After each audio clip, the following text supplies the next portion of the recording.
Chapter 1. Hello? Do I have the right number for Sarah Bradley? Yes, you do.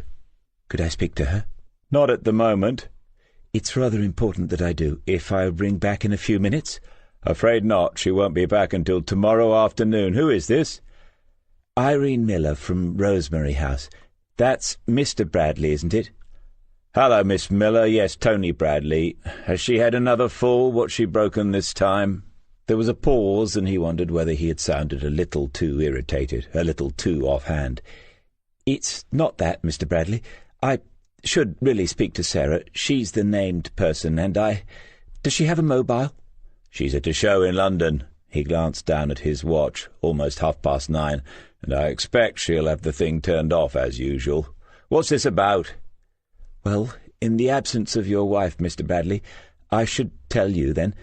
Joan has passed away this evening. I'm sorry to be the bearer of such dreadful news, and I'm sorry to pass on to you the responsibility of telling Sarah. It's come as a shock to us all here. Tony Bradley held the phone away from his ear for a moment and looked at it as if it had developed a fault. Eventually he heard a tiny, disembodied voice asking him if he was all right. "Passed away? How? We only came to see her this morning. She looked right as rain. What happened?" "We don't know, Mr. Bradley. It wasn't a fall. One of the carers found her sitting in her chair and thought she'd fallen asleep, but the doctor is on her way, and the police are here already." "The police?" "It's the procedure with any sudden death, Mr. Bradley. Don't read anything into—" "It's sudden, all right. If anything, she seemed better this morning. God knows what Sarah will say. If she'd had another fall— Was it her heart, then?" "I really can't say. She was 78, with various conditions. I'm very sorry, Mr. Bradley. We will all miss her. I don't know what else I can say. It's up to the doctor now to tell us how this happened." Another pause. He had not drawn the blinds across the back window. The small, cold garden beyond it was invisible. He could see only the streaks of rain across his own dark reflection. "Yes, I'm sorry to ask stupid questions. It's the shock, isn't it? You don't know what to say. I'll send a text and a voicemail to Sarah. Tell her to ring me as soon as possible. She'll get a train or a taxi or something. They went on a coach, pantomime, Puss in Boots. And I'll call her brother Jeff. He'll have to drive from Wrexham." "Will you be all right, Mr. Bradley? I know she wasn't your mother, but we get close to people, don't we? Is there anyone you can call on?" He pulled the blinds and then sat down at the desk they used to sort out the bills and VAT receipts. "No, I'll be fine, Miss Miller. It just comes as a shock when you hear it. But as you say, she was getting on and not in the best health, I suppose. You must have 100 things to do. Can I just ask what happens next? I mean, tonight?" "Of course. Dr. Tremullen will be here shortly. She will examine Joan. I've no doubt that she will have a few questions for us, and then she will probably sign a death certificate, all being well. She will arrange for Joan to be taken somewhere to be looked after properly." "Probably sign it? I don't really know anything about all this." "Well, it's not my field either, but if she thinks it is plainly natural causes and related to Joan's medical history, she can complete the certificate. On the other hand, it is a sudden death.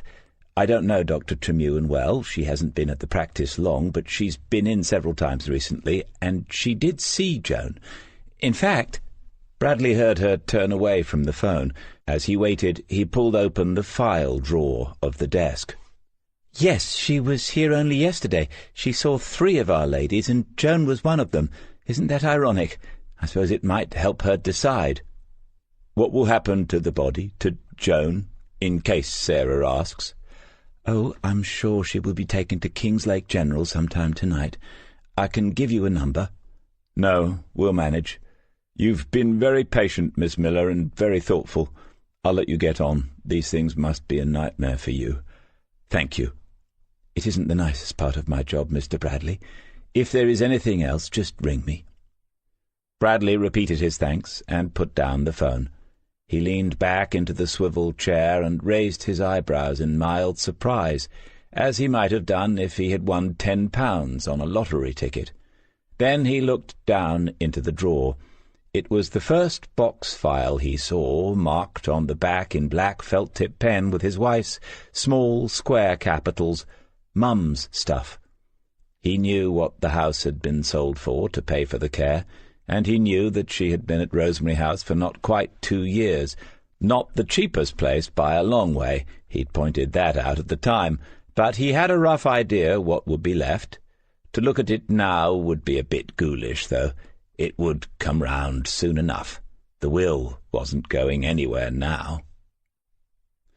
Irene Miller put down the phone and looked up as the young, uniformed policeman came back into the office. Neither of them spoke for a moment, and both were thinking that a long night now lay ahead of them. "I'm sorry, Constable, I didn't catch your name in all the confusion." "P.C. Richard Ford, Kingslake Central."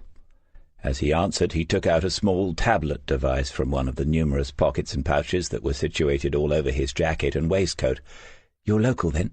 "Yes, Lake-born and bred." "Have you seen one of these before?" "Yes, a couple.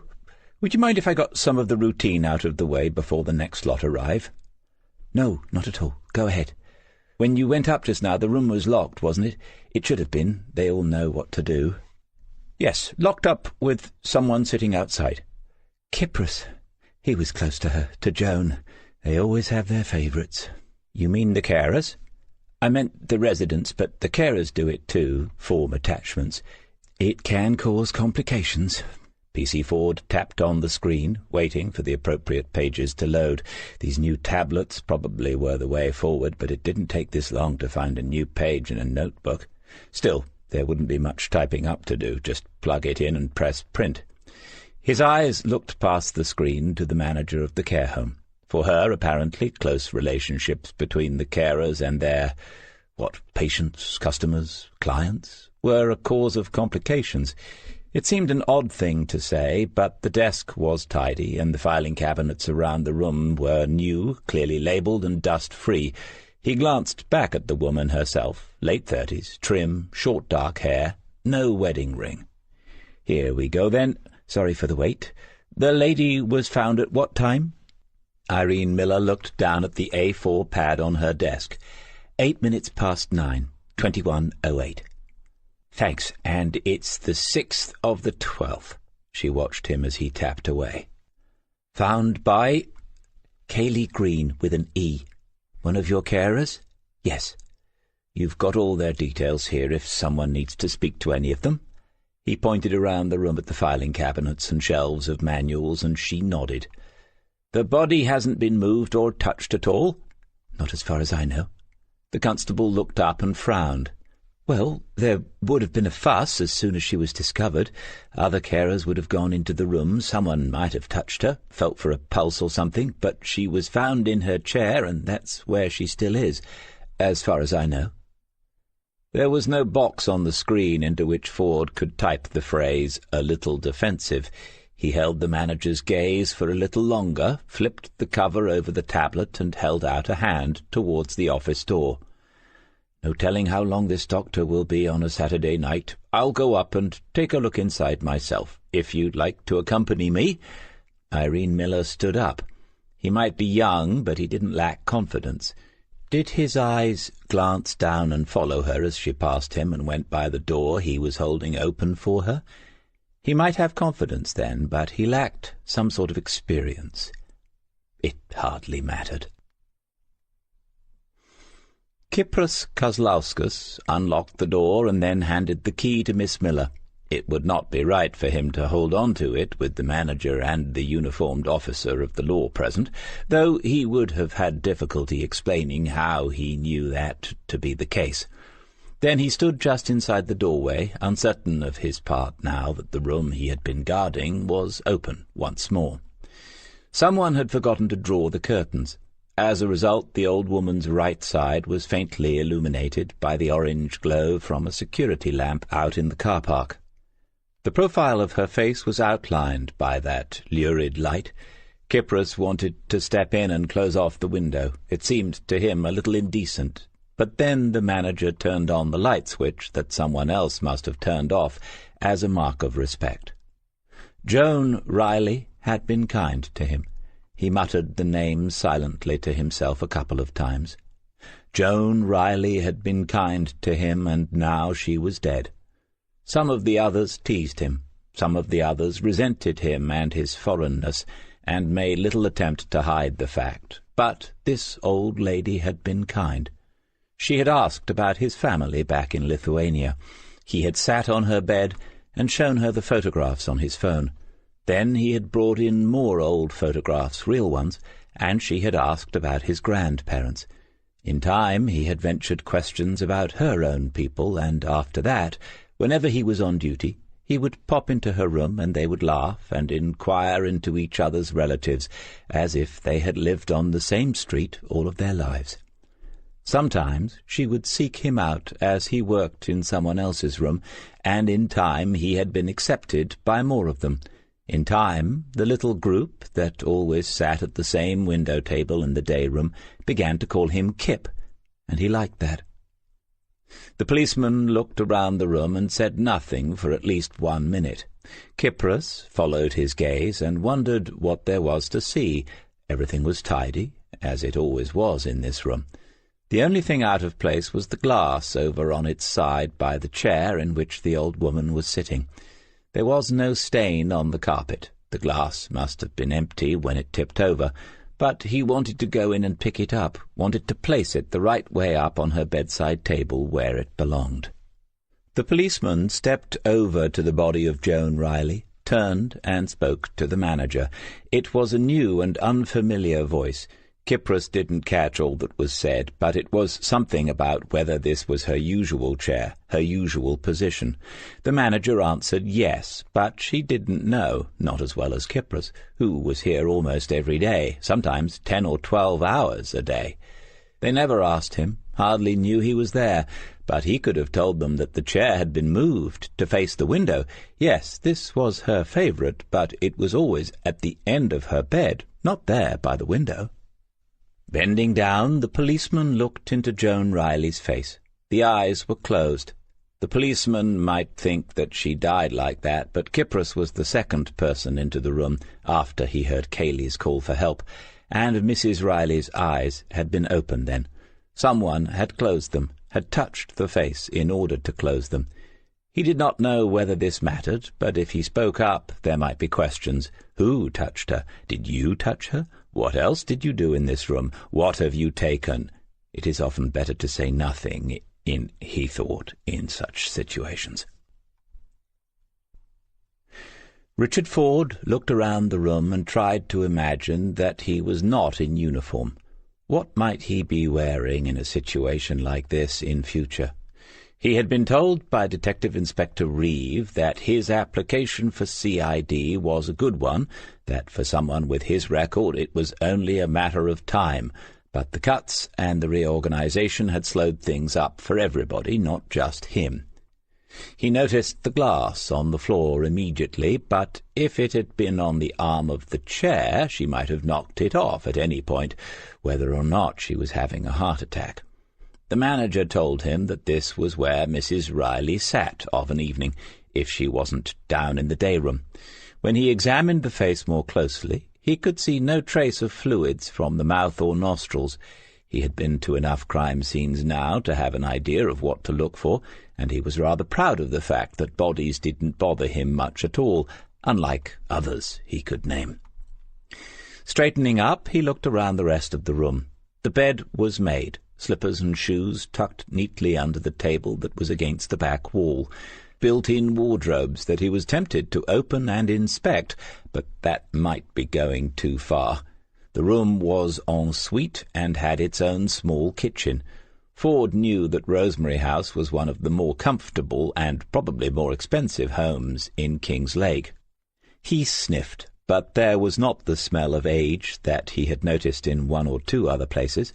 It was all clean and light, with pictures on the walls, some commercial, but 1 or 2 looked like originals, naive and colourful portraits, probably done by grandchildren. Hopefully it was a long way off, but if it came to it, he wouldn't mind his own parents coming to a place like this. There wasn't much more that he could do, and a somewhat awkward silence grew in the room. He walked over the window as if the view from it might be important, and tried to remember the code, the sequence of events after any sudden death. He had secured access to the body, had ensured that a medical practitioner was sent for, had collected some factual information about the deceased. That was it, really. He was about to ask that the room be locked again, when steps outside in the corridor caught his attention. They all turned towards the doorway. Irene Miller gesticulated towards the carer that he should push the door to, obviously fearing that another resident might wander in and see the body, but before he could do so, a woman had appeared, a woman in a green tracksuit, carrying a doctor's black bag. She was flushed and a little breathless, knew that there would be colour in her cheeks. She had hurried, even though her return phone call to Rosemary House had made it perfectly clear that her patient was already dead. The manager said to the policeman, "This is Dr. Tremewin," and the policeman nodded and waited. The doctor went across to the body of the old woman and put down her bag. "So it is Mrs. Riley. How odd. I spoke to her only yesterday." "And did you examine her?" The policeman's voice seemed abrupt and left behind it another awkward silence. The doctor and the manager exchanged a glance. "Not fully. It was a routine visit, part of a new approach to the work we do in care homes. We just drop in more socially, have a quick chat, and do any checks that seem appropriate. It's less threatening for some of the residents, less intrusive than formal visits." She could have just said no. The policeman sensed that he had stepped on someone's professional toes, but he could not let it end quite yet. "And she seemed well?" "I made notes, as always. You are welcome to a copy of them." And then she turned away from him to the manager. "It's Irene, isn't it? Phew! Just about got my breath back. We were playing badminton at the school. Right, let's have a look at the poor thing." She had done this a number of times now, but it still felt odd having an audience, as if she was back on her training ward. She did the basic vital signs checks, and they might think that absurd, but there was a protocol for everything, and she knew them by heart. She noticed the blood beginning to pool at the extremities, but not heavily. A layperson would not see it. The jaw was relaxed, and she could feel inside the mouth, no obstructions or fluids. Tilting the head back and using her torch, she looked into the mouth, but could see no signs of trauma, no bitten tongue. The body wasn't cold yet either. She took a thermometer and placed it inside the mouth, holding the lower jaw closed a little. "I know this looks odd, but it can sometimes help to calculate the time of death, especially if they do another reading at the hospital later on." The care assistant standing in the doorway looked upset, and she tried to smile at him reassuringly as she waited for the reading.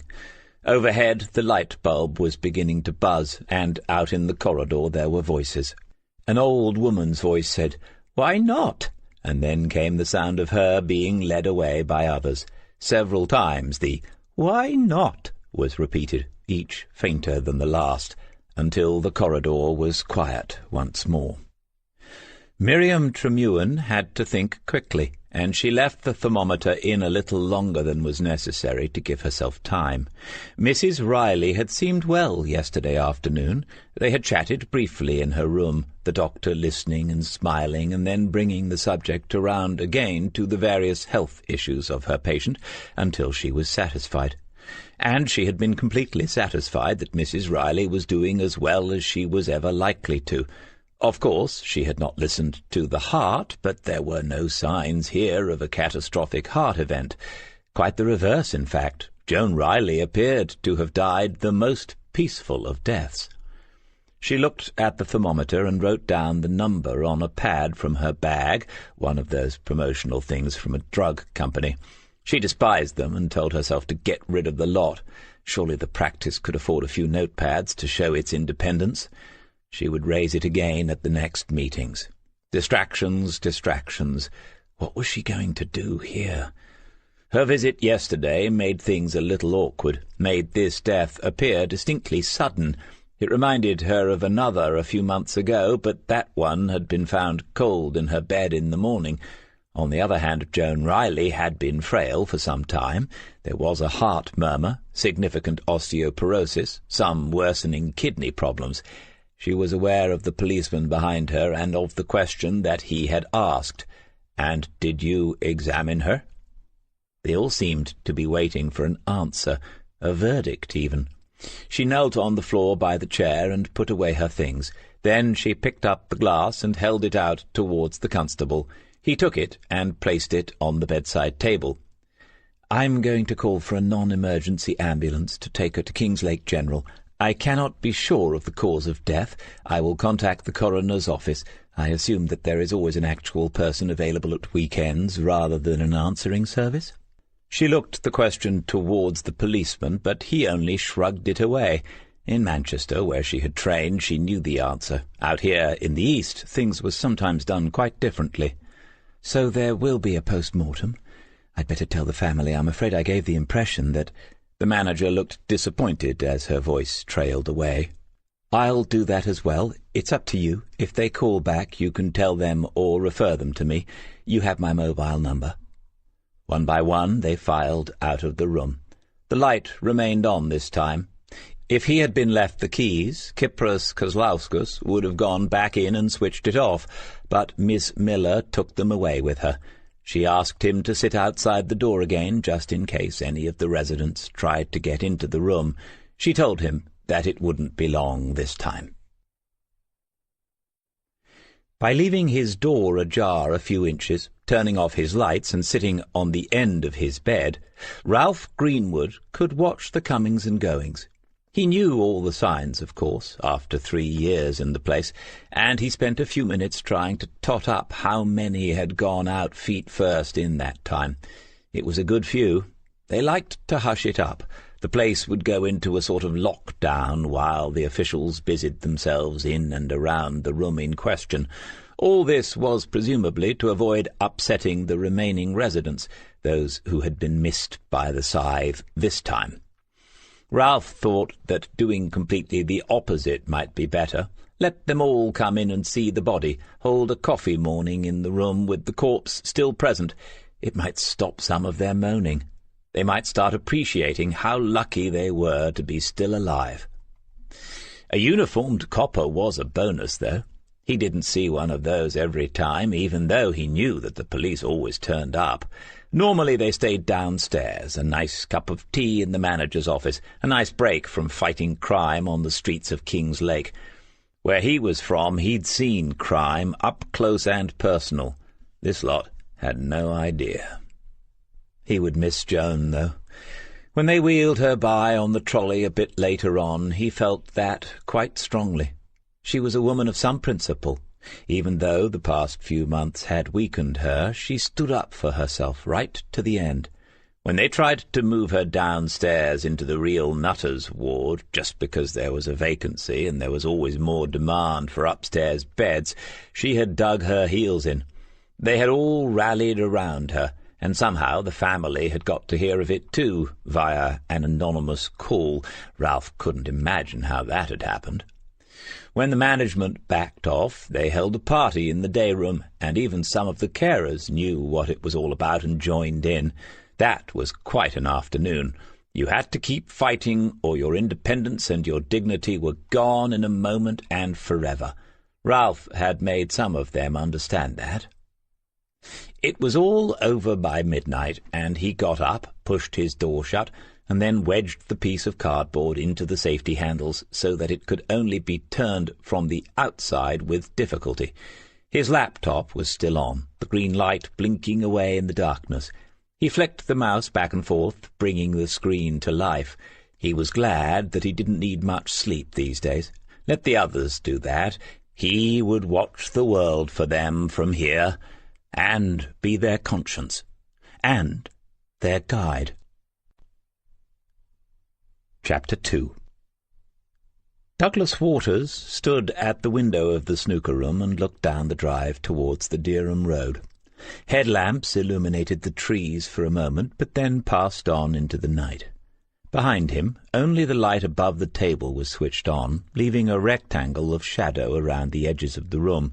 The game that he had been playing by himself a few minutes earlier lay unfinished on the table, the balls scattered like irresolute atoms, bearing no apparent relationship to each other now that all movement had ceased.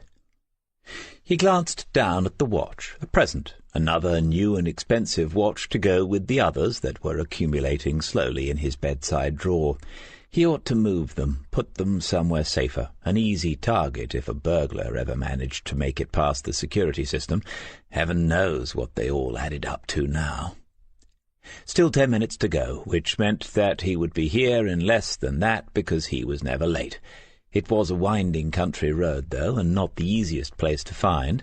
Those lights a couple of minutes ago might have been someone driving past, missing the turning, going right on into the village before they realized their mistake. That would add at least another 10 minutes to anyone's journey. He looked down at the watch again and found that another minute had passed. The door behind him opened, letting more light into the room. "Here you are. Are we boring you that much?" He looked over his shoulder as his wife crossed the room towards him, smiling to show that she didn't mean it. "I'm sorry. Is Marcia much offended?" "No, there's something interesting on the financial news. I think she's taking notes. She never stops, does she?" His gaze returned to the window as he answered, "No, that's why I employ her. Career woman to the end." Jane Waters stood beside her husband and took his arm. For a moment she too stared down the drive through the ash trees towards the road. "So that's what you really like, is it? The career woman, smart, driven, efficient. I'm not sure what it says about me." He clamped his arm to his side, squeezing her hand. "It says you are my salvation." There was a mutual silence. They both knew that he meant every word of that. Eventually, still without taking her eyes off the dark, wintry night in front of them, she spoke again. "I suppose this brings it all back in a way, him coming here tonight." "We never fell out, never argued. In fact, it was him that told me to go, if that's what I needed to do. I don't know why we never stayed in touch." "You needed the complete end to it, a complete separation from everything." He smiled. 10 years is a long time. A hell of a break, though. 10 years. And now it just seems like yesterday? Tonight has brought things back, things that I'd not thought about in a long time. We've all changed, haven't we? If we've all changed that much, this evening might be embarrassing. You said that from what Chris has told you, he hasn't altered much at all. True. I just thought I'd warn you, even though you are the perfect hostess. It might all be over by 9 o'clock. What's the time now?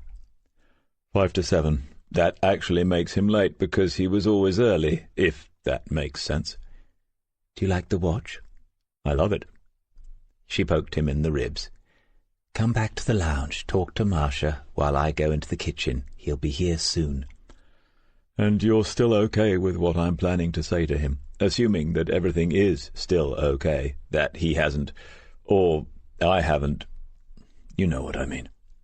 She turned him away from the window and looked up at him.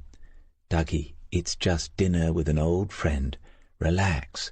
Play it by ear. That's what you always say. See how it goes. He's just someone that you used to know, someone that you used to work with.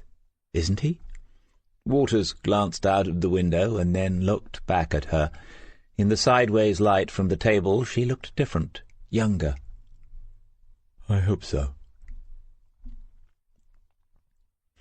Smith reversed carefully into the field entrance, hoping that he had left the front wheels with enough purchase on solid ground to pull out again. He opened the new phone and tapped on maps. He'd had this phone for some months now, but it would still be new, he supposed, until he had to think about replacing it some years into the future, though he somehow doubted that this new one would last as long as the old one. Too much to go wrong in it. But just as Chris Waters had said, the pin thing was sort of pinging away, showing him his location. He enlarged the image by reverse pinching the screen as he had been instructed, and now he could see the narrow road that he was on and enlarging it again showed the turning that he had missed. And there was Dougie's house, large enough and important enough to appear on this satellite image. Remarkable. It even had its own drive, he discovered 3 minutes later, winding through the trees that hid it from the road. Dougie must have installed a good security system, living out here in the wilds.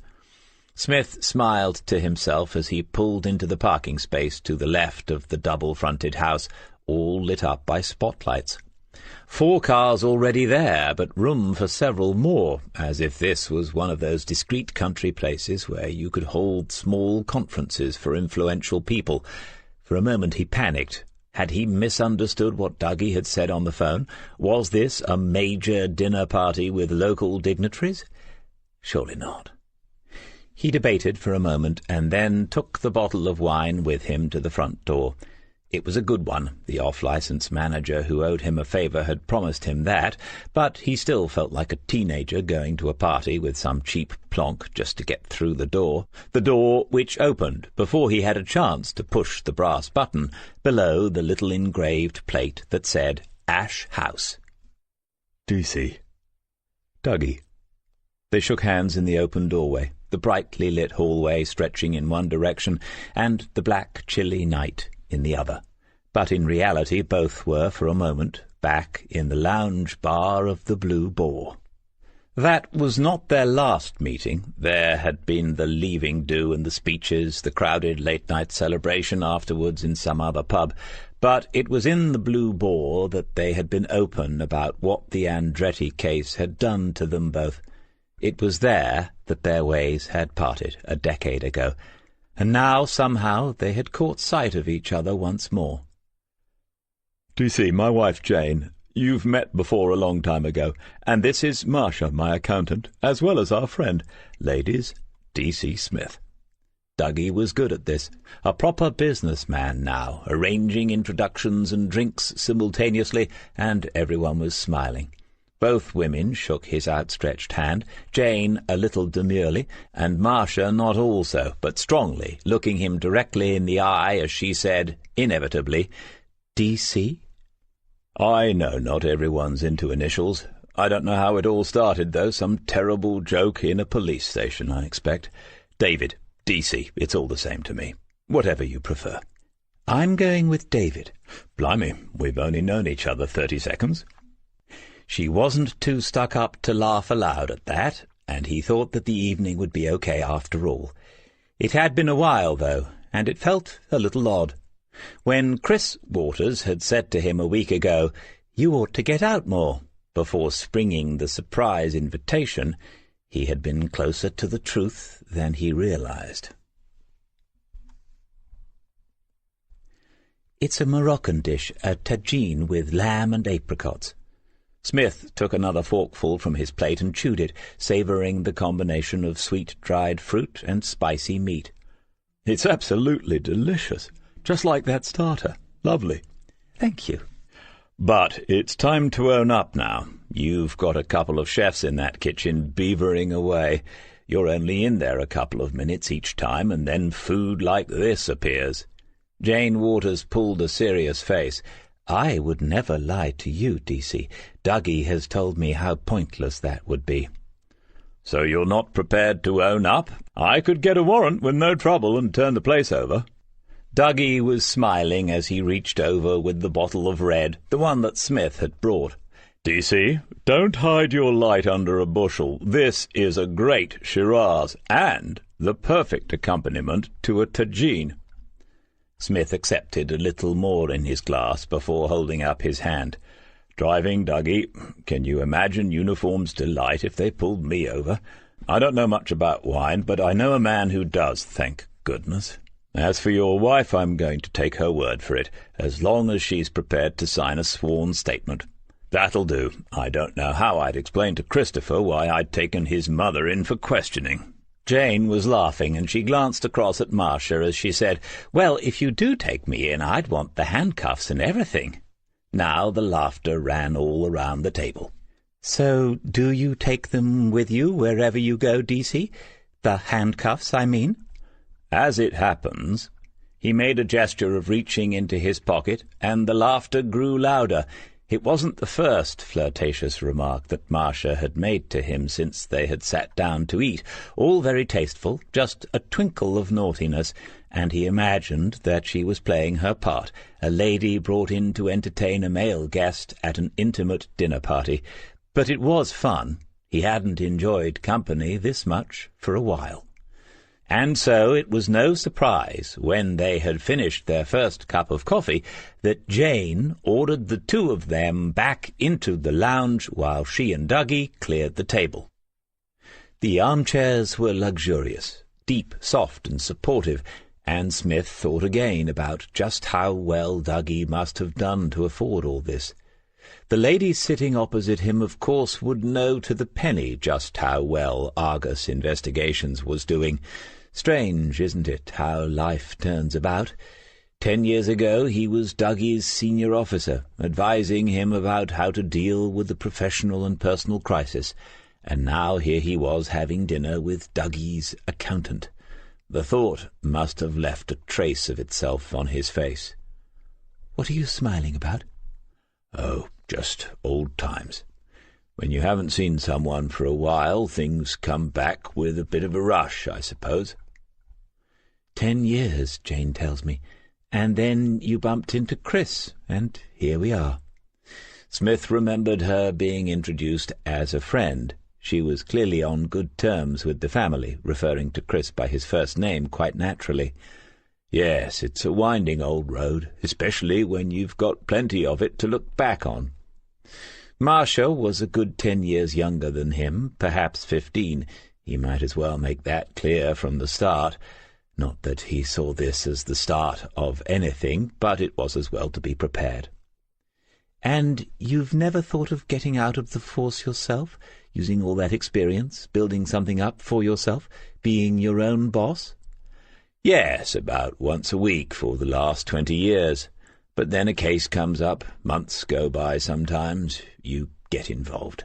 It has its compensations, and I doubt if I'm any sort of businessman, to be honest." "Neither was Dougie when he started." "Fair point." Clearing the table seemed to be taking some time. He listened and could hear no other sound in the house. Perhaps Jane and Dougie were doing the same. Marcia eased off her shoes, tucked her legs under herself, and then began to talk, quite informally, about how the company had developed since its beginning 8 years ago. She knew staff numbers, annual surpluses, and projections into the future for profits and new premises. Argus was approaching the critical point at which it could become a major player in the rapidly expanding business of surveillance and information security. These were exciting times, and Smith could see that she meant it, that she was passionate about the project. He found it almost disconcerting, and then he remembered how Sheila would say to him, when a case was taking him over, "You've got that look on your face." Marcia had that look on her face. But Smith realized, too, that she was briefing him. This time together in the lounge had been planned before he came through the front door of Ash House. It wasn't too difficult to see where things were heading. "And he thinks very highly of you." Smith had to catch up a little, her last words having taken him unawares. "Well, thanks for that. The feeling's mutual, and I'm sorry that we've been out of touch for so long." "Who knows what—" She stopped when the door opened and Jane entered with fresh coffee, followed by Dougie carrying a tea towel, as if he needed to convince them that he really had been busy in the kitchen. They sat, and the four of them chatted about families and old friends. It was Dougie who said that they were very sorry to hear about Sheila, and Marcia asked a couple of questions about her, sensible, sensitive questions, because she wanted to know, and because she wanted to show that she was not afraid to ask them. Then it was on to children and grandchildren, and some photographs, and Smith glanced at the fine antique clock on the mantelpiece, and wondered how long it would be. At 9:30 exactly, as if that too had been prearranged, Dougie said, "Do you fancy a game of snooker, DC?" They used to play, several of them, down at the Forces Social Club. For a while it was a regular Friday night thing. As he watched Dougie setting up the table, Smith remembered all the names, and then, inevitably, he remembered some of the cases that they had worked on together. He could see the faces, see the information boards, see even the names and addresses of people who had been questioned and eliminated, never mind the villains themselves. And at home, on the shelves of his study, were the little black Alich notebooks that held all that information, and much more besides. He could go home tonight and check all the details that he was remembering now, as if his memory itself was being put on trial tomorrow. Those notebooks and these memories, was that what he had to show for 3 decades of work? How did they compare with what Dougie had managed to put together in the past few years? Dougie had finished. He rolled the white toward Smith and invited him to break. "It's been a while, Dougie. In fact, the last game I played might have been with you down at the old social. I reckon I'm in for a caning." He pushed firmly through the cue ball and clipped the inverted pyramid of reds midway down. Some stayed together, while others flew off towards both sides of the table. Dougie studied the position, one hand resting on the edge, as if this was the opening game of an important match. But Smith had already noticed that the table, though first class, was little used. There were no chalk marks either on the bays or the balls, not even the white, and the tip of his cue was brand new. Dougie missed his first attempt at a red, and so did Smith. They both laughed then, and the tension had gone out of the game. "Are you sure that Jane doesn't mind us getting away? She'd gone to a lot of trouble, Dougie. Fantastic meal." "No, DC, she's always telling me to use it more, but I don't know many people who play, to be honest. Chris and I have a game sometimes, and one of the sons-in-law is pretty good. He murdered me at Christmas." Dougie's first red had gone in, and he lined up on the blue. "That's an easy one to solve, then. How does it feel to be a granddad?" The blue went in, and Dougie walked around, choosing his next red. "It's a bigger deal than I expected. First of all, it was just the usual worries, you know. Will she be all right? Will the baby be all right? But once it's here, you remember doing it all the first time. But it's different perspective on it. You notice more how amazing it all is. My grandson Marcus, only 2, but sharp as a razor. He looked up at Smith and missed the red. "Sorry, grandparents are among the world's biggest bores to anyone who... well, you know what I mean." But even that wasn't the right thing to say, of course, and Smith sensed his embarrassment. To save him any more, Smith turned the conversation again.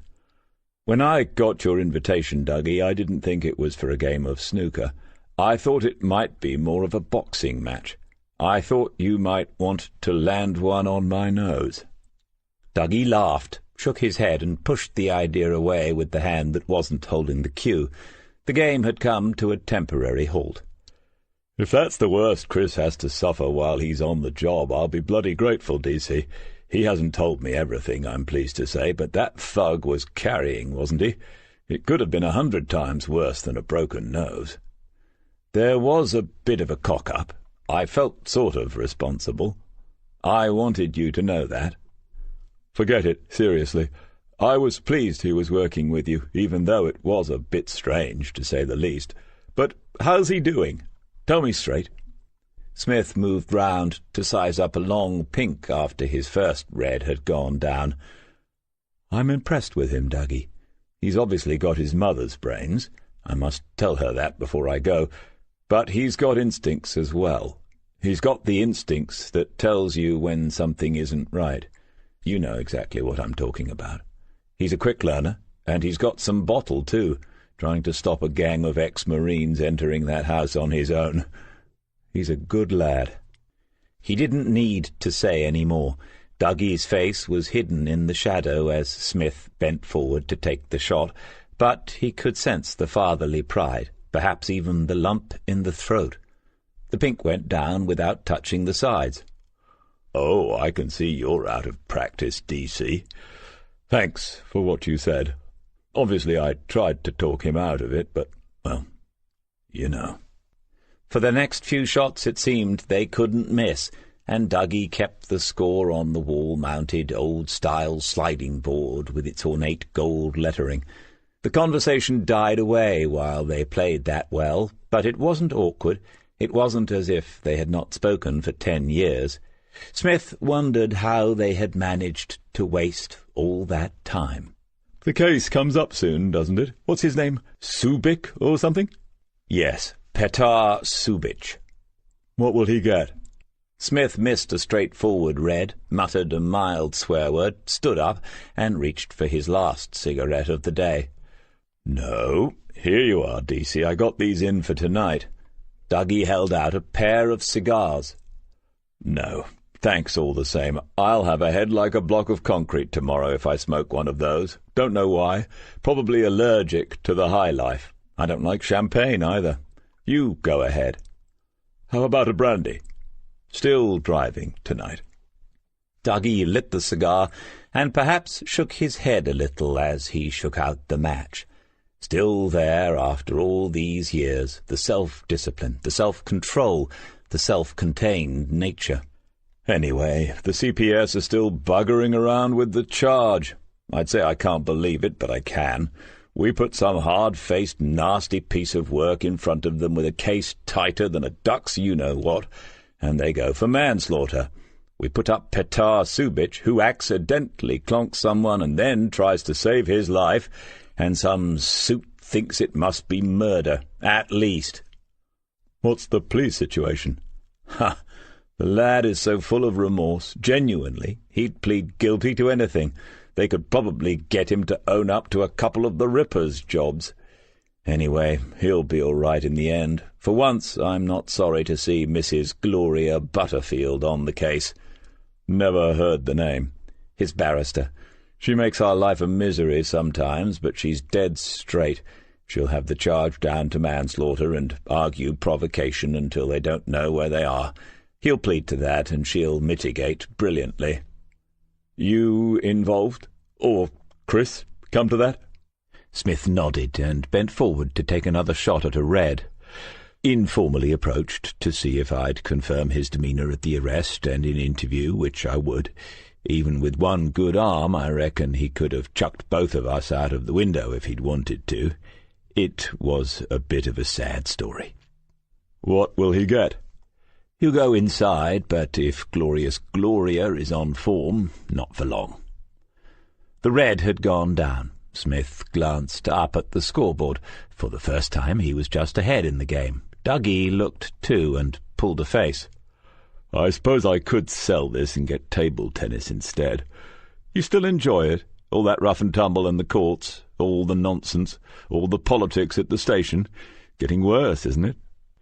Chris might have told him something, but it was just as likely that Dougie still had a few contacts on the force. In his line of work, he would not have lost touch with everyone. Anyway, they were coming round to it at last. "It's not what it was, Dougie, but nothing else is either. We get older, things move on until eventually they're out of sight almost, disappearing over the horizon. Then we sit down by the side of the road and wait for the hearse to come along." "Nice!"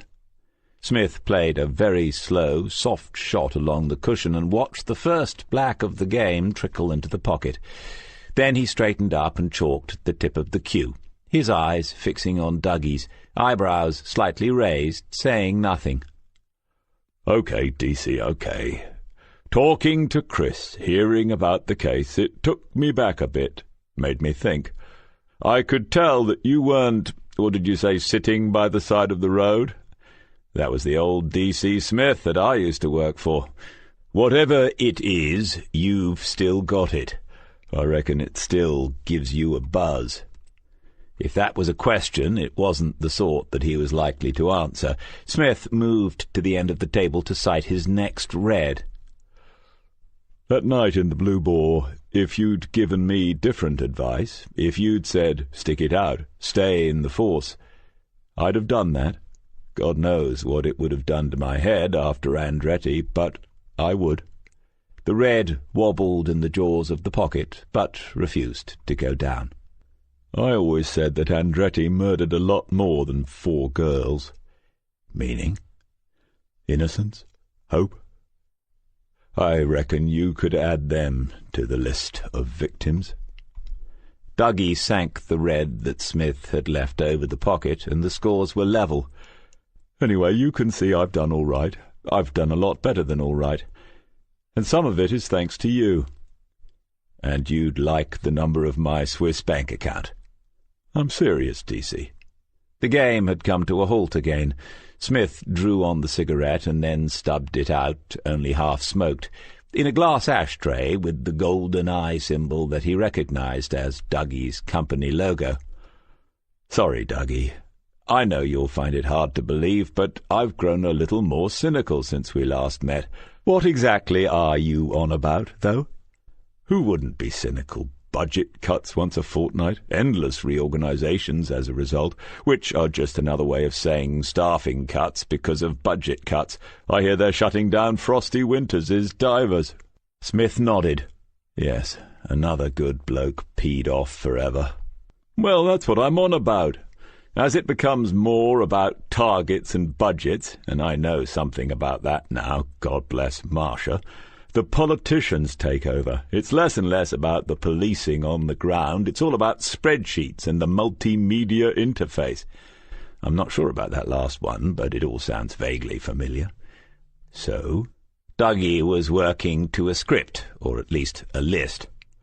And you mentioned the CPS fiascos. If you get past them, you've got left-wing judges systematically reducing average tariffs year by year, and a government that claims to be tough on crime, closing prisons and putting ankle bracelets on rapists.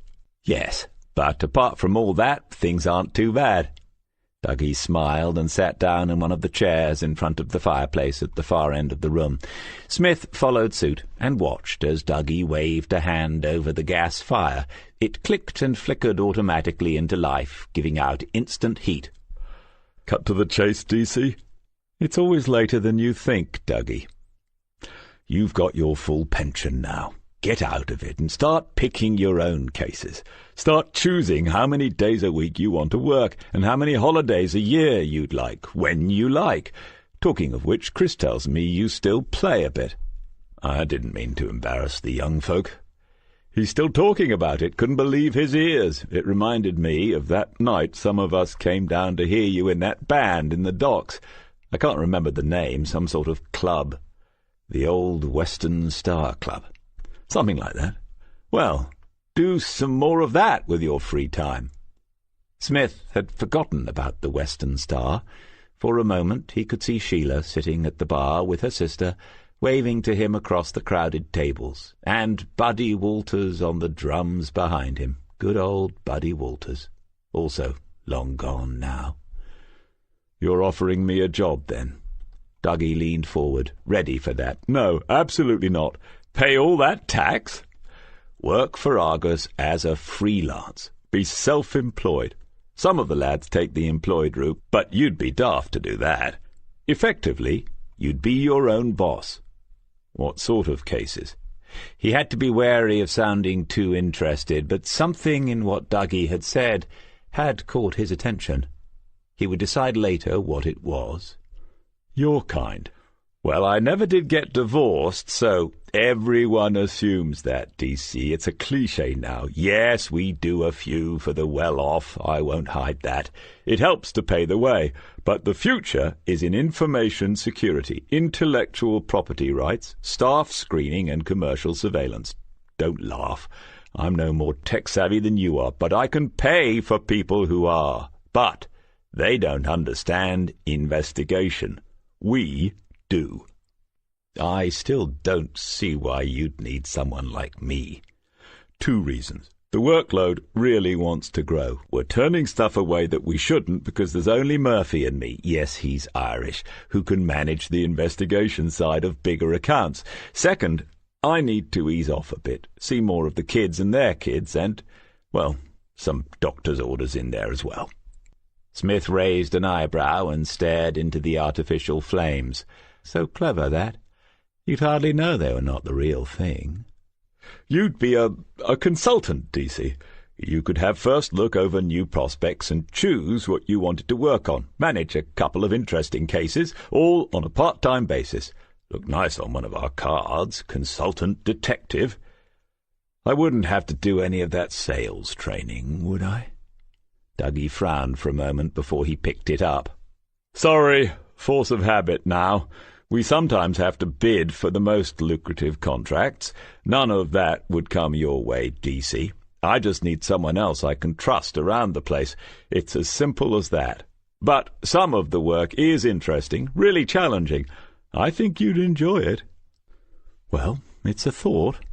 That'll do for me, DC. Give it some thought. No pressure. Smith could hear a chirping noise somewhere in the room. Must be a cricket in here, and the fire had warmed it up. Very Dickensian, but surely the house was not that old. He looked up at Dougie and saw him pointing back and smiling. I think it's your phone. Eh? Oh, bugger, the ringtone keeps changing itself. I swear it isn't me doing it. He slid his finger across the screen and looked at the number. Sorry, Dougie. It's work. He stood up and walked over towards the heavy curtains that concealed patio doors and a view of the floodlit garden beyond. Dougie sat quietly smoking, hearing one side of the conversation. "Should be in at 2:00, ma'am." "Why?" There was an indistinct shout on the line, a woman's voice, and Smith smiled briefly. Then he looked across at Dougie and raised his eyebrows as he listened to the answer. "Okay, 8. No, not a problem. Hold on. Before you go, just give me a clue, one sentence, what it's about." He listened again for half a minute or so. It must have been a long sentence, and then gave a name. "Maggie Henderson, definitely," before saying goodbye to whoever was on the end of the line. He walked back to the seat, a half-apologetic look on his face. "Emergency budget cut meeting? First reorganization of the week?"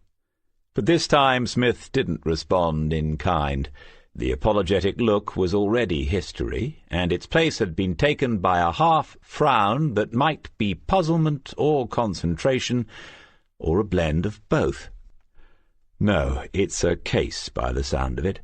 "A good one?" Smith was fiddling with his phone now, abstractedly, trying to find out where the cricket had come from and how to send it back there. Quite the opposite, I'm guessing. "Why?" "Routine autopsy throws up very unroutine result." "How long ago?"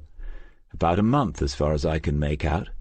Dougie sat in silence for a moment, remembering the odd mingled feelings of apprehension and excitement. "That's a pretty cold trail, then.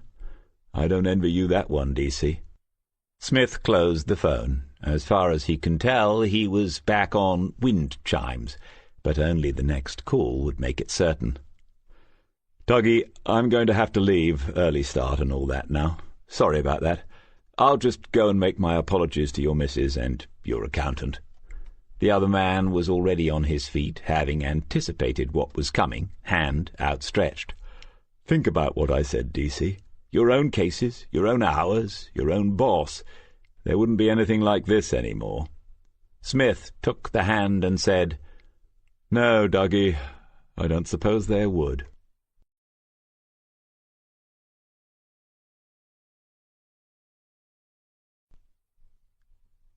Chapter 3. Superintendent Allen looked out across the assembled ranks of officers, all 5 of them, and wondered whether he should stand when he addressed them. Normally he would do so, but with such a tiny group it might look rather foolish, even a little pompous. After due consideration, he decided to remain in his seat. "Thank you for coming in. I know that some of you have altered your hours to make this briefing. Let me tell you straight away that Detective Inspector Reeve will be the senior investigating officer in this matter, and I will be handing over the rest of the briefing to her in just a moment." Smith glanced around, but no one else seemed to notice the significance of that. It would normally be at least a detective chief inspector in any case of a suspicious death, and from the little that he already knew, this was certainly one of those. Superintendent Allen must have a golfing holiday booked, or maybe the salmon fishing season was about to start. Either way, this was an important moment for D.I. Reeve. Success here might bring forward her own chief inspector's interview by months, if not years. Before that, I want you to hear from Dr. Robinson. The body of Mrs. Joan Riley was brought to the police mortuary on the night of the 6th of December last year, the mortuary at Kings Lake General being full. The cold spell then and the flu outbreak meant that business had been rather brisk. He paused and looked for a response to his bon mot, but none seemed to be forthcoming. Perhaps it was rather early in the morning for humour, and he pressed on. You all know Dr. Robinson, I'm sure, and he will be explaining the test results to you himself. This is an opportunity for different elements of the service to show closely they can work together for the common good. Smith wondered whether Allen viewed even his private moments in his private loo en suite to his private office as a political opportunity too. On balance, he probably did, or, at the very least, he used those moments to compose political speeches. There are a number of sensitive aspects to this case, as D.I. Reeve will explain, and it will therefore require some, Smith could see that Allen was struggling for a word here, but he could not guess which word was either being sought or avoided. He waited the outcome with some interest. Will require some sensitive investigation. That was it. He had tried to avoid the repetition. The perils of high office know no bounds. That is why we have initially assembled such a small team of people, hand-picked, I might say, by Detective Inspector Reeve. Smith noted the little sideways glance to Reeve, the movement of the mouth that might have been a smile on another face, and realized that Allen was, in giving her that credit, simultaneously distancing himself from any future catastrophes. Allen nodded to Dr. Robinson. The good doctor was either half asleep or only half interested. He managed to pick up a document, just a couple of sheets stapled together, and waved it about at no one in particular before he began to speak in a vaguely Welsh accent. The deceased was 78 years of age. On the night of the 6th of December her body was brought into the police mortuary. Detective Superintendent Allen has explained why, but it has little bearing on the matter. After consulting with Lake General, the post-mortem examination was carried out by us in exactly the same way that it would have been done at the hospital. This has happened occasionally in the past, when we don't have enough corpses of our own. You could try harder so that we are not shut down. Anyway, you have a summary of the results in your files. He stopped briefly, as if considering that would surely be enough, most policemen being able to read these days. But I will summarize that summary for you. We could find no evidence of external trauma, and an examination of the major organs showed no definitive cause of death. Again, not that unusual. The standard femoral blood and urine samples were then sent to the hospital's pathology lab for basic screening. For those of you who like to know all the details, that was immunoassay testing. A week ago we received notice that the additional copy samples held by us were required, as there had been some unexpected results.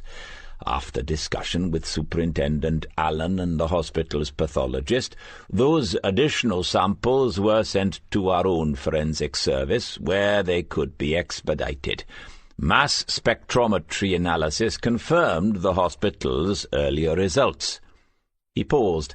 Smith had already reached the end of the report in front of him, and had already understood what he was about to be told.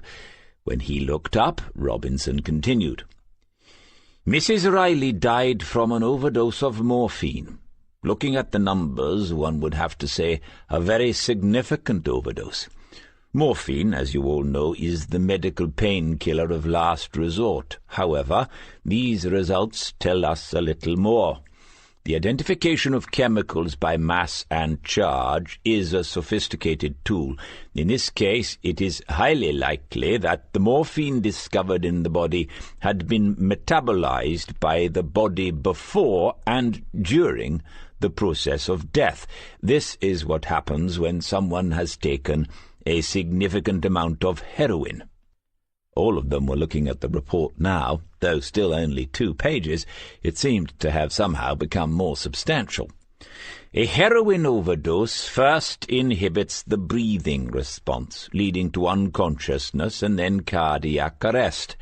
The only slightly puzzling thing for me is that physically the heart showed little sign of such an event. On the other hand, the dose appears to have been massive, and the heart perhaps had little time in which to put up a fight, so to speak. He glanced at Alan as if to say, "Is that enough?" Alan looked around to see if there were any questions, and then thanked the pathologist for his time. He made another joke about having people waiting for him, and then Dr. Robinson was gone. Superintendent Allen had repeated his warnings about the sensitive nature of the case without again explaining what these were, and then he too had departed, after asking D.I. Reeve for their planned outline of approach before taking any action or speaking to anyone that might be involved. Alison Reeve's first move was to rearrange the tables in the incident room so that they were sitting round a couple of them in a more informal way. Then she phoned her office support girl Amanda and asked for tea and coffee and the 2 packets of biscuits concealed under the files in the bottom drawer of her desk. As she busied herself, she caught Smith's eye and was grateful for the nod of encouragement and the smile. It would be a mistake to wait for the drinks, though, and fortunately she realized that. "Okay, let's get going. Any questions about what we've heard so far?" They looked around at each other, which didn't take long. It was Richard Ford who asked the obvious newbie's question. "So, if you don't mind me asking, ma'am, is this a murder inquiry?" Maggie smiled at Smith, who put up a hand as if he was the best-behaved boy in class. "Yes, D.C." "Can I just say that if Fordy has been promoted to CID, someone should tell him about the dress code." Richard Ford had been feeling out of place all morning, and now, with everyone turning to look and smiling, one of them openly grinning, he blushed. "Thank you, D.C. Richard has not been promoted to CID. As you well know, CID is no longer viewed as promotion. It is simply police work that utilizes a different skill set." Reeve's imitation of management speak had them all smiling, and she was sharp enough to know that Smith's comment had been made only to give her such an opportunity. "Richard is here because he was the officer who attended Rosemary House on the night of Joan Riley's death, and also because a uniformed presence might be useful at some point in view of the place where most of this inquiry will take place, also Rosemary House. Finally, I thought it would be good experience for an officer who might in the future wish to utilize a different skill set." Smith half-turned and winked at Ford. The blush still lingered on the sides of the uniformed constable's neck, but he knew that as initiations go, it could have been much worse. John Murray spoke for the first time that morning. "It's a fair question, though, boss. What exactly are we looking at here?" "Over the next few days, let's hope it isn't weeks, some of you are going to get to know the ins and outs of Rosemary House all too well. I did a bit of research last night. You should all look at the website before you go there. It's an upmarket care home for the elderly, part of a small chain that is well established and has a good name in the business. A proportion of the residents, reading between the lines, will have some form of dementia, or at least be at risk of harm if they were not in this monitored environment. All the doors are key-coded and the residents are not allowed free exit from the building." Smith knew the place well enough, or at least he knew where it was. A 2-story building that overlooked the golf course beyond Gorsefields, and not that far from where the Supitches lived. Funny that, all those years focusing on the docks and the dodgy parts of the city, and then 2 cases out in the leafies, almost one after the other. It was a modern building, and probably purpose-built, though he couldn't remember it going up. Nice gardens, some trees and lawns, one side of it must have decent views of the golf course, and they'd be able to see Superintendent Allen in his checkered trousers and flat cap on Saturday afternoons. The significance of the doors should be fairly obvious to all, even if we can imagine a 78-year-old woman going down to the towers to buy heroin. She would not be able to leave the building to do so, at least not alone. Therefore it is most unlikely that someone supplied it, at the very least.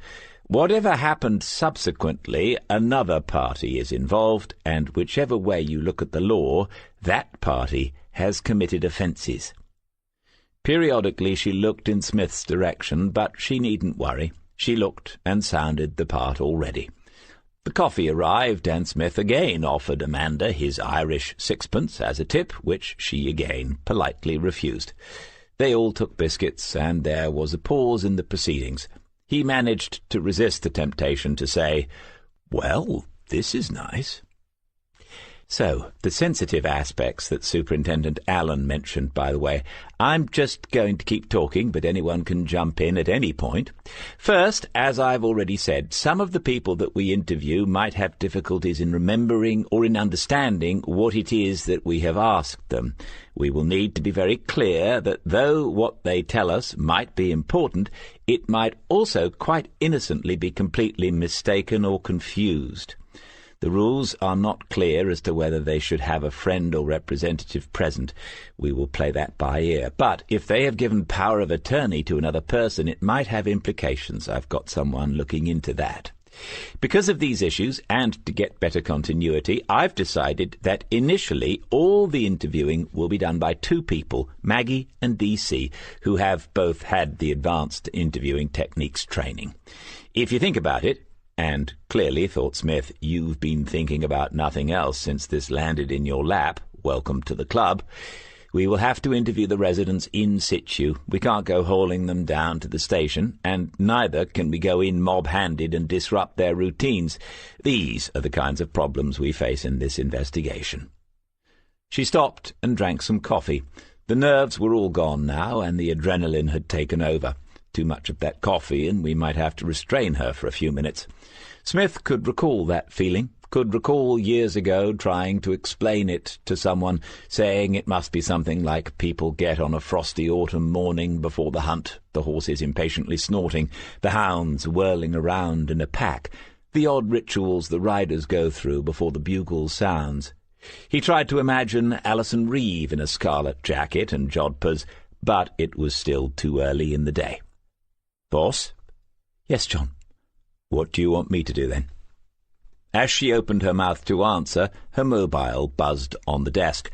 She looked at it, waved an apology to John Murray, and left the room. "John, I've an idea."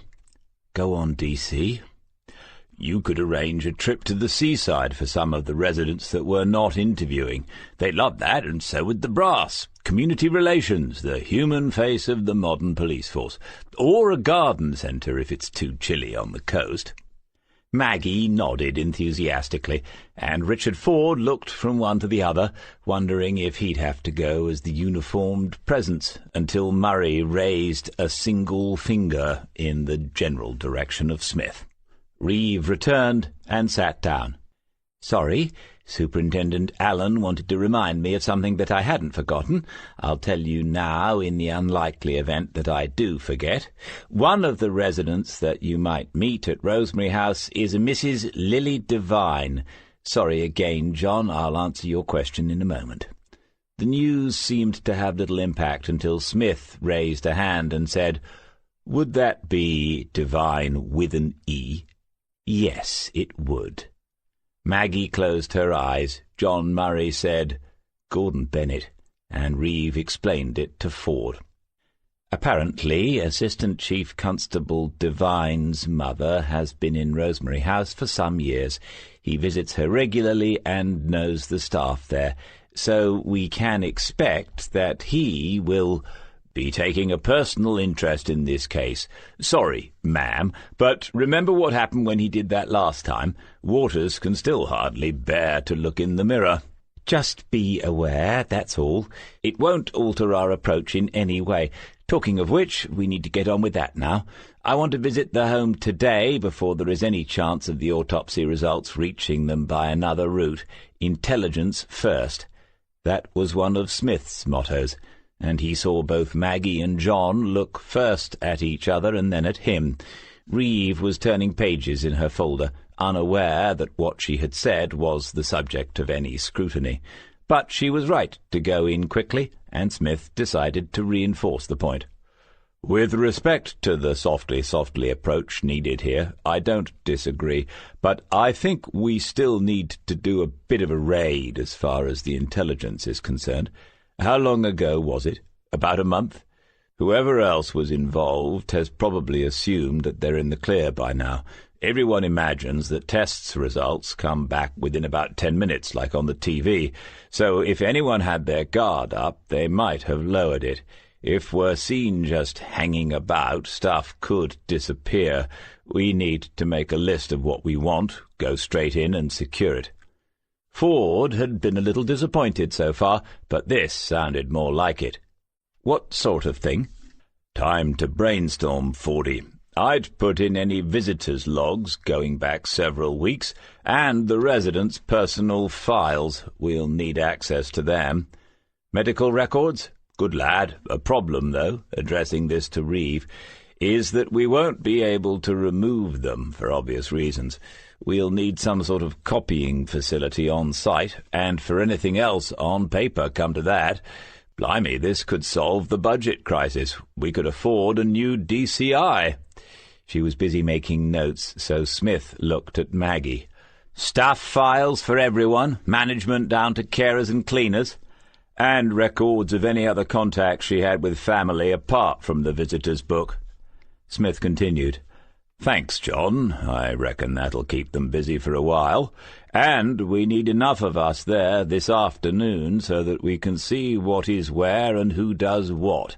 We don't want anything walking out or getting flushed away. In particular, we want copies of everything we can think of relating to Joan Riley today. No putting that off until tomorrow. It'll seem a bit heavy, and someone won't like it, but I don't see any alternative. Reeve understood what he was saying and nodded. She would have the tricky job of explaining all that to Alan before lunch, if they were to get this going after it. Boss? Sorry, John. I'd like you to come in with us this afternoon, and you, Richard. 5 of us should be able to do what DC has suggested, but your towering presence might intimidate some of our interviewees. So after today, I'd like you to be station-bound on this one, looking into anything that DC and Maggie come up with while they carry on with the interviews at Rosemary House. Everyone okay with that as a plan? So far so good, but Smith thought that she had miscalculated on one thing. Best to say so, as holding back might look as if he was treading too carefully where Reeve was concerned. I'm not sure that one pair of hands will be enough to do that, even John's huge mitts. This will throw up a lot of stuff that needs checking as soon as we start delving into files and records. She shook her head. I'll be round as well and can do some of it. Thanks, DC. OK, it's Wednesday. We need to set ourselves a target. Where do we want to be by the end of play on Friday?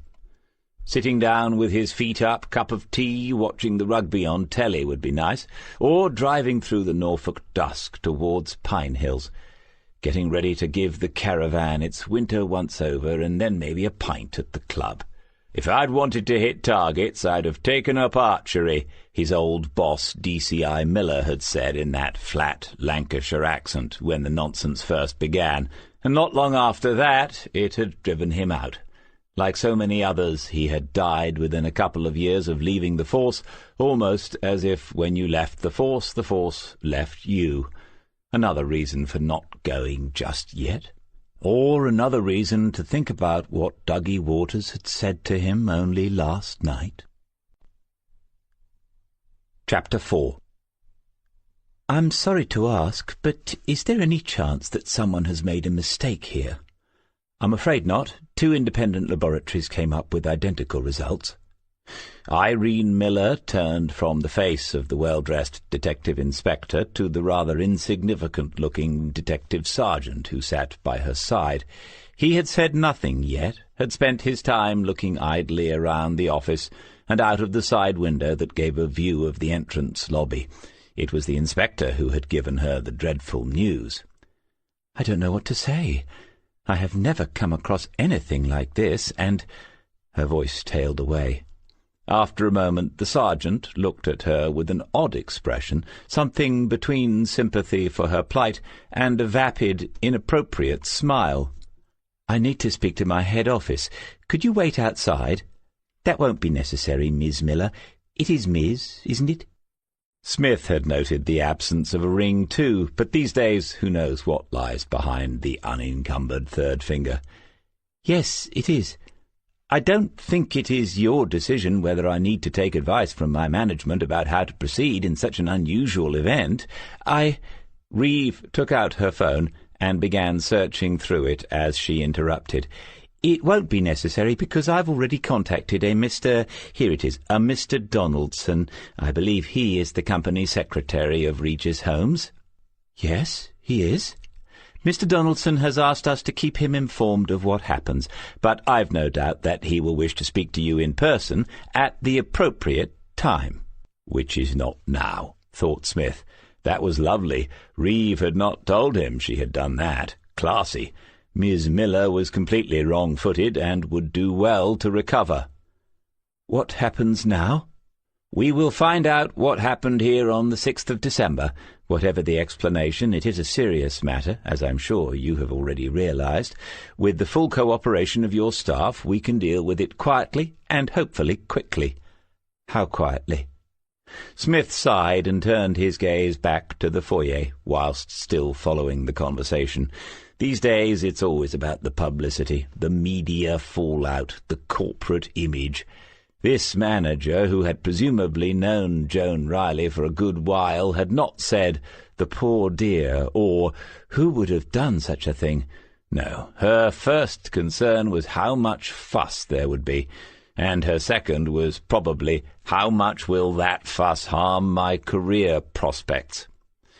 "At the moment, media interest will not help our inquiries at all, Miss Miller, though that can, I have to warn you, sometimes change. At present, if approached, we will have no comment. However, once we begin to speak to your staff, even if we do not go into details, they will begin to realize that something is wrong. That is inevitable, and we cannot be responsible for what they then do." The landline on Irene Miller's desk began to ring. The 3 of them looked at it, all perhaps assuming the worst in view of what was being discussed, and then the manager jabbed a finger onto the keypad. After a moment, they could hear a phone ringing somewhere in another office. "My main concern is with our residents. Some of them listen to the news and read papers. If this becomes public, it will upset them. If there is any way we can minimize that risk, I would appreciate it." Smith looked at her again. She seemed to be sincere. "I can give you my word that if we need to make a statement, you will be forewarned. I will do that personally." "Thank you, Inspector. What can I do to help now?" "Sergeant Smith has a list of what we need to see and do this afternoon. He will be in charge of the officers who come to Rosemary House and will lead in the interviewing process. He will take you through the list while I make a call outside, and then I would like you to show us around while the other officers get to work." When Reeve had gone, the 2 of them faced each other in silence. Then Smith got up and took the folder around to Miss Miller's side of the desk. From there he could see the world of Rosemary House as she saw it. Irene Miller could see why some of the items were on the sergeant's list, but others mystified her. He had come with 2 copies, one of which was for her own records. Naturally, he said, she would want to keep her own account of the investigation. She had not considered that, not yet. He annotated his own copy as she told him where the various files were kept and who was responsible for them. In response to his questions about the administrative staff, she told him about her office manager, Rita Sanchez, and Rita's part-time assistant, Tracy. He wanted to know exactly where their offices were in relation to her own. She said that she would show him in just a moment, if it was that important. He was silent for a moment then, and she felt that her remark had been taken as somehow off-hand. "Well, Miss Miller, that's just one of the problems in my job. When you start off, you have no idea what will, in the end, be important. So it's best not to judge, I find. Just treat everything as if it might be. Does that make sense?" He waited until she nodded, like an uncooperative schoolgirl. Then he took out a small black notebook and asked her to repeat and to spell the names of her administrative staff as he wrote them down. "And their phone numbers will be in their staff files, I assume. Perhaps you'd be so good as to give me your number while we're at it. Save me looking it up." She did so. All this was intrusive, and he knew it. He was making no apologies for it, but quite the reverse. He was making a point. "And finally, Mrs. Riley's medical records, which you say are kept here in your office. I presume in these cabinets here, which have the keys in the locks. Are these generally kept locked when you are not in the building? Who has access to the medical records?" She took another look at the detective sergeant, and he returned it, eye to eye. He wasn't rude, wasn't officious, but there was something. She struggled for the word. Something almost relentless in the way he moved methodically through his list of questions, in the way he went straight on through any reservations she might have about what he wanted to know, or how he wished to proceed. She sensed that whatever answer she gave next would seem questionable, but there was no alternative. "The filing cabinets are not locked during the day when I am here. When I leave, I lock my office, but the shift supervisors have keys. They must be able to access records for obvious reasons. Illness is not unusual here." "I see." Did he? And what did he see? There would be more questions.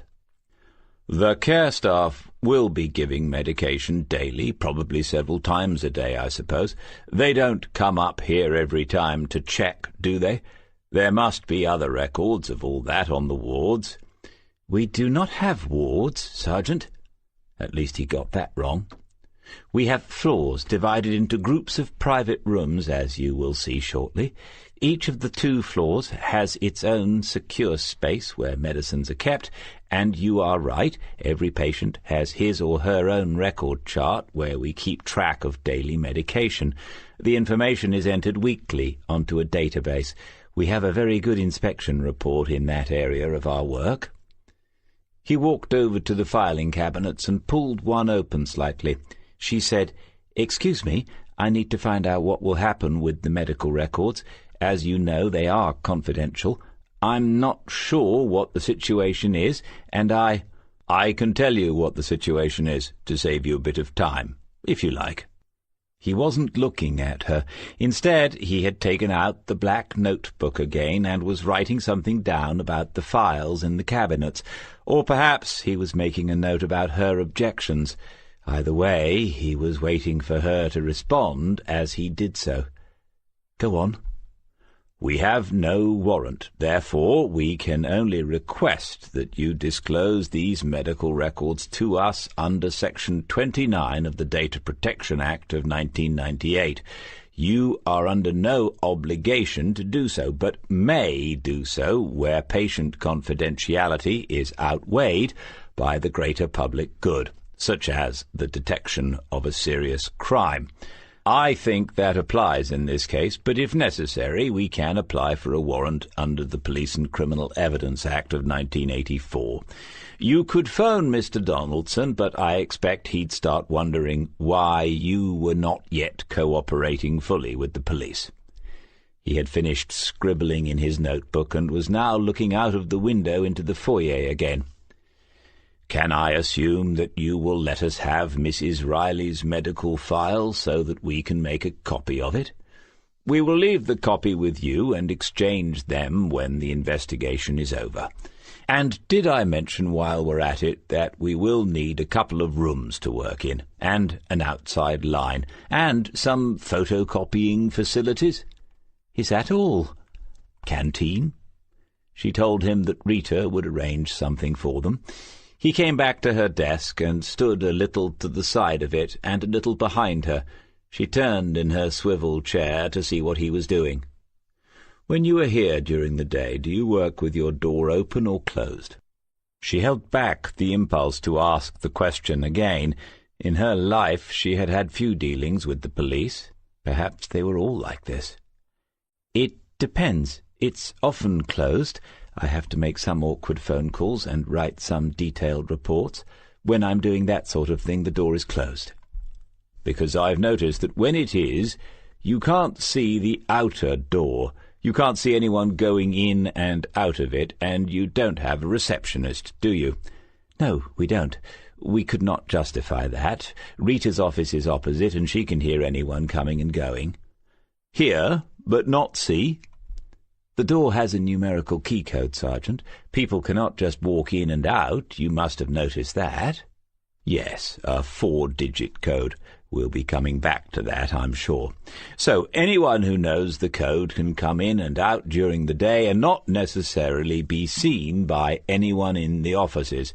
And after office hours?" Was that an implication? Did this annoying little man really imagine that she worked office hours, that her phone never rang at midnight, that she never had to drive in through the rain at 2 a.m. to sort out hysterical residents and incompetent care staff?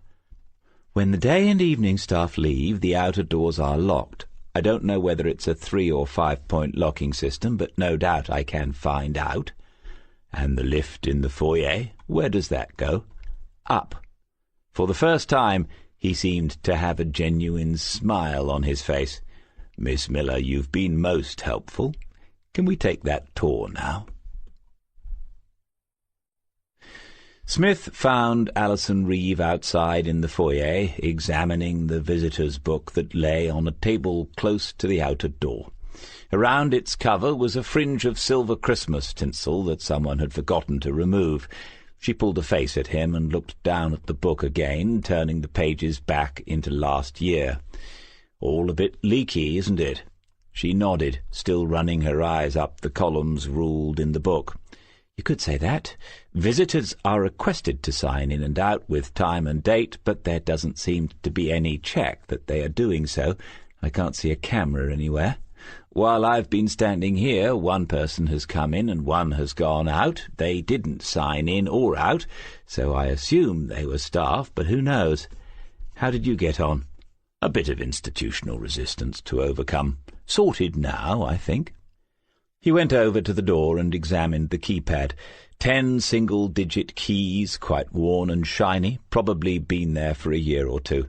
Then he looked at the locking system, which was a 5-pointer, must mention that to Miss Miller, and tried the handle. It was a substantial Yale, but was also probably the original fitting. It had certainly been there long enough for all sorts of people to have keys gathering dust in drawers and glove compartments. "What was the phone call, or were you just giving us the opportunity to get to know each other? I think we're going to get on very well." "It occurred to me that these places are all inspected to death now, like the rest of us. That's a bit inappropriate, isn't it? Never mind. So I called Amanda and asked her to look into locating some reports, ready for John when he's back at his desk." Irene Miller came out of her office and made something of a show of locking the door and trying the handle when she had done so. When she looked up from that, she found Smith nodding with approval. Rita Sanchez was not surprised when they were introduced to her, which probably meant that she already knew there were police in the building. She was small, olive-skinned, darkly pretty, and as Mediterranean-looking as her name had suggested she might be. Her office was large and immaculately tidy, and when Miller said, "Our first line of defence against everything," Smith caught the odd, intense look that went between the two women. When Rita turned away to a drawer to find the floor plans of the building that she would copy for them, she saw too the tiny gold nose stud and the little hoops of the same metal that pierced the side of her left ear like a sequence of miniature curtain rings. When he asked about the other occupant of the main office, Smith was told that it was one of Tracy's college days. She was never in on a Wednesday or a Thursday.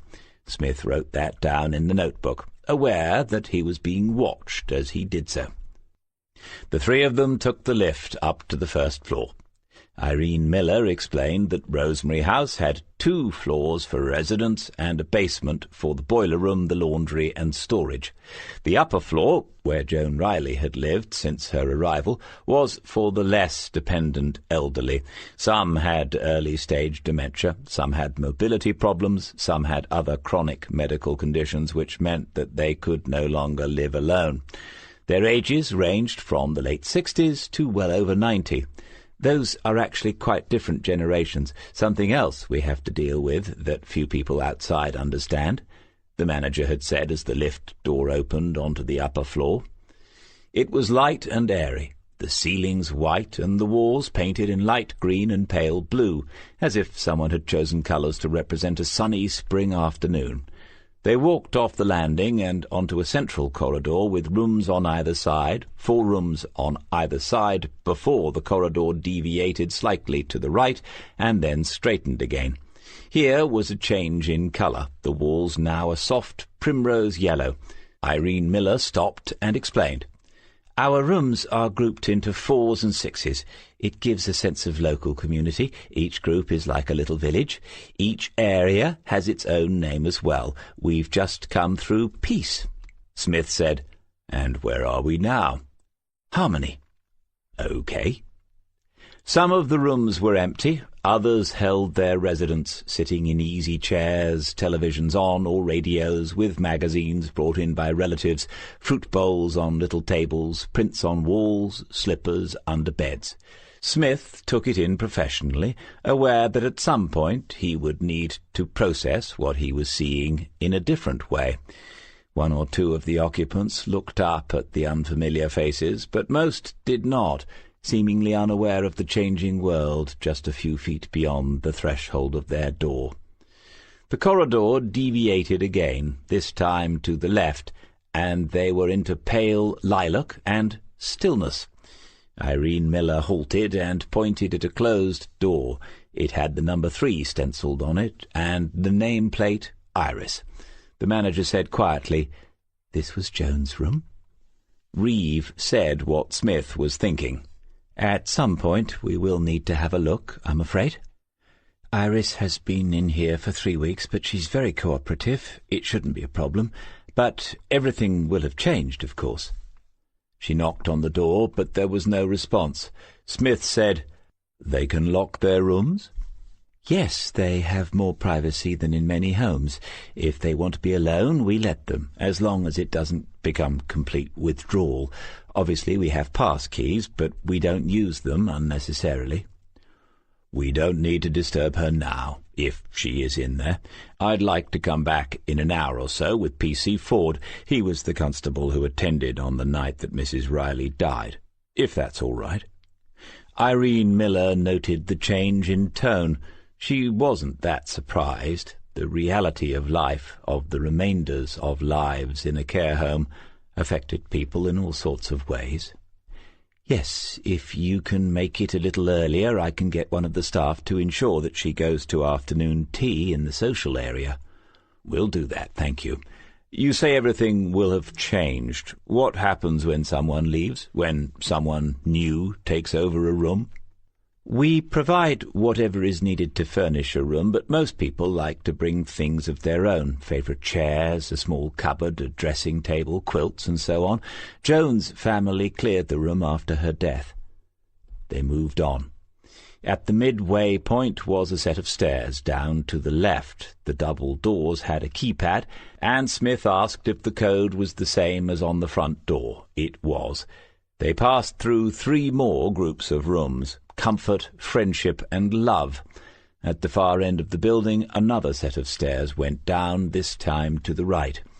Beyond here, the corridor opened out into a spacious communal area that had a large wall-mounted television, a sound system, shelves of books, a huge tank of goldfish, and a variety of arm and easy chairs. There were windows all along the longer wall, and views out over the golf course and the wooded gardens of gorse-fields beyond.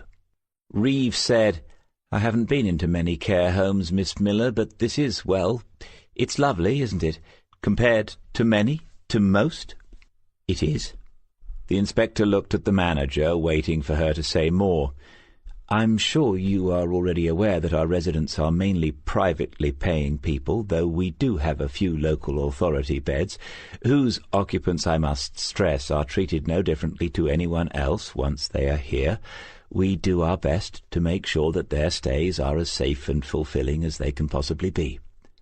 All of them must have been aware of the irony in her words as they looked around and waited for someone else to move the conversation on.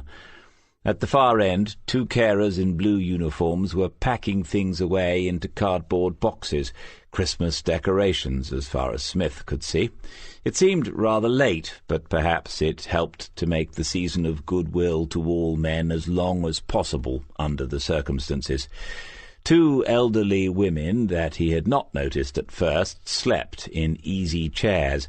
One had her fingers tangled in knitting that lay on her lap, and the other's head had lolled to one side, her mouth open. The room's only other occupant was a man sitting in a chair close to the windows. He held a newspaper in front of him as if reading it, but Smith noticed that the man's gaze was actually fixed firmly on the visitors.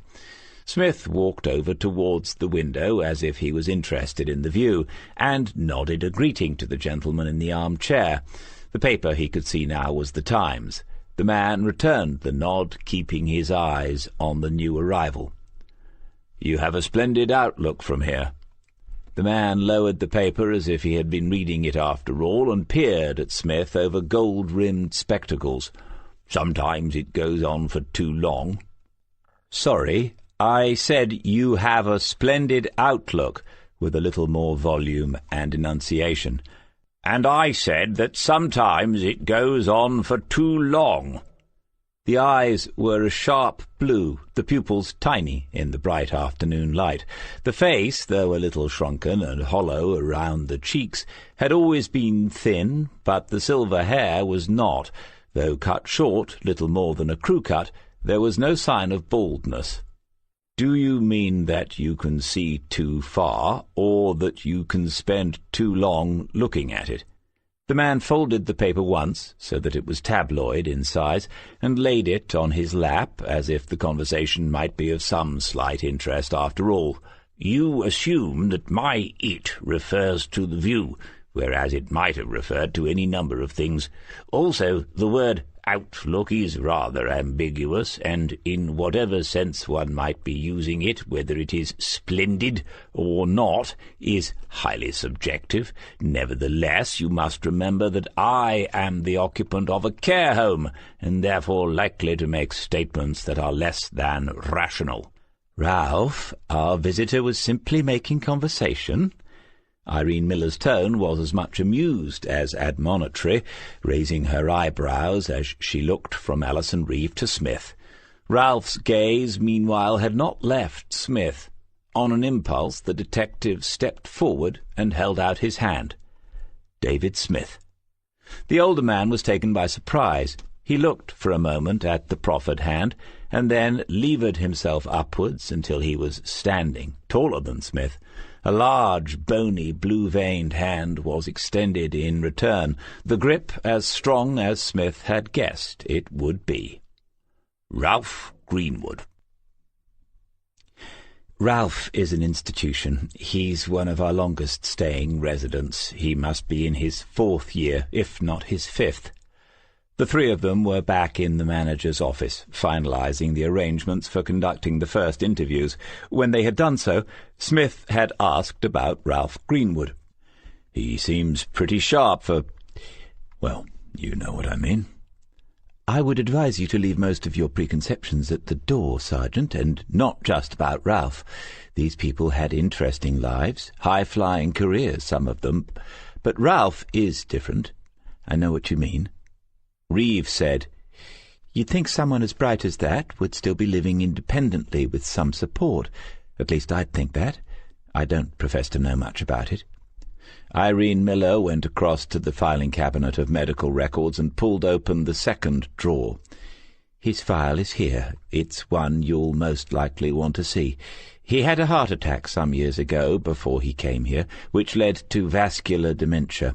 I suppose I can tell you all this, as you appear to have access anyway," with a meaningful glance at Smith. "Unusually, he seems to have recovered much of the function he lost at that point. His daughter lives in Kings Lake, that's why he moved up here, and she has a house big enough to accommodate him. She looked into it a couple of years ago and tried to persuade him, but he chose to stay on. It wasn't a question of the money. I think they're well-to-do, but he made his feelings clear, and that was that. The elderly often worry about being a burden." "Does he get visits?" "Yes, regularly. And he has a granddaughter, too, Astra. She lights up the place when she comes." She was searching for the file, walking her fingers across them and reading the names. Smith was surprised that it hadn't all been digitized already. There was no shortage of money here. He said, "You said that we'd most likely want to see Mr. Greenwood's file. Why is that?" "Oh, he and Joan were good friends, both members of the famous Five." Both detectives were silent, one having learned from the other that sometimes it was better to let questions ask themselves. "For a year or two we've had a little group that occupied those window-side chairs in the social area where Ralph was today. We nicknamed them the Famous Five, and it sort of stuck. They were as thick as thieves and kept us on our toes."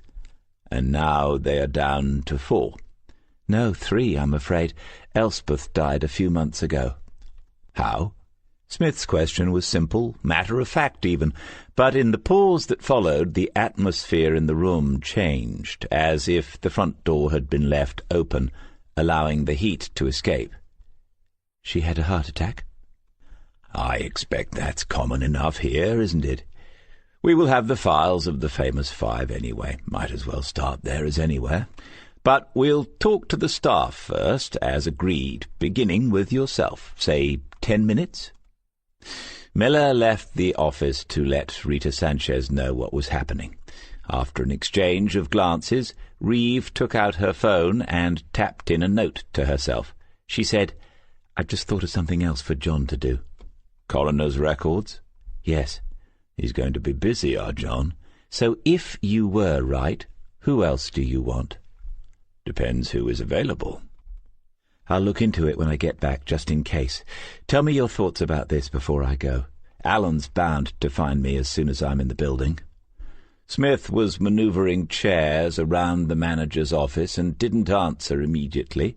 He pushed the high-backed swivel chair into a corner and placed 2 plastic ones on the manager's side of the desk. Finally, the other, more comfortable chair for longer-staying visitors was placed in front of the desk. "I think that it's going to be very tight with just Maggie and me in here. I mean, operationally. I'm not implying she's putting on weight. Example, I've just arranged to interview Ms. Miller and realized I should be going upstairs with Fordy to look at the room, so this will have to wait a few minutes. As for first impressions—" He sat in one of the plastic chairs, frowned, got up, and sat in the other one. They appeared identical, but some subtle difference made him return to the first and claim it as the one that he would use. Mrs. Riley was given what she took by someone, not necessarily a single someone. She might have been forced to swallow it, assuming that she did swallow it. Did she? Has anyone had another look at the body? Needle marks can be easy to miss. Anyway, that would be murder in my simple world. She might have been tricked into it, also murder. Be good to have had that glass Fordy picked up, eh? Or she might have taken it willingly, might even have asked for it, in which case we are into grey areas. But, for all that, someone assisted and could be looking at 14 years, isn't it?" Reeve nodded and said, "Family, staff, residents?"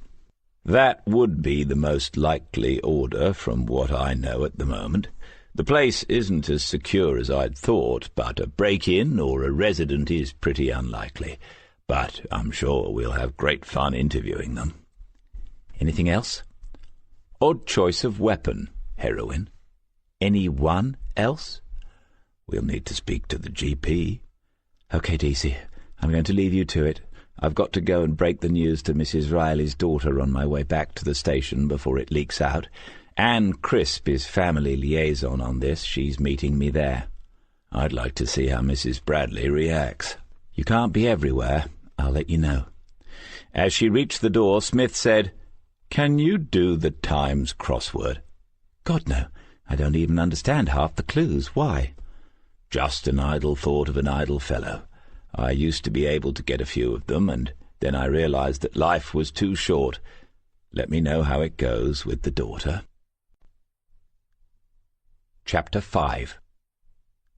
Smith sat at his desk that evening, transcribing the notes he had made in his working Alich notebook into the second one, his personal record of the cases that he worked upon.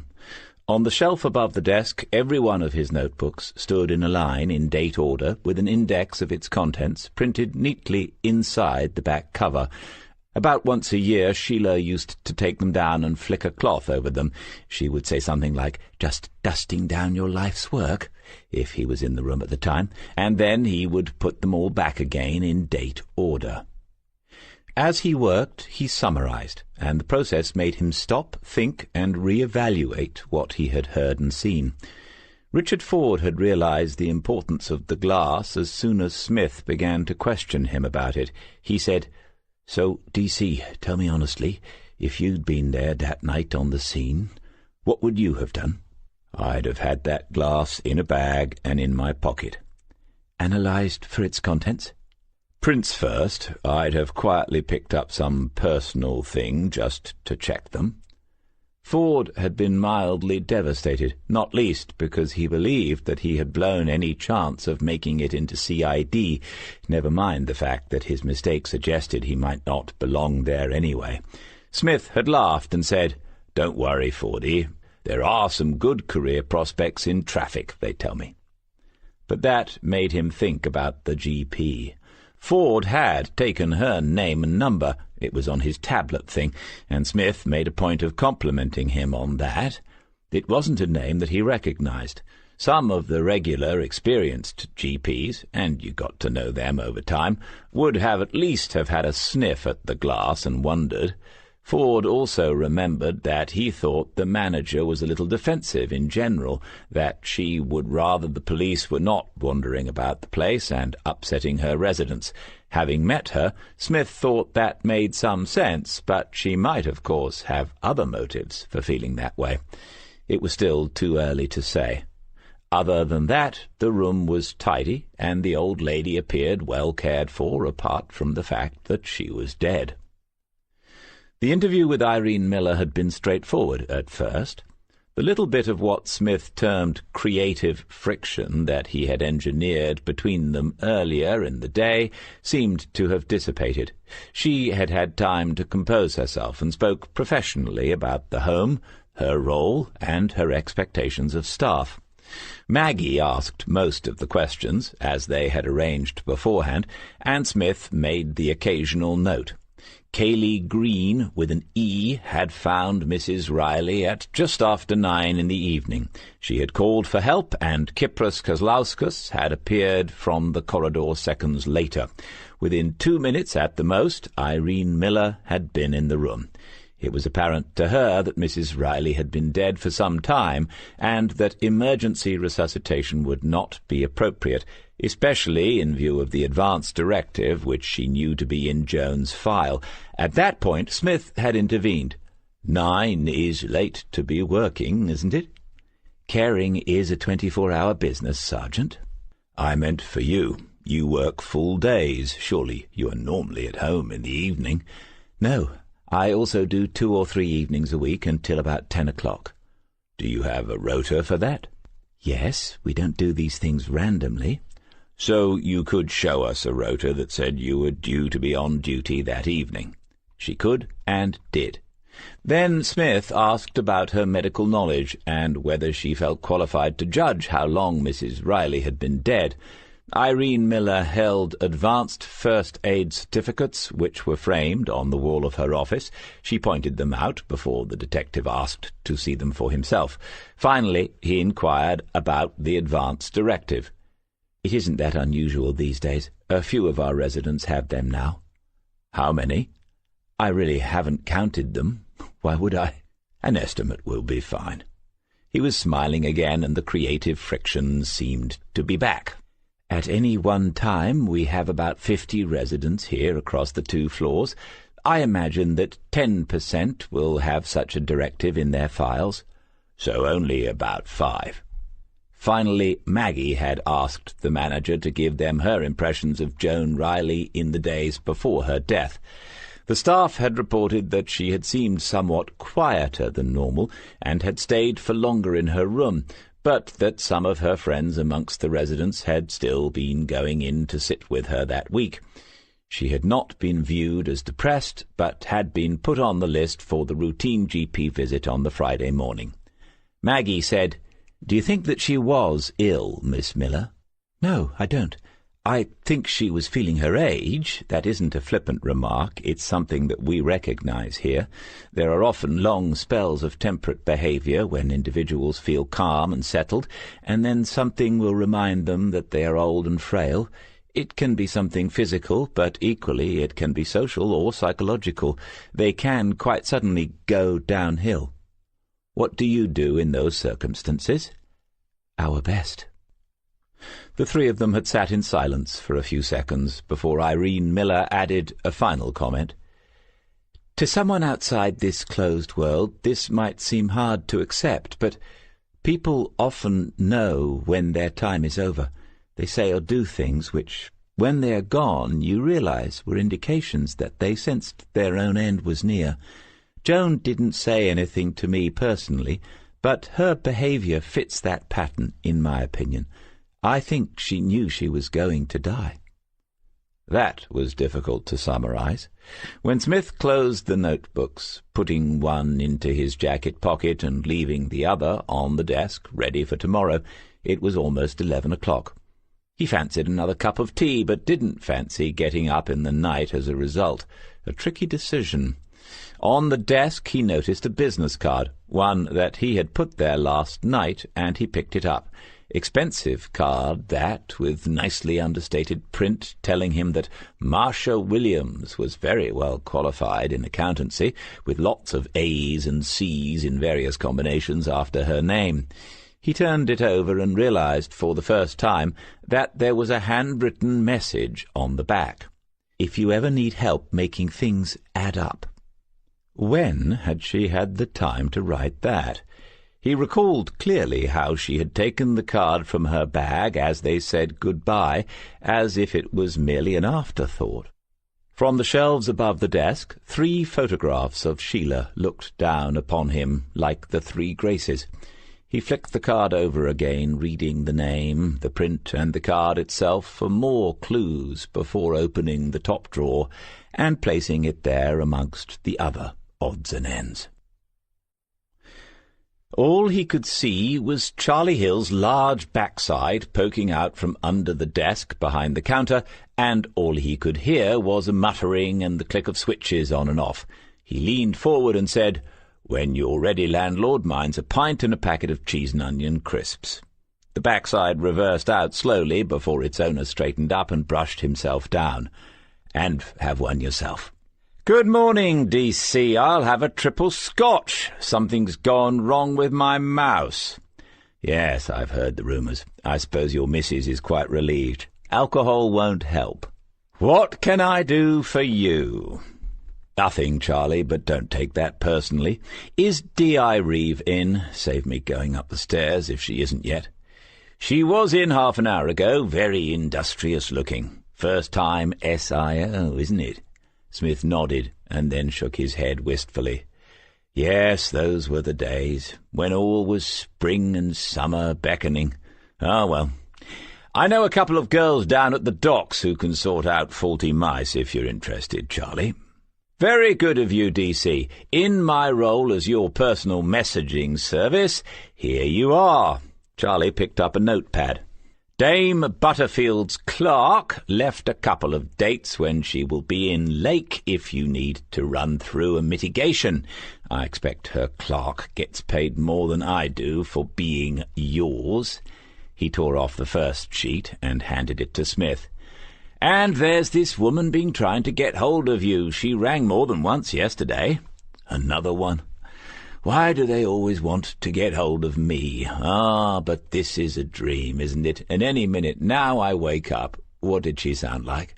I already said a woman. Did she sound tall? Because I have a bit of a problem with that. Charlie was trying to read his own writing.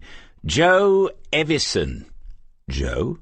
And you're sure that was a female, Joe? Well, here you are. Ring back, make your own mind up. What did she want? You must have asked.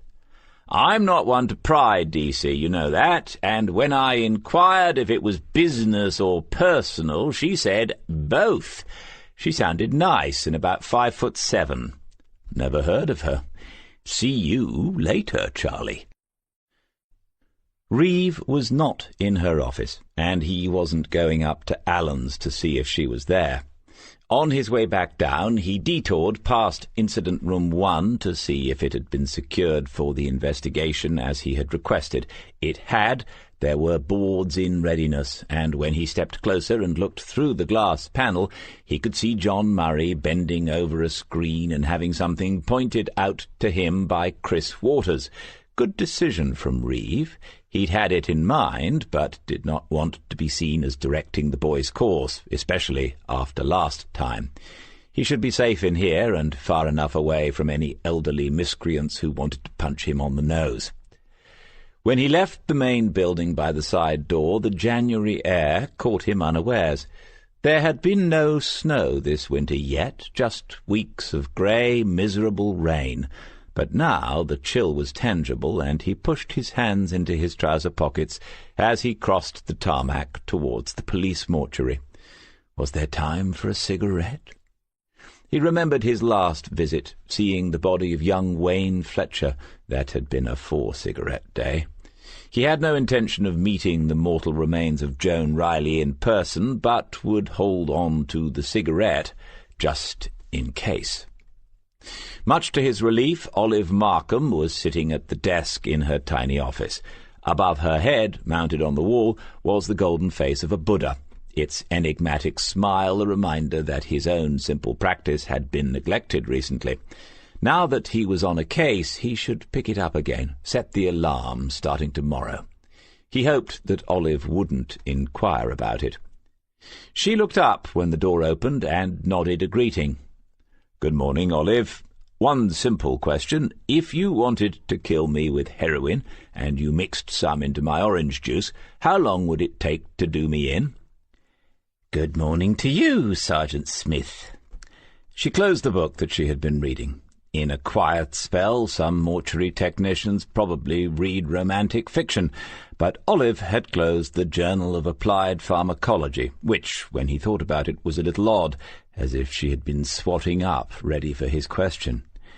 "I take it we are speaking hypothetically, and that you are not about to propose a scheme to me, though I do realize that men of a certain age and disposition are inclined to take stock of things."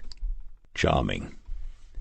"But what kind of orange juice? It matters because the fresh variety can be quite acidic, and that can affect the operation of opiates." "I don't know. I made that bit up." "You might have difficulties there if it comes to court." There was an empty chair in one corner, and Smith pointed to it with a question on his face. She nodded, and he sat down. This was Olive's domain, and he saw no benefit in taking liberties.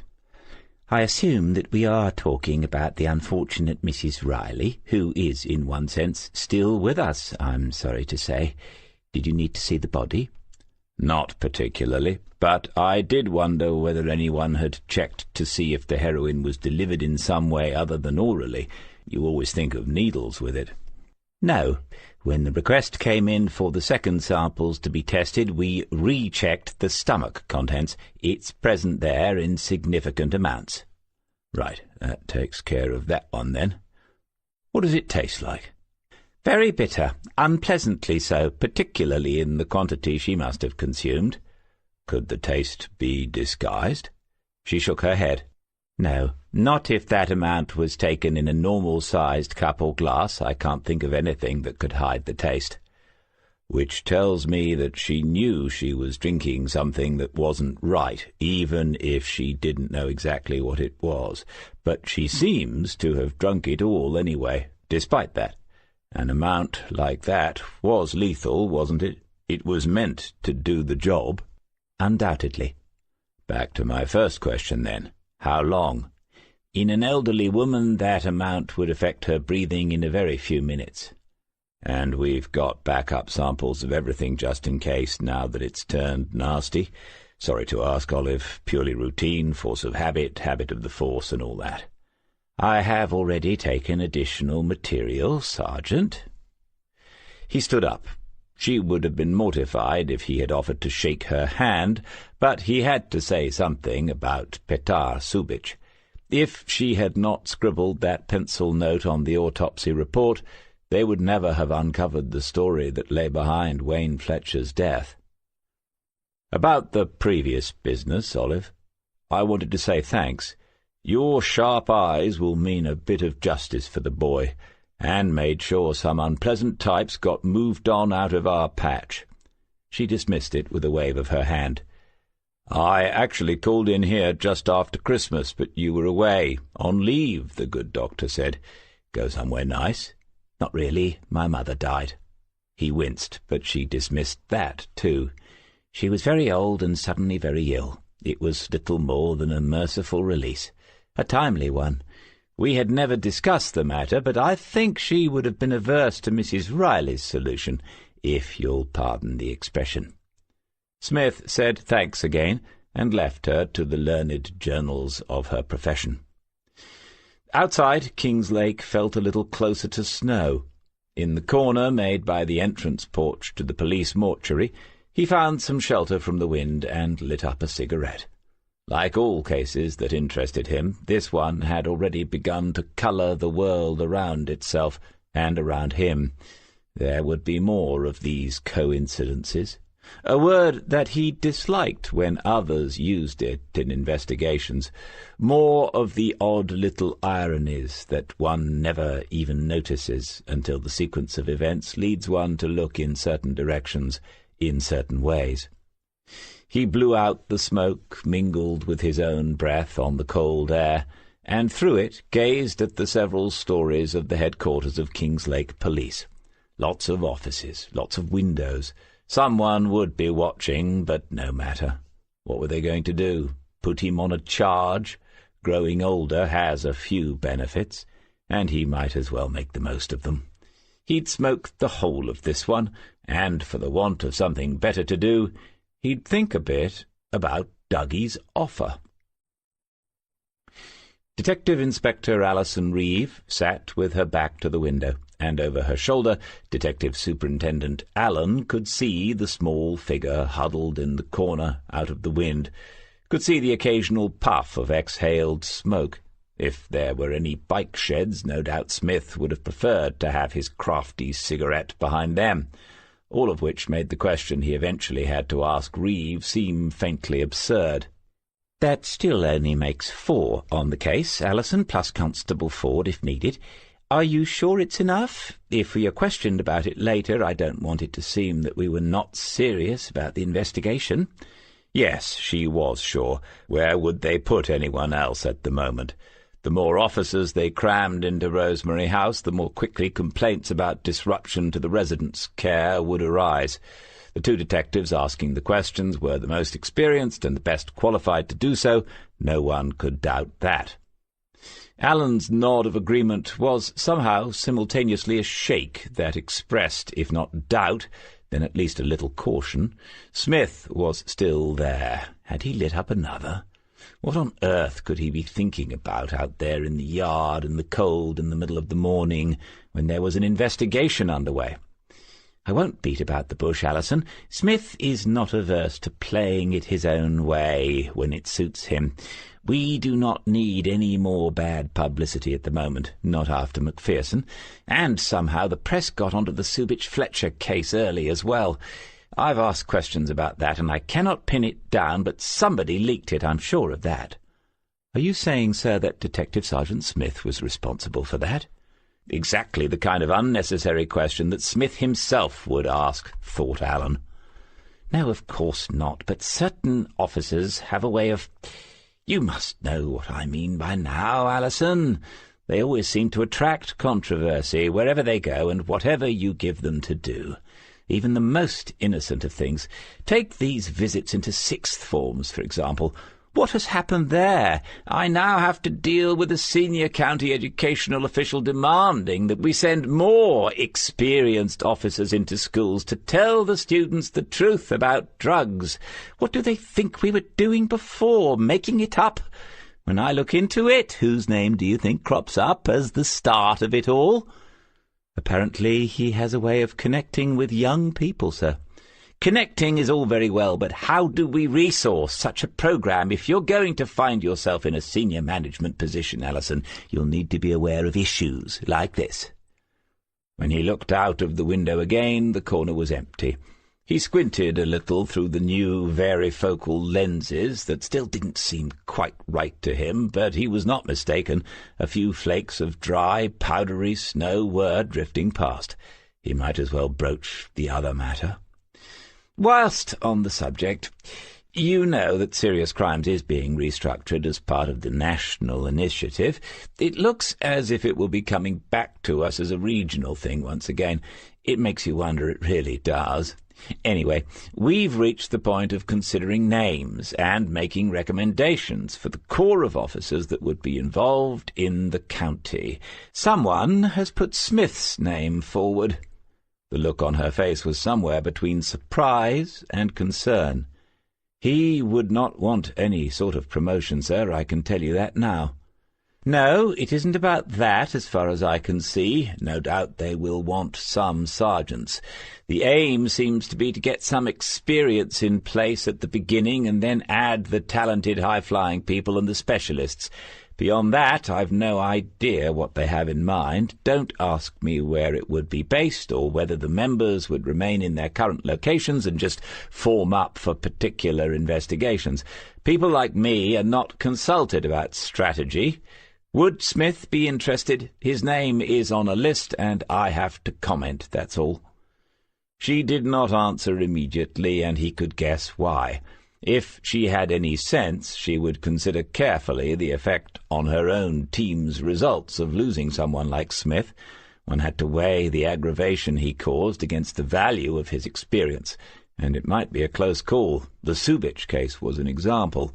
The press had, thanks to Alan's own efforts in part, it was fair to say, now decided to report it as an example of clever police work, and as long as the involvement of the intelligence services did not become widely known, they would come out of it pretty well after all. People like Smith had their uses as long as they were properly managed. I don't know, is the honest answer, sir. All I can do is ask him. Chapter 6. Smith stood at the window of Irene Miller's office and looked out over the flower beds that surrounded the car park. No flowers, of course, just the stumps of a few rose bushes that had been chopped down close to the ground. His father had spent hours at that every autumn, carefully choosing the proper outward-facing bud and pruning the bushes for the following season. Here it looked as if someone had gone over them all with a chainsaw. Contractors, targets to meet, cheap, unskilled labour. On the bare soil between the bushes he could see the fine dusting of snow that had fallen about an hour ago, just a millimetre or two blown into tiny wrinkled drifts by the easterly wind. He hadn't listened to the forecast that morning, but the feel of that wind when they had crossed the car park left no doubt that sometime soon there would be more of it.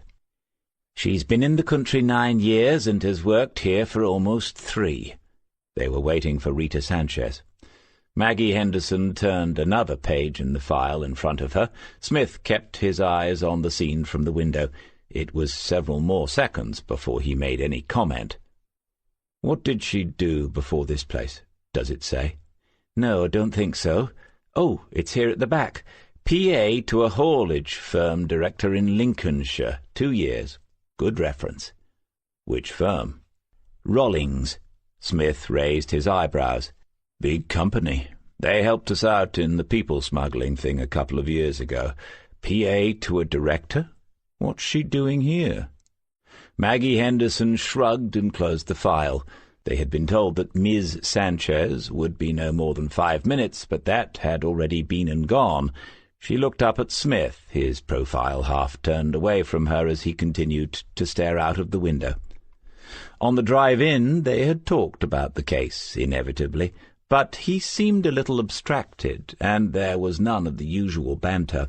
It must be hard going home to an empty house, especially at this time of the year. She knew that Sheila hadn't worked for some years before she died, and that meant that Smith had been used to warmth and cooking and the noise of a television or a radio as soon as he walked in through the door.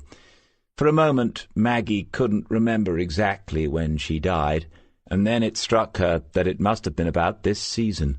Something about making that one more Christmas, and then passing away soon after it. That was more than enough to account for his mood this morning. So she wasn't dismissed for fraud or the attempted poisoning of her boss. Bugger. The door opened, and Rita Sanchez entered the room. Smith pointed an invitation to the empty seat, and then took his own beside Maggie. His notebook already lay open on the table, and he picked it up and read something from the last completed page. "Good morning, Miss Sanchez. Do you know why we are here?" The abruptness of the question seemed to take her by surprise. "About Mrs. Riley?" "Yes, very good. What about Mrs. Riley?" The dark brown eyes flitted between the two faces in front of her before she answered. "Is something missing? Is it about some money or something? I keep all the records of the spending money, so—" "Just one moment, Miss Sanchez." Smith stood up from the desk, and without explanation to either of the women in the room, he walked out of it and closed the door behind him. Maggie Henderson looked at Miss Sanchez and sighed, as if to say, "This is all your fault." Then she opened her iPad and busied herself with whatever was written there. He was gone for perhaps 2 minutes, during which time nothing more was said. When the door opened again, he had the same fixed expression, brisk and businesslike, with a hint of, "I can't believe I had to go and check that, but—" "I asked Miss Miller this morning exactly whom she had informed of our reason for being here. You were on that list, along with the shift supervisors. You have been told why we are here, Ms. Sanchez. You could have answered my question." The face was a little darker now. "I am responsible for the office here and for the residents' finances. These things I know about. I am not involved in patient care. I do not know much about their illnesses and the causes of death. But yes, Miss Miller has told me something of it." "Did you speak English before you came here from Spain? 9 years ago, I believe." "I spoke a little English." "What has this to—" "Your English is very good now." "Thank you." She was watching him closely now, not afraid to look him in the eye again after the surprise of the first question and his unexpected actions. A quick recovery, he thought. "Do you live in Kingslake, Rita?" She smiled a little at the use of the Christian name, as if she understood his game now. "Yes." "Far away from work?" "A drive of a few minutes." Maggie Henderson opened the staff file again, and Smith saw the secretary's eyes glance down at it as the detective turned the pages. It was why he had wanted Maggie on this. She knew how to work with a partner. "Tell us about what you do here. How is the residents' money looked after?" Every resident had their own monthly account. They could use it to buy extras for themselves or for their friends, come to that. Sweets, cakes and biscuits came around on a trolley 2 or 3 times a week, for example, and before Christmas a local lady who made soft toys had held a sale for them to buy presents for grandchildren. Hairdressers and chiropodists visited regularly, providing services additional to those offered by the home. Maggie asked how these providers were selected and monitored. The answer was that they were chosen carefully by Ms. Miller with Rita's help. All the current providers were long established and trusted. Had Joan Riley used them, and were records kept of when she last did so? Yes and yes were the answers, and she would provide those records this morning. Smith asked about bank accounts, and was told in no uncertain terms that no one in the organization ever had any dealings with a resident's bank account. Fees were paid by direct debit to the head office of Regis Homes.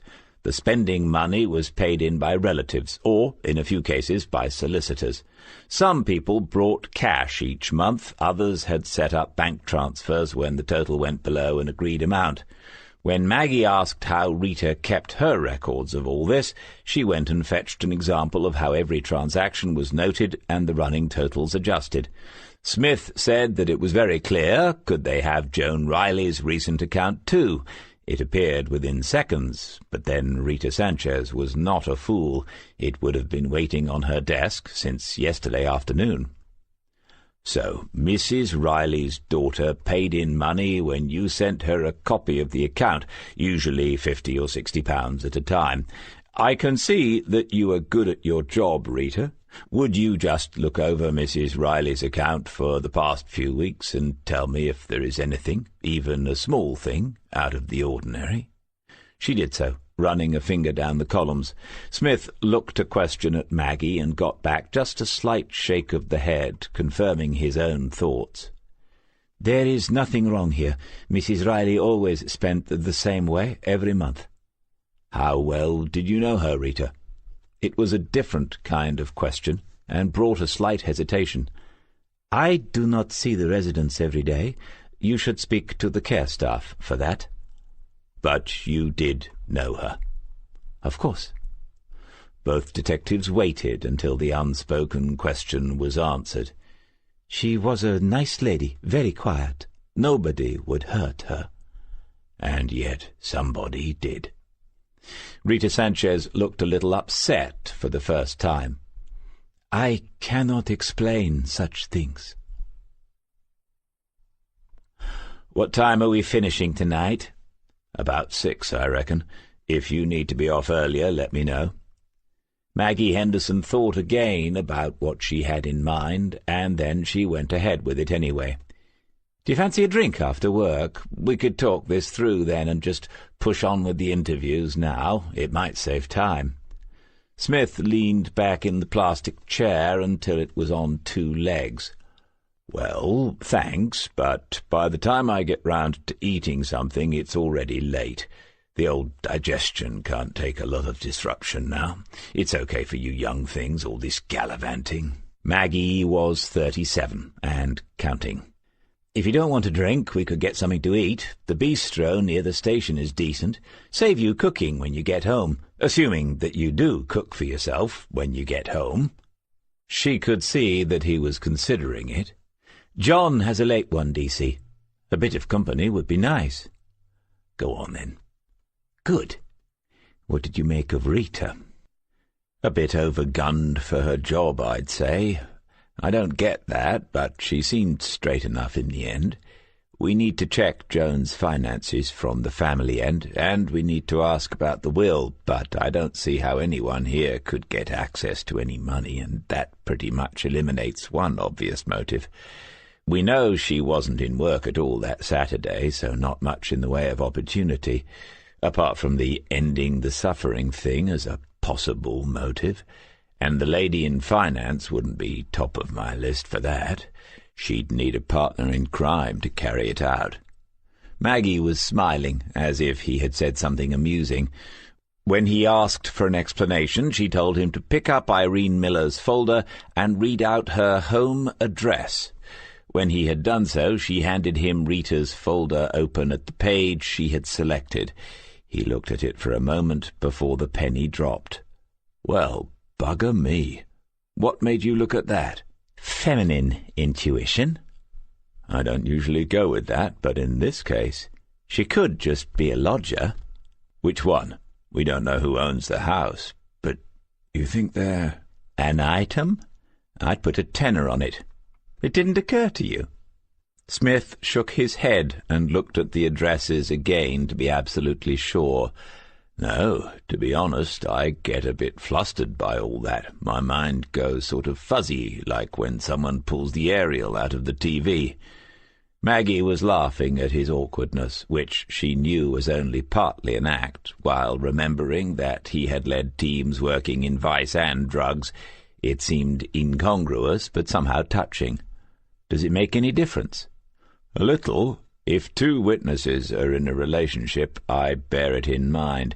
They have a motive, then, for not being entirely open, for protecting someone else.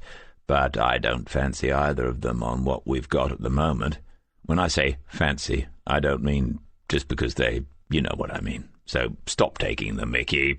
Let's talk about it tonight when you've had time to calm down and get over the shock. Who's next?" "Margaret Reed, shift supervisor. When did you stop being a Margaret, by the way?" She was heading for the door to send for the next interviewee. "I never started." The senior staff had been told that the police were making discreet inquiries into Joan Riley's death because some test results had been unexpected. That was all. Margaret Reed showed no curiosity whatsoever about that, but Smith soon had the impression that Margaret Reed had rarely, if ever, been curious about anything in her 50 or so years. She was a large, rectangular sort of woman whose hair was a little too blonde and whose eyes were a little too pale and close together for comfort. She sat across the desk from them and gave the sense of being immovable in every way, so dense that she might have been placed there by mechanical means. Yes, she had been on duty that night from 1800 hours. Yes, she had spoken briefly to Joan. She could not remember what was said, but she would have noticed if anything had been amiss. Anything? Yes, as people's powers diminish, they cling increasingly to routines. Routine is the key to running an ordered and stable environment. Nothing was out of the ordinary that evening, I would have noticed. But something out of the ordinary did happen, Mrs. Reed. Not in my presence.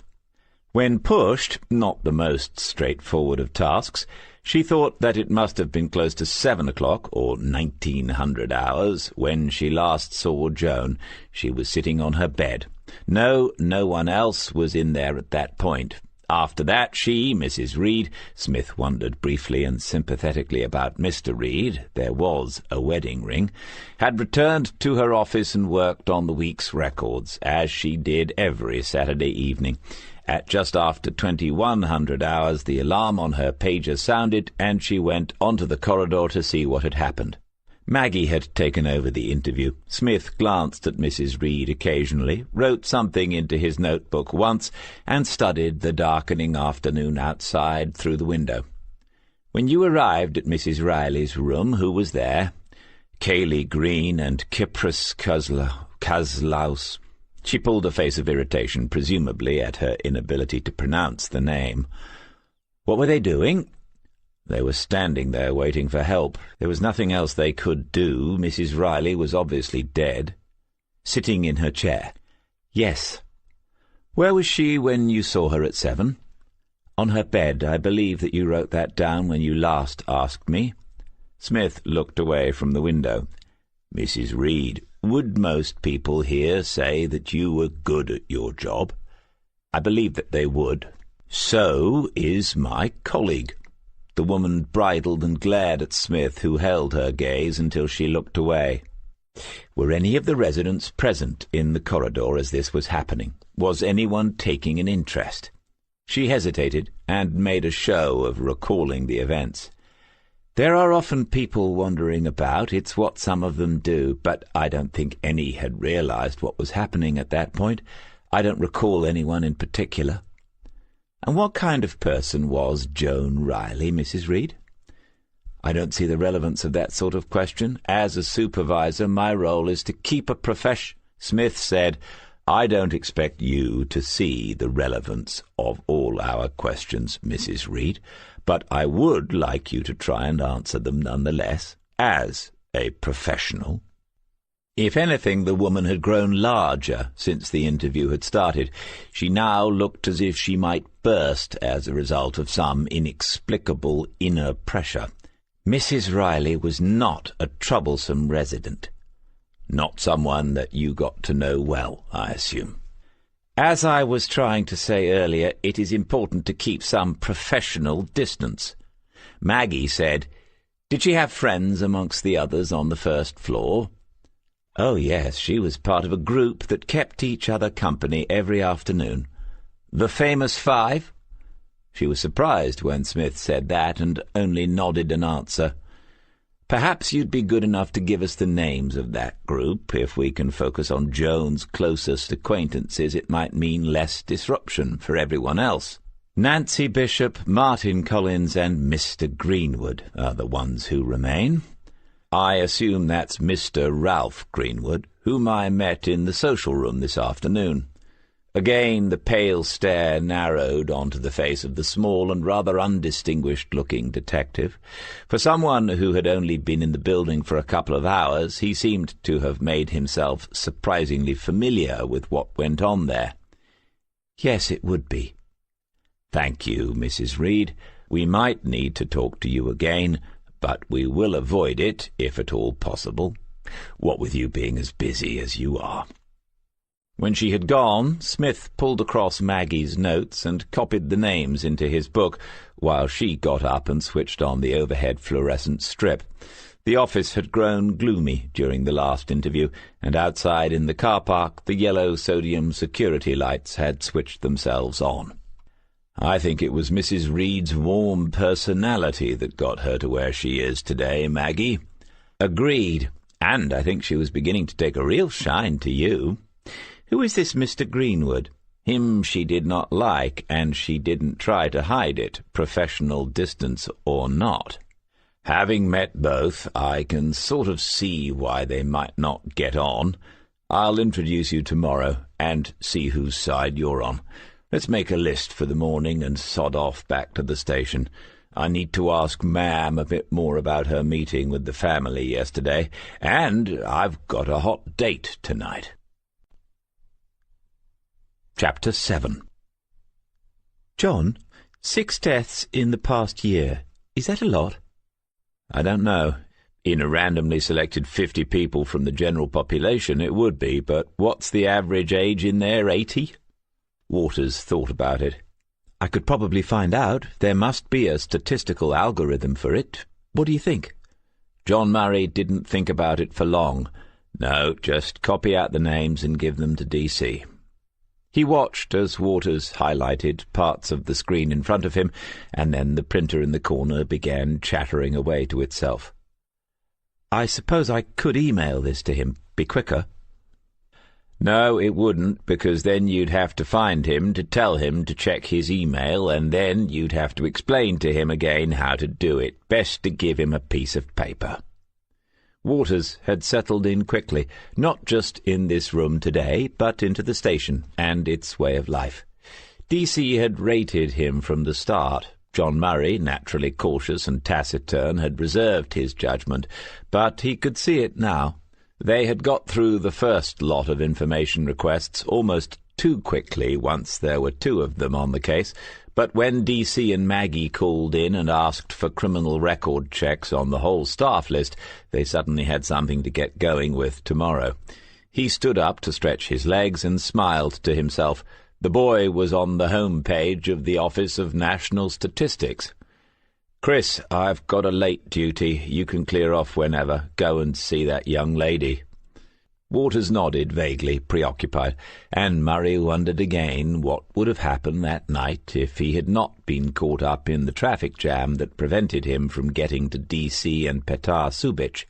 He, too, would have stood his ground against Hamilton's heavies, and he would not have taken the hit on the nose, but the outcome might have been worse. It's the little things that decide our fate in the end. "Thanks, John, but Claire's offered a training course this week. Might as well get on with some of this new stuff." "Up to you. DC and Maggie have already clocked off and gone to get something to eat." He could see Waters's attention come away from the screen. After a minute or two, the younger man said, "Have they known each other long?" Murray laughed and said, "If you mean am I bothered, not in the slightest." Waters coloured up and Murray relented. "A good few years. She knew him before I did. We've all been together on plenty of cases. I reckon she's in safe hands, Chris." Waters swivelled his chair round. "Do you know much about his time in the army?" "Only what he's told me himself." "When we arrested Petar Subic, it was almost like Captain Hamilton knew him, knew DC. It was pretty weird, some of what he said." "They'd never met before the case, but, well, from what I can make out, they had some stuff in common. Service stuff. Nothing much to that." Waters was still thinking it over, and Murray sat back and waited, showing that he was not trying to avoid questions. Whatever it was must matter to Waters, or he would not be asking. "Hamilton said that they had come after DC. Who were they, exactly? I mean, if it's private, I'm sorry I asked, but—" "Don't know for certain, but I've always assumed that it was the Provisional IRA or some splinter of it."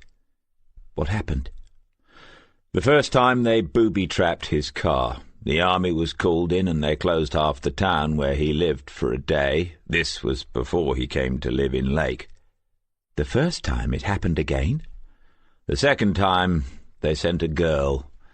DC dealt with that himself." "How?" "I don't know the details. I never asked." It was a lot to take in. Waters half-swivelled back to the screen and then changed his mind. "Do you know why? What he'd done to cause all that?" "Again, no details, but I always thought it must be the same thing that makes him good at this. You must have noticed it already. He has a way of not seeming to be a policeman, a detective, even when people have just been told that he is. If he was as good at not being a soldier, or seeming not to be, he must have been pretty effective undercover. When they found out, it rattled a lot of cages, I suppose." "Thanks." "It's no different to what he would tell you himself, apart from the last bits." "Do you think he has any idea about what happened at Rosemary House yet?" "God knows, but he'll be talking to people and putting them into lists. Unlikely, maybe, probably. He likes lists." "Until he gets to impossible and definitely? Whatever remains, however unlikely—" "I'm not sure there'll be an impossible list this early in the game." "Maggie, you wouldn't believe it. My social life is a hectic whirl. This is the second time I've eaten out in 3 days. I've got women I hardly know leaving me calling cards, and women I've never heard of phoning me up."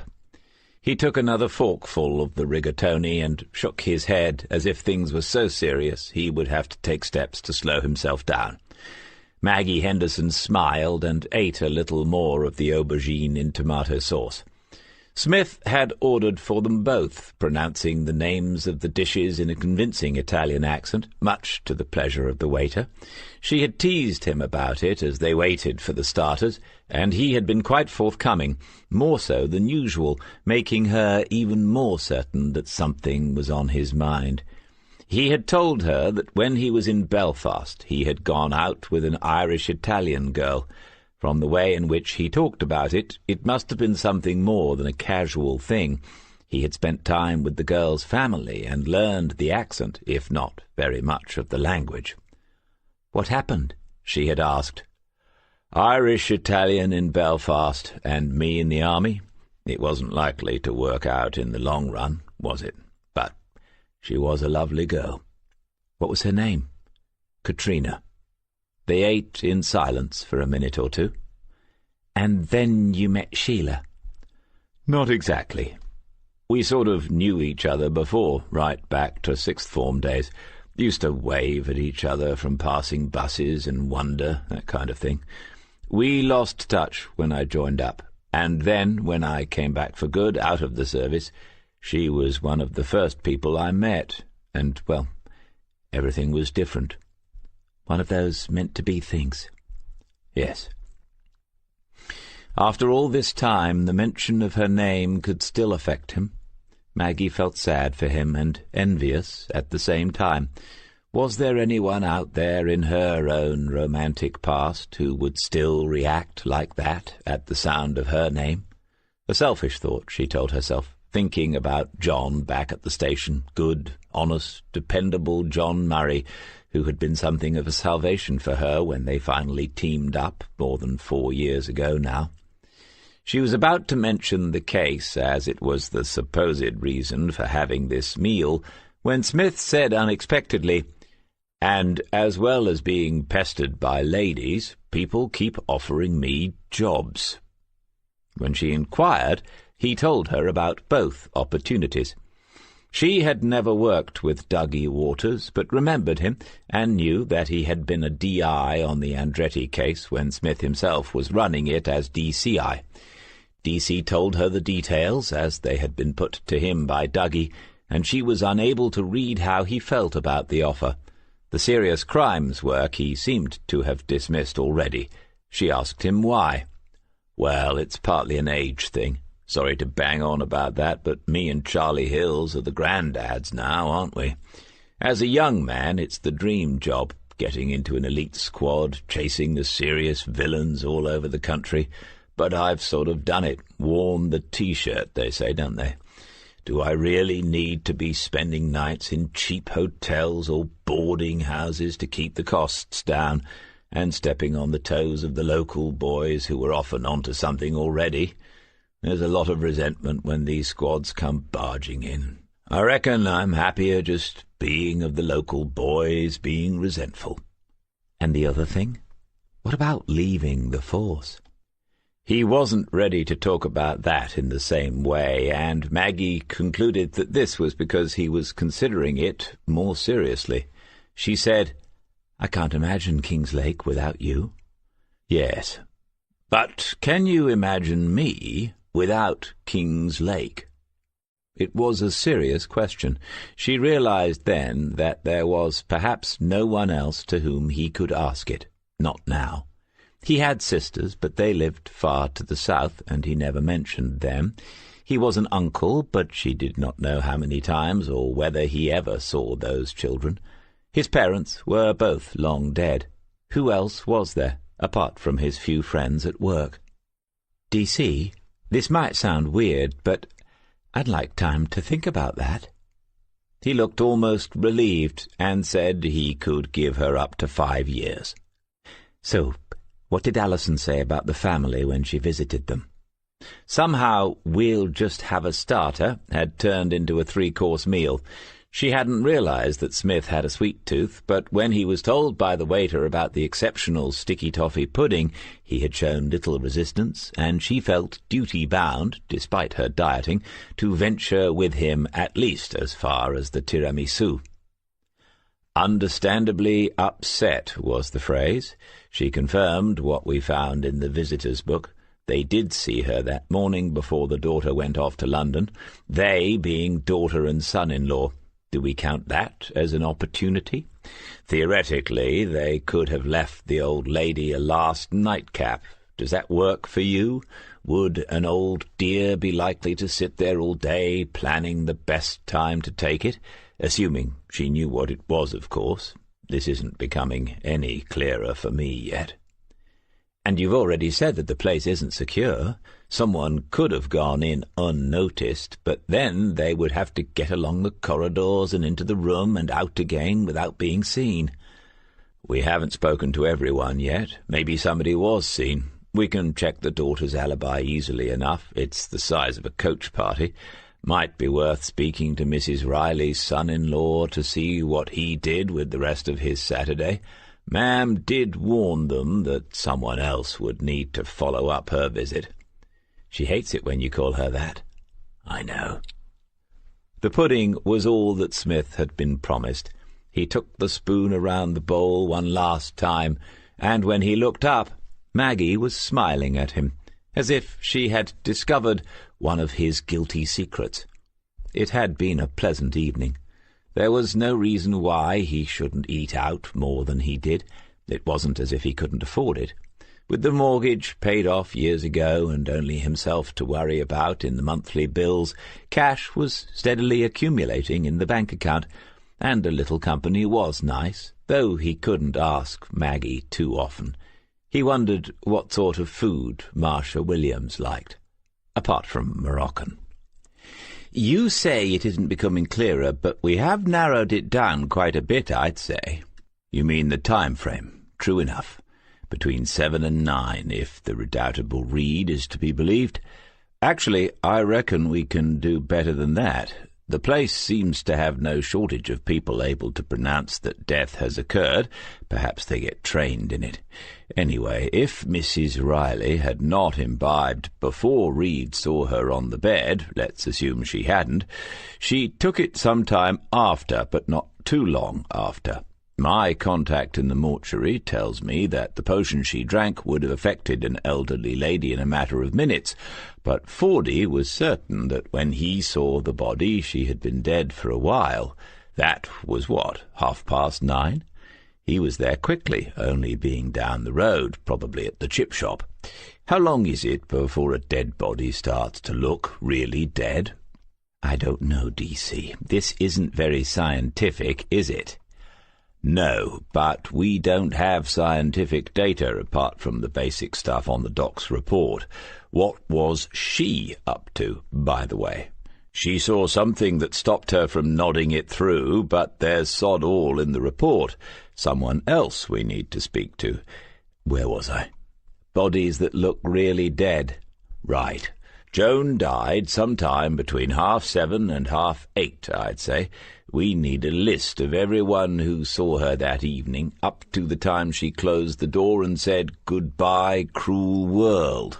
He was animated now, a slight frown between the eyes, and one set of fingers drumming lightly on the table. When the waiter passed by, Smith nodded for the bill without saying anything, and then his gaze returned to the middle distance, to the investigation.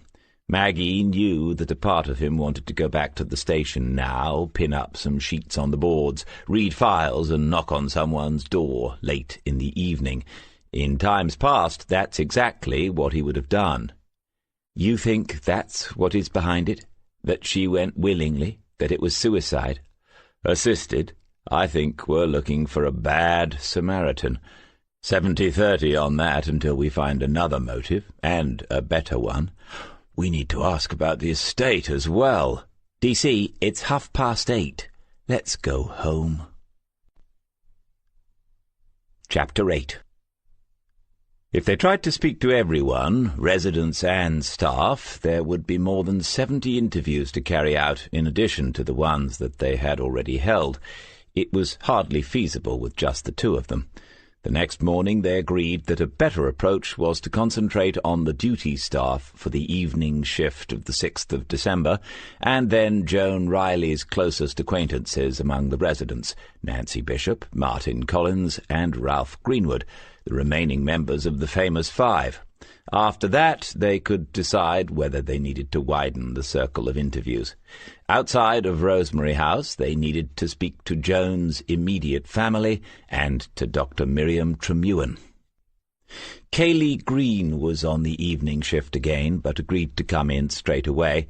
Smith soon concluded that he need not have bothered her. She had been employed by the home only 3 weeks before the night on which Mrs. Riley died, and didn't know her personally. It was only her second evening shift. She gave a clear account of how she found Mrs. Riley sitting in her chair, and how she had tried to wake her before realizing that something was wrong. Smith asked her to picture the scene again in her mind, and then he asked her questions. Was the bed made? Yes. Was the window open? She didn't think so, but you can only open them a few inches anyway for safety reasons. Were the doors to Mrs. Riley's wardrobe closed? Yes. Was there a glass on the floor by her chair? She could not remember that. Maggie asked her to describe exactly what she did when she realized that Mrs. Riley was unconscious. Cayley had shaken her a little by the shoulder. When her head fell forward, she had gone to the door and shouted for help, but Kypros Kozlauskas was outside, and he went into the room straight away. Smith said, "Kypros was outside? What was he doing outside, Cayley?" "I don't know." "Well, I mean, was he walking by, pushing a trolley, cleaning the floor?" "I'm not sure. He was just there. I'm glad he was." "Kypros knew what to do?" "Yes." "What exactly did he do?" "He kept talking to her, kept saying her name. He tapped her cheek to wake her, and then he felt the side of her neck for a pulse." "Can you show us just how he did that, if you can remember?" She did, and it seemed to be pretty much the right spot. "What happened next?" "I think he was going to lift her out of the chair, onto the floor, into the recovery position. Then he seemed to change his mind, and he told me to press the alarm on my pager. I should have done that straight away. I'm sorry." She was becoming upset at the memory of it all, and Maggie told her to take a moment, and that none of it was her fault. Smith watched closely, decided that if it was a performance, it was a good one, and wrote in his notebook. Maggie said, "Did either of you touch anything or move anything in the room? We're not here to accuse you, Cayley. We just need to find out what happened so that we can speak to the right people." No, they didn't. Kypros stayed very close to Mrs. Riley, kneeling by her chair and still talking to her. There were other people there within a few seconds of pressing the alarm, but Mrs. Reed had pushed through and taken charge of everything. She couldn't remember exactly who was outside in the corridor, but she didn't know the names of all the residents anyway. Mrs. Reed had called an ambulance straight away, and then she had checked the body for signs of life, but more thoroughly than Kypros did. After that, she had told them to leave the room, and not to let anyone else into it, and not to say what had happened. They were to wait outside, that was all. Cayley went to the staff washroom, while Kypros stood guard outside the room. Then, after she returned, they waited there together for a while, until Kypros had told her that she could go and get some tea. It didn't need two of them just to wait outside the room. "So, as far as you know, Cayley, no one else went back into the room?" She shook her head, looking, if anything, more frightened than when they had started. Clearly she thought that the investigation was into how the staff had behaved in the emergency, and whether anything could have been done to save Mrs. Riley. They sent her away with the conviction that she had told them all that she knew, and nothing more. Kypros Kozlauskas should in theory have been on the same shift as Cayley Green, and therefore would also need to come in especially for the interview, but they discovered that he was at work this morning. He arrived within 2 or 3 minutes of being sent for, and stood in front of their desk as if he expected the whole matter to be conducted with him on his feet and them sitting. They persuaded him to sit down, and after a glance at his folder and another at Maggie, Smith set off in an entirely different direction to the one that they had just agreed. "Hello, Kypros. Is it all right to call you that?" "Yes, sir." "No need for sir or madam," with a smile and a nod to Maggie. "Have you changed your shift in the past month, or are you doing extra hours, Kypros?" "I do extra hours when I can." "To send money home?" He was no more than 22 or 3 years of age, but the restless, wary eyes already seemed to have seen too much, too many things that they could not forget. Now he hesitated, perhaps wondering whether that was an offence that he had not been warned about. "When I can, I send a little." "To your wife? Do you have children?" "No." The thought seemed to alarm him. "To parents. I have younger brothers and sisters, too many of them." Where is home? Lithuania. Smith smiled encouragingly. Vilnius? Kypros was surprised. No one else here had ever mentioned the name of his country's capital. No one else had asked him about his home since Joan Riley. No, but not so far from there. A small town, Trakai. That is my home. Smith looked down at the file. And now you live in King's Lake. Do you have a flat in Regent's Road? No, just one room. I share kitchen and bathroom. But still not cheap. So you work extra to send money home. Lithuanians seem to be hard-working people. Last year I met some who live out in the west of King's Lake. They call it Little Lithuania. Do you know it? Kypros nodded.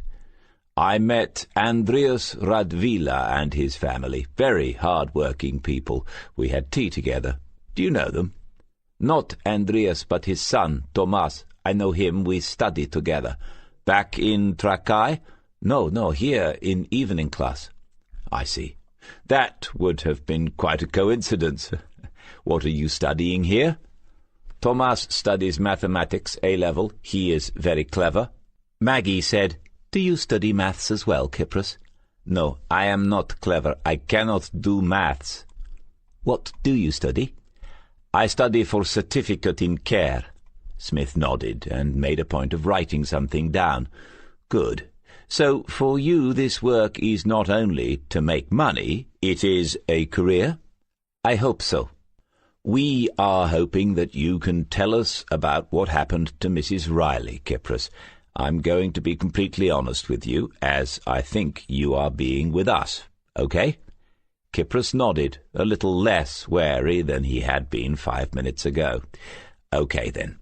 Mrs. Riley had some tests done when she passed away. Some of the tests gave us results which surprised us, and we need to find out what caused those results. If you know anything that might help us, please just tell us. But we will begin by asking you some questions. Smith nodded to Maggie, letting her know that they were back on the original track. Kypros, when Kaylee called for help, you were just outside Mrs. Riley's room. Can you tell us what you were doing there? He said that at 9 in the evening some of the residents were already going to bed, and that one of his jobs was to visit those who needed help to do that. He was on the corridor, going from room to room. Still smiling, Smith shook his head a little. Kypros, I'd like you to be more specific. Who had you just been helping? Before I heard Kaylee, I had been in Mr. O'Brien's room. He is quite disabled. And where is Mr. O'Brien's room? He didn't understand and looked from one to the other of the detectives. Is Mr. O'Brien's room near to Mrs. Riley's room? Kypros paused and seemed to be counting. 3 rooms away. Okay. Before you tell us what happened when you went into Mrs. Riley's room, I want to ask you what some other residents were doing. Mrs. Bishop, Mr. Collins, and Mr. Greenwood. Were they in bed, Kypros? An involuntary smile appeared on the Lithuanian's face as he answered, I did not see, but they would not be unless they were ill, and nobody was ill. How can you be certain they were not in bed if you had not been into their rooms? They stay up often, never go to bed until the last, in the social room or in the kitchen, or Mr. Greenwood's room. I see. And they were friends with Mrs. Riley? Kypros seemed happy at the memory of these elderly people, all of whom were old enough to be his grandparents. Oh, yes, all good friends. Famous 5. Maggie said, And the 5th person was Mrs. Gray before she died? He nodded. How did Mrs. Gray die, Kypros? Smith was watching closely, but could see no reaction.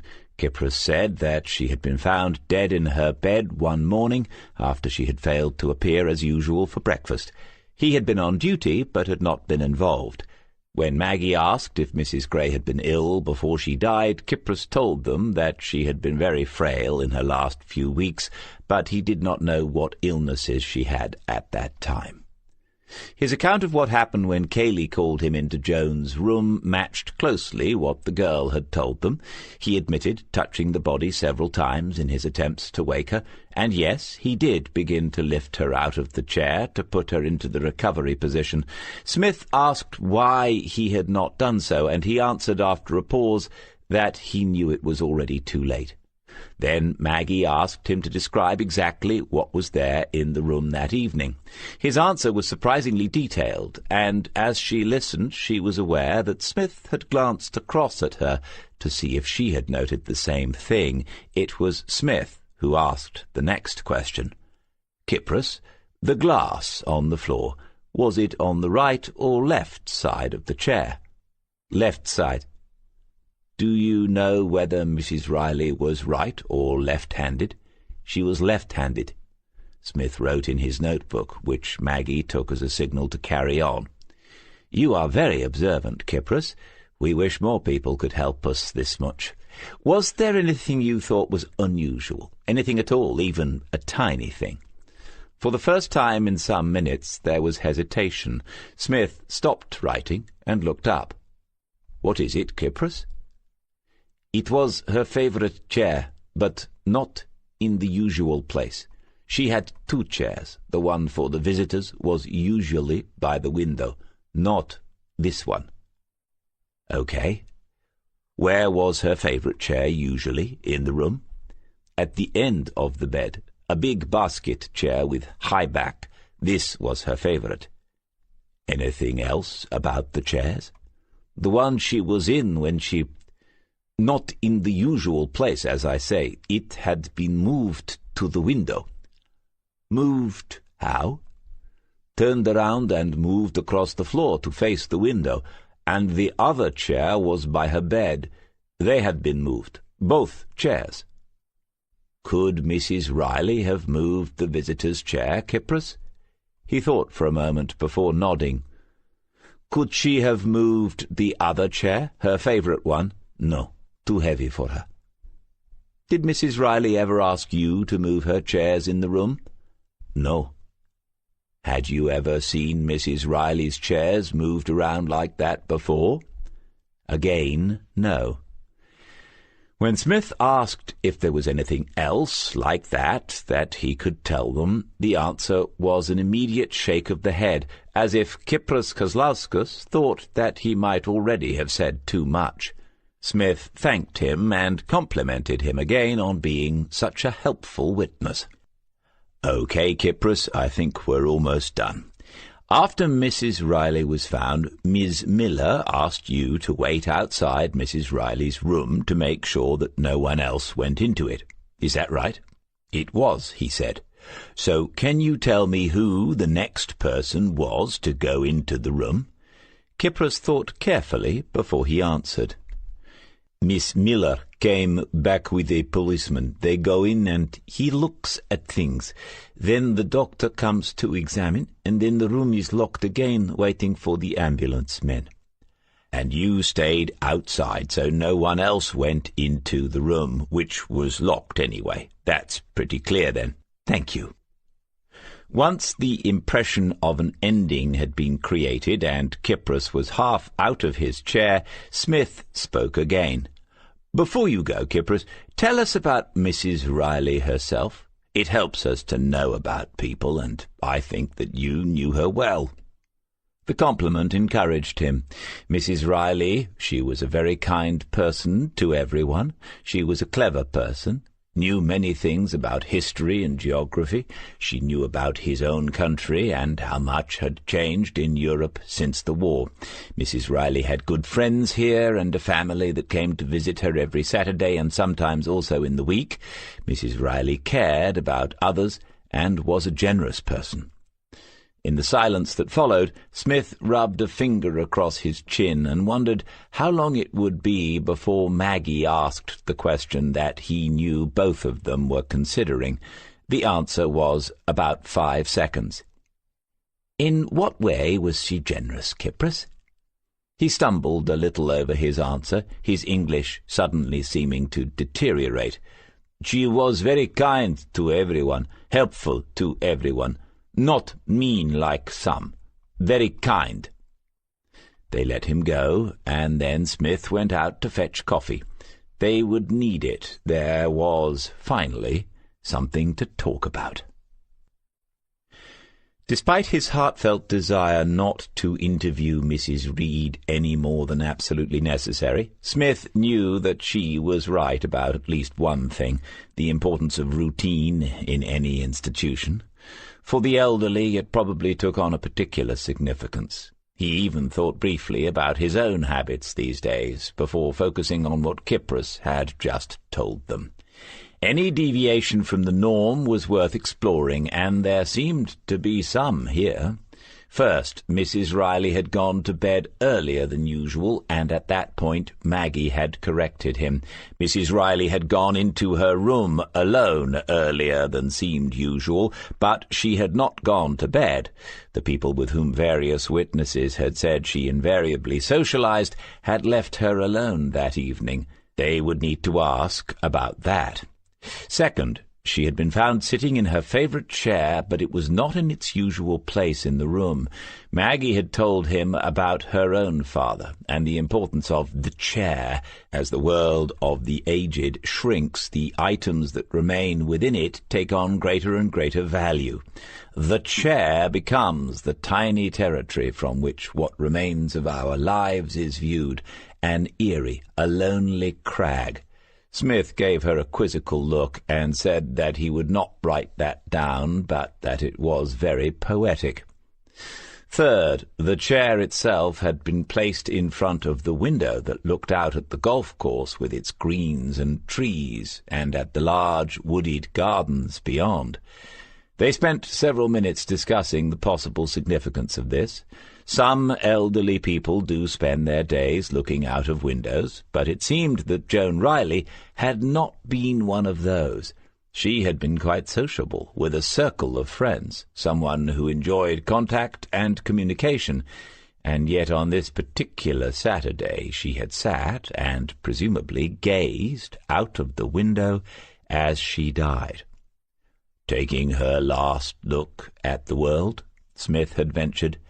"That makes a sort of sense to me." From a chair that she could not have moved herself, according to Kypros. The two of them sat in silence for a moment, picturing the scene, before Maggie spoke again. "But he didn't tell us everything, did he?" "No." Another short silence. Smith picked up the notebook and read back through what he had written before continuing. "When we asked if there was anything else, anything at all, he answered quickly, as if he'd made up his mind beforehand, as if there was something he had decided not to mention. And when we asked him to explain generous, he was uncomfortable. He knew he'd made a mistake, Maggie. Bad choice of word. I'm guessing that there are all sorts of rules about it." "Bound to be. But was it money? How could it be when Rita Sanchez can account for every chocolate bar? Another thing, could you describe your lounge any better than he described her room, bearing in mind it was a month since he last saw it?" Smith nodded, which meant in this case no, he could not. "Either he has the old eidetic memory, and could describe everyone's room like that, or he spent a bit of time with Joan. A bit more time than he has accounted for so far. Long chats about geography and European history. A pity she didn't get to meet Waters." "We need to have a look at him, DC." Smith said that they would get the other half of the team to check with Lake Community College about the evening classes and on Kozlauskas' immigration status. Nothing had come back on criminal records, so that needed chasing. Was it blank or not yet checked? He had lived in Lake long enough and was young enough to know where to buy the illegal things that these days were needed to make the weekends go with a bang. Maggie asked about mentioning him to the Radvilas, as Smith was now in the habit of taking tea with them, but he said no. He didn't want Kypros hearing that they were looking at him that thoroughly, just in case. Mrs. Reed mentioned professional distance, didn't she? Was that some sort of criticism of staff who don't maintain it? Smith closed the notebook, signalling that it was a day for an early lunch. I expect that some people find it easier than others. I expect that it's not a problem at all for Mrs. Reed. I think that Kypros and Joan were good friends. It's a thin line, isn't it, in a place like this? If your dad was in here, what would you want? Someone to show him friendship, to take an interest? Or professional distance? But you're right. We need to have a closer look at Mr. Kozlauskas. They went back to the station to eat in the canteen. Smith regularly made a point of doing this and encouraged others to do the same so that the bees couldn't close it down. John Murray and Waters joined them, and the conversation was inevitably mostly about the case. Both men asked good questions, and Smith took another spur-of-the-moment decision. The four of them would go up to the incident room and talk it over properly. If that meant not interviewing again until tomorrow, so be it. They had the staff files with them. Waters was able to scan and then enlarge images of the four people that they had interviewed so far. Smith moved one of the battered old display boards away from the wall and pinned the grainy pictures to it in a row. At the top he wrote "The Staff," and underneath each picture the name of the person and their role at Rosemary House. He had spent enough hours himself stuck in offices, supporting others out in the field. This way the support staff would feel more involved, and most importantly, they would produce better results. Waters plainly thought that the display was rather quaint. He asked Smith whether he had ever used PowerPoint and an OHP. Smith answered that as he didn't have much power anymore, what would be the point? They stared at the pictures in silence. The conversation, which had been lively around the lunch table, had died away, but Smith knew that eventually something would spark it off again. Ideas do not come to order. If anything, in his experience, it works the other way around. Murray said that they had completed the criminal record checks that morning. These four people had nothing between them save for a speeding offence. Irene Miller, 2 years ago, Smith asked for the details. She had driven back a little too quickly from a meeting in Birmingham, having received a phone call about a crisis at the home. The case had been contested, hence the information in the file, but the magistrate had ruled against her. Smith shrugged. I don't have much to compare it to, but I think she does a decent job. The paperwork is solid, and you reckon there's nothing in the inspections that we need to worry about. We know it isn't easy to get good care staff, but the ones we've met have been sound enough. The security isn't great, but you have to weigh that against giving families and friends access. You don't want it to feel like you're visiting someone in the A-wing at the Scrubs.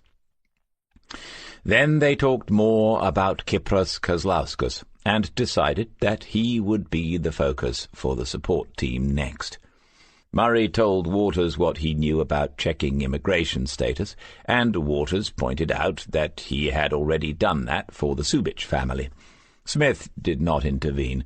They knew enough between them and would soon fill in the gaps. Waters wondered whether the lady who had helped them recently at the community college would be able to do so again, and Smith nodded knowingly before saying, "It might depend on whether you sent her the flowers and the chocolates like I told you to. It's amazing how often the same people crop up when you need intelligence." Maggie was putting forward ideas about the best kind of chocolates to send in those situations when D.I. Reeve entered the room. They all sat down again, and Smith took her through the investigation so far. She listened and said very little until he was finished. 2 questions? Fire away, ma'am. Pause. It's not murder, is it? Please do not tell me it's a murder. At this stage, I'd probably say it is. Not anything as straightforward as a murder. 2. Have you interviewed Assistant Chief Constable Devine's mother yet? No. Do you intend to do that? Not if we can possibly avoid it, ma'am. Another pause. Good. Another update tomorrow, please, and I'm here if you need me to do anything. I haven't been out of my office all bloody week. Good night. The altered shape of the day meant that it took Smith only a matter of minutes to write up his notes. No pleasant female company, just for a change, he told himself, meant that this really was an evening off.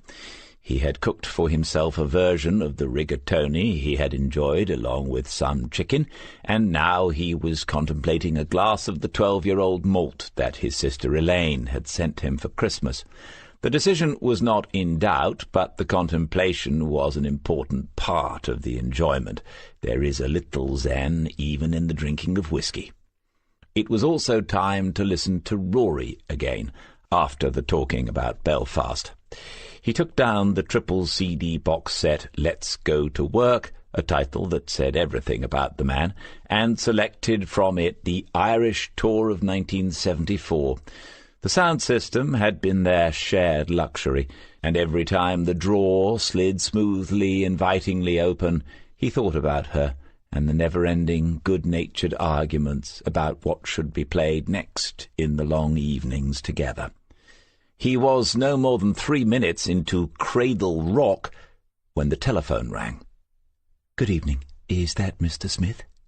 "No." "It isn't Mr. David Smith?"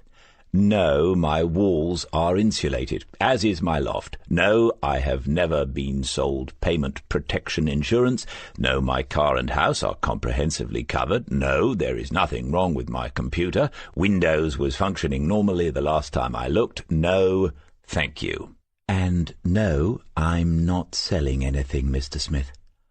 "Oh, it's a survey, then, that will nevertheless end in a no-obligation quotation. The answer is still no."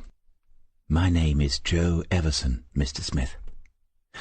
The piece of paper was still in his pocket. He took it out to be doubly sure. "May I ask how you got my number?" "I looked you up." "I'm ex-directory." "I didn't say where I looked you up." He paused, a little annoyed, because she had managed to interest him after all. "What can I do for you, Miss Everson?" "I don't want to keep you on the phone, Mr. Smith.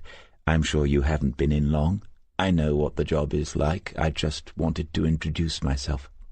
A nice voice, on the low side for a woman, and quite unruffled by all his nonsense. He knew better than to try and guess her age, though. "Well, consider it done. Do you do anything else apart from phone up and introduce yourself?" "I'm a writer." "Oh, dear. Have you tried a support group? You can find them for anything now. Nice to talk to you." "I'm not a journalist, Mr. Smith." "They never are, to begin with." "I am not, never have been, and never will be a journalist." "Well, this is a funny way for a novelist to behave." She laughed, and he found himself guessing, despite himself, 30s, 40s. "I really don't want to take up your evening. Can I send you something to look at?" "Is it a photograph? I think you already know what I do for a job, so—" "It's a book. One of my books." "Very generous of you. Why would you want to do that?" "Because I'm planning to write another one." "What about?" "Your most famous case." Chapter 9. They had discussed with Irene Miller where it would be best to interview the residents of Rosemary House. She had said that they should offer them a choice, her office or their own room. Then Smith and Maggie had debated the order in which they should speak to them. In the end, Smith agreed to alphabetically by surname, having realized that that would lead to them interviewing Ralph Greenwood last. Nancy Bishop chose to come to the office. She was a small, rotund, and nervous-looking woman. It was at first impossible to say whether this was her normal condition or whether word of what the police were doing here had begun to travel around the home. After a couple of false starts and awkward hesitations, Maggie asked her what she used to do when she was at work. "I was a nurse, my dear." "Really? "Here at King's Lake General." No, Abu Dhabi, amongst various other places around the world, but mostly in the Middle East. Her husband had been in the oil industry, and she had followed him on his travels. She never needed to work because of the money he earned. She did so because she would have been bored otherwise, and because she enjoyed what she had been trained to do. They had no children, and she had held some senior positions in different hospitals in the days when nurses were nurses and doctors were doctors. Smith had asked her what she meant by that. The lines were clearer, and if you ask me, that was a healthy thing. The doctors diagnosed and the nurses cared. Now they train nurses in universities. They take endless exams and end up with degrees. I was on a ward on my first day. I expect they do 6 months theory before they empty a bedpan now. It's just the same in the police service, Mrs. Bishop. Without the bedpans, I presume. Well, you'd be surprised some of the messes we have to clear up.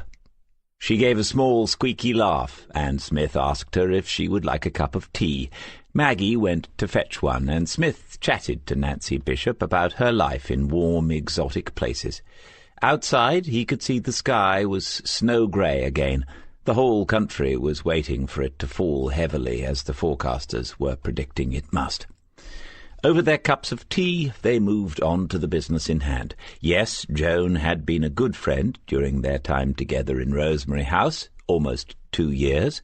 They met every day and often visited each other's rooms, as well as usually having meals together and enjoying the music and television in the day room.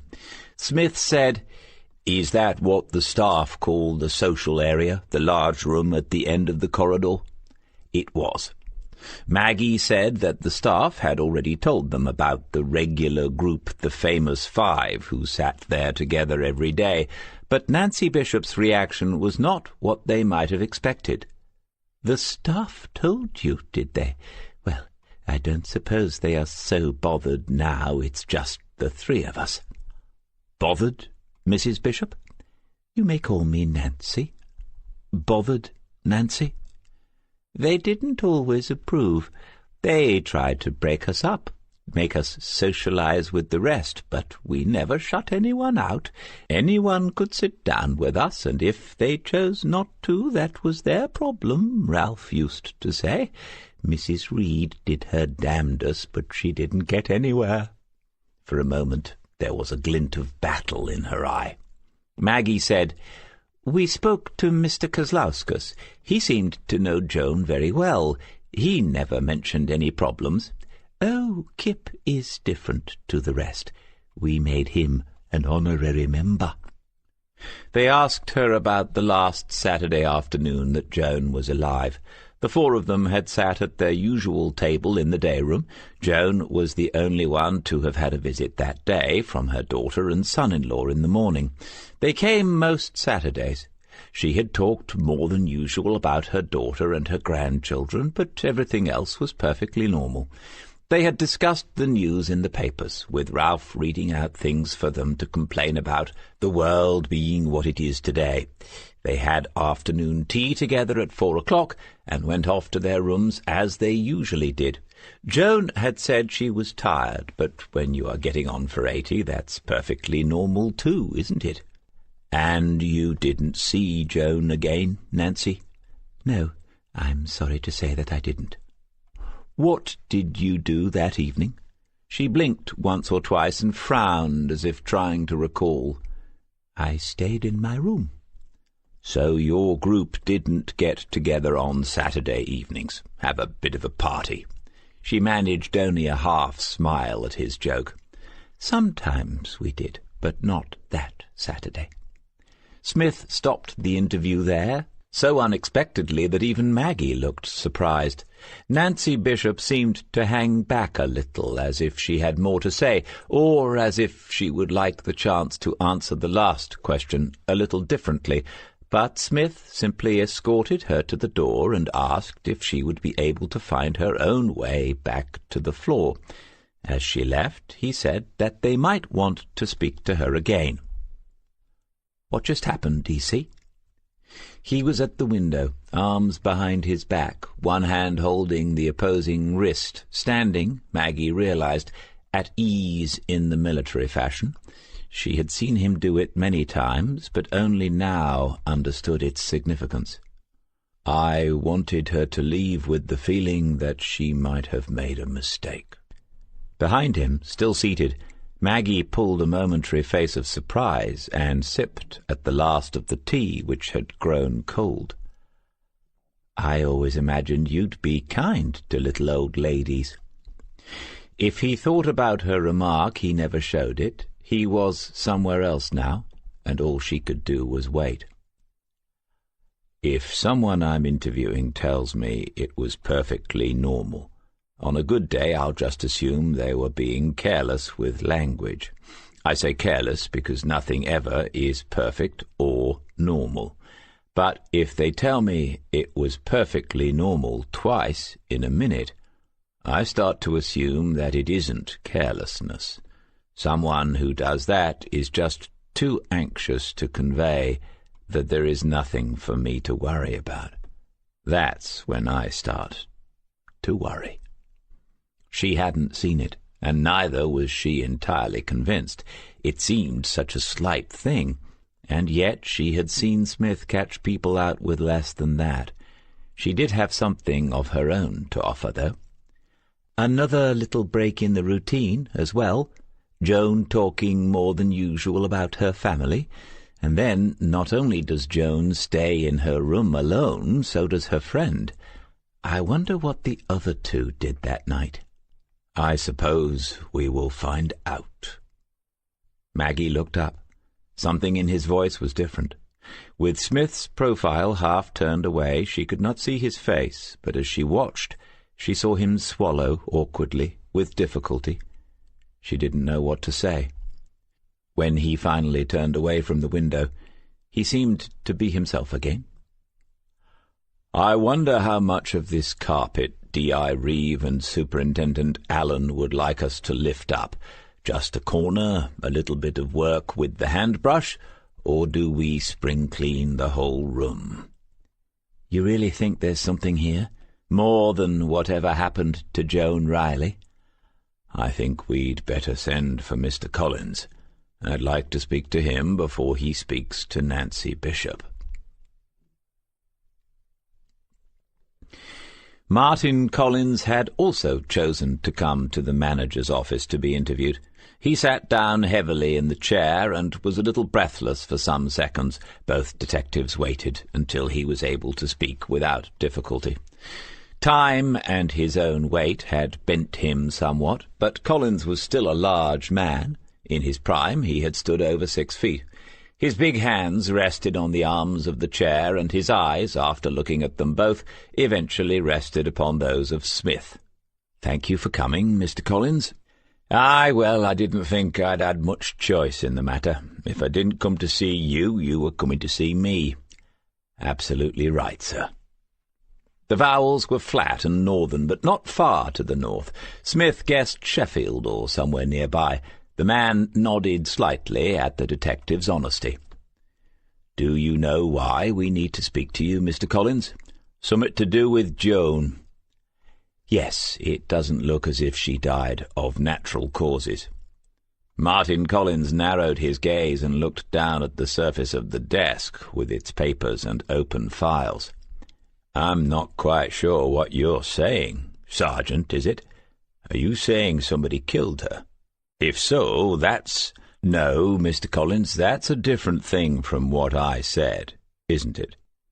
Smith left the man to reflect on that, and then Maggie took over, asking Collins, in her friendly, matter-of-fact way, to tell them what he could remember of the events on Saturday, the 6th of December. The story was pretty much the same as that of Nancy Bishop. When asked how long he had known Joan, he said that it would be for at least 18 months, and that the 5 of them had been what he called close enough for more than a year. Aye, she'd been a bit poorly lately, but cheerful enough. You had to be in this place. Sometimes they'd get together on a Saturday night, sometimes not. He'd not been feeling too chipper himself, as it happened. Maggie asked him what had been the matter, the way that women do, and Smith carried on reading the file in front of him. Martin Collins's file. Arthritis in the hip. He leaned to the side and rubbed at his left hip as if to make sure they understood exactly what he was saying. Sometimes it won't straighten. It's me own. Don't hold with these artificial things, half of 'em made in Korea. Anyways, I got stuck in the bathroom that night, like the 3 old ladies. Maggie smiled sympathetically and asked what happened. I were lucky Ralph came in. He tried to pull me up, but I'm too much of a weight, as you can see. So he fetched Kip, and they got me back to my room. We sat in there for a while, me and Ralph, watching the football. Smith had looked up from the file with an expression that Maggie recognized. She said, "Well, I suppose that's the benefit of living where there is always someone to help, Martin.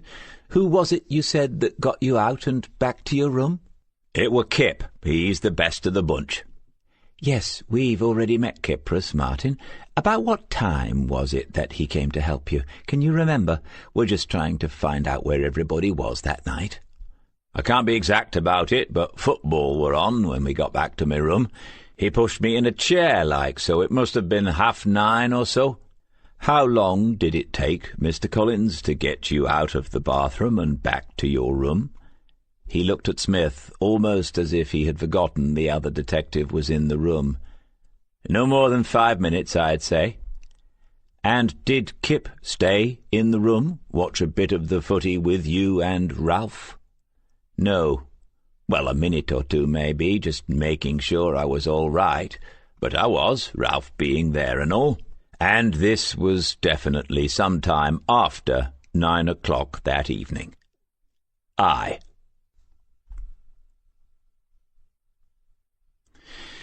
As he spoke, Smith continued to write notes in his Alic. Small, neat, already bullet-pointed notes.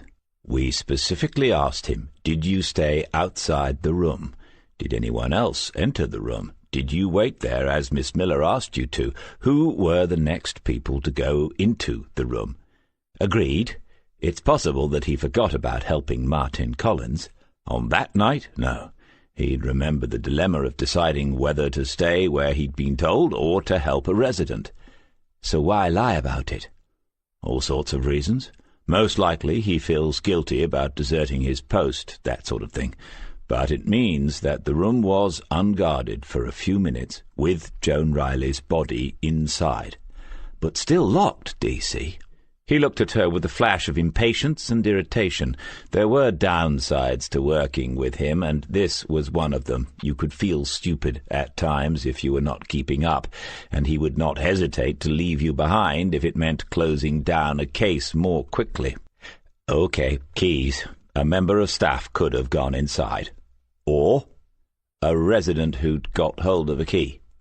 I'm not saying that anyone did, but now we have to allow for the possibility.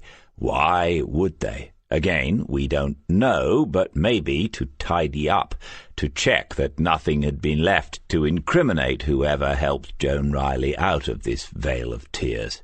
Do you want me to fetch Kypros, put it to him straight away? No, still waiting on Waters for the background. He's being a bit slow for a whiz kid. Ralph Greenwood, then? Smith was thinking hard now, his mouth slightly to the side, teeth nipping at the inside of his cheek. No. Earlier you said you didn't want them talking between these first interviews. This time we'll let them. See what it shows up, how close they really are. At Smith's suggestion, they opened up the residents' files and read them again. They were detailed documents and included surprising amounts of information about the earlier lives of the people who now resided at Rosemary House.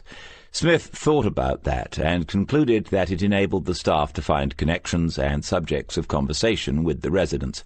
After a while they exchanged files and read again, trying to develop an overview of the famous five and their relationships. Eventually Smith said, "You've got Joan there. Remind me what she did for a living." Maggie opened the folder and found it. She was for a long time she was secretary to the headmaster of the Queen's School. Almost 25 years. Must have been several different heads in that time. Major public school. Heads more likely bring in their own staff, unless the one already there is irreplaceable. That's a big job, like your modern PA. What was her education? For some of the residents that information was in the files, and Joan was one of them. Left school at 15, but she went to the old Lake High Grammar for girls. She was a scholarship girl. Like my mum. Smith did a calculation roughly and realized that the two women might even have known each other. Then he said, Nancy was a nurse who was a bit of a career girl, got to positions of responsibility. And did you see Mr. Collins? I've got it here. Engineer on British Railways, but not by the look of it a grease monkey. He retired as engineering manager of the Midlands region. These are bright people. Maggie reached for Elspeth Gray's file. Elspeth ran her own jewellery business, 4 shops in East Anglia. Smith picked up the last file to be certain of what he had already read in it. Ralph Greenwood was a solicitor's clerk in London. That's all it says. Still a good job. You're right, above-average achievers for the times, especially the women. Smith was still reading Greenwood's file, looking at the same page, a slight frown creasing his forehead. Maggie was right, of course, but he was remembering his first encounter with the solicitor's clerk, recalling their exchange by the window. Maggie said, It explains why they all got on. They had plenty in common, I suppose. But we have to remember this is a fairly upmarket care home, DC. Most of the people here will have been successful, if only to pay the fees. Yup, it makes it more interesting, though. Not only are we dealing with people, some of whom might be losing their marbles occasionally, we are dealing with bright people who have a lot of marbles to lose and who might be doing so only occasionally. A buzz, followed by a tinkling sound, had Smith reaching for the phone in his jacket pocket. He opened it and read the message. It's Robin. He must have heard me. I wouldn't be surprised if he can set this up so he can do that. Anyway, Kypros K checks out, all perfectly legal, full documentation, is who he says he is. Oh. He stopped reading and looked up at Maggie. What? Waters knew this was worth including. Good boy. DC, what is it? Smith could be infuriating at times. Before he left Lithuania, Mr. K did a year at university. So much for I am not clever. Guess his subject. She shook her head and said, Not maths? Medicine. As they took the lift up to the first floor, Smith said, Another thing. There's a distinct lack of curiosity about what happened to Mrs. Riley, isn't there? Neither of those two, friends of hers, asked for any more information. Sometimes what people don't say matters as much as what they do. I keep telling Waters that. Maggie considered it. Older people, more respect for the law, the police, not their place to ask, maybe. Smith gave a shrug that said he was only half convinced by the suggestion. Ralph Greenwood's room was at the end of the corridor, the final room in the building, and as a result it was of a somewhat different shape and a little larger than the rooms that they had visited so far. The door was open, but they knocked and waited for him to appear. He came from the kitchenette, tea-towel in hand, waving them forward with the other. Briefly he peered at them over the rims of his glasses. There were books open on the table, and Smith concluded that Greenwood was probably still long-sighted. As a result of its extra size, the room had more furniture than most, without looking overcrowded, 4 chairs in total. The 3 of them sat down, and Smith looked past their host for a moment to the scene beyond the window. No golf course on this side, but a view of lake in the distance, the tower blocks and one of the dock cranes just visible through the greyness of the late afternoon. Maggie said, "You have a very nice room, Mr. Greenwood." "Thank you. It's not much, but— And please call me Ralph." It was a good room. Smith looked around, noting the bookcases, the small flat-screen television, the digital radio, a chess set that might be ivory, a compact quality sound system, and the Apple laptop on the table, its screensaver rolling gently around in disappearing spirals like remote galaxies. The bedspread looked handcrafted, composed of many little squares of knitted material, and on the walls were watercolour landscapes and portraits that Smith was sure would be mostly, if not all, originals. The more one looked, the more one realized that this room was entirely different to any other that they had seen. They had agreed beforehand that Maggie would ask the first questions, and when she did so, Greenwood glanced at Smith and gave a brief smile before looking back at the female detective. When asked if he knew why they were in Rosemary House, Greenwood said, "I don't know any details, but I believe that there was an irregularity in Joan's death." "We have to consider a heroin overdose more than an irregularity, sir." Greenwood looked at Smith, aware of Maggie Henderson's own surprise at Smith's interruption, and at the nature of it. "Quite so, Sergeant. More of a singularity, I'd say. How on earth could she have got hold of such a thing?" "Well, that's exactly what we are here to find out. We have to assume that someone in the building gave it to her." "In which sense of the word? Do you mean that someone administered the drug, or that they gave it to her and that she administered it herself?"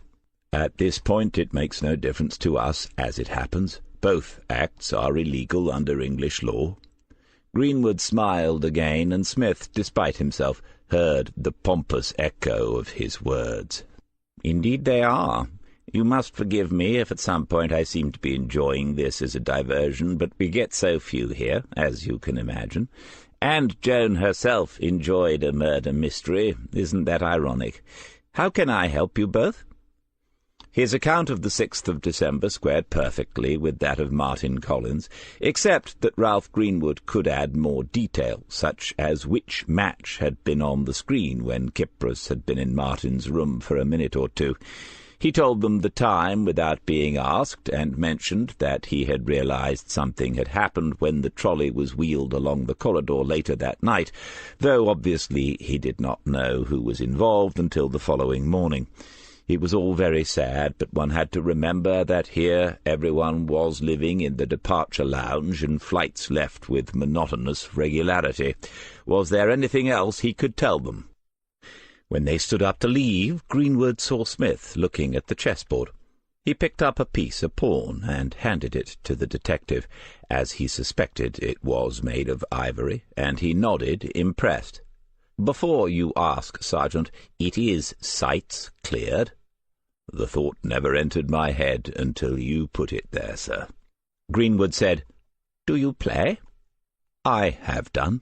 "Well, if your investigation isn't a brief one, perhaps you could drop in and make a move or two." "I don't imagine we'll be clearing the matter up this week." "And I can imagine why. A lack of forensics, for one thing, it being at least a month ago. Very difficult for you." "But not impossible." The perfect witness, D.C. They were crossing the car park of Rosemary House, a bitter easterly blowing in from the North Sea just a mile or two away. Smith didn't answer until they were in the car with the engine running. Maggie did a little tidying up of CD cases and mint wrappers, while Smith repositioned the vents for maximum effect. Yes, he was. Obviously as bright as the others. I can imagine them being a handful if they decided to be awkward together. Not that I'm offering that as a motive. But what on earth is someone like Ralph Greenwood doing in there? Irene Miller told us, didn't she? Had a heart attack, vascular dementia, since which he's had some recovery of functions. He's brighter than the other two, by the way.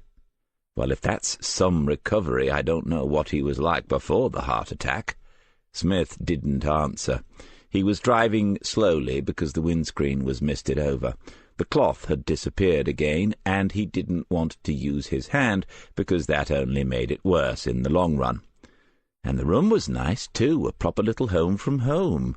This time Smith gave a quiet that managed to express both agreement and doubt. "What? I once visited a man called Billy Slater. He had a room like that, different, superior to everyone else's, all mod cons." "All mod cons. You'll laugh when I tell you where it was." "Go on." "HMP Littlehay. These blokes are always there. If you'd banished Billy Slater to the North Pole, he'd have had the biggest and best equipped igloo within a month." "What are you saying about Ralph Greenwood?" "Nothing, not jumping to any conclusions. But whereas some of those poor old dears are staring all day at the TV and failing to keep up with Antique Bargain Hunt, our Ralph is reading the Times, completing the crossword, and surfing the internet. Did you notice the modem? If anyone can tell us more about what goes in Rosemary House, it's Ralph Greenwood." Chapter 10. The Friday was one of those days when nothing quite comes together.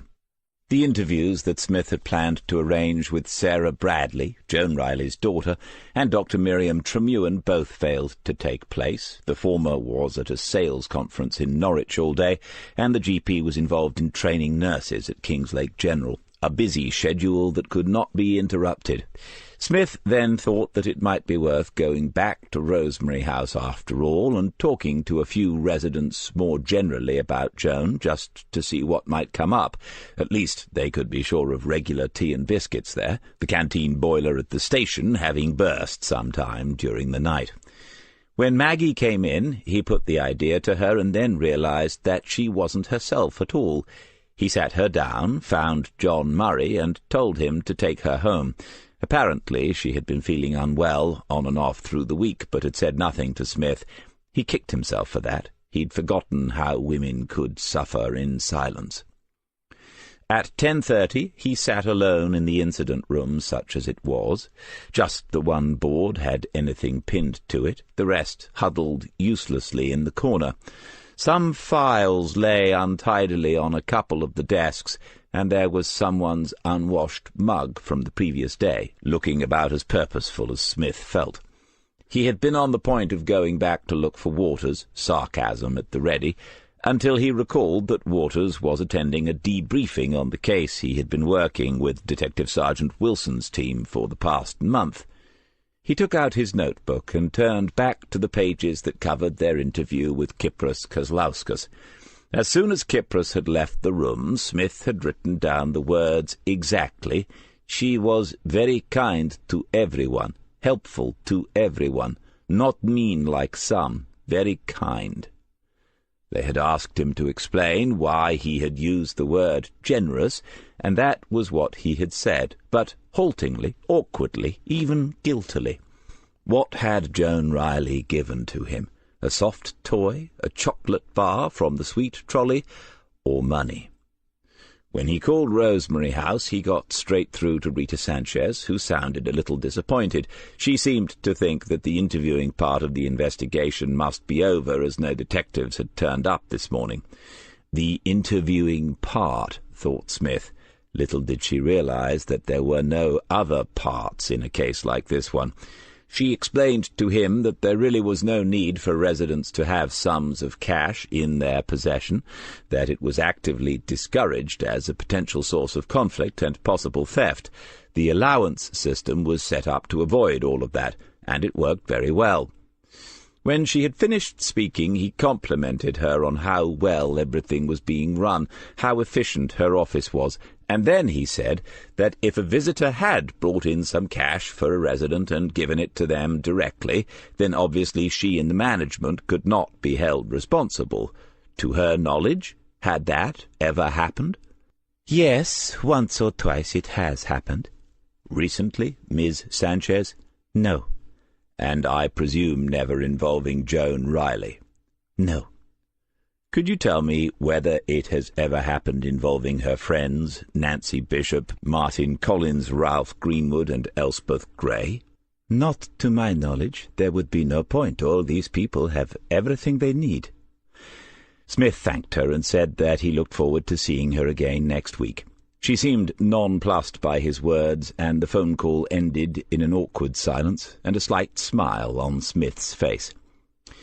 He picked up the visitor's book and looked again at the entries for the morning of the 6th of December, just to be certain. Yes, both daughter and son-in-law had visited. On reflection, then, it was fortunate that today had not worked out. If it had, he would only have questioned Sarah Bradley, but it would be more useful to interview them both. No work had been done on these two. All the office intelligence-gathering focus had been on the staff so far. Neither had criminal records, not even a caution.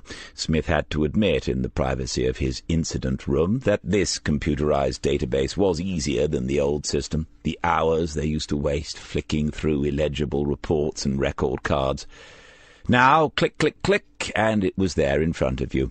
Sarah Bradley didn't seem to exist at all on the interweb, the name he used to aggravate Waters & Co., but using Google he did eventually find one Anthony Bradley, proprietor of Lake Body Works. He looked at the company's website. Vehicle body repairs, insurance work undertaken, but with an emphasis on high-end, customized work. Lots of photos of the mad things young men with more money than sense do to cars. Pictures of said Mr. Bradley and others standing by their handiwork, grinning away. Smith called the Bradleys' home number and left a message. He would like to speak to them both at home at 9:30 next Monday morning. If this was inconvenient, they should let him know, and he left his mobile number. Footsteps outside the room had Smith looking expectantly at the door, but no one entered, and the steps carried on down the corridor.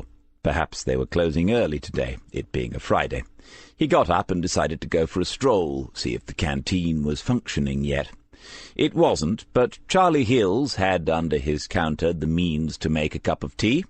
Even he wasn't to be seen when Smith arrived there, but a shout of "Shop!" had him out from the back office in a matter of seconds. "Charlie, I'm gasping. Finally realized you're a fish out of water." "You and me both. The tide's gone out and left the likes of you and me behind, Charlie." Charlie filled the kettle from a jug and switched it on. Smith said, "One of your lads is in the garage business, isn't he?" "Jonathan, he's been at Merton's since he left school." "Doing all right, then?" "Talk of him being made a director this year." Smith could hear the note of pride in the answer, though Charlie's face looked as stern as ever. "Good lad. How old is he, Charlie?" 32. It makes you wonder, doesn't it?" "Everything makes me wonder." Charlie filled the 2 mugs with water and mashed the tea bags with a spoon. Smith looked faintly aghast at the procedure, but said nothing, the canteen situation being what it was.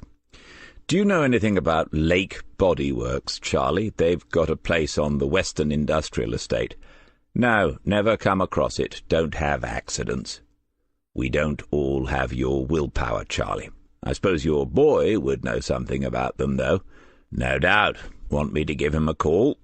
"Just a general talk in the trade, health check sort of thing would be helpful." "Not urgent?" "No." Charlie added what was probably milk from a carton, and then 2 spoons of sugar to his own mug. He passed the other to Smith. For a moment the station was eerily quiet, and they drank in silence, as if they had no wish to disturb it. Then the outer door opened, and someone entered. Smith turned around to see the face of an angry woman, a dog's lead in one hand, and a small frightened boy in the other. As she advanced upon the counter, Smith, keeping one eye upon her, upended his mug and said, "See you later, Sergeant Hills." Waters reappeared after lunch. He didn't say anything about Wilson's team debriefing, and Smith decided not to ask. An uneasy peace had developed over the past couple of months, and he was happy enough for that to continue undisturbed. For the want of something better to do, Smith began to update Waters on the interviews that they had had the day before, but within a couple of minutes Alison Reeve had also arrived, asking to be brought up to speed herself. Smith invited her to sit down and join in. When the scent in a case was strong, he was inclined to say as little as possible, not wanting to jinx anything or be distracted. This case was at present quite the opposite of that sort, and talking things through with new people might throw something up. Smith was not surprised when Reeve began by considering who had a possible motive to help Joan Riley take her own life. It was where he always began himself, and some of her formative years as a detective had been spent working alongside him. Like him, too, she had concluded that Joan Riley had played a significant role in her own death based on what they knew so far. Smith reported that after Monday morning he would know more about the estate that Mrs. Riley had left, about her will, hopefully, and about the family situation. Reeve opened her tablet and looked at her diary. She would make herself available, having met Sarah Bradley already. Money, said Smith, was a possible motive, was almost always a possible motive, and one reason why the law was framed as it was. Moving on, it was difficult to see how anyone else would benefit financially from the woman's death, but he then explained what had happened during the interview with Kypros Kozlauskas. They now had more questions about him than when they started. Waters took out his notes and spoke about the young Lithuanian's background. Smith wondered whether it would be possible to find out why he left his medical course at university, but it seemed problematical. Both Smith and Maggie Henderson felt that he had not been open about why he had said that Mrs. Riley was generous, and it was clear that for some reason he had not told them that he left Mrs. Riley's room unguarded for some minutes on the evening of her death. More than one resident had said favourable things about Kypros, that he was better than most of the carers, different, and it seemed that he had a closer than usual relationship with Joan Riley. Reeve stood up and went across to the display board where the grainy images of the staff were pinned up, with their names in capitals written underneath. Kypros looked out from there, a little uncertain, but with a smile, nevertheless. "He'd be on my list, DC, and not at the bottom of it. Lots of opportunity, too."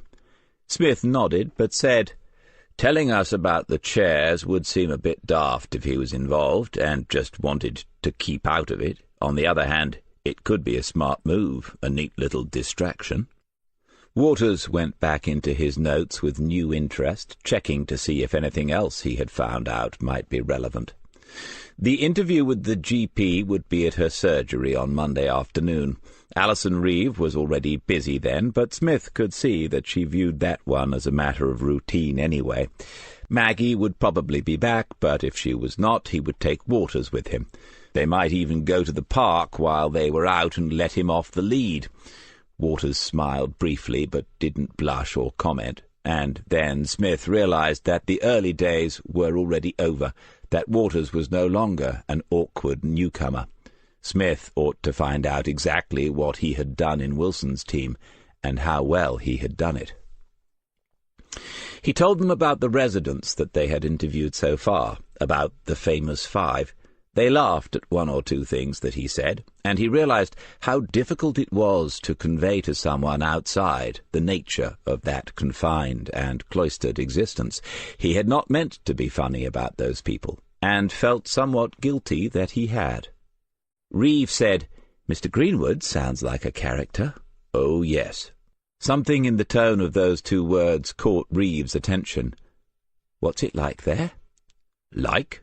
To be honest, it's a bit troubling, if you know what I mean." "Explain." Could he, just like that? "It's well run, pretty safe, warm, no one has complained about the food, but all those lives shrinking away, the horizons getting narrower by the day, talented, hard-working people just like us." They had both smiled, and he realized that that was the price one paid for living an ironic life. People expected nothing less from him, and nothing more. "No, for once I'm serious, folks. It makes you think. Not one of them in their prime ever imagined they'd end up in Rosemary House or anywhere like it. But they have." "Tempus fugit." Both of them looked at Waters, and then at each other, before Smith said, "Can you do the Times crossword?" Smith's mobile began to ring, and he picked it up from the table. Reeve watched the look of concern spread over his face, and within a few seconds she had guessed the subject of the conversation. "Does she?" Smith said, and then, "Well, you do that straight away. Do you need anything? Need a lift? No?" The caller spoke again, Smith nodding, glancing at Reeve. "All right, John. Get off there now, straight away, and call me if there's any news. Call me any time, you know that." Reeve said, "Maggie?" "Yes, sod it. He took her to the GP just now, and the doc wasn't happy. John's on his way to the general with her. I said I'd run it past you." She waved it away, stood up and said, "You let me know too if there's anything I can do." When she had gone, Smith looked at Waters, and then there were two. Better get your cape out of the wardrobe, by the look of it. He had decided in advance that this would be a weekend without work, but there was just one note to make in his Alitch at home. On the way out of the station he had stopped to say good-night to Charlie as usual, and he'd received some intelligence about Lake Body Works. Before the financial crash, they had made a lot of money customizing cars, proper high-end jobs that sometimes were featured in the trade press and the specialist magazines. But the past couple of years had seen that sort of spending dry up, surely to no one's surprise, thought Smith, and they were probably in a bit of bother as far as money was concerned. Charlie's son had employed a technician who had been laid off by LB last summer. Smith checked the website again on his PC. Tony Bradley was the sole proprietor, or at least he had been when the website was constructed. It probably meant nothing and proved even less, but an injection of cash might come in handy for Tony Bradley's little company. Later, after beans on toast, a perfectly balanced meal according to some cook on the television, he stood facing the shelves of CDs.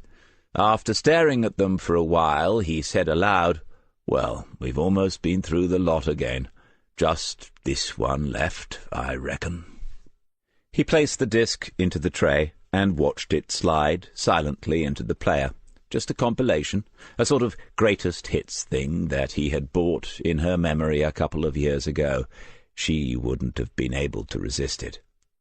He sat on the leather couch, leaned to one side to rearrange a few cushions, and then slumped back again. You know, he's pushing 70, and he can still play like this, when he can be bothered. 70. Who'd have thought it? He smiled and closed his eyes as the guitar began to climb the scales.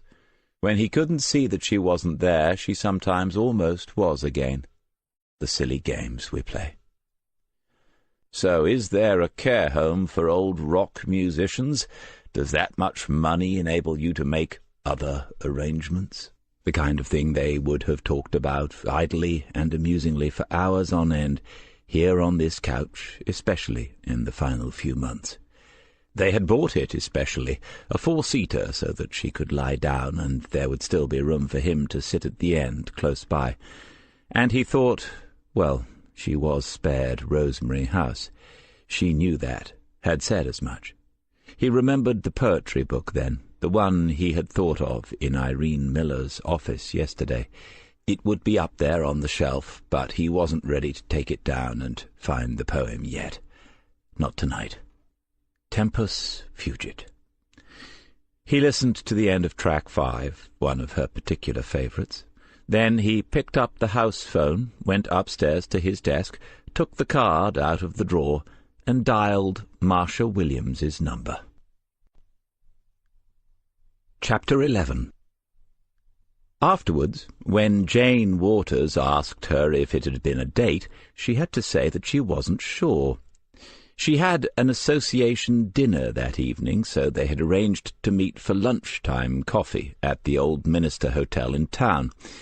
Arriving a few minutes early, she had expected to be waiting for him, but he was already there and had secured 2 seats in an alcove with a window that looked out over the market square. When he saw her walk in, he stood up, came across to her, and asked her what she would like to drink. They were standing close to the bar then, with a young waitress already in attendance. Marcia Williams thought that he would consider a latte as nothing more than frothy milk, but she asked for that anyway. Smith was looking at the small bags of specialty coffees that the hotel sold from the counter as a sideline. He pointed to one and said to the waitress, "Any chance of making me a pot of that?" "I can find out for you, sir." And she disappeared around the corner of the bar. They smiled at each other, both perhaps trying to remember how their last conversation ended, how it had led them being here this afternoon. "You obviously like your coffee." Not all of them. To be honest, I prefer tea at work and don't drink coffee in the evenings, so it's a weekend treat, really. But I like Costa Rican. The girl returned and said, "That will be fine, sir. I'll bring it over to you." Before they sat down, he took her coat and hung it on a peg in the alcove. Then he had pulled out her chair before taking his own. There was an unself-conscious and unabashed quaintness about his manner that she rather liked, novel though it would have seemed to her usual social acquaintances. But then he was older than her by some 10 or 15 years. She sat looking at him for a moment, quite unable to read his thoughts, and decided to get one matter out of the way immediately. "Have you thought about Douglas's offer?" "Yes, I haven't come to any conclusion yet, but it was flattering to be asked. I assumed that you were a part of the presentation." "And I assumed that you would assume that." They both smiled. 15 all. "It's a genuine offer. He'd be thrilled if you accepted it." "We used to work together pretty well, so—" "Even if you don't, you should stay in touch. I've spoken to him twice this week, and he's mentioned the evening both times. I don't think there is anyone else from back then that he's in touch with any more." "I know how he feels." "There you are, then. You can have some man-time together, mutually assured nostalgia." Another smile, and a nod this time to her wit and gentle teasing. She didn't want him to think that this meeting was just another part of Douglas's recruitment drive, and so she asked him what he was working on, with all the usual acknowledgments that she didn't need to know the details.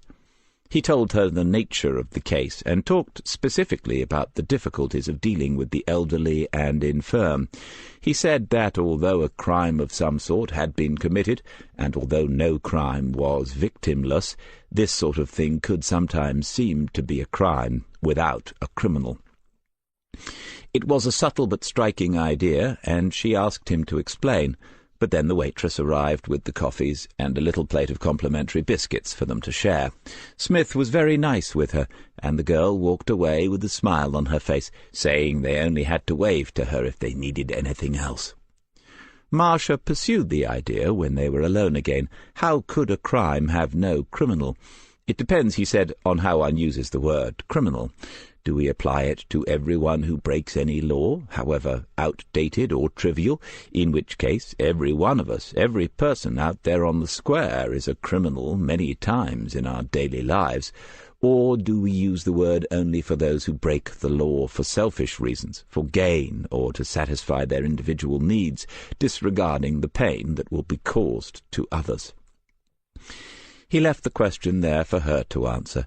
She was not going to be allowed to be a passive participant in the conversation, and the realization took her by surprise. It was common sense, surely. When we use the word, we use it in the second sense. Okay, agreed, of course we do. So how should the law treat a person who, at another's request, usually someone they care for dearly, helps to end a life that is full of physical pain and mental suffering? They seek no material gain, and act, some would argue, most unselfishly in that they are depriving themselves of the company of someone that they love. In what sense is that person a criminal, and how should they be punished? She had expected a cup of coffee with a new acquaintance, and perhaps a new friend. She had not expected to find herself wrestling with a moral dilemma under the fixed gaze of a highly experienced detective. "To be honest, I don't know what to call you. What do I? Was it really all right to call you David when we had dinner at Douglas's?"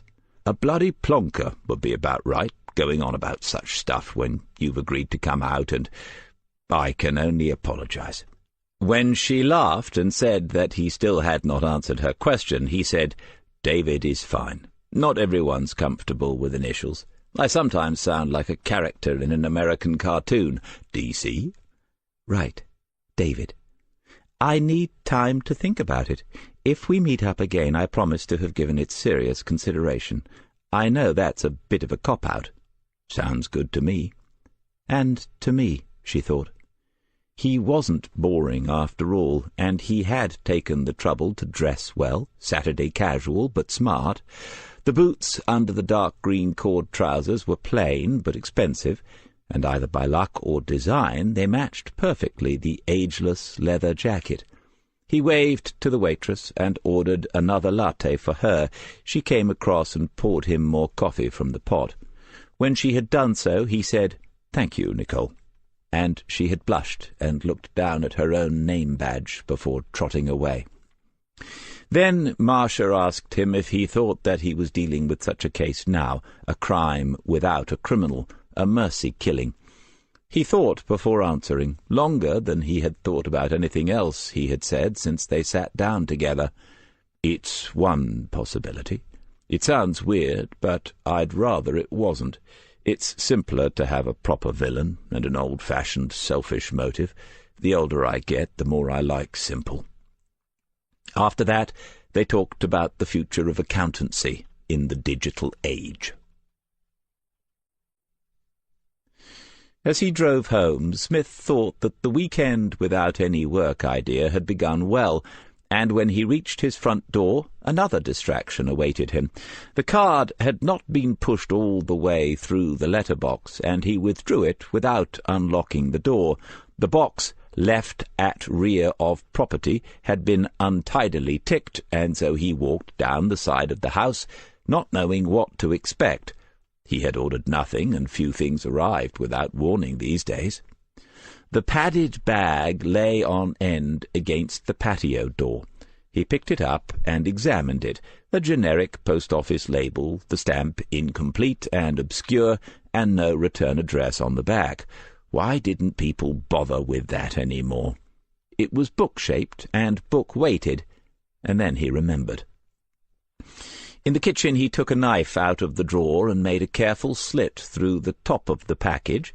Then he held it at arm's length, opened it slightly, and looked inside. Old habits, he thought. A hardback book of moderate length, complete with dust jacket. Brand new. He slid it out of the bag and laid it on the work surface, glancing at the cover before he filled the kettle, and took the coffee jug out of the cupboard. Deliberately he kept his eyes away from the book for some seconds, busying himself with a filter, fetching the ground coffee storage jar from its place in the fridge, and placing one of the little cups on its saucer, one on the set that Sheila had always kept for best. He had recognized the two children immediately, their separate photographs showing them smiling, happy, alive. Presumably the parents would have agreed to that. He hoped so. The background was an image of a path ascending a steep, grass-covered slope, looking upwards, the top third of the scene occupied by blue sky. Across that was the title, "They Went Up the Hill," and beneath that was a strapline in smaller print, "The Westcott Murders." The writer's name ran across the bottom of the cover, Joanne Everson. Smith glanced briefly at the spine before putting the book down again. It was from a reputable publisher. When the coffee was ready, he took the copy of the Times he had bought in town along with the book and sat on the sofa. Whenever the weather was good enough, he preferred the conservatory, but it was grey and cold again, and the garden was empty of colour. The book lay on the little antique mahogany table, a wedding present from her father's shop, for over an hour before he looked at it again, though, if pressed, he would have admitted that it was there at the back of his mind. In the paper he read the home news, the letters page, still mostly about Europe and our porous borders, glanced over the cricket report from India, and read about the changes proposed to England's Amateur Boxing Association. Even the crossword received some desultory attention before he finally put the paper aside and contemplated the book on the table. There were several reasons why he did not want to read it. A weekend without work surely included not reading about work, even if it had been done by someone else. Also, he harboured deep suspicions about true-life crime writing and about the motives of people who undertook it. The Andretti case had not been spared the treatment, and although he had been told that the investigation hadn't been heavily criticised, he had not broken his vow that he would never read that book himself. Years ago he had read an account of the Yorkshire Ripper investigation, and he had been disgusted by the writer's smug dismissal of the detective's methods. How easy it was in hindsight for someone who had never seen a murder victim to mock the work of those who had to confront them in their daily lives and again in their nightmares. And then there was the impact on the families and friends. How much of that was taken into account when publishing executives discussed target market penetration? After the title page, there was a dedication for Michael and Angie and for their families, without whose support I could not and would not have written this book. He turned to the back flyleaf then, but there was no photograph of Joanne Everson, only a short biography. A psychology graduate of Cambridge University, she had joined the Metropolitan Police as a forensic profiling officer.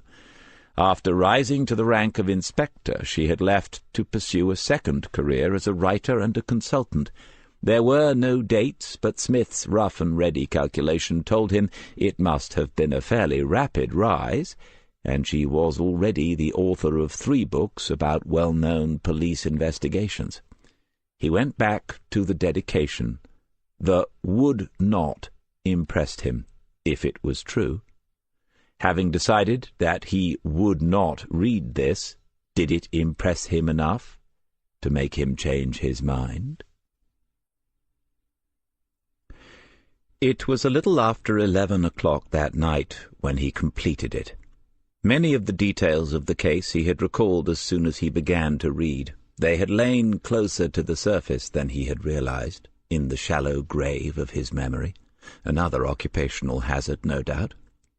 Michael Fielding and Angie Barrett, unrelated, 2 children from the same Devonshire village, murdered on the same hillside above that village within a matter of months. The same perpetrator, the same methodical strangulation, and a complete absence of sexual interference. That alone made it almost unique. Never mind the different genders of the victims. All the strange trivia of a murder investigation was there, as it must be, but what struck Smith most of all was the quality of the writing. It was clear, concise, thorough, but at the same time it did not lack the humanity that was missing from so many other sensationalized accounts. The parents had been spoken to and were sometimes quoted at length. In that alone, Jo Everson must have had their full consent to write as she had. The detective superintendent leading the investigation had been given extensive opportunities to explain why she took the decisions that she did, and to defend herself against the usual charges that the second murder could have been avoided if only X, Y, and Z had been done. The press response itself was analysed in depth in a chapter of its own. There were trenchant criticisms of it, and Smith noted that the headlines used when the case became a national one, the Jack and Jill murders, had not been used by Everson for her book. He could imagine the editors pressuring her to do so, in some form or another. During a break in reading he had gone back to the envelope, but there was no sign of a compliments slip, and neither was there anything written inside the cover. Only when he reached the last page had a handwritten note fluttered down onto his lap. It said, "I hope you made it this far. If so, perhaps we can talk. My number is probably still on your phone. Sadly, I do have a website, and you could email me from there if you prefer. Joe." During his absence, and while it was switched off, Windows had decided to update itself. He could never make out how it did that. He waited patiently, watching the percentage bar creep to 100, and then he had to restart the whole thing anyway. It could have waited until the morning, but his curiosity had got the better of him. There was one photograph on the website, not a professional portrait, but the upper two-thirds of her on a beach somewhere, looking into the camera, the wind lifting her hair, blowing a single tress across her face. Light-coloured hair. It must be blonde, or was, when the image was taken, which could, of course, have been years ago. In the picture she was probably in her 30s, late 30s, wearing an anorak and jeans, the jacket zipped up against the cold, a serious, intelligent-looking face with its chin resting on the high collar. The biography added little to what he had read in the book. A first-class degree. People couldn't resist letting you know that, but fair enough, it was from Cambridge University proper, and not some backstreet private college with a new notice board. He wondered how many Oxbridge graduates joined the police these days, and decided it was probably more than it used to be, what with the devaluation of all degrees, and there was Waters, too, with his degree, first class in history. How on earth had plodders like himself managed to make a go of it, eh? But then, A-levels in his time probably equated to a lot of the degrees today. The website had links to her books. He clicked on the other two and was able to look inside the digital versions, the things that he sometimes saw people reading on their mini-pads, or whatever they were called. The same style of writing, respectful, factual, unbiased, and then he read some of the reviews that people had posted, all complimentary, nothing below 4 stars out of 5, and it was clear that a couple of these were by readers who were in, or who had once been in, the job. The books were not cheap compared to some of the you-might-also-like ones, but it was obvious that plenty of people still bought them. When he looked under Contact Me, he found the email address and another one for her publisher, but no reference to Facebook or another social network. That was interesting. Even Smith had realized the usefulness of these recently when you were first taking a look at someone, but if she was on such a network, Joanne Everson was not publicizing it here. When he shut down the computer, it was almost midnight. He turned out the light and then looked out of the curtained window. All quiet on Old Street. The road was dry, and on the parked cars there was a sheen of frost. Away from the street light that half illuminated his own small front garden, the night had a bluish tint. Somewhere above there must be a moon in the clear sky. As he watched, waiting for tiredness, a cat leapt out of the shadows and sat on the low brick wall between his garden and the next. Only its silhouette was visible in the moonlight. It was still there when he finally closed the curtains. Even on a Sunday he was up by 7 o'clock. If asked, he would blame his days in the army, but he had not enjoyed lying in bed, even as a teenager. By 7:30 he was back from the newsagent's with a copy of the Sunday Telegraph, one of the 2 newspapers that he read every week. The new Asian owners had stopped asking now if he would prefer to have the Sunday paper delivered. He liked the short walk, even on mornings like this one when every breath clouded the air and one could feel the pavement slipping away, however carefully one walked. 2 rounds of toast, the French coffee for Sunday mornings, and switch the heating on again so that he could sit in the conservatory. After a glance at the headlines, he lowered the paper and thought again about Joanne Everson's book, upstairs on his table. No need for a quick decision on that, no need at all, but it surprised him that there was a decision to be made. He would leave it for a few days and then look at the book again. Try to imagine his name in the text instead of Detective Superintendent whoever she was. And then there was the question of the families of the murdered girls. How was that all sorted out? The thought left him cold for a moment. Perhaps there wasn't really any decision to be made after all. One consequence of such a busy Saturday was that his weekly shopping had not been done. He would go to the supermarket after breakfast and a proper read of the paper, and then see what the afternoon might bring. The thought repeated itself, and with it came a little rueful smile. Probably not too many surprises, David. He opened his mobile then and found a message from Marcia Williams. "Thanks for the coffee. Really enjoyed our chat. Do it again?" Followed by an X. Blimey. Then he looked at the time and date and realized that it had arrived yesterday afternoon. How had he missed it? And what was she thinking now?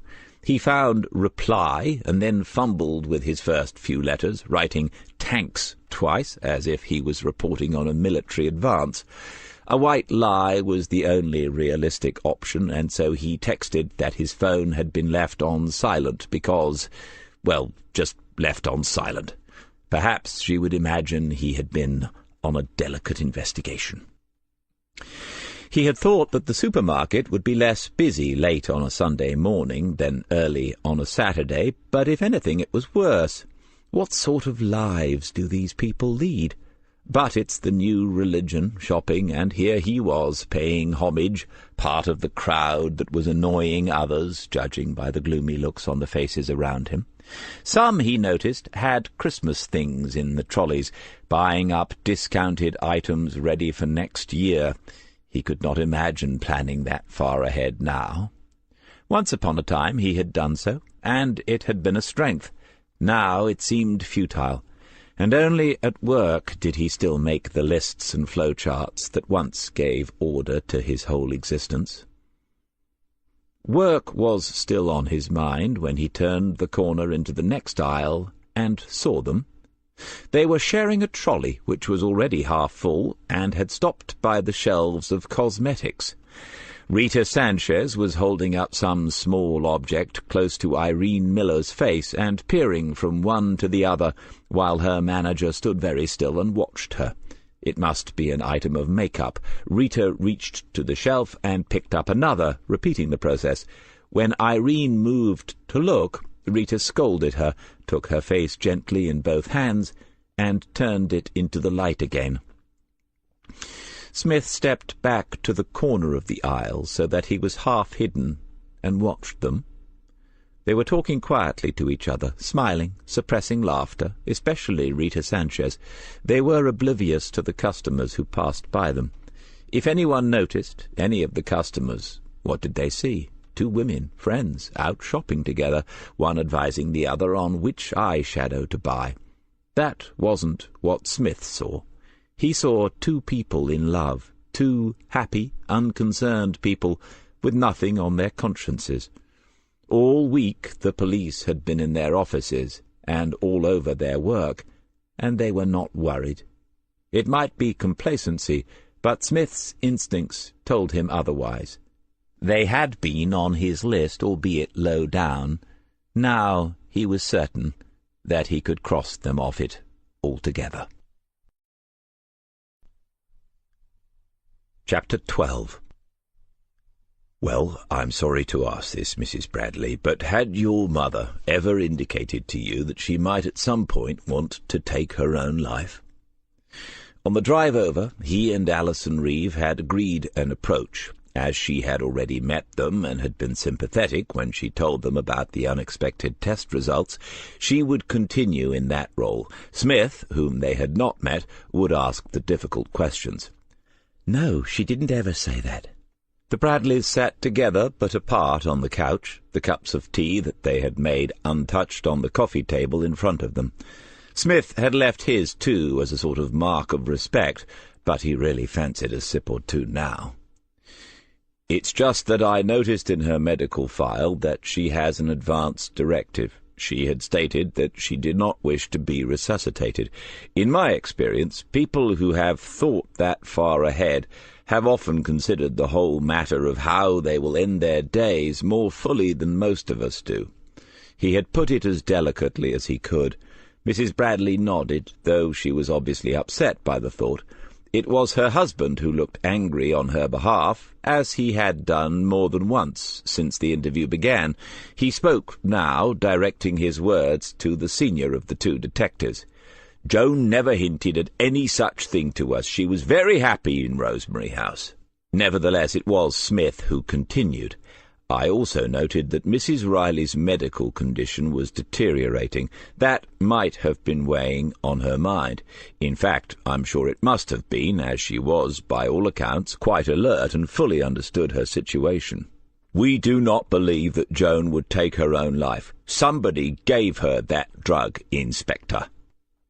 Reeve and Smith looked at each and somehow agreed that she would deal with this awkward point. Mrs. Bradley, my officers have looked closely at all the forensic evidence. They have interviewed several witnesses, and they have spent several hours discussing what happened to Joan. I have to tell you that there is no evidence that your mother was in any way forced to take the heroin that was found in her system. So we have to think carefully about what we mean when we say that someone gave her the drug.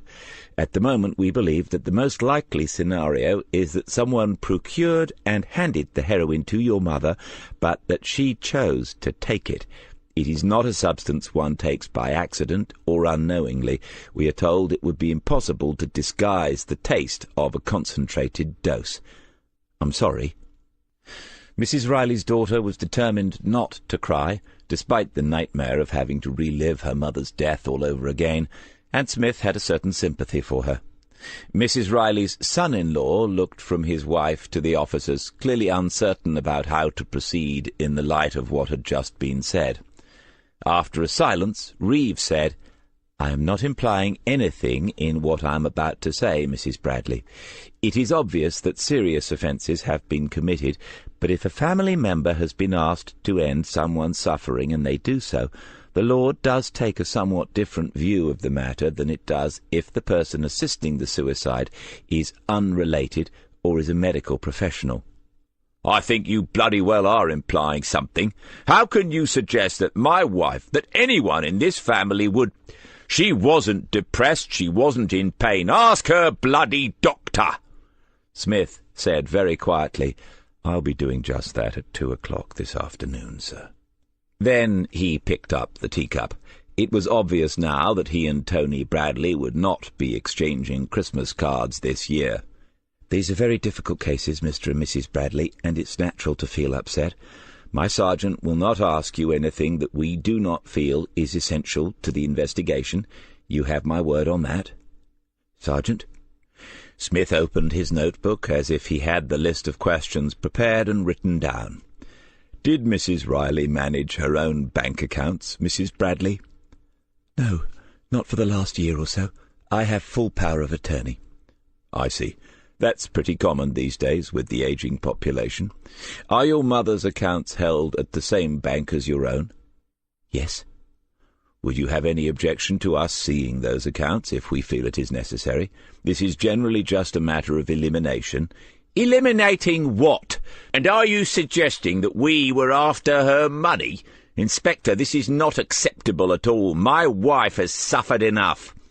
Smith was spending more and more time studying the face of Tony Bradley. He seemed to be losing the plot. Reeve might have to ask him to leave the room, but it would be more useful if he stayed and got even more annoyed. He decided to give that a try with, It's routine when we have to look for possible motives, Mr. Bradley. Sadly, there are some very unscrupulous people in the world. That's why we do have the right in law to access anyone's bank accounts in a criminal investigation. Do you? We live in a police state, then. And while we're on the subject, sir, do you and your wife have a joint account? Yes, we do. What about your business accounts, Mr. Bradley? Lake Body Works, isn't it? For the first time, Bradley looked back into the gaze that was fixed upon him. Was the man smiling at him, or was that just his imagination? Was the detective trying to frighten him? Yes. What about my business accounts? We just need to know if they are separate from anything connected to Mrs. Riley, sir. Of course they are. Thank you. And can I ask whether your mother left a will, Mrs. Bradley? Yes, she had, and no, there had been no recent changes to it. When Smith asked her whether they could see the will if necessary, his eyes remained more or less on her husband, but the man's anger seemed to have disappeared, leaving behind an expression that was more concerned with personal survival than with the theoretical debate about whether Smith was part of a police state. Alison Reeve asked how Mrs. Riley had been on that last Saturday morning, and was told by Mr. Bradley, with a look to his wife, that she had been her usual self. Then Smith asked Mrs. Bradley if she had met any of her mother's friends. He named the 4 people whom he now knew had been closest to her. Yes, she had met them several times, and had sat with them in the social room. They were delightful people who had made her mother very happy in her final years. She would go in to say thank you to them soon when this business was over. They must have been upset by it too. They had stood up and were preparing to leave when Smith seemed to remember another question.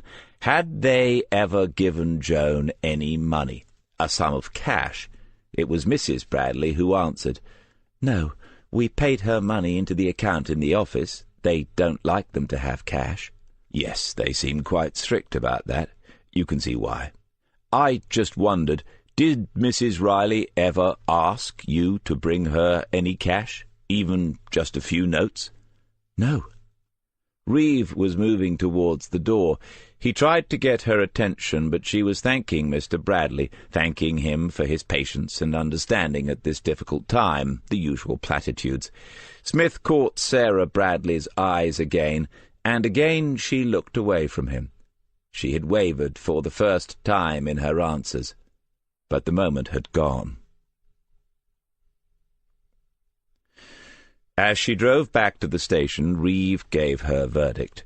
She had thought that Mrs. Bradley was straight enough, and that Mr. Bradley was a bit of a bully, probably taking some advantage of his wife's emotional trauma. Smith was still thinking about that missed opportunity as they were leaving, but said nothing. He might have been wrong, it had been known, but he made a mental note, and tonight he would make a written one, for future reference, just in case.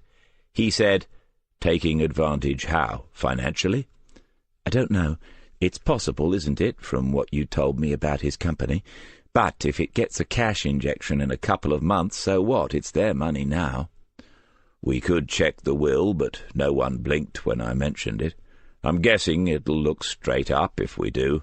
It might be worth examining the old lady's bank account, though, just to see if anyone has had anything substantial out of it over the past year. If they were desperate enough, that might show something." She nodded and said, "I had the same thought. Let me do it, DC. I need to stay operational at least part of the time. If I ever get another interview, all I'll be able to talk about is staffing strategies, managing overtime budgets, and 6-monthly reviews." "I'd ring her up at work with no Mr. B around, ask her nicely for her consent to have a look, even though she now knows we don't need it, being part of a police state.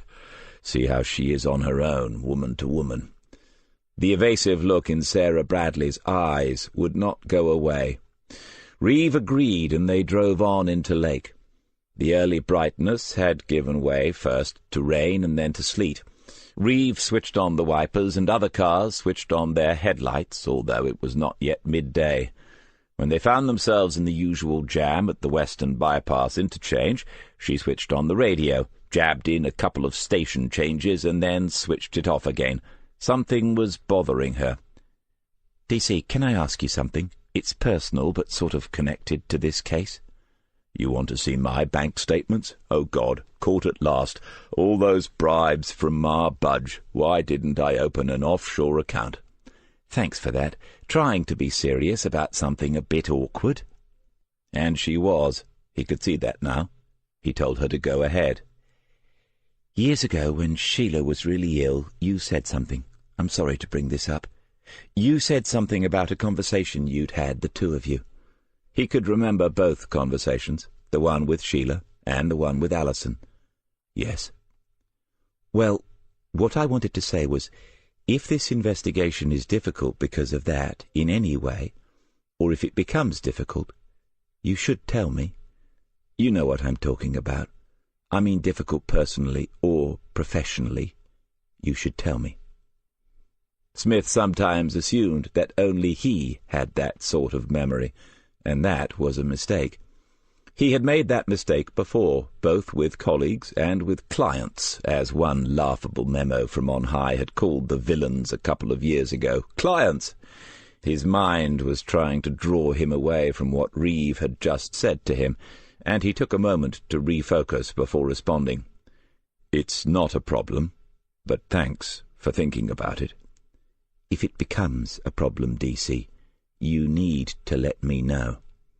So she was reading the case as he was, guessing which way this was likely to go. "If it does, I will. Sorry I had to bring it up. Just doing your job well. Thanks." They were almost at the top of the hill, could see the roundabout ahead, and beyond it the view down into the old city. Through the thin, miserable sleet he could name every church spire, knew the businesses that occupied every commercial block, and could detail the criminal records of occupants of every one of the towers out to the east. The cranes at the docks were skeletal and barely visible now, but if you watched long enough from here, you would see them swing loads onto ships bound for European ports, and no doubt some of those loads contained contraband that he would be able to find if he had the time and the men to do it. Priorities. Long ago, DCI Miller had said to him that it was a war. "We advance, we retreat, Smith, but you'd better make sure that we never lose. The law is the wavy line between order and anarchy, between civilization and chaos." The old bugger was a bit of a philosopher in the saloon bar after a big case. What would he have made of this investigation into the quietly dignified death of an old lady who had decided her time had come? "There's one more thing, David." "David? Oh dear." "I spoke to Alan about the idea of you going on to the regional SCU. I told him that you were not keen on it." "Right." "But he wasn't convinced. He wants to talk to you yourself, see if he can't persuade you to better yourself." At all times Smith tried to avoid swearing at or in front of ladies, even though Reeve was probably having a quiet smile to herself. He closed his eyes and muttered, "Joy of bloody joys." As they waited at the surgery's reception desk, the thought occurred again to Smith that Waters had grown into the job quickly. He was relaxed as the two secretaries behind the receptionist exchanged knowing looks, because the police were here, wanting to speak to one of the doctors. A few short months ago Waters would have blushed. Now he spent the time examining the notice boards, particularly the one that detailed the names and qualifications of all the surgery's staff. At some point in the future, something there might come in useful. Dr. Tremullen appeared and invited them into her room, as if they were an odd pair of patients, and Smith wondered what some of the others in the waiting-room made of it. Once inside and seated, he said to her that he guessed she knew why they were there, an invitation to say what she did know, which she accepted. She had received copies of the results from the laboratories, and she expressed surprise that she had waited this long for a visit. When Smith commented that the reason was that she was not top of their list of suspects, she seemed to take that seriously. At least, she didn't smile. It was then that he sensed this might not be as straightforward an interview as he had been assuming. She told them where she had been when she received the phone call that Saturday, how long it had taken her to drive to Rosemary House, and what she had seen on entering Joan Riley's room. Smith asked her to be precise about the time that she entered the room, and she pointed to her notes, which lay open and ready on the desk in front of her. Then she described her examination of the body, mentioning that she had taken its temperature. "Did you? Why?" "Because it can sometimes help to establish the time of death." Considering the potential seriousness of the case, they didn't seem to have sent a very knowledgeable detective. They didn't even seem to have sent one who looked much like a detective. He reminded her of Mr. Wood, her first chemistry teacher, a shy, ineffectual little man. Well, it can, if later readings are taken at measured points in time. Were they? No mention of it in any of the reports. She looked down momentarily at the file. She could search through it, but knew that he was right. There was no mention of further checks. So, as far as we know, other readings were not taken. Did you ask for them? Have you followed it up at all? No, I didn't, and no, I haven't. Never mind. As it happens, we have a pretty narrow time frame on it. It was a good idea, though. Not quite like Mr. Wood, after all. It might be a mistake, but she gave in to the temptation to justify herself a little. I apologize, Sergeant. I have only worked in the area a few months, and things are done quite differently here to the way they were in my previous authority, and I'll admit that despite appearances, I haven't been in the job that long. I haven't dealt with many sudden deaths. Appearances? She must be all of 30. Well, despite appearances, I've been in this job for far too long, and I still make mistakes every day. We've got the very man to confirm that sitting here with us. Any questions, D.C. Waters? This time Smith hadn't primed Waters at all. Thank you, D.S. Smith. Cheeky sod. Can you tell us about Mrs. Riley's state of health? You examined her on the Friday, the day before her death. No, I didn't examine her. I chatted to her and asked her if she had any problems. And did she? I'd say she was more or less her usual self. Smith was watching the doctor, but he sensed Waters simply raising his eyebrows. At that point he would not have said anything, and neither did Waters. I would say that Mrs. Riley was becoming weaker. In addition to the ongoing osteoporosis, she had less energy and had lost some weight, I imagine. The most likely cause was deterioration in her kidney function. She was an intelligent woman and aware of this. Mentally, she was still alert and did not seem unhappy. Smith said, "When you had that chat, were you alone with her?" No, we were in one of the shared side rooms. At least 2 other residents were there. Why? But presumably you were alone with Mrs. Riley when you had examined her previously. No, never. There is always a carer present in an examination. It's the home's policy, and a good one. I agree. We have to ask these questions, Dr. Tremewin. They don't always seem very polite, or even to make sense to people outside. A bit like some aspects of your own job. Sorry. D.C. Waters? He took it up again without hesitation. In P.C. Ford's statement, he says that you picked up a glass from the floor beside Mrs. Riley's body and handed it to him. Presumably the glass was empty. She coloured a little. Like Ford himself, she now realised the potential significance of the glass on the floor. It was, and on its side.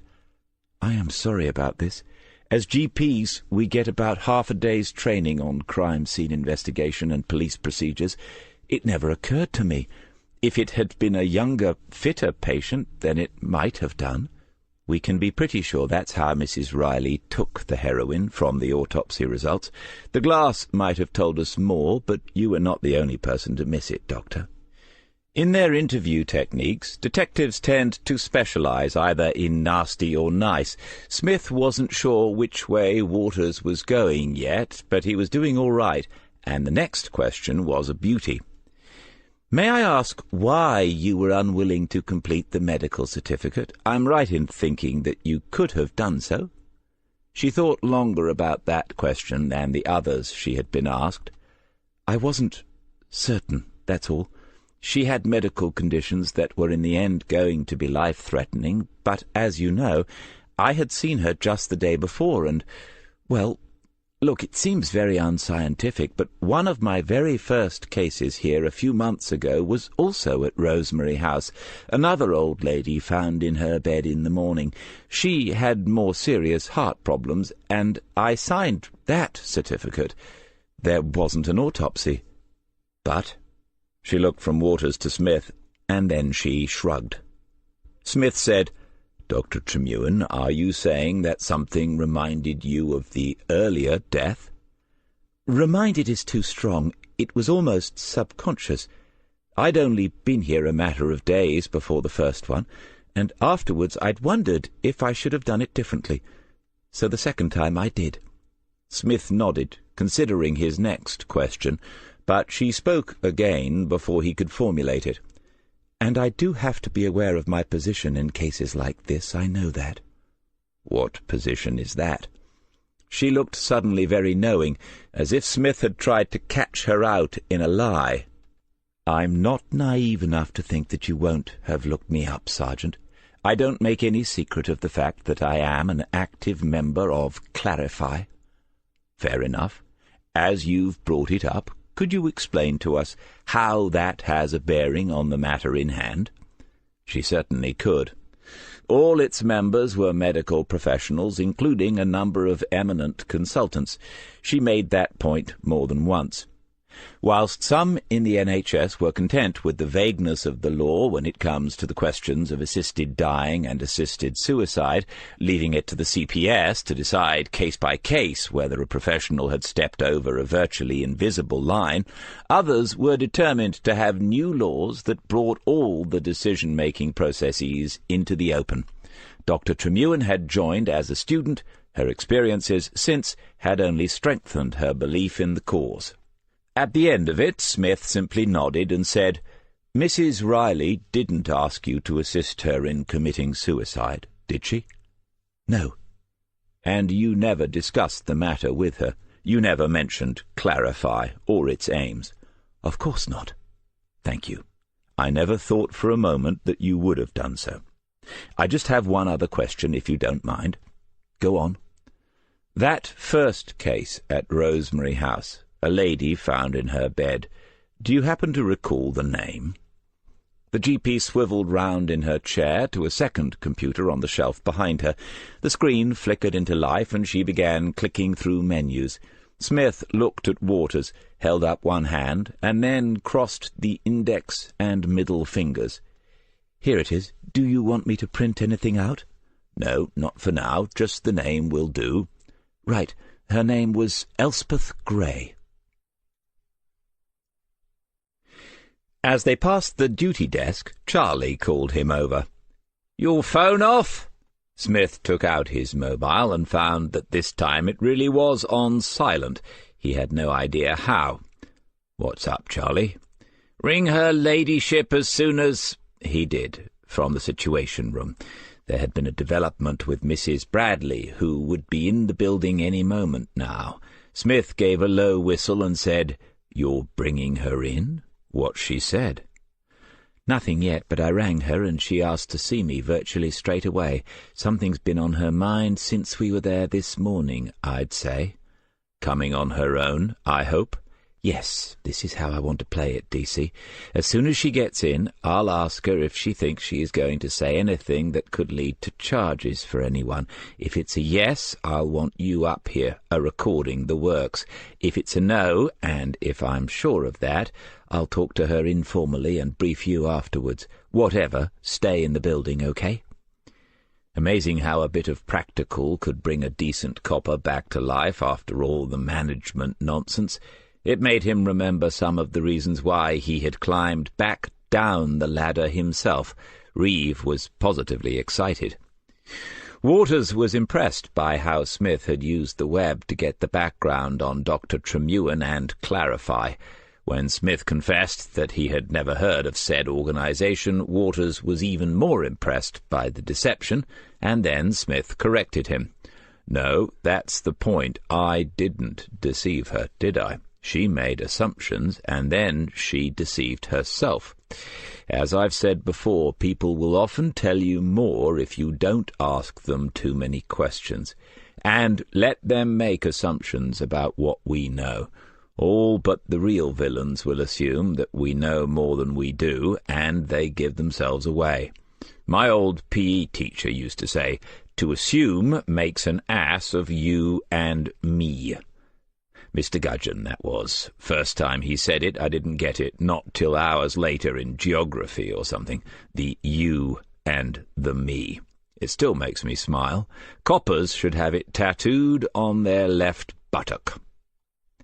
Waters took an image of Dr. Tremullen from the surgery's website and pinned it up on the board. It was Smith's idea. The boards looked a bit sparse, and adding a few more pictures and lines might make it look as if they had been busy and were getting somewhere. Waters said, "You don't think she's involved, do you?" "Tell me what you think." He took his time. "I didn't get anything that made me suspicious. But I had a thought about that glass.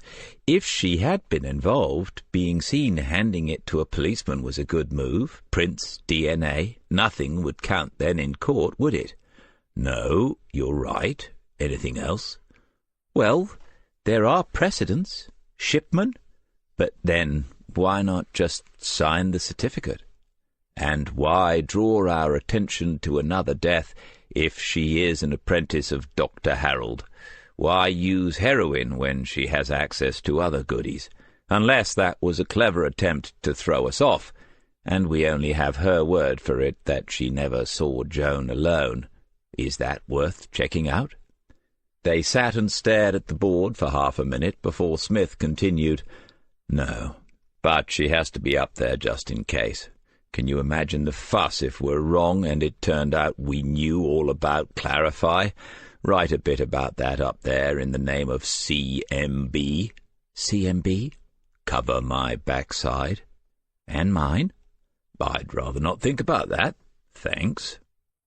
He picked up another marker pen and joined Waters at the boards. They had 2 in operation now, so it was starting to look more convincing. Between the names of Irene Miller and Rita Sanchez, Maggie had drawn a line with a question mark at its centre. Smith rubbed out the question mark, joined the line together and wrote "relationship" above it. Not that it mattered. He was increasingly certain the answers to the puzzle lay in a quite different direction. Maggie. He had tried to call her mobile on the Sunday, and there had been no answer, no message back, and it had gone out of his mind entirely today. No sign of John either. And then the realization that it must be something serious. But what we do need to think about is the name the good doctor gave us. Elspeth Gray. Lovely name. Coincidence? The first death she dealt at the home was the first in this little group of friends, this tight little gang of grannies and grandpas, and it's been niggling away at her ever since. Heart trouble, she said. Let's have another look at Ms. Gray's files. Give me the general one, and you take the medical. As he read, more carefully than the last time he looked at this, Smith's mind was also simultaneously aware of other aspects of the case. No call from Alison Reeve must mean that the conversation with Sarah Bradley had taken an informal direction, but that didn't mean it wasn't important. Something told him that it was, just as something was now telling him that focusing back on the deceased Ms. Gray, the lady with the lovely name who ran her own jewellery business, was the right way to go. Instinct, intuition, or just long experience. Here we go, DC. There's a bit of technical stuff about her heart problems. She had an examination at the General about 2 months before she died. Worsening condition, and they increased her medication. Notes about side effects. Smith considered it. So both old ladies had worsening medical complaints. Serious things, kidneys, hearts. But at their ages, it's what you'd expect, isn't it? We probably couldn't find 2 residents in there who didn't have something similar. Waters continued leafing through the file until he reached the end. Then he held it up, open, and towards Smith. "Didn't you say Joan Riley had one of these?" "Is that what I think it is?" "It's a DNR notice." "Yes, she did then. Get the other 3 medical files. Chuck one of them to me." Nancy Bishop and Martin Collins had similar notices. We didn't spot that, even though I specifically asked Irene Miller how frequent they are. Bloody idiot. Me, not Miss Miller. Waters didn't look impressed. "So are these unusual? I don't see why." Miss Miller reckoned only about 10% of her clientele would have these. She has about 50 residents. That makes 5 by my reckoning. And we have 4 of them on this table. It was after 5 o'clock when Alison Reeve entered the incident room. She sat down with Smith, who waved Waters into the conversation. He explained that in the absence of the other two, Waters would need to take Maggie's place. Reeve said, "We should know something shortly. John's in the building. He's coming up to see me. Anyway, Mrs. Bradley, any guesses?" "Well, as I'm still sitting here, I'm assuming," with a glance at Waters, "that she has not confessed to anything. I'm also assuming that she knows something that she didn't want to say in front of her husband." "Not bad," said Reeve. Sarah Bradley had admitted that on the morning of the 6th of December, when they had visited Joan, the old lady had not been herself for the whole of the visit. When the time came to say goodbye, at about 12:30, her mother had taken her hand and held it for some time, a display of affection that was almost out of character. And she had said thank you several times in a way that had left an impression on her daughter for the rest of the day. Just thank you, even though nothing out of the ordinary had been done for her that day. To Waters it seemed rather slight, but he could see that it interested Smith. Reeve paused and then said, "There's more. 2 weeks before that visit, Mrs. Riley had asked her daughter for a sum of money, cash, for herself, not simply a top-up for her account. Sarah Bradley said that she couldn't because of the home's policy, but her mother insisted and became upset about it." Smith said, "Mr. Bradley not present?" "No, he didn't go every Saturday. Sarah gave her mother the money the following Saturday, a week before she died." "How much?" £100 in 20s. "Did she ask what her mother wanted it for?" "Yes, all she said was, 'It's not for me.' But having the money seemed to make her mother very happy. Sarah is now in a bit of a state. You can imagine what she's thinking." Smith nodded and said, "She might be right. 100 would do it, unless I'm completely out of touch on street prices. But 'it's not for me' is an odd thing to say in the circumstances. All in a statement?" "Signed and dated." "Great work, boss. There's a place for you on my team whenever you want it." He was on the point of telling her about the discovery of the advance directives when the door opened, and John Murray's large frame filled the entrance to the room. He didn't say anything, but that in itself was not unusual. Smith tried to read the expression, but it was an unfamiliar one. Reeve said, "John, come in. How's Maggie?" He closed the door, walked towards the table where they were all seated, but did not sit himself.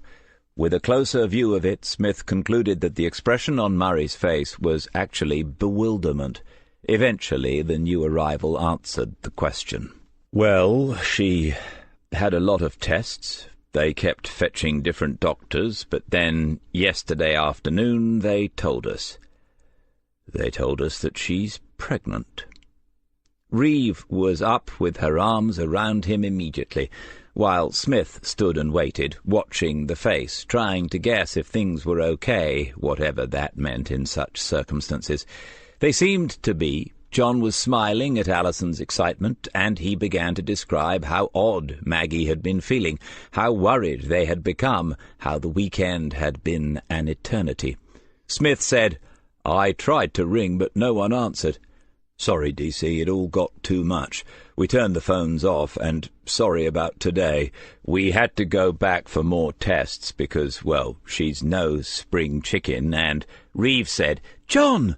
"She'll have to be careful, but they said she's okay. They're both okay." And when he said both, the flood bank almost gave way. Reeve said, "How far is she, John? I can't believe it." "They reckon almost 3 months. I can't believe it either. I mean, we'd sort of decided, and I don't know how it happened, really."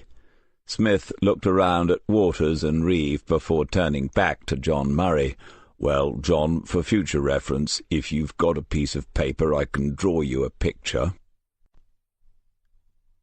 Chapter 13. Kypros Kozlauskas was reading the New Scientist magazine. It was not yet 9 in the morning, but already he had studied articles about the interface between nature conservation in East Africa and satellite monitoring technology, and the biotechnology community growing up around Cambridge, which was not so very far away. Now he was engrossed in the item that had really caught his imagination when he saw the cover of the magazine on the table in the social area of Rosemary House, the future of transplant research. Always this had fascinated him. It had been one of his dreams when he first went to the medical school, a dream that had lasted just a few months. Even so, there was nothing to stop him reading and wondering about what might have been, what might yet still be. Who can tell? He was not so foolish as to have asked Mrs. Reed for the magazine, but Miss Miller had said yes, he could take any that were of no interest to the residents. After all, they were donations in the first place, and cost the home nothing. He turned the page and continued reading slowly and carefully. He might have done this. First the specialization in surgery, then extra work in the biochemistry of rejection. The article was technical in parts, but he felt himself able to follow it still. There was rarely a knock at his door, and at first he assumed that it must be at one of the other 2 bedsits on his landing. When it came again, louder and more persistent, he got up, folded the magazine so that he did not lose his place, and went to the door. He could hear voices now, 2 men's voices, as he opened it. "Mr. Kypros Kozlauskas?" The man who spoke was about his own age, tall and fair-haired, wearing a zippered jacket and casual trousers, but behind him stood a large, stern-faced policeman in uniform. Kypros looked from one to the other and nodded. "I am Detective Constable Waters, and this is Sergeant Hills. We're both from Lake Central Police Station. Can we come in, sir? We'd like a word." The room was tidy. Even the work surface in the tiny kitchen was spotless. Waters thought ruefully about the flats he had shared in his student days, and then he turned back to the young Lithuanian man. "I believe that you have already spoken to my colleague, Detective Sergeant Smith, Mr. Kozlauskas." "Yes, at Rosemary House. What is the trouble?" "No trouble, sir, but we'd like to ask you a few more questions, if you don't mind." "It is okay. What do you wish to ask me?" "We'd rather you came down to the station this time, Mr. Kozlauskas." The sergeant's gaze had been travelling slowly around the room. Now it came to rest on the young foreigner's face. The door to the bedsit was still ajar, and Kypros looked in that direction involuntarily. It was a mistake, of course, and he knew that the uniformed man was ready to bar his way if he moved towards it. "You are arresting me?" "Absolutely not, sir, but we would like to speak to you at the station." "I have work soon." "Yes, your shift begins at 12 o'clock today. If we can get on with things, I'm sure that we can give you a lift so that you aren't late." Charlie Hills nodded, never taking his eyes from those of Kozlauskas. D.C. had asked him to accompany Waters on his first fetch, and the boy was doing well, not threatening, but quietly insistent.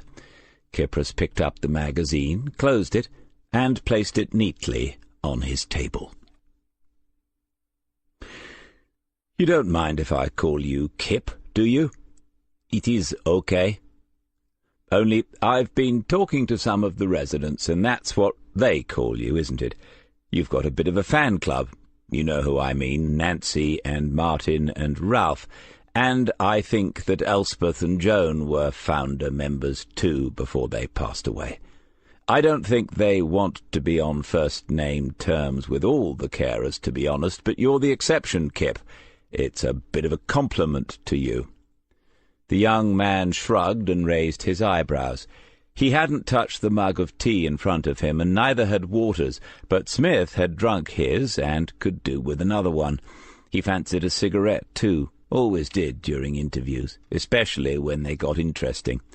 In the past, you could play all sorts of psychological games with boxes of cigarettes, boxes of matches and lighters, but now it was viewed as a health risk. Heaven help us. Anyway, Kip, I haven't turned this recorder on. This isn't a formal interview, but you are welcome to have a legal representative here, either your own or one that we'll find for you. Got all that?" Still just the nod and the wary look. There was nothing on his record, but he seemed distinctly nervous. "Okay.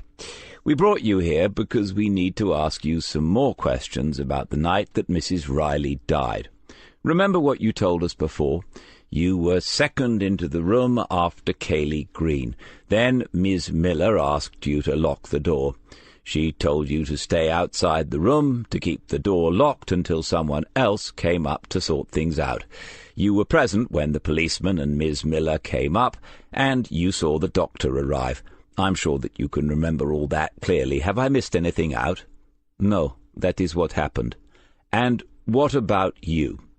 "About me, I do not. I mean, have you missed anything out?" The detective's expression was still friendly, the eyes were still smiling, but something had changed. Kypros frowned as if trying to remember and shook his head slightly, but the policeman said nothing more. "No, I have told everything. That is what happened." "In that case, Detective Constable Waters will read something to us." Waters picked up the notes that Smith had made during the interviews with Martin Collins and Ralph Greenwood, and read aloud the parts that pertained to the assistance given to Collins by Kypros that night when he had found himself unable to get out of the toilets. When he read aloud the times, Smith interrupted and asked him to repeat those details, watching Kypros's face pointedly as he did so. When it was over, Smith sat with his palms raised and a look of mystification on his face. "Kip, you see our problem. These two gentlemen are not going to have made a mistake about the night on which that happened, are they? And they have independently told us the same time at which it happened. We could even check the TV schedule to see what time that football match was on." "So?" It was only momentary, but Smith did not miss the first reaction on the carer's face. It was a look of relief. He knew then that Kypros had been expecting something else, something worse. He knew then, too, that his suspicions about the nature of the relationship between Joan Riley and Kozlauskas were probably correct. "For 5 minutes, maybe for 10, yes, I forgot this. I did go to Martin, but I took the key, and when I got back, there is no one there. All was okay. I forget this, but I think it caused no harm." "Kypros, did you go into Mrs. Riley's room yourself after Miss Miller told you what to do?" The detective wasn't smiling any more. "No, I did not." "To your knowledge, did anyone else go into the room? Did you let anyone into the room?" "No." "Do you think that anyone else might have gone into the room during the time that you were away from it?" Waters's head was motionless, but his eyes followed the questions back to the recipient each time, as if he was watching a game of tennis. Somehow Smith had got to the net, and Kypros was somewhere out beyond the baseline. This time the ball did not come back. There was only an awkward silence. To Smith, the explanation was simple.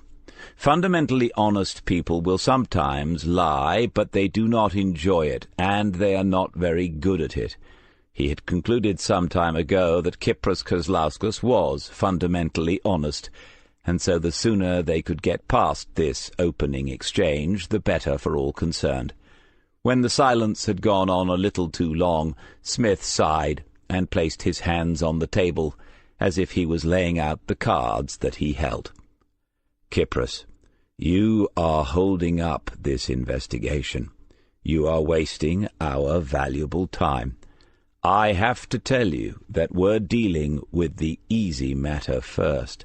After this, I'm going to ask you to explain why you said that Mrs. Riley was a generous person, and then I'm going to ask you about the missing £100. At this rate, you're going to be late for work, son."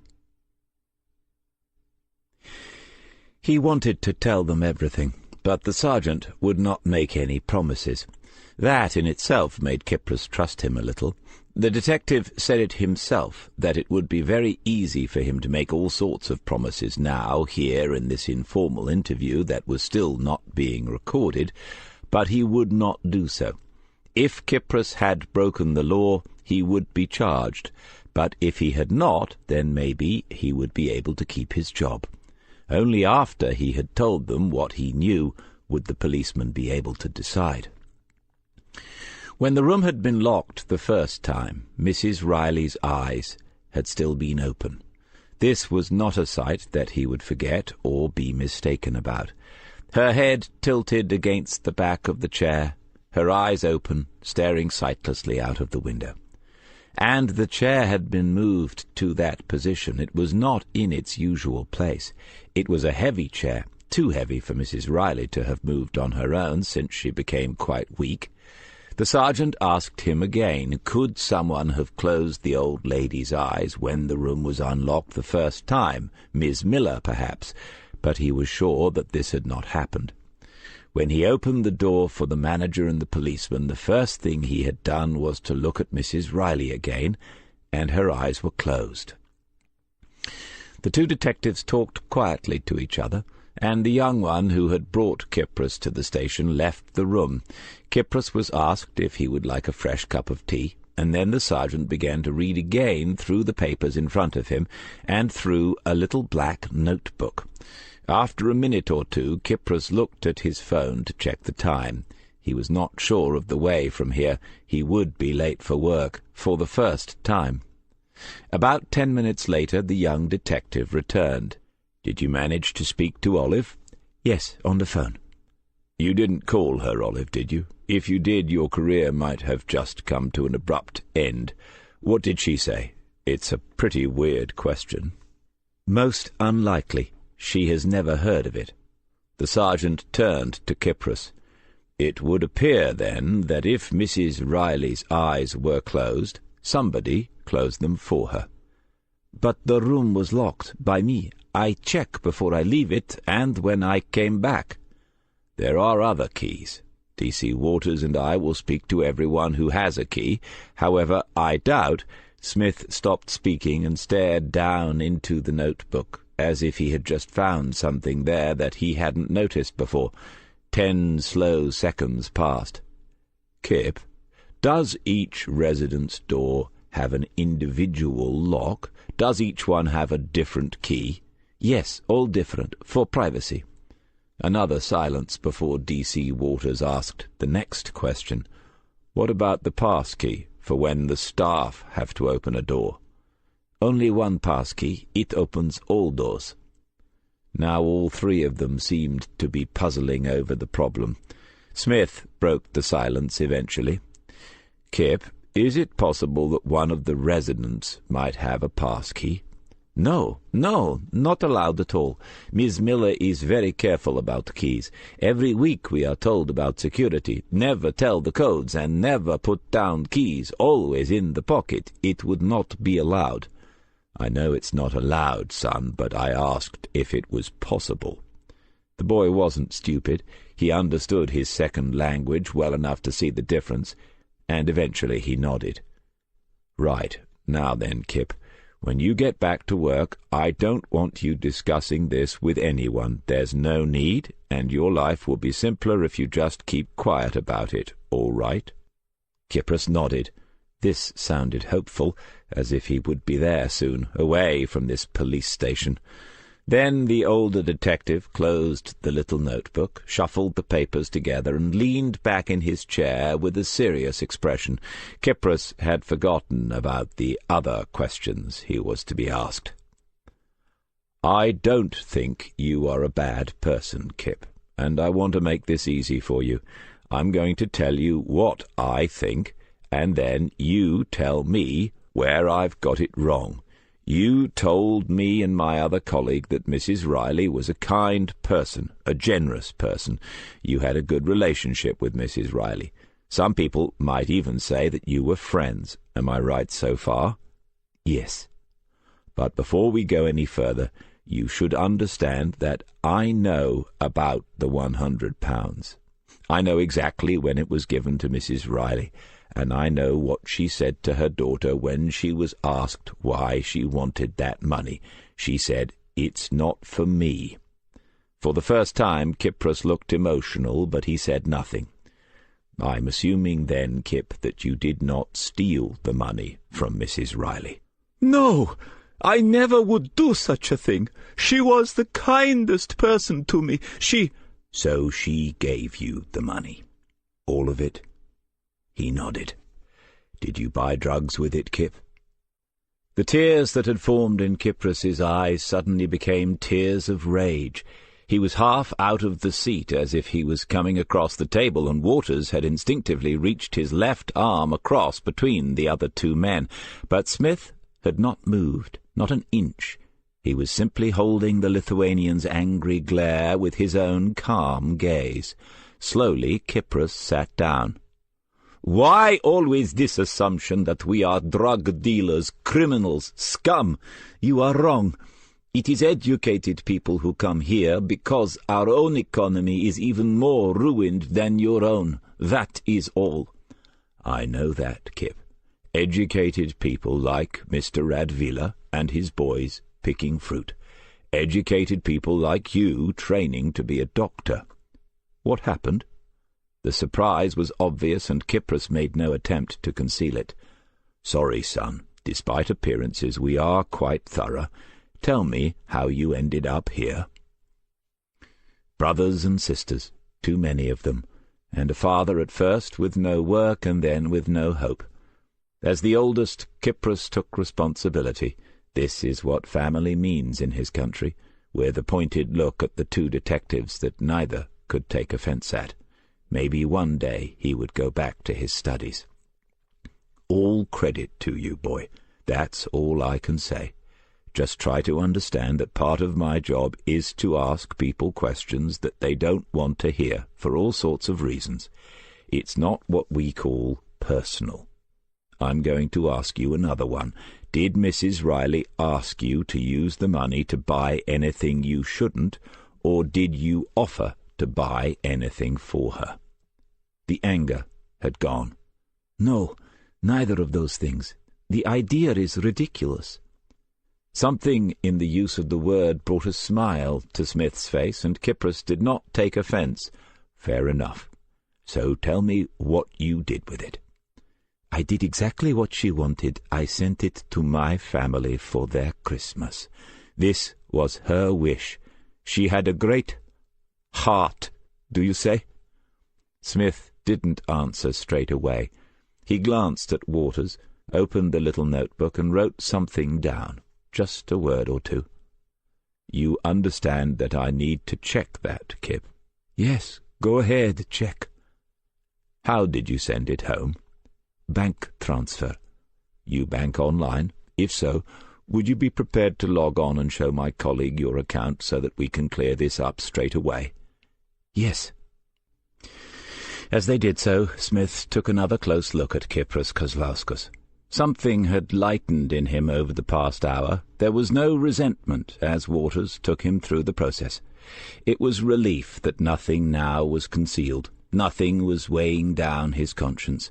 He was a decent young man who had made a great sacrifice for his family, and that was probably what Joan Riley had seen in him.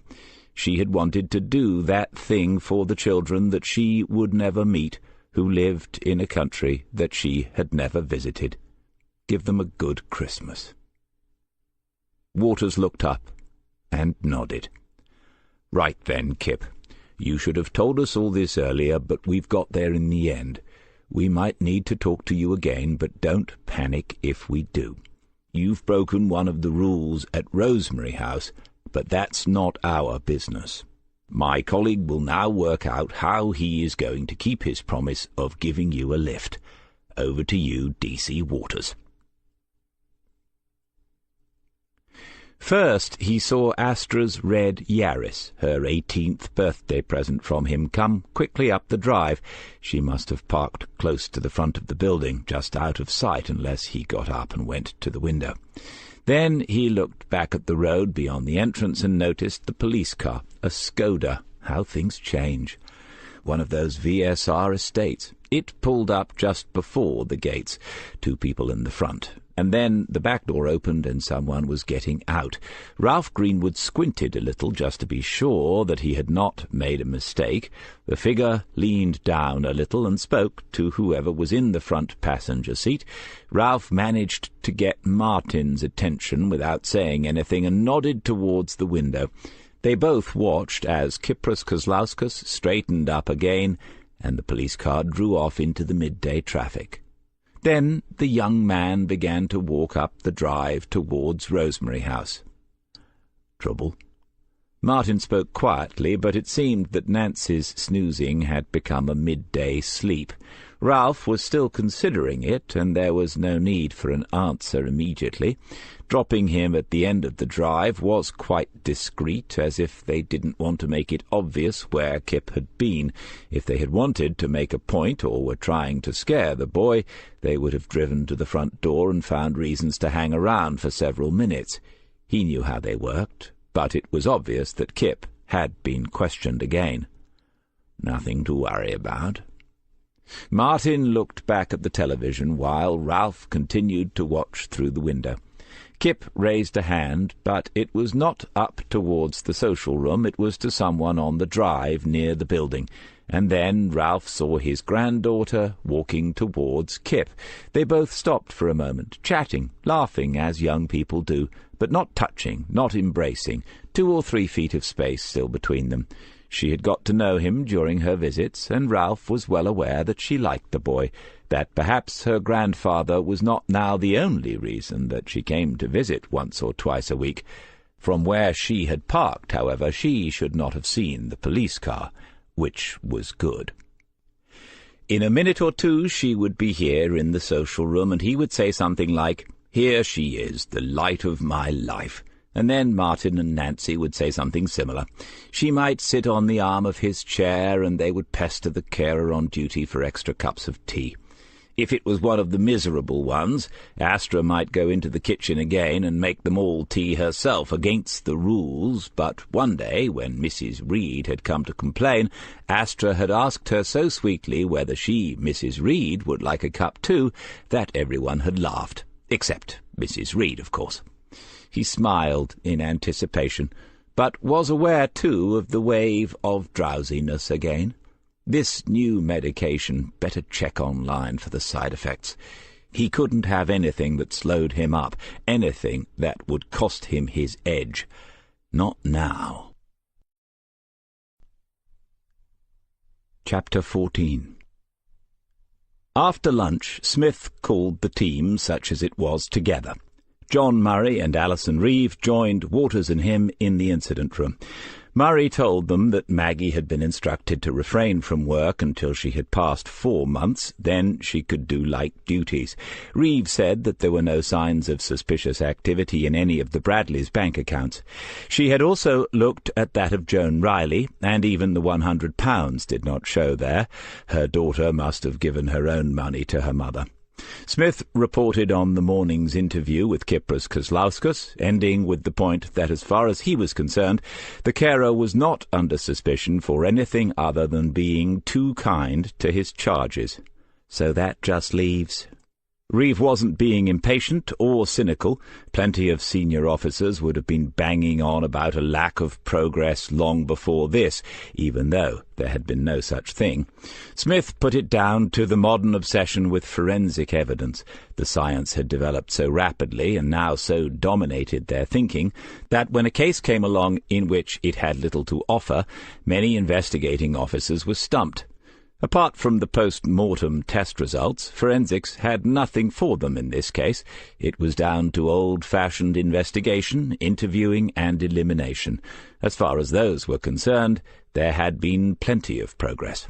Waters said, "Another resident?" "Or residents." All eyes turned to Smith. Don't get me wrong, I don't know anything that you people don't, but Joan had a circle of close friends, 4 of whom have advance directives in their medical folders. Presumably they talk about such things in amongst the football results and their fond reminiscences of Maggie Thatcher. Now 2 of them are gone in vaguely similar circumstances, and we have the strong likelihood that someone went into the room and closed Joan's eyes after she died. We need to ask why and who, because it's not something that most people would feel comfortable doing, is it? Did they go in just to do that, or were they tidying up? In which case, how did they miss the glass, which could have given the whole game away there and then? Nobody else commented. Suddenly there seemed to be a lot of questions. Anyway, we don't have much else left. If anyone comes up with something new, please do not keep it to yourself unless doing so guarantees you promotion. John, can you find out about Elspeth Gray's last resting place? I'm hoping that she went up the chimney, because if she didn't, we might have to— Reeve was the first to understand. DC, we absolutely do not need one of those. No way, not after last time. Waters looked puzzled until Murray said, "An exhumation."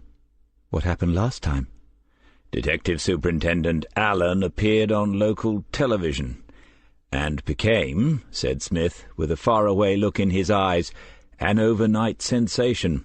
Is it still on YouTube? Let's hope that Ms. Gray had the common sense to get herself cremated.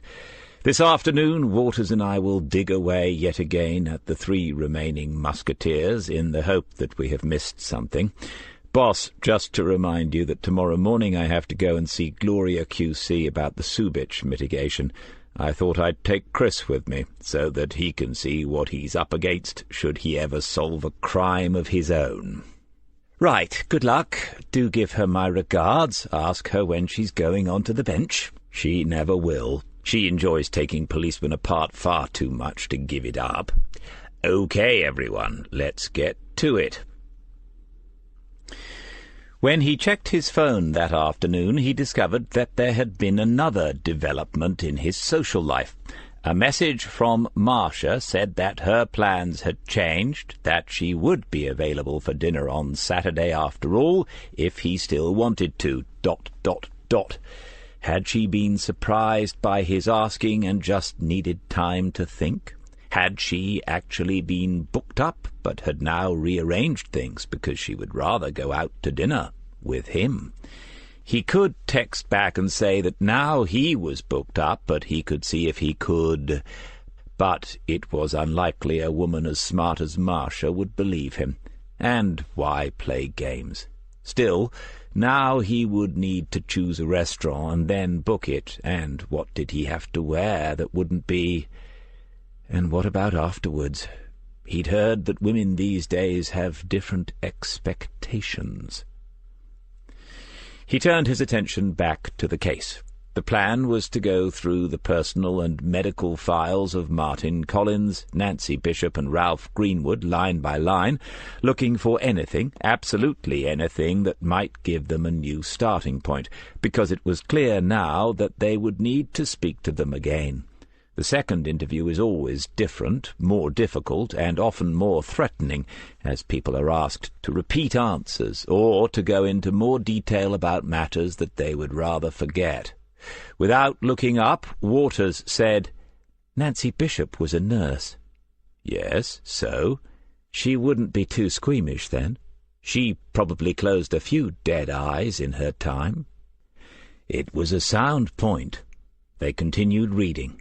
Smith had Ralph Greenwood's folders in front of him again.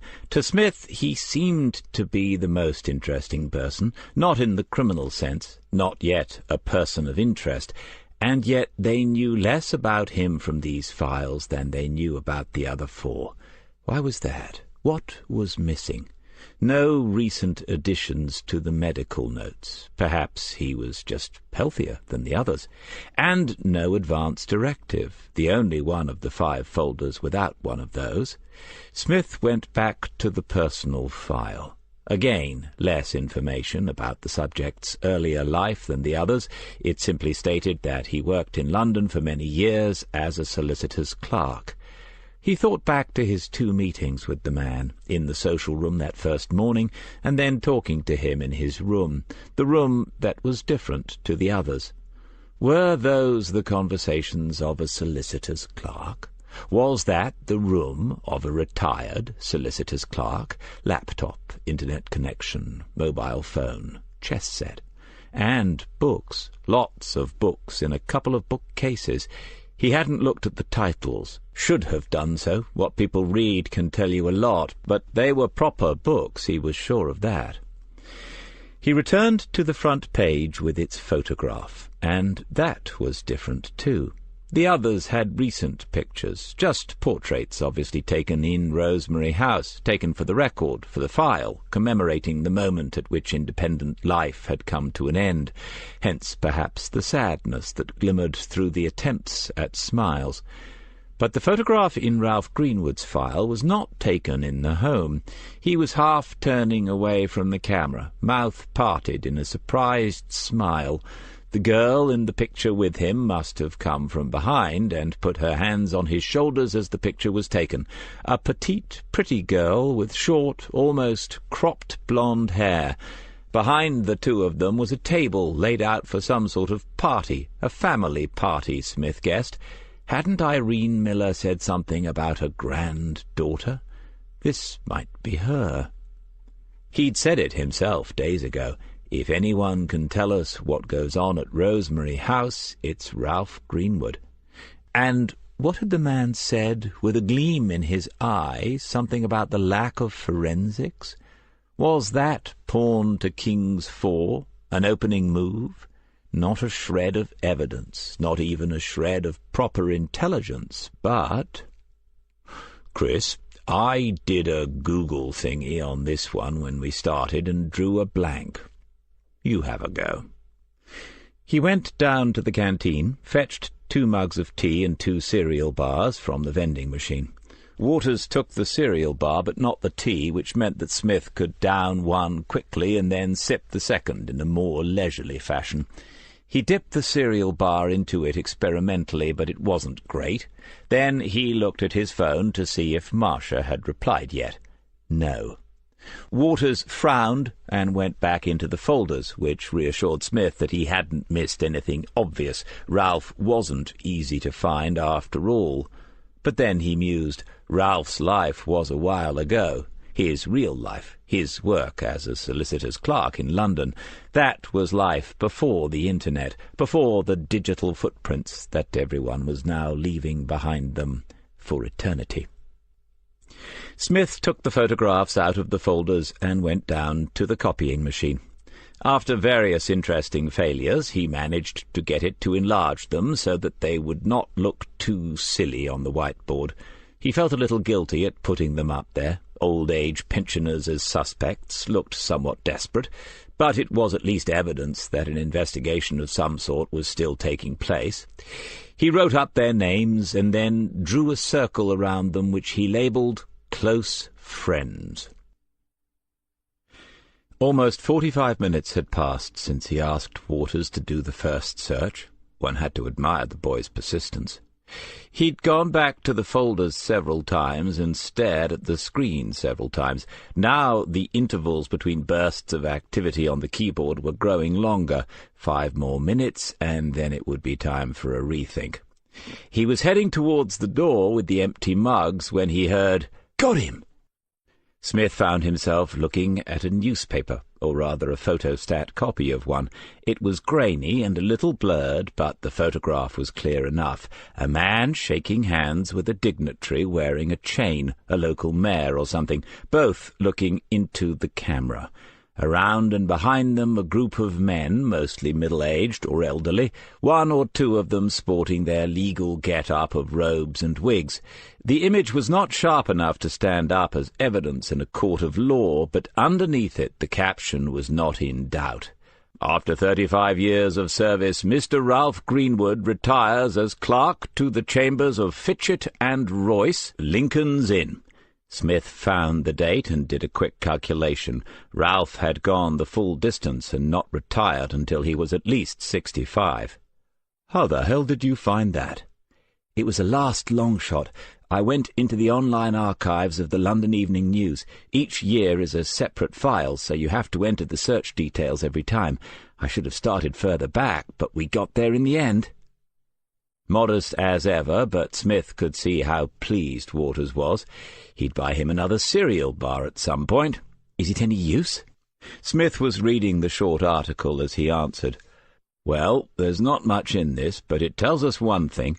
Solicitor's clerk doesn't quite cover what our Mr. Greenwood did in his working life, or at least the latter part of it. Do you know what a clerk to the chambers is?" "Not really. Chambers is barristers, isn't it?" "That's it. And Lincoln's Inn is sort of barristers' HQ. They're more spread out these days, but I reckon the top lot still want chambers in the Inns of Court. Certainly that was true in our Ralph's time. The clerk to the chambers runs the business, literally, organises all the admin, allocates cases, and supervises the work of some of the cleverest people you're ever likely to meet. I think I can safely say that what you just found is quite useful." And then Smith fell silent. He appeared to be staring down at the files on the table in front of him, but Waters soon realized that his attention was elsewhere by some considerable distance. After a couple of minutes, Smith stood up and walked to the room's only window. This did not face the outside world, only the corridor, but Smith stood there for another minute or two, as if he was gazing at mountain scenery or a view of some distant ocean. At one point he shifted into the now familiar at-ease pose, right hand holding left wrist, shoulders back. Waters couldn't see, but he thought that Detective Sergeant Smith might have closed his eyes. Waters looked away and back at the screen. He saved the newspaper page, and then reopened a search screen. Light flickered on his face as he moved the mouse, and began to read. When Smith returned to his desk, Waters looked up and said, "I've just been onto a careers site. The starting pay for a barrister's clerk is pathetic, but some of the chambers specify an Oxbridge degree. It's mad." "Forget starting pay. I'll bet the best clerks to chambers can write their own ticket. I expect Ralph's office whip-round was more than you'll earn this year." Waters glanced at his watch. "We ought to go and see him, DC. There's still time." Smith didn't answer straight away, and Waters guessed that this was one of the matters that had been occupying him, what the best next move was and when it should be made. "Yes, I know. There is time, but I'm not sure it's the right time. Leave it until tomorrow morning, after we've been up to the court offices. Do some research on those chambers he worked for. They'll have websites now. Do they specialize? Some do get expertise in certain types of case. See if you can connect them to any well-known trials in the last few years that Ralph was working there. It doesn't matter what. I need to run something past D.I. Reeve."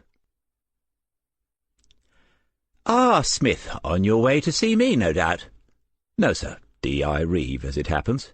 Smith could have kicked himself. Going upstairs always involved some risk, but he should have considered this more carefully, knowing that Alan wanted to speak to him.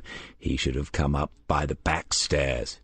"Never mind. As you are here—" Smith pulled across his usual chair, the little plastic one that had been positioned to hide an untidy tangle of IT cables in the corner. He saw the irritation on the face of the superintendent, but ignored it, standing almost to attention until he was invited to sit down. "D.I. Reeve tells me that your first thoughts about joining the new Regional Serious Crime Unit are not very positive." "Well, sir, actually, I'd go further than that." "Really? Further than the regional? I don't understand." "No, I mean that my thoughts about it are quite negative, sir." "Oh, I see. Well, I still think you should consider it, Smith. I'm not naive enough to say you should think about your career, which is... over, sir." "Of course not. But you are a serving officer with a great deal to offer a new unit like this. The people leading this will need some experienced men as well as—" A look of mild panic appeared on Alan's face as he realized that Smith might fill the conversational gap once again with suggestions of his own, suggestions that Alan knew he did not want to hear. "As well as the young and ambitious detectives that such a prestigious group will undoubtedly attract. You would be a steadying influence, and of course the cases would be the kind of challenging and complex ones that would be worthy of your particular talents. I'm sure that you are sometimes bored by what Kingslake has to offer you these days." Smith was quiet for a moment. Alan was selling the idea hard, and there had to be a reason for that, beyond the fact that he was hoping for a quieter life. "The Subich case was far from boring, if you don't mind me saying so, sir, and this current business at Rosemary House is getting more intriguing by the day." "Really?" It was the word intriguing that worried him. Smith could see that. "Yes, sir. I don't know if D.I. Reeve has brought you up to speed since this morning, but we could have some major developments soon." "Excellent. Developments such as?" "Well, a possible exhumation, sir." As the blood slowly drained from the superintendent's cheeks, Smith wondered where it actually goes when it does that. Does it all end up in your feet? Waters could probably find the answer with his internet-searching skills. "That is not something that we undertake lightly, Smith, as you well know. Authorization at the highest level. I'd rather you did not go bandying that idea about until we are absolutely certain." "I wouldn't dream of it, sir." Once again, in an interview with Superintendent Allen, an uneasy and uncertain quiet seemed to have come upon them, a hiatus. Smith smiled politely, and nobly took upon himself the responsibility of moving things forward. "So this new role would be based where, sir?" Allen clutched at the question as if it was a life raft, and unfathomable depths yawned beneath him.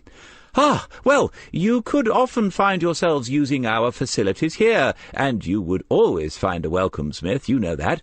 But obviously the operational base itself would be at the county headquarters." "At Norwich, sir?" Alan nodded, and now it made sense. Smith would be off the local payroll completely, as well as out of Alan's thinning hair. The element of his salary that was protected when he moved down the hierarchy made him expensive. If he was replaced at all, it would be with an inexperienced and inexpensive newbie at a third or even a quarter of the cost. "I'd like to thank you for the opportunity, sir. As it happens, I am considering my options at the moment." "Really? Well, you know you can approach me at any time, Smith. Retirement, at last?" Paddling away furiously, Alan looked as if he had finally caught a glimpse of a palm tree on a distant shore. "Not exactly, sir. You see, I've had another offer." "Oh, right." Smith stood up, ready to leave. It was the kindest thing he could do in the circumstances. That evening he took a lot longer than the allotted hour to think over the case, and then there were some personal matters to consider as well. Murray had come back with the news that Elspeth Gray had been cremated, and so that potential avenue of investigation was firmly closed. Smith was relieved in a way, but also disappointed for Superintendent Allen. He would not break the news to him for a while yet. The short meeting late in the afternoon with D.I. Reeve had also produced a result. They could prepare a request for a search warrant and have it ready at short notice. The issue of whether it needed to cover all of Rosemary House when only one room might be examined was unusual, but was resolved by a phone call to the office of the police solicitor in Norwich. These days most suspects were in custody or under arrest before a search, and an inspector could OK it, but in this case he had to be careful. Arresting the elderly and infirm without very good cause could lead to all sorts of complications and horrible headlines. So, thought Smith, it's that time, that moment when you have to place your bet before the spin of the wheel.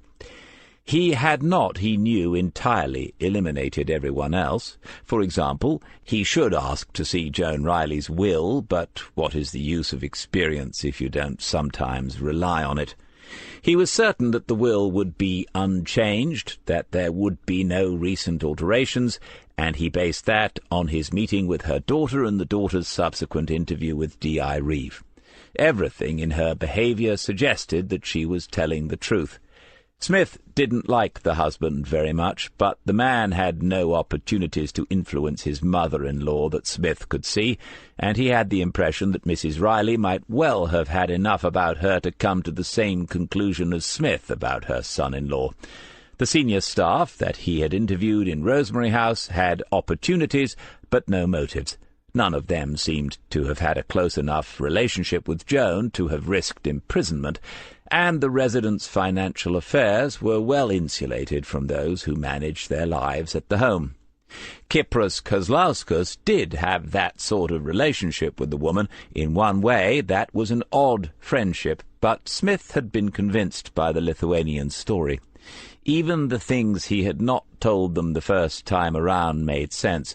Kypros had been afraid of losing his job, but the fear of prosecution for assisting a suicide never seemed to enter his head, suggesting that the idea of it had never occurred to him.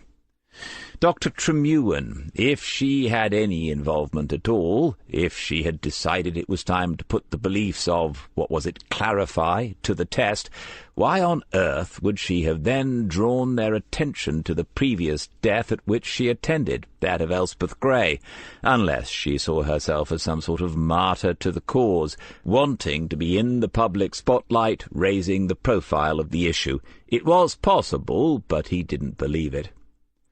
On that night, the 6th of December, Joan Riley's death had been carefully planned. Heroin had been obtained in advance. That he could not make out yet, not at all. Smith knew half a dozen places that he could drive to now within 15 minutes of his home, and reasonably expect to find some, but how it had made its way into Rosemary House he could not see. Nevertheless, it had done so. It must have been carefully hidden in a building in which various care and cleaning staff could go through the residents' rooms on a regular basis. Hidden for how long? If Elspeth Gray had departed in the same fashion, maybe for some months.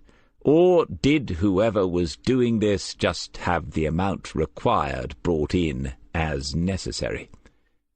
Then, on the night, someone had prepared the drug, dissolved or at least mixed it into a drink, and left it in her room. They had entered the room with her, unseen. No one had been reported as being with Joan during that afternoon or early evening. They had moved the chair that she could not have shifted herself, and had perhaps even sat with her until the drug took effect. Afterwards, someone had gone back into the room, unless Olive Markham's unheard-of event had taken place, and closed her eyes after her death. But that someone had missed the opportunity to remove the glass, the most obvious piece of evidence of wrongdoing. Whoever it was, the opportunity had been created by Martin Collins's unfortunate situation in the gentlemen's toilets, a 10-minute window at most. In those 10 minutes, someone had gone through a locked door, if Kypros Kozlauskas was to be believed, and Smith did believe him. It was an intricate plan, one that required timing and a cool assessment of the risks involved. He booked the French restaurant, Sandrine's, after due consideration, a table for two on Saturday evening. He had not been there for years, of course, but as far as he knew, the ownership had not changed. He thought about ringing Marcia to let her know, but it was already late, and he had no idea what she might be doing. Instead, he sent another text. This was how matters were carried on these days. He'd read about that in a Sunday supplement, and so he must be à la mode for a change. Then he emailed Jo Everson about her book. The more he thought about it, the more impressed he was, but if he was too enthusiastic, she might get the wrong message. She might assume that he was keen for her to make her next one about Andretti. He typed it several times before he was happy enough to click send. "I finished your book. It's good. You know your stuff. But I'm not sure there is anything new to say about the one I worked on all those years ago. Still, thanks for the offer. Regards." And then he spent some minutes wondering how to sign off. None of the alternatives seemed appropriate. In the end, he just left it saying, "Regards." He was on his favourite site for ordering new strings when he heard a ping and saw the tiny icon in the bottom right-hand corner telling him that he had new email. She had replied immediately. "Hello, David, or should I say DC? Glad you liked it. I'm not sure there is anything new to say either. That's why I would like to talk again. Can I ring you when I get back? At a conference in Munich until Friday. P.S. If I don't hear, I'll assume it's okay to ring. If it's not, just text, no thanks, and I'll leave you alone. Promise. Yours, Jo. After the message itself, it said, "Sent from my iPhone." At a conference in Munich. A conference for writers or one for consultant forensic profilers? Or something else entirely, as she seemed to be a woman of numerous parts. He could stop it all now with 2 words. He clicked reply, but typed nothing. After 30 seconds the screen got fed up waiting and went to his saver, a picture of the beach at sunrise, the beach just west of Pine Hills, no more than a couple of 100 yards from the caravan. Thinking about Sheila then, he went downstairs and found the book of poems that had been there in the back of his mind since he first visited Rosemary House. Larkin had been her favourite, even the ones with the 4-letter words, and when she read them aloud to him she said those words, laughing, the only time in her life that he heard her use such language. He flicked through it now and found the one that had come to mind. It was all there, in every verse. Stanza, Sheila would say, the physical decay and the mental anguish. He had thought he would read it aloud in her memory, but could not, he now realized, trust himself to do so. The old fools. Yes, he had seen some like those Larkin described as he walked around Rosemary House that first day, the vacancy, the staring, the hollow, haunted eyes. But then, too, he had met Martin and Nancy and Ralph, who still seemed to have the power of choosing, whose only weaknesses were in their aging joints, muscles, and bones. Old age, it seemed, could take one in any number of ways, and he could not help wondering which it would choose for him. Well, as the poet said, we will find out. He found the line she loved, the glimpse through the window at a lost world. The blown bush at the window, or the sun's faint friendliness on the wall, some lonely, rain-ceased midsummer evening. "Isn't that beautiful?" she had said, lying on the couch behind him, until he turned to look, and saw once again that it was empty now. Chapter 15. In full regalia, Gloria Butterfield, Q.C., made stately progress towards them across the huge foyer of the Crown Court building. Smith and then Waters stood up to mark her arrival at the little circle of chairs that they had occupied for the past few minutes. "Detective Chief Inspector no longer? Sergeant Smith? What on earth did you do? At first I couldn't believe it was the same person. I thought there must be another Detective Smith." They shook hands, and Smith introduced her to Waters. She shook his hand firmly as well. She was tall and imposing. There was no other word for it. In her demeanour there was something of the aging P.E. mistress, but the voice was rich and sonorous. When she dropped it, as she did now, it became low and almost ludicrously seductive. "Do you mind if we sit here? My junior has our present client in the cupboard they call our room. If he saw the police, he might make a run for it again. Obviously, I'm talking about our client, not my junior. Smith, tell me what happened. Explain yourself." As Waters listened to Smith explaining himself, he realized that perhaps for the first time he was hearing genuine respect in the older detective's conversation. The two people never used each other's Christian names. Smith was simply Smith, and she was Mrs. Butterfield, but there was clearly a deal of mutual admiration between them. Old cases were mentioned, and knowing looks were exchanged. One or two other names of police officers and lawyers were passed back and forth for brief consideration. Some had retired, it seemed, and some had passed away.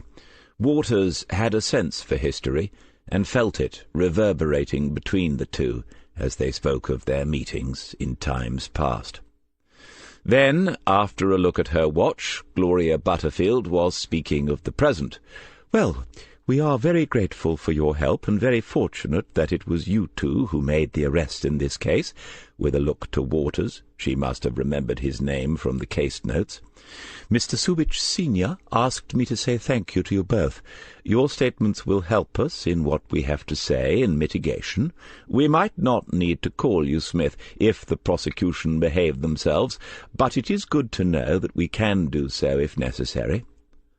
"How is Petard doing?" "Well, as you know, all my clients are innocent, Smith, but it is a pleasure to have one who is also completely honest. For that alone we must do our very best for him." "A likely outcome?" She smiled and was not to be drawn. "I am hopeful. Of course, the case does have some political dimensions to it, which have so far remained, what shall we say, out of sight. They will probably remain out of sight unless we are forced to appeal the sentence. Perhaps His Honour will bear that in mind." It was a glimpse of the ruthless intelligence that, among other things, made Smith respect this barrister for the defence. Waters had been in the station long enough now to have heard the disparaging remarks about defence counsels. Now he was seeing the matter from a different perspective. Mrs. Butterfield was drawing the meeting to a close when Smith spoke again.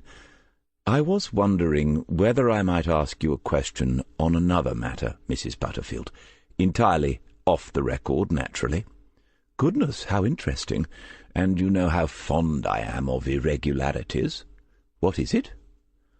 "I was wondering whether you have ever worked out of Lincoln's Inn." "The very thought! I am a Gray's Inn girl, Sergeant, and always have been. Why on earth do you ask?" Smith took his time before answering. "I would like to mention a name to you, Mrs. Butterfield." Waters saw the look that passed between them, and he saw, too, the analytical cogs of the machinery of the law begin to engage as she chose her own words with care. "Is this a person of interest?" "Possibly." "Has he or she been arrested or charged at any point so far?" "No." She looked at Waters and said, "Young man, I should really ask you to leave at this point, but as you are here in Sergeant Smith's company, I'll trust his judgment. What is the name?" "Ralph Greenwood." Her eyes gave nothing away. "Of Fitchett and Royce, Lincoln's Inn?" "Yes." She raised her eyebrows and thought for some seconds. "I believe that he retired a good few years ago. He was a clerk to the Chambers for as long as I can remember, and I cannot comprehend how he has come into your purview, Smith." "It would be wrong of me to burden you with details, Mrs. Butterfield. I was simply wondering whether you had any knowledge of him as a clerk to the Chambers." She could see what he wanted, some sort of character reference. The only question was whether she would provide one. "I never worked with him, obviously, but the inns are a closed and intimate world even today. What can I say? Mr. Greenwood was something of a legend. He was old school. I'm sure that he would have worked his way up from office boy to managing the chambers, but I do not know that for a fact. What I do know is that he was famously good at organizing things. It's difficult to grasp if you haven't worked in such an environment. The clerk has to understand the personalities and relationships of clients and solicitors, and of barristers, clerks to the court, and judges. He has to know how to manipulate the listings process without ever appearing to do so. He has to develop along the way a deep knowledge of the law. He can be the difference between a chamber's being financially successful and impoverished. As a junior, I met him once or twice in the course of business, but I never got to know him. I think that's all I can say." Smith stood up and thanked her. As she returned to the cupboard that held her innocent but nervous client, and her no doubt awestruck junior, to the wood-panelled courtrooms where justice lives and sometimes dies, Smith watched and waited until she was out of sight. Then he reached into his pocket, took out his car keys, and handed them to Waters. In response to the unasked question, he said, "Rosemary House." Irene Miller did not immediately grasp what Smith was saying. "Well, I'm sure he will be either in his room or the social area. You can go straight up and see, Sergeant." Smith shook his head. "Not this time, Miss Miller. This is a second interview. When we go back and question people about what they have already told us, it can get awkward. People can start assuming that we did not believe them, or that they are under suspicion. I'd rather approach it differently this time." "I see." She didn't, not at first, but then as she thought about what Smith had said, Waters saw the lights coming on. "Sergeant, are you implying that Ralph was somehow involved?" "No, I am implying nothing. I'm saying that we need to speak to Ralph again to go into a bit more detail about some of the things that he has told us, and that other people have told us since, and that I'd rather do it in your office this time. Also, unless Mr. Greenwood asks for his legal representative to be present, and I don't think he will, I would prefer it if you sat in with us, just in case he gets upset or stressed, even though I don't think he'll do that either. While we're at it, I'd like the same arrangement to be in place for when we speak to Nancy Bishop and Martin Collins again, if you don't mind." She had been standing in her office. Now she sat down at her desk and looked at Smith. "What a situation! Is there anything else I need to be aware of? As the home manager, I know that there are some circumstances in which I have quasi-something status. I expect that covers this." At that point, Smith explained the arrangements for the search warrant. It covered the building, but he could only see the need to look at one room at present. He wanted to do so this morning with her agreement. It would be done discreetly, without the resident being aware of it on this occasion. She was free to telephone Inspector Reeve herself and confirm these arrangements, and they'd need a passkey. Waters watched her closely. In the car, Smith had told him that they were in a grey area here, and if asked, D.I. Reeve might well want more explanations from Smith about what he was intending than he felt inclined to give. But then Irene Miller waved it away and took a spare key out of her desk drawer. "You obviously know what you are doing, but I don't know how you do this. I really don't. It makes me ill just thinking about it. Should I go and fetch him?" When she had gone, Smith turned to Waters and said, "Is John all set up? Good. Text him and say to call you in 15 minutes. Then just do what we agreed. Don't worry, I don't reckon you'll be breaking any laws. Not important ones, anyway." "I expect if I don't crack today, you'll be taking me to the station next time." Smith smiled. Waters watched intently, and Irene Miller looked distinctly uncomfortable. Ralph Greenwood returned Smith's smile and looked around the office. "Still, it isn't the first time I've been up before the head, is it, Irene?" "You and I have had our moments, Ralph." Smith opened the folder and his notebook. "Ralph, I hope you don't mind, but there are a few more things to clear up. When we met last time, it was early days. Since then, we've spoken to a lot of people, and, well, to be completely honest, while some things are clearer, others aren't. So we've got to go back over some old ground. Standard procedure. Ask the same questions several times and see if the answers vary at all. Fire away, Sergeant." Waters made a note then in his own book. As Smith had suggested, he wrote, "He's thoroughly enjoying this." "Funnily enough, Ralph, I was saying to my boss only yesterday that there's very little that is standard about this case.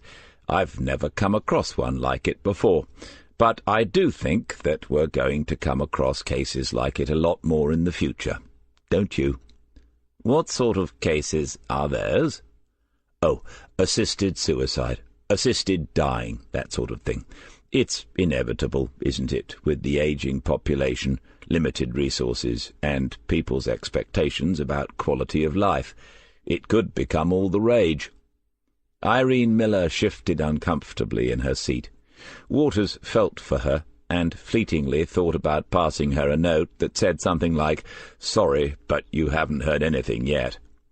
The eyes that were locked onto Smith's were smiling again, but seemed somehow a sharper blue than when Ralph had first entered the office, after holding open the door for Irene Miller.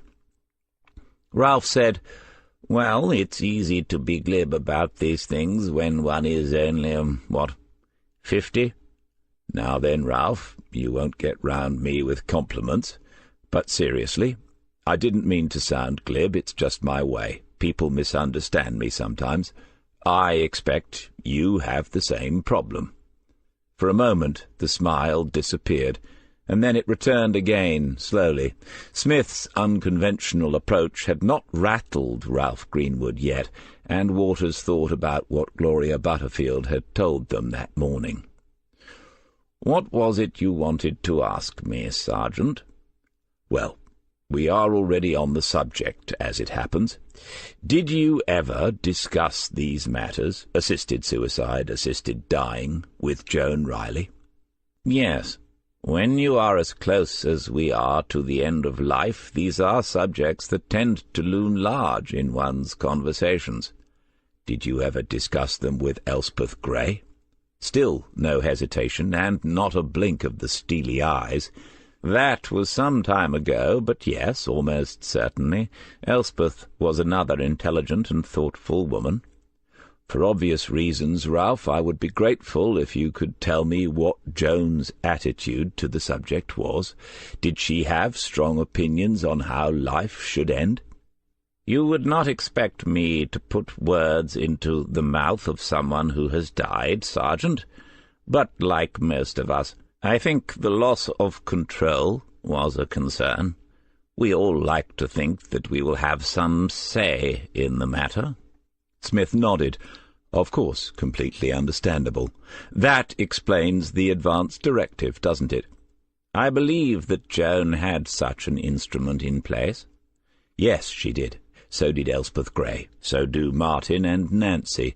I'm sure I'm not breaking any confidences in telling you that, as you do all talk together, and these subjects loom large in your conversations." Smith glanced at Irene Miller. He had forgotten to point out to her all those advance directives in such close proximity. She did look suitably surprised, and he wondered whether she would say anything now. He hoped not.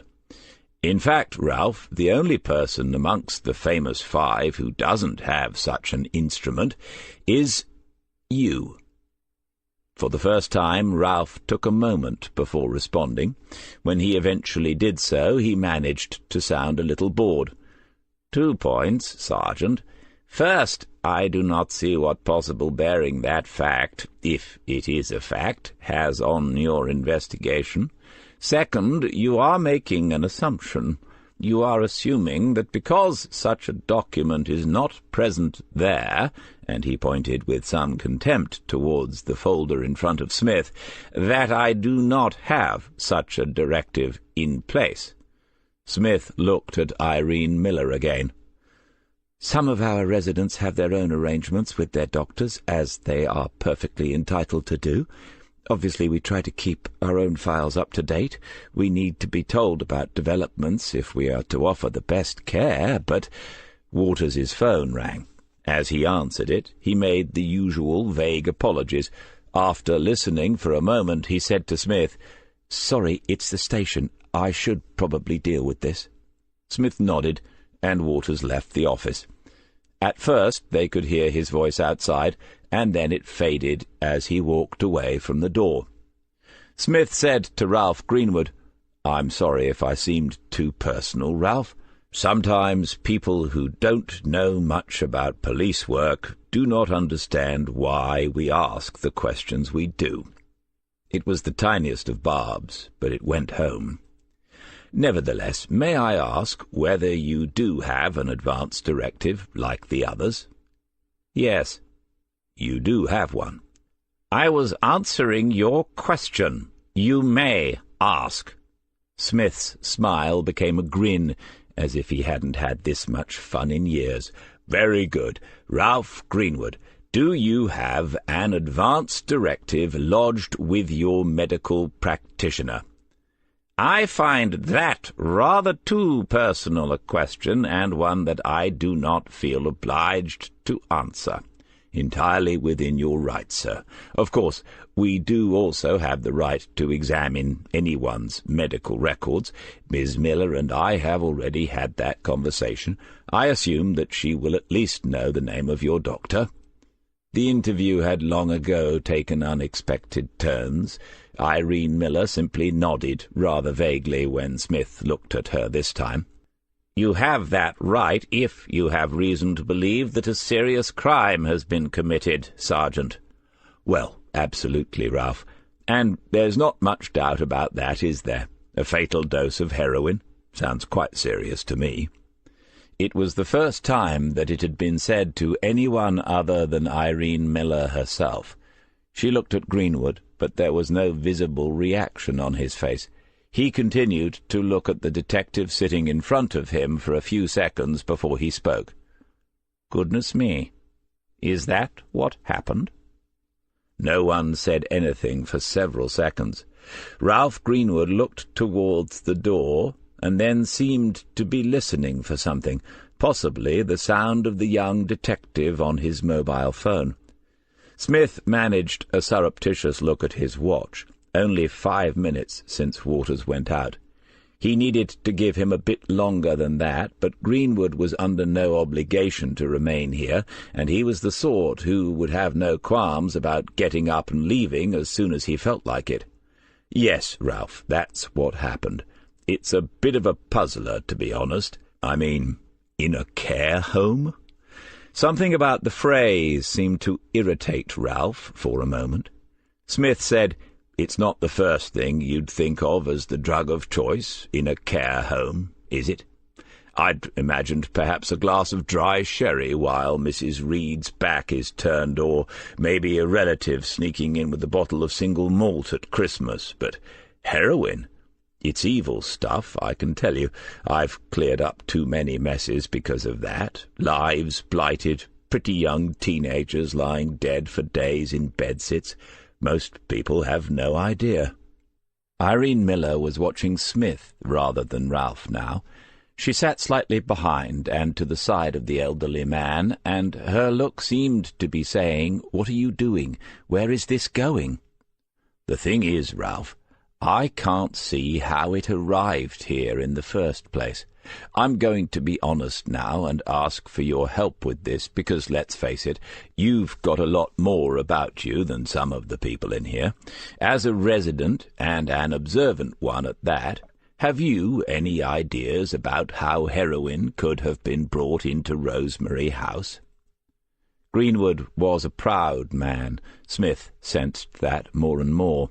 He hated the thought of being in a care home. That was obvious, even though for some reason he had opted to remain there when his family had offered to take him back.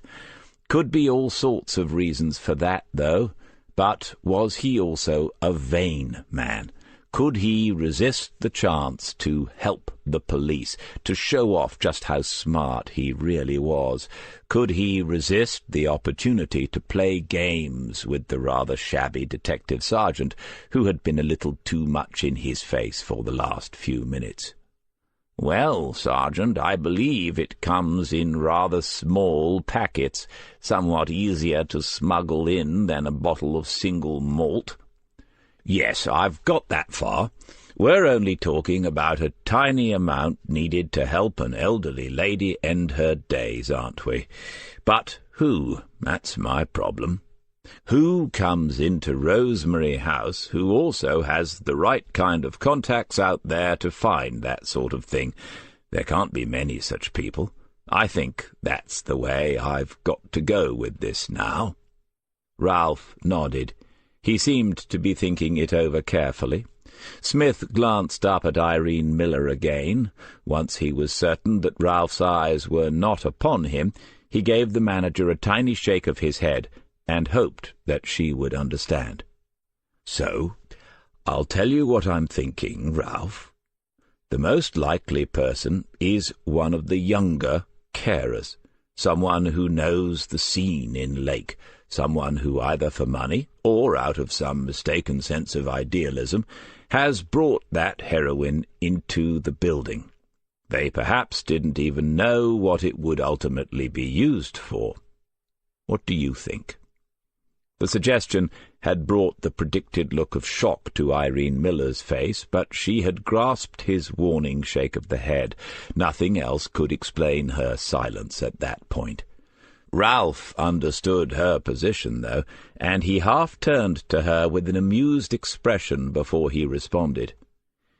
"I cannot imagine what Irene makes of your suggestion, Sergeant. No doubt it is possible. Do you have someone in mind? I'm not asking you to tell me any names, naturally." "There aren't many carers young enough to fit my profile, Ralph. It shouldn't take long to track him down. Or her, obviously." Ralph Greenwood picked up the qualification instantly, and despite himself Smith felt a long-forgotten flutter of excitement mingled with doubt.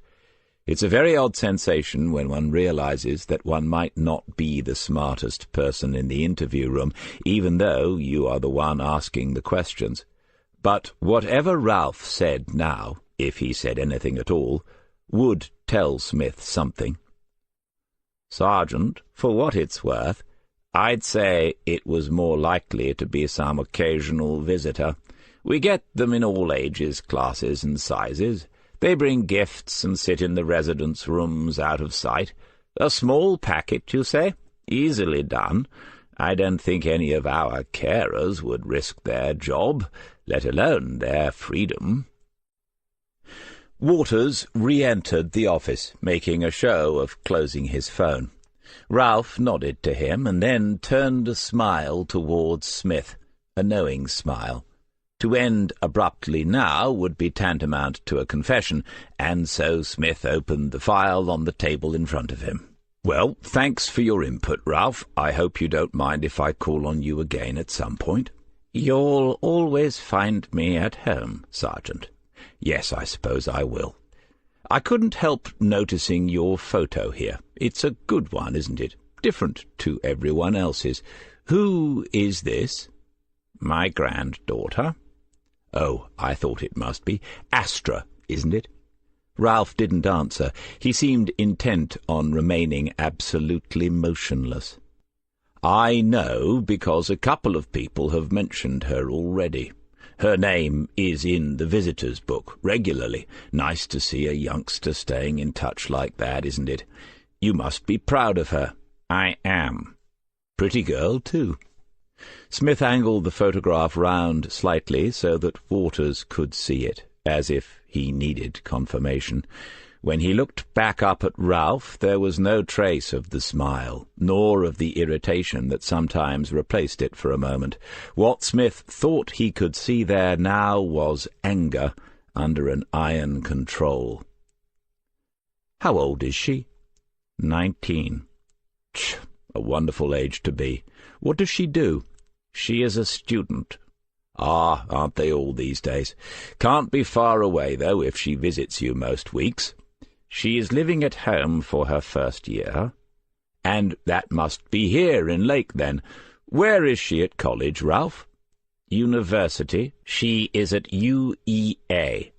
Smith said to Waters, as if he didn't already know it, "That's one of the proper universities, at Norwich.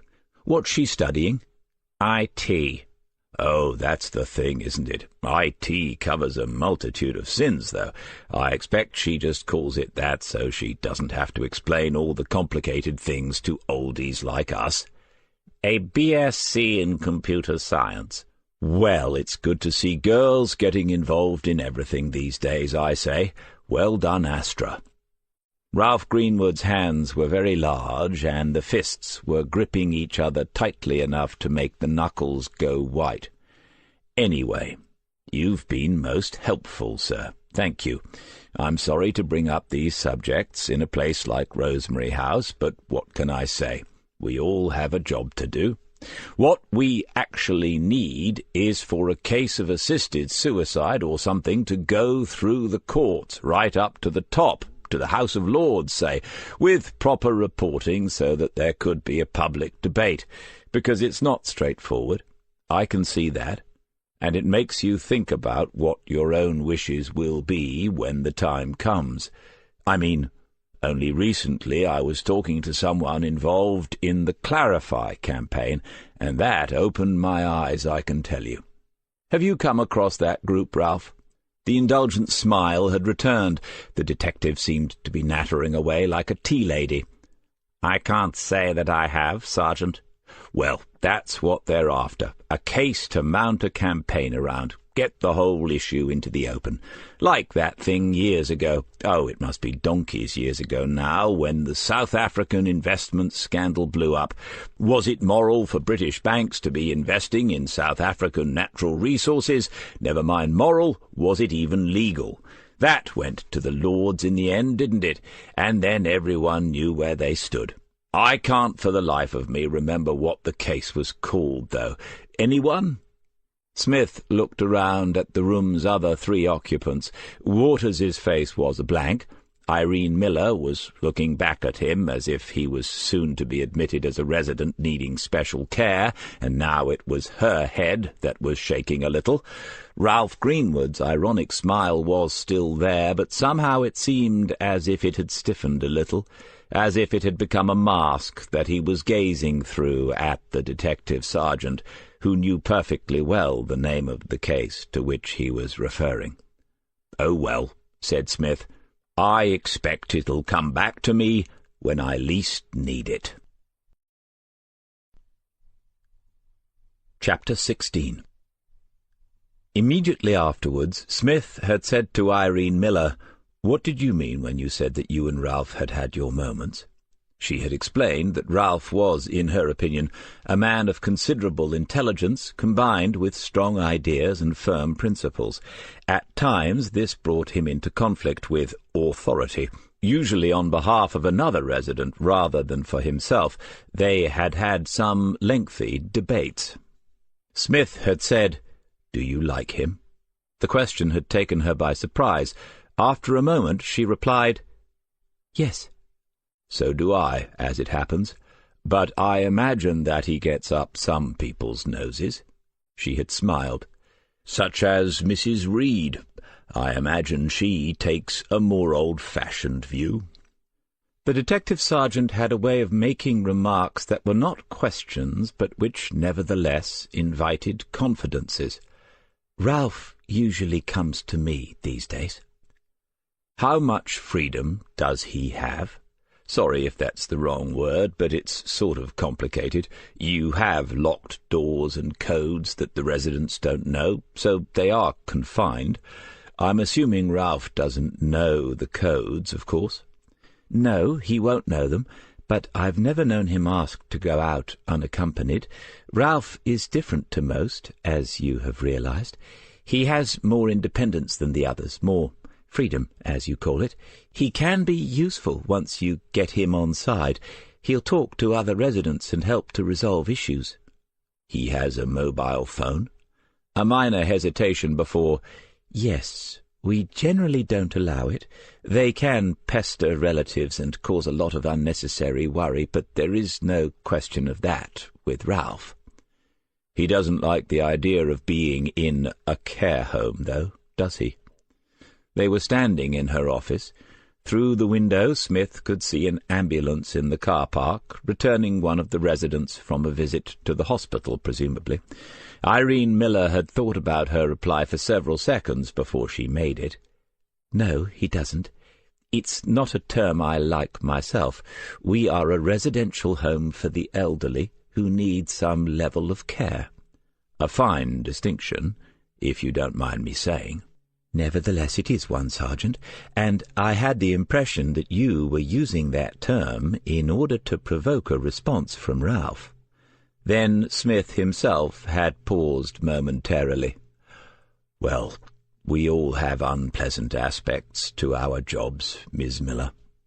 Before I go, can I ask about this issue of his medical records? Ralph had his own GP, who visited privately about once a month.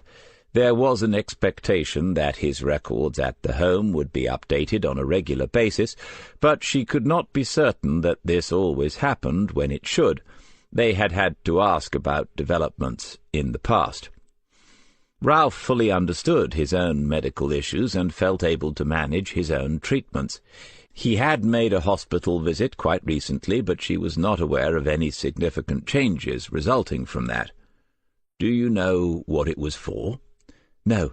Lots of our residents make visits. It is sometimes a while before we are officially updated, but anything serious we know about straight away, obviously. He arranged with her that they would return after lunch and speak with Martin Collins and Nancy Bishop.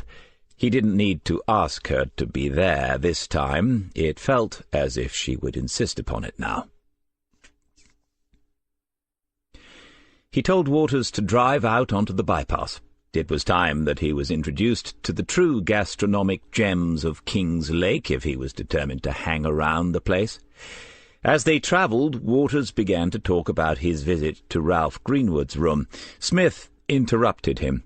"Hold on, first things first. Did you, as they say on the TV, find the drugs?"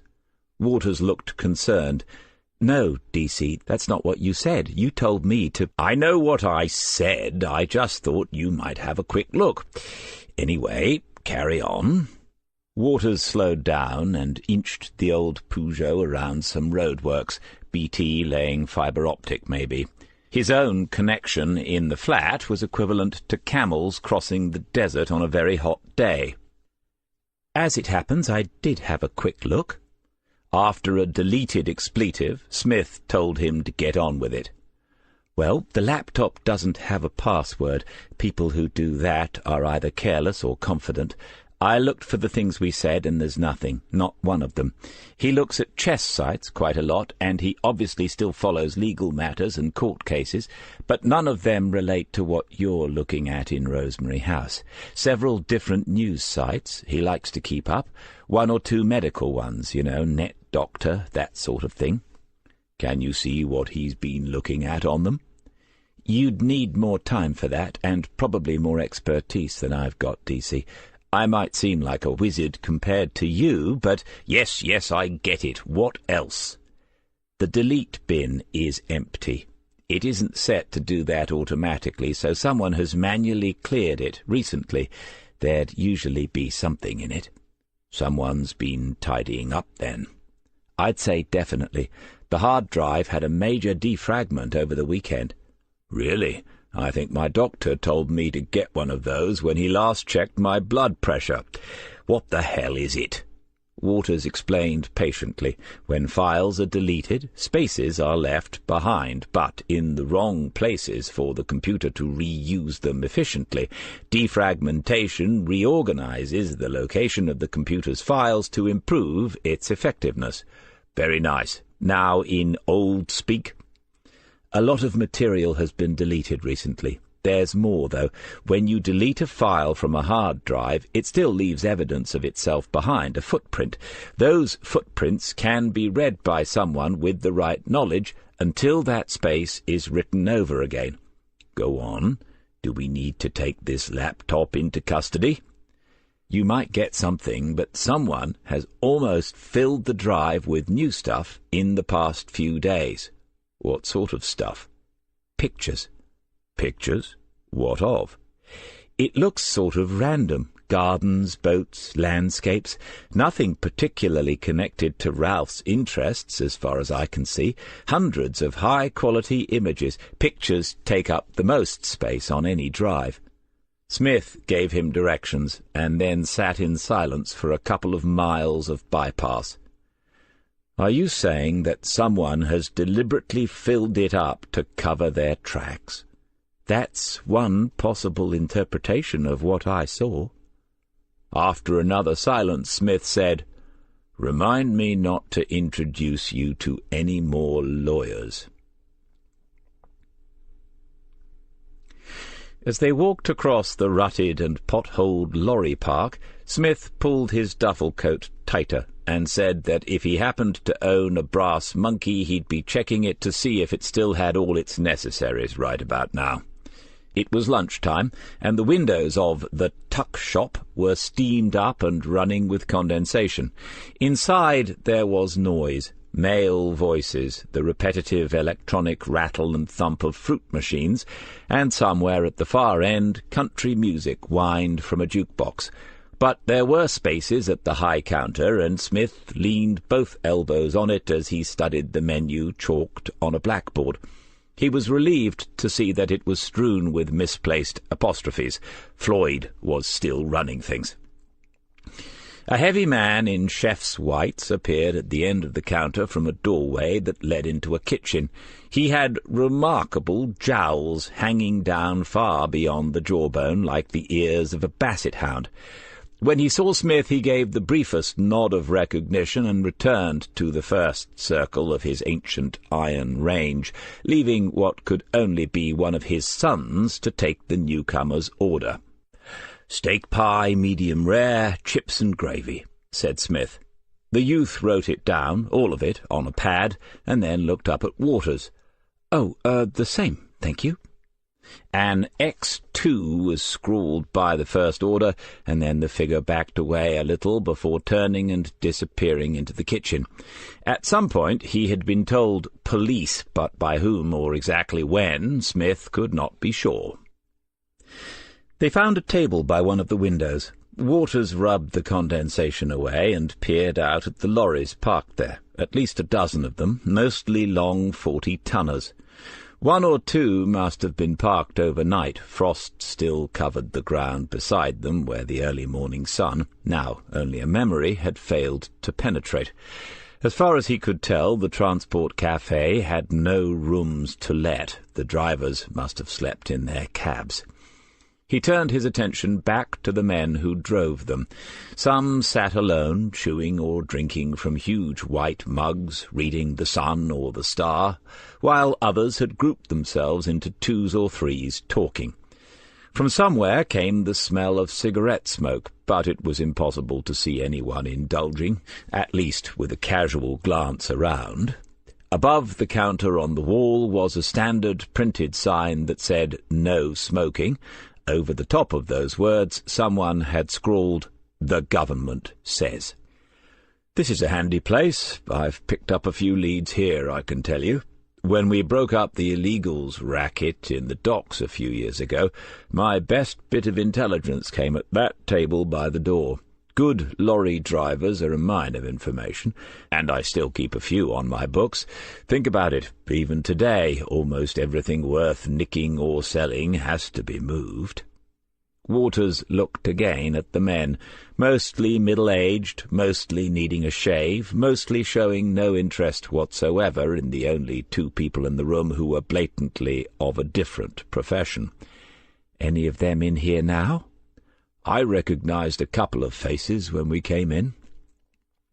Waters hadn't noticed that at all. Perhaps these men were not uninterested or unaware of the police presence. Perhaps they were making a point of not showing any interest in it. Smith said, "We're not friends with these people. That's the last thing anyone wants. But sometimes we can help each other out. Most drivers will do a little baccy or booze for friends and relatives, but they don't like being hassled about more serious stuff. It makes their lives more complicated. If they know they can talk to you without any comeback, they will, after a while. It takes years, and you don't offer these blokes money for information, not ever. It's mutual back-scratching. If they've done you a good turn, they might mention your name when some uniform pulls them over for talking to their missus on the phone." The food arrived, brought by the same youth who took their order, a hefty plate balanced in each hand. The pies were twice the size of any one could find in a supermarket, steaming hot and burned to a crisp around the pastry edges. A small mountain of chips rose up above the lake of gravy, and on both plates there was also a heap of mushy peas. The waiter said, "All right," and then departed without adding, "Enjoy your meal." Waters said, "We didn't order peas." "Ah, that's just Floyd saying hello. He's a man of few words but many pies.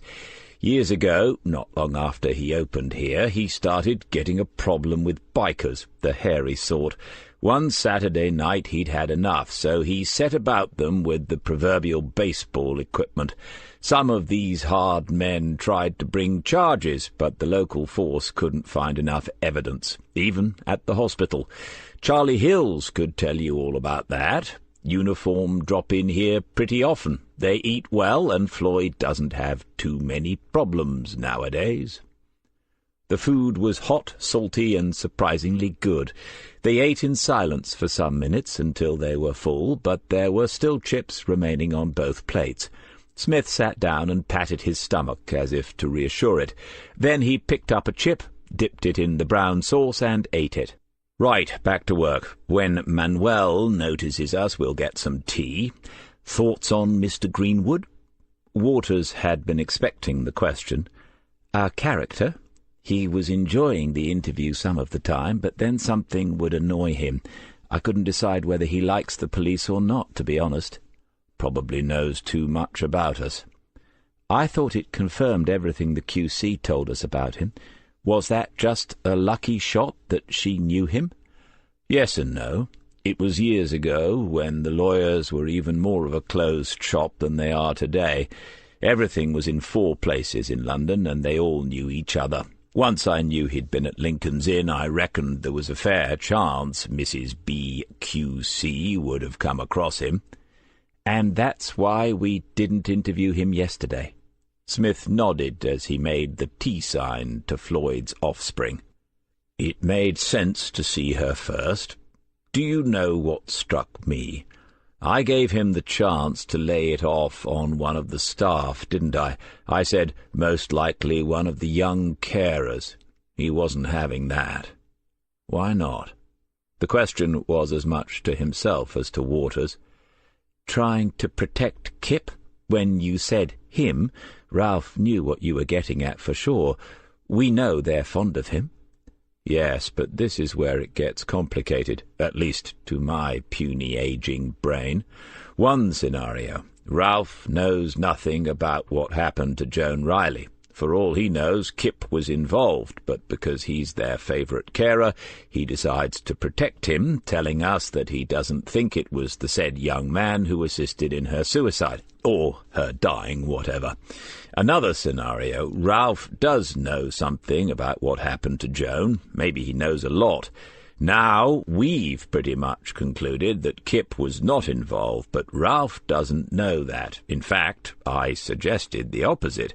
Ralph could have tried to put us off the scent by letting us go after Kip, or another one of the young carers, but he doesn't. He actually points the finger at one of the visitors. As it happens, I agree with him. 2 large mugs of tea arrived with as little ceremony as the meal itself.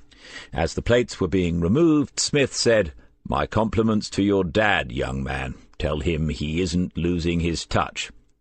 The surly astonishment almost gave way to words, but then the young man thought better of it and left them in peace. Waters said, "I sort of see what you're driving at, but it isn't a big deal, is it?" Smith had reached into the pocket of the duffel coat that was hanging on the chair behind him. Absent-mindedly he took out the cigarette packet, then realized and contemplated it sadly, a choice between tea in the warm or smoking out in the cold. "Well, it is if we're going with scenario 2, which is that Ralph knows something about this, but he doesn't accept my idea of going after one of the carers. A proper villain would have grabbed at that. Yes, Smithy, get after those carers. I think our Mr. Greenwood really is a man of principle, and he wasn't willing to see an innocent person being blamed. However, I also think he knows something. I think he knows a lot. So where is this leading?" He gave Waters a couple of minutes. This was difficult and subtle, delicate and sinuous, but how else is a young detective to learn? Because people, too, are all of those things, and if you don't learn to work out people, you remain a clodhopper, a slave to procedures and processes, someone who pursues targets rather than wrongdoers. After doing his staring thing for a while, Waters said, "Well, if we're going to look at visitors, we should probably start with Ralph's visitors. Good point. When we get back, grab the book and make a note of every visit in the book for him. Go back 6 months. No, make it a year. We know one person who will figure a lot, of course. His granddaughter, whose favourite subject is—" "Yes, I'd picked that up. She'd know more than enough, or should do. So do we need to take the laptop?" "Not yet. Whoever did it thinks they've done enough. They might well have done, but we won't play that yet." "What else?" One of the lorries roared into life, pulled out of the line, and swung close to the window. The building shook a little, and they watched the vehicle as it was driven out onto the bypass, a 40-tonner from Germany heading north. Waters said, "He knew the case, didn't he? The Crown versus De Vries. I looked it up again last night." "Of course he did. One of the biggest legal deals in decades, and Fitchett and Royce had several top people involved in it." "Why didn't he say anything?" Smith shrugged and started to pull on the duffel coat. It surprised him, and he's a cautious man. He wanted time to think that over, the fact that we'd taken the trouble to dig it out from his past. "Why did you? You had to work hard to make it relevant, and even then it seemed a bit laboured." Suddenly Smith was ready to go, impatient, and Waters was hurrying to catch up. "Well, I'm sorry about that, but it's not a play, is it? We're not performing it for some arty-farty drama critic's benefit. Someone died. I wanted Ralph to get the message about him and me." They were at the door, and Smith was buttoning the coat against the cold that awaited them. "What message?" "That our relationship is moving on.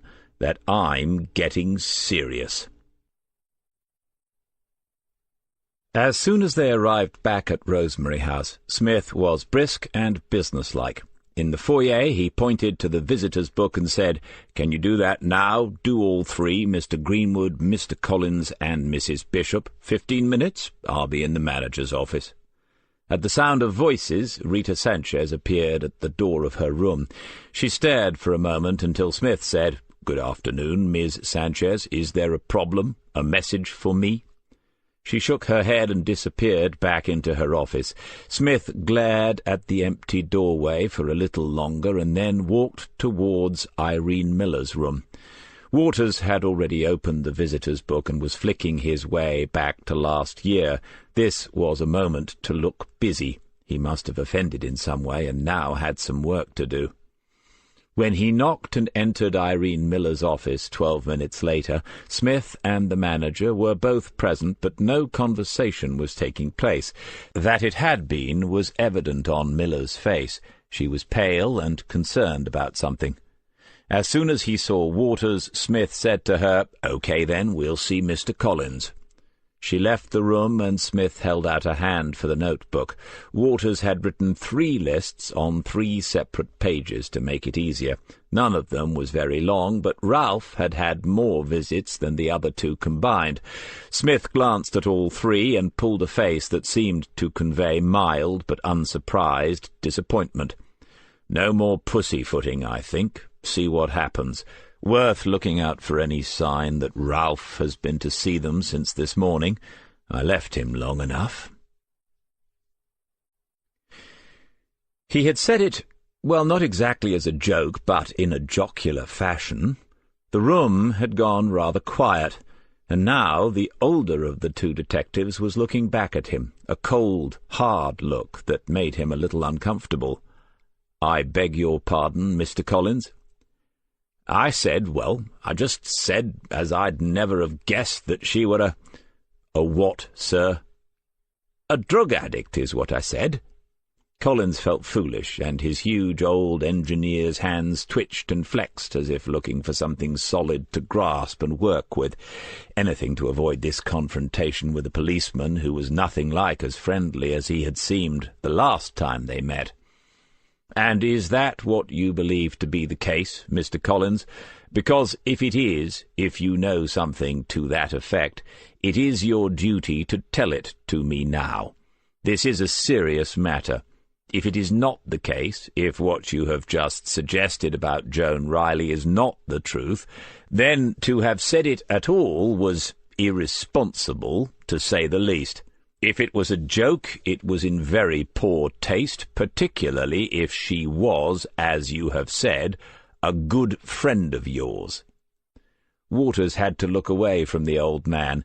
He caught sight then of Irene Miller, who seemed equally uncomfortable. The silence that followed Smith's words became oppressive, and Waters could hear Martin Collins swallowing and breathing heavily. "Course it weren't true. I just spoke out of turn, that's all.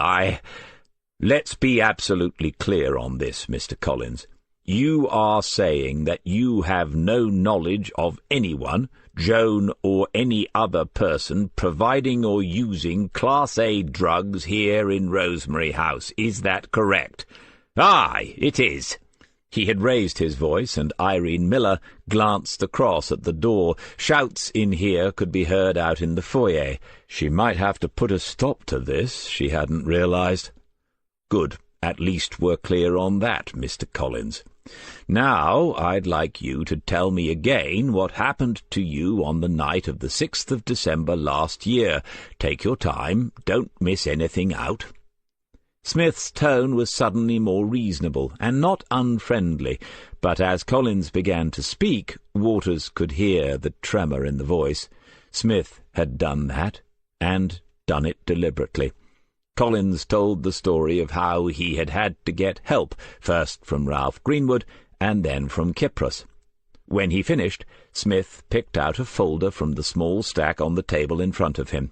He opened it and leafed through until he found what he was looking for.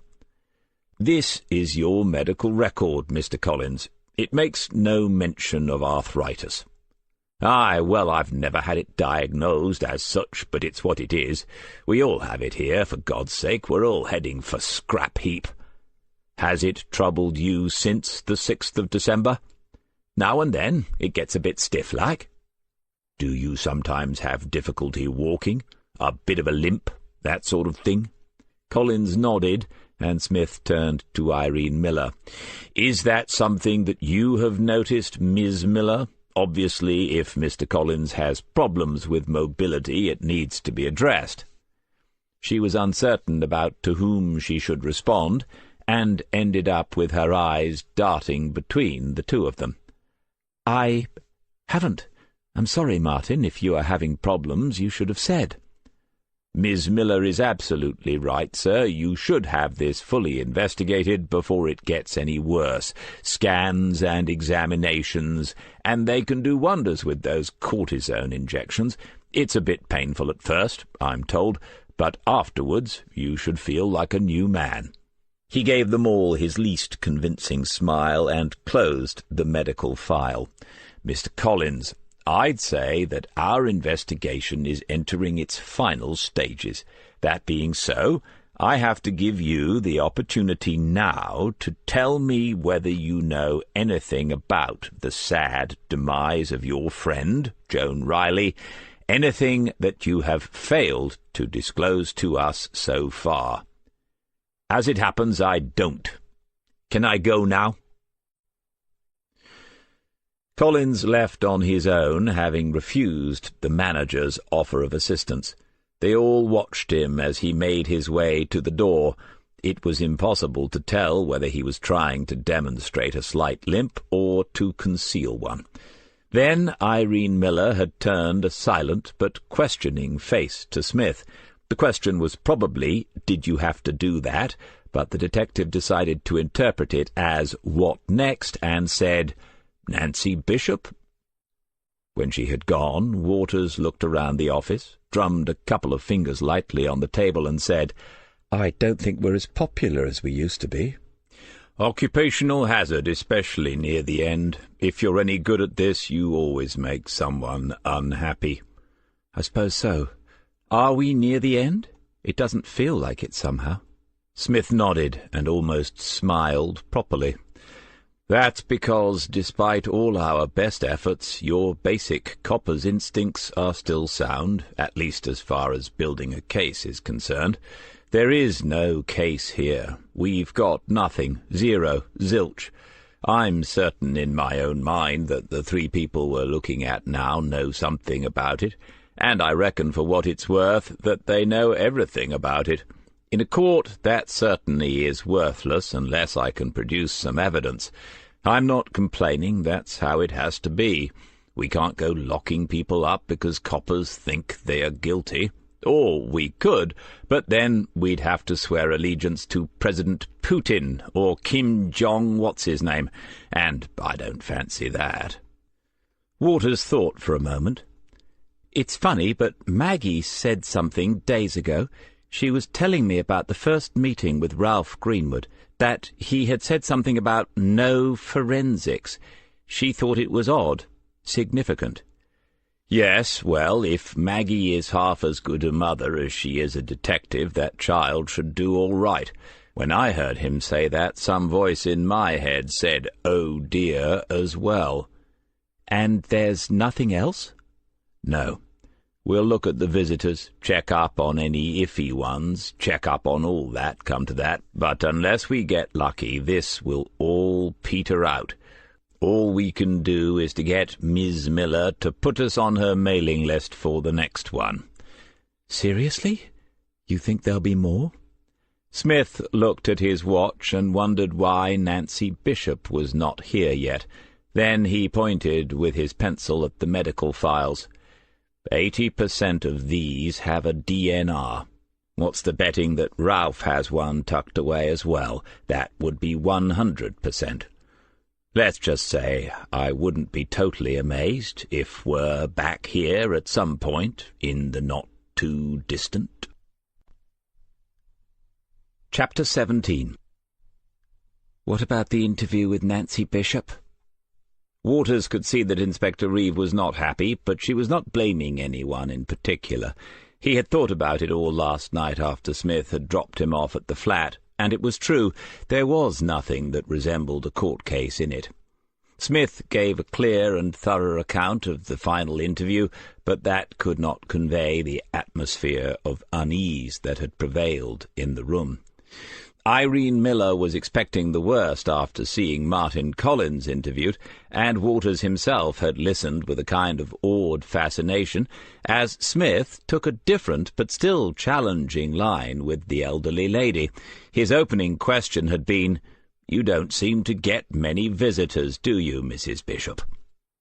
At first she had made as if to apologize for the fact, and then oddly she had brought herself up short, looked Smith in the eye, and said, "No, I do not." Smith had asked her how well she had got to know the people who visited her friends. She had named one or two, including Astra Maitland, but gave nothing away about her opinions of them. The next line had been to ask her to tell him again about what she had done on Saturday the 6th of December last year. When she looked a little blank, Smith had said, "That's the day your friend died, Mrs. Bishop." This answer was more hesitantly given, as if remembering was an effort. Was she trying to remember what happened that night, or what she had told the detectives in her last interview? When she had finished, Smith looked into his notebook for some seconds and sighed.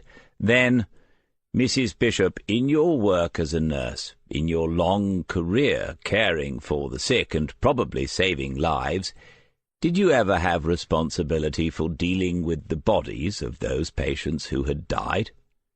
"Yes, a number of times." "That was something that you were able to do?" "One has little choice in the matter, and one gets used to it eventually." "You see, while you were sitting alone in your room that Saturday night, someone went into Joan's room after she died. We believe that they probably touched the body. Have you any idea who might have done that, Mrs. Bishop?" Involuntarily the elderly woman had glanced at Irene Miller before answering. "Of course not." "Why, of course, Mrs. Bishop?" The question had taken her off guard. "Because obviously I would have said something." "To whom?" She was floundering a little, the most easily confused of the three, and even Smith seemed to have felt a pang of guilt. At least Waters had that impression. "To Irene? To the police?" "You are saying that you would have called the police if you had suspected any such thing?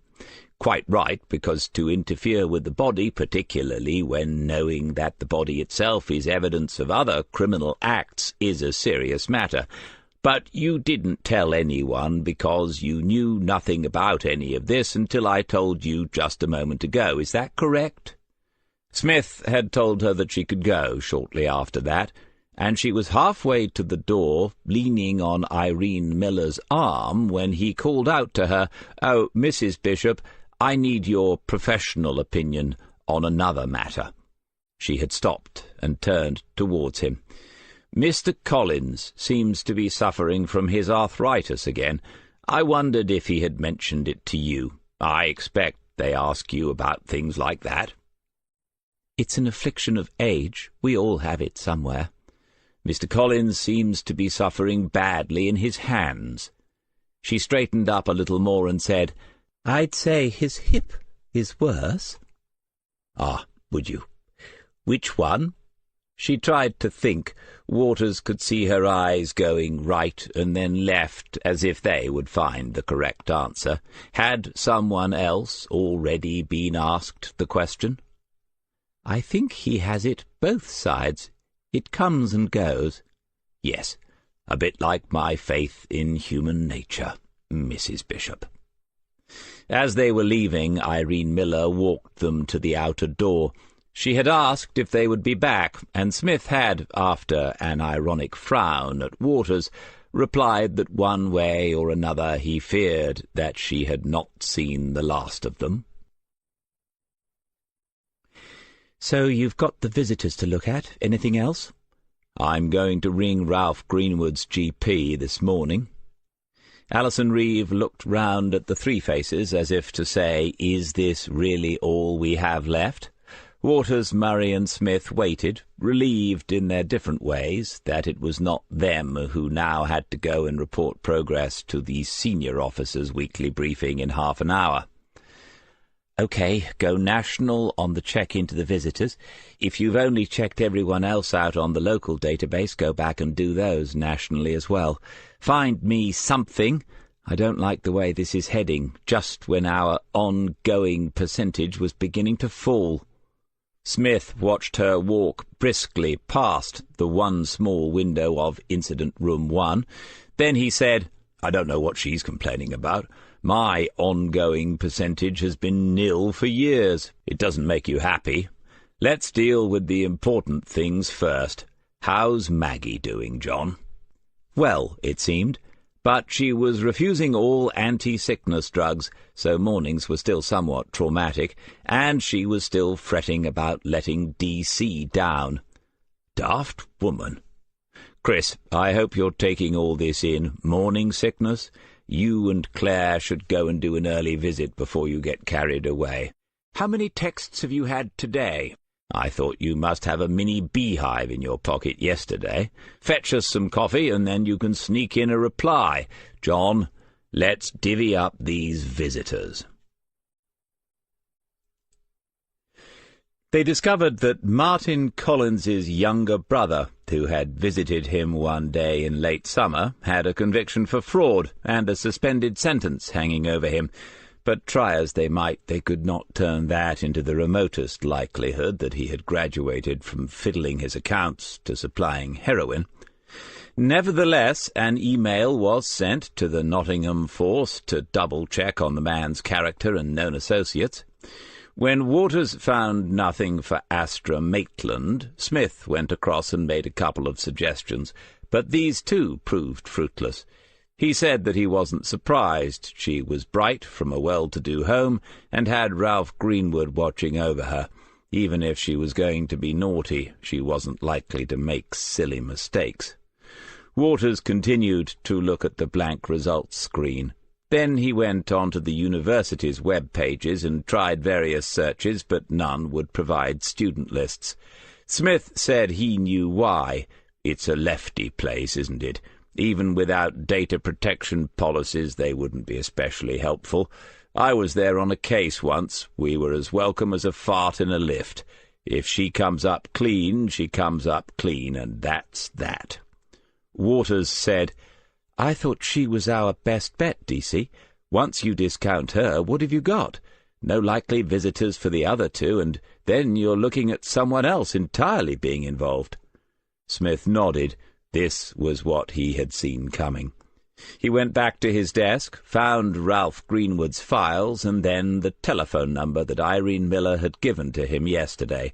It was a mobile. With any luck, he'd get through directly. Doctors' receptionists were the worst of the lot. "Good morning. Am I speaking to Dr. Ibrahim? Good. I wonder if you could help me." Smith explained who he was and what he wanted in general terms. Then he mentioned Ralph Greenwood's name. Waters watched and listened. After about 20 seconds he saw Smith close his eyes, and that was followed shortly by the customary sigh. Smith said, "No, sir, no caution and no charges," and then listened some more. "Well, yes, it is in connection with a serious matter, but—" Smith caught Waters's eye and made a gesture towards the mouthpiece, a complicated gesture that began with a clenched fist and somehow became a single finger. "Very well, sir, yes, I see. Before you go, Doctor, can I ask you something else? It's not actually about Mr. Greenwood's medical records as such. Are you able to tell me whether you hold any other documentation for him, such as any instructions about treatment in the event of serious illness? Well, I mean terminally serious. I see. You are not able to tell me that either. Thank you so much. May I say what a pleasure it has been to—" Oh, he's gone. He replaced the phone and immediately wrote a record of the conversation, such as it was, in his notebook. Then he looked up at Waters and said, Dr. Ibrahim was either very carefully chosen or very well briefed, probably both. Ralph could have been standing behind him and working him with a pedal. You've got to hand it to the old boy. After a few seconds, the only sound in the room was the whir of a printer in the corner, and even that sounded slightly bored. "John, any ideas?" John Murray switched off his monitor. He was always funny about things like that, thought Smith, and was probably already worrying about future energy bills when Maggie stopped work. "Check every visitor in the book?" Smith nodded glumly. They were reduced to that, the sort of mindless, repetitive search that produced a result about 1 time in 1,000. But they had nothing else. He turned to Waters. "Starsky, or are you Hutch? I can't remember. Anyway, any bright ideas from you? Have you yet turned the full force of the university-educated brain onto this case?" He was only joking, of course, but Waters had not forgotten the silent drive yesterday back from the tuck stop to Rosemary House. He wanted to contribute something to make up for that careless remark. He had learned already that Smith, whilst utterly loyal to the colleagues he trusted, was not averse to letting them know if he thought they were out of line or not pulling their weight. So he offered one tentative idea. "We've assumed that someone must have brought it in, the heroin." "Yes." "Well, there are other ways things can get into a building. Maybe someone sent it in, had it delivered." Smith and John Murray exchanged glances. After a short silence, Smith said, "You're not telling me you can order this stuff from Amazon now?" Murray said, "He's got a point, DC. A tiny little plastic bag could go into an ordinary envelope. We know cocaine gets imported like that." Smith considered it. "Okay. That place must get a stack of mail every day. There's about 0 chance that they keep a record of who gets what, but it's worth asking. Chris, you can do that. Phone Irene Miller and find out what happens to the post. Talk about long shots, though. If we aim any further out, we'll have to take account of the curvature of the earth. We need to keep at this, boys. I've a horrible feeling that—" Before he could finish the sentence, the event that he was about to predict took place. The door to Incident Room 1 opened and D.I. Reeve entered.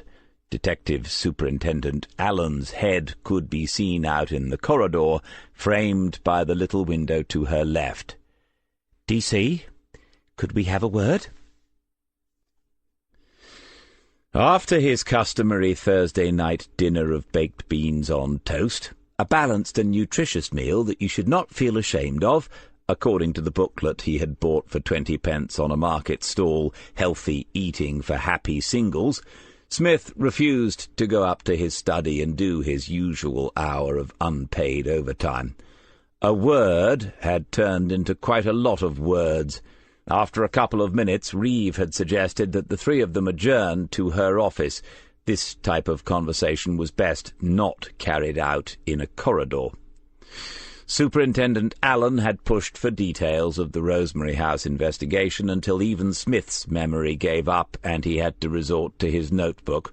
Nothing was more likely to make him feel like a probationary constable, and his answers had become progressively more sardonic. He had known that it was happening, had not failed to see the warning glances from Reeve, but had carried on regardless. As he explained what they had done and why, and then had to listen to Allen's facile suggestions, he wondered what lay behind this. The ACC's mother had not come up on any radar as needing to be spoken to or even of, and there was no hint of press interest, which was the most usual reason for Allen to start having problems with his underwear. And then Smith wondered whether this was, for the superintendent at least, a slightly more subtle manoeuvre. Was this about Smith's refusal to consider a transfer? Was Allen out to make his life here uncomfortable in order to encourage him to reconsider? After some 20 minutes, Allen had said, Well, DC, what are you going to do now? DC. Invariably he was either Smith or, if they were trying to get him to retire, David. He decided to ignore the change in nomenclature for now and said that basically he intended to wait. Now he leaned back on the sofa and replayed the conversation that followed. Alan had said, "Wait? Wait for what?" "Another development. We've all had these cases, sir. Sometimes there is nothing else you can do. We'll go through every visitor for the past year, if necessary, and we will monitor the situation." "How will you do that?" "Well, we've established a reasonable relationship with the management of Rosemary House. I will keep in touch with Irene Miller." "You will keep in touch? And what sort of things might she be able to tell you in, say, a month's time that might enable you to solve this case? I don't follow this line of reasoning, I have to say." Smith had seen the expression on Alison Reeve's face, surprise and concern. He knew what lay behind it.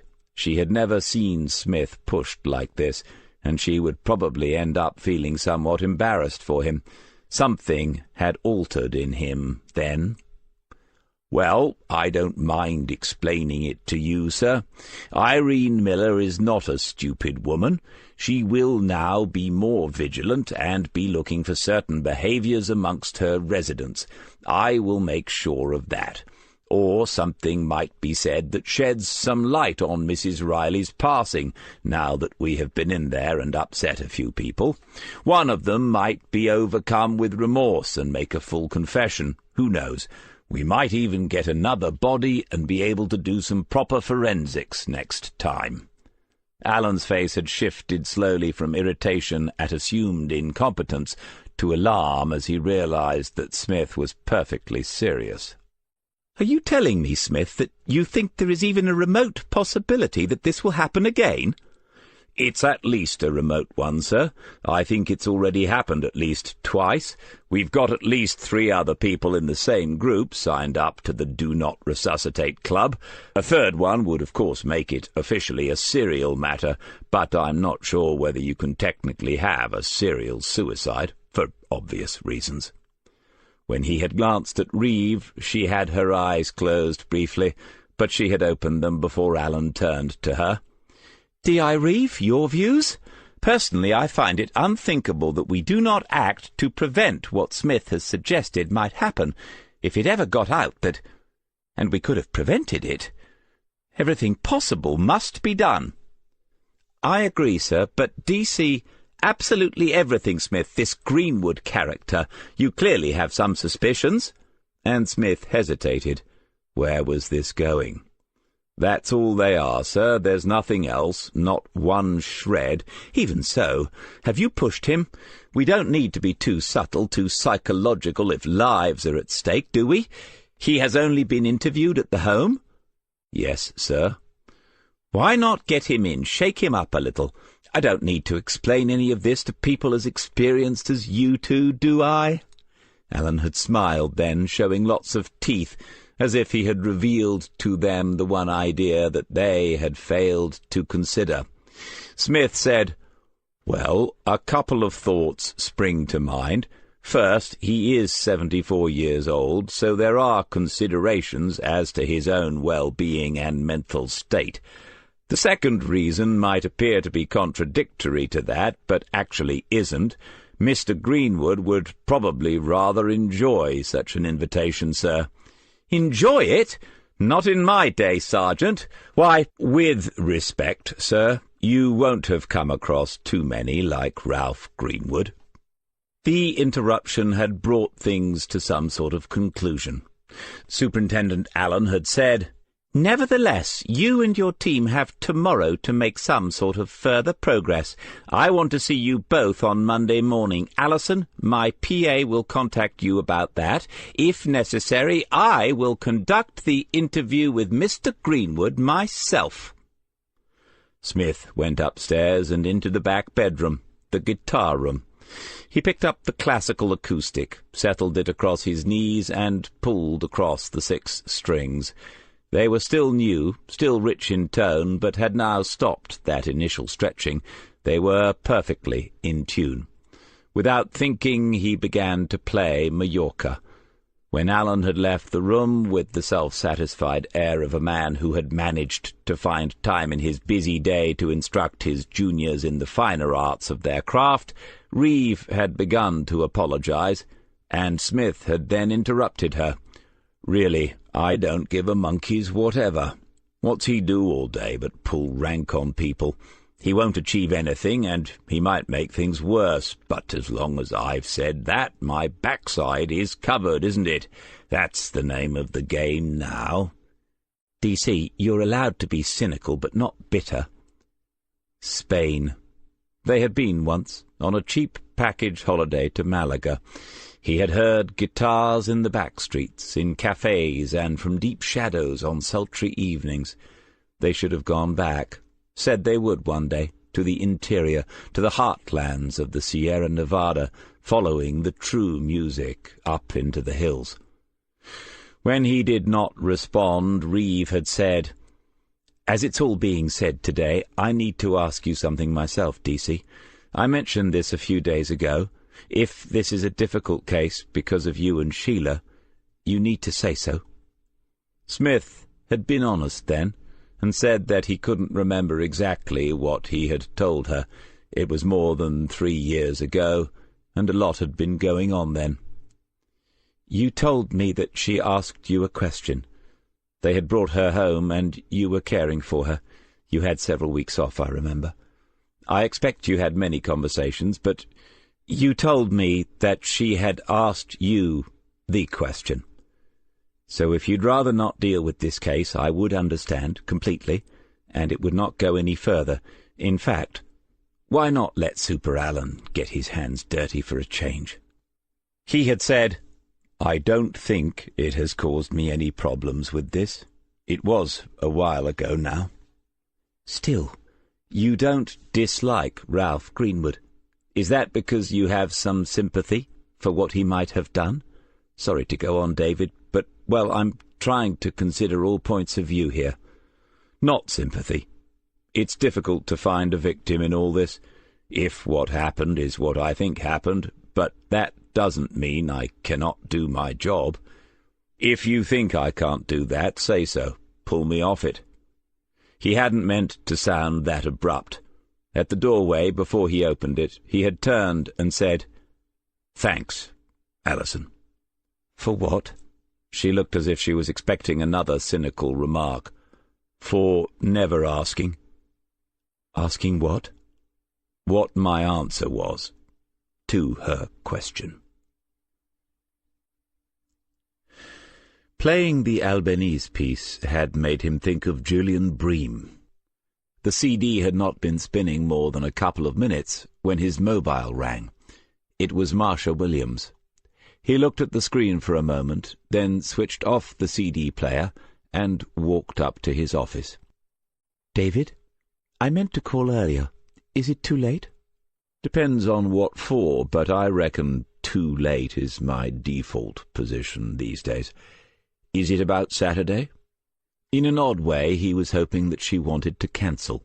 The same thought had crossed his mind more than once. "Yes, I don't know this restaurant. Is it really posh? I was wondering what to wear." Somehow the conversation lasted 6 minutes. He noticed that when it was finally over. During it he signally failed to give any sartorial advice whatsoever, but he had realized immediately that the call had been less about what to wear than about establishing, at least on her part, some sort of intimacy before they met for dinner. He really did not want to read anything into that, but had it worked for her? He tried to recall exactly what they had talked about in those minutes, but it was difficult. That was the problem with idle chat, of course. It was idle, not important, not memorable, but it was, nevertheless, crucial to be able to carry it out. And then he fell to wondering why it was crucial, and concluded that it was so only if one had certain ends in mind. If one did not, it would soon become little more than tiresome. Sheila had never been afraid of silences. She sought them out on the high tops in the lakes and the Yorkshire moors, and sometimes he had been the one who wanted to speak, but who had learned to be quiet. In those moments she had been somewhere without him, but he was happy, happier than he had realized at the time, to wait for her return. Most women are not like that. He had turned on the computer for no particular reason. Marcia had not cancelled. She had said twice that she was looking forward to it, and after the second time he had felt obliged to say something similar. Now, as the home screen loaded, he knew that he should not have said it. Why had he done so? Because there is an expectation, something deeply ingrained socially or culturally, which says that a single person must still be in the game, must still want to be, even if they deny it until they are blue in the face. Smith could acknowledge it in himself. It would be nice to have some company, a friendship away from work, but at what price? Intimacy seemed to be what many were willing to pay, but the thought of it repelled him a little.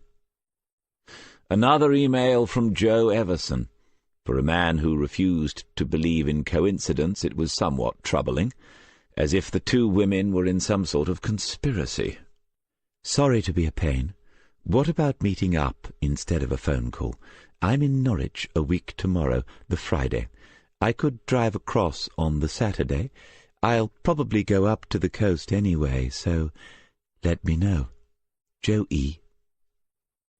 2 Saturdays in a row, spoiled by worrying about what to wear, what to say, what to do next, and what not to do. He didn't think so. "I don't want to string you along. I don't fancy being written about that much. Best to say so, and have done with it. There are plenty of other murders. Hope that doesn't sound too harsh. Best of luck with whatever you tackle next, though."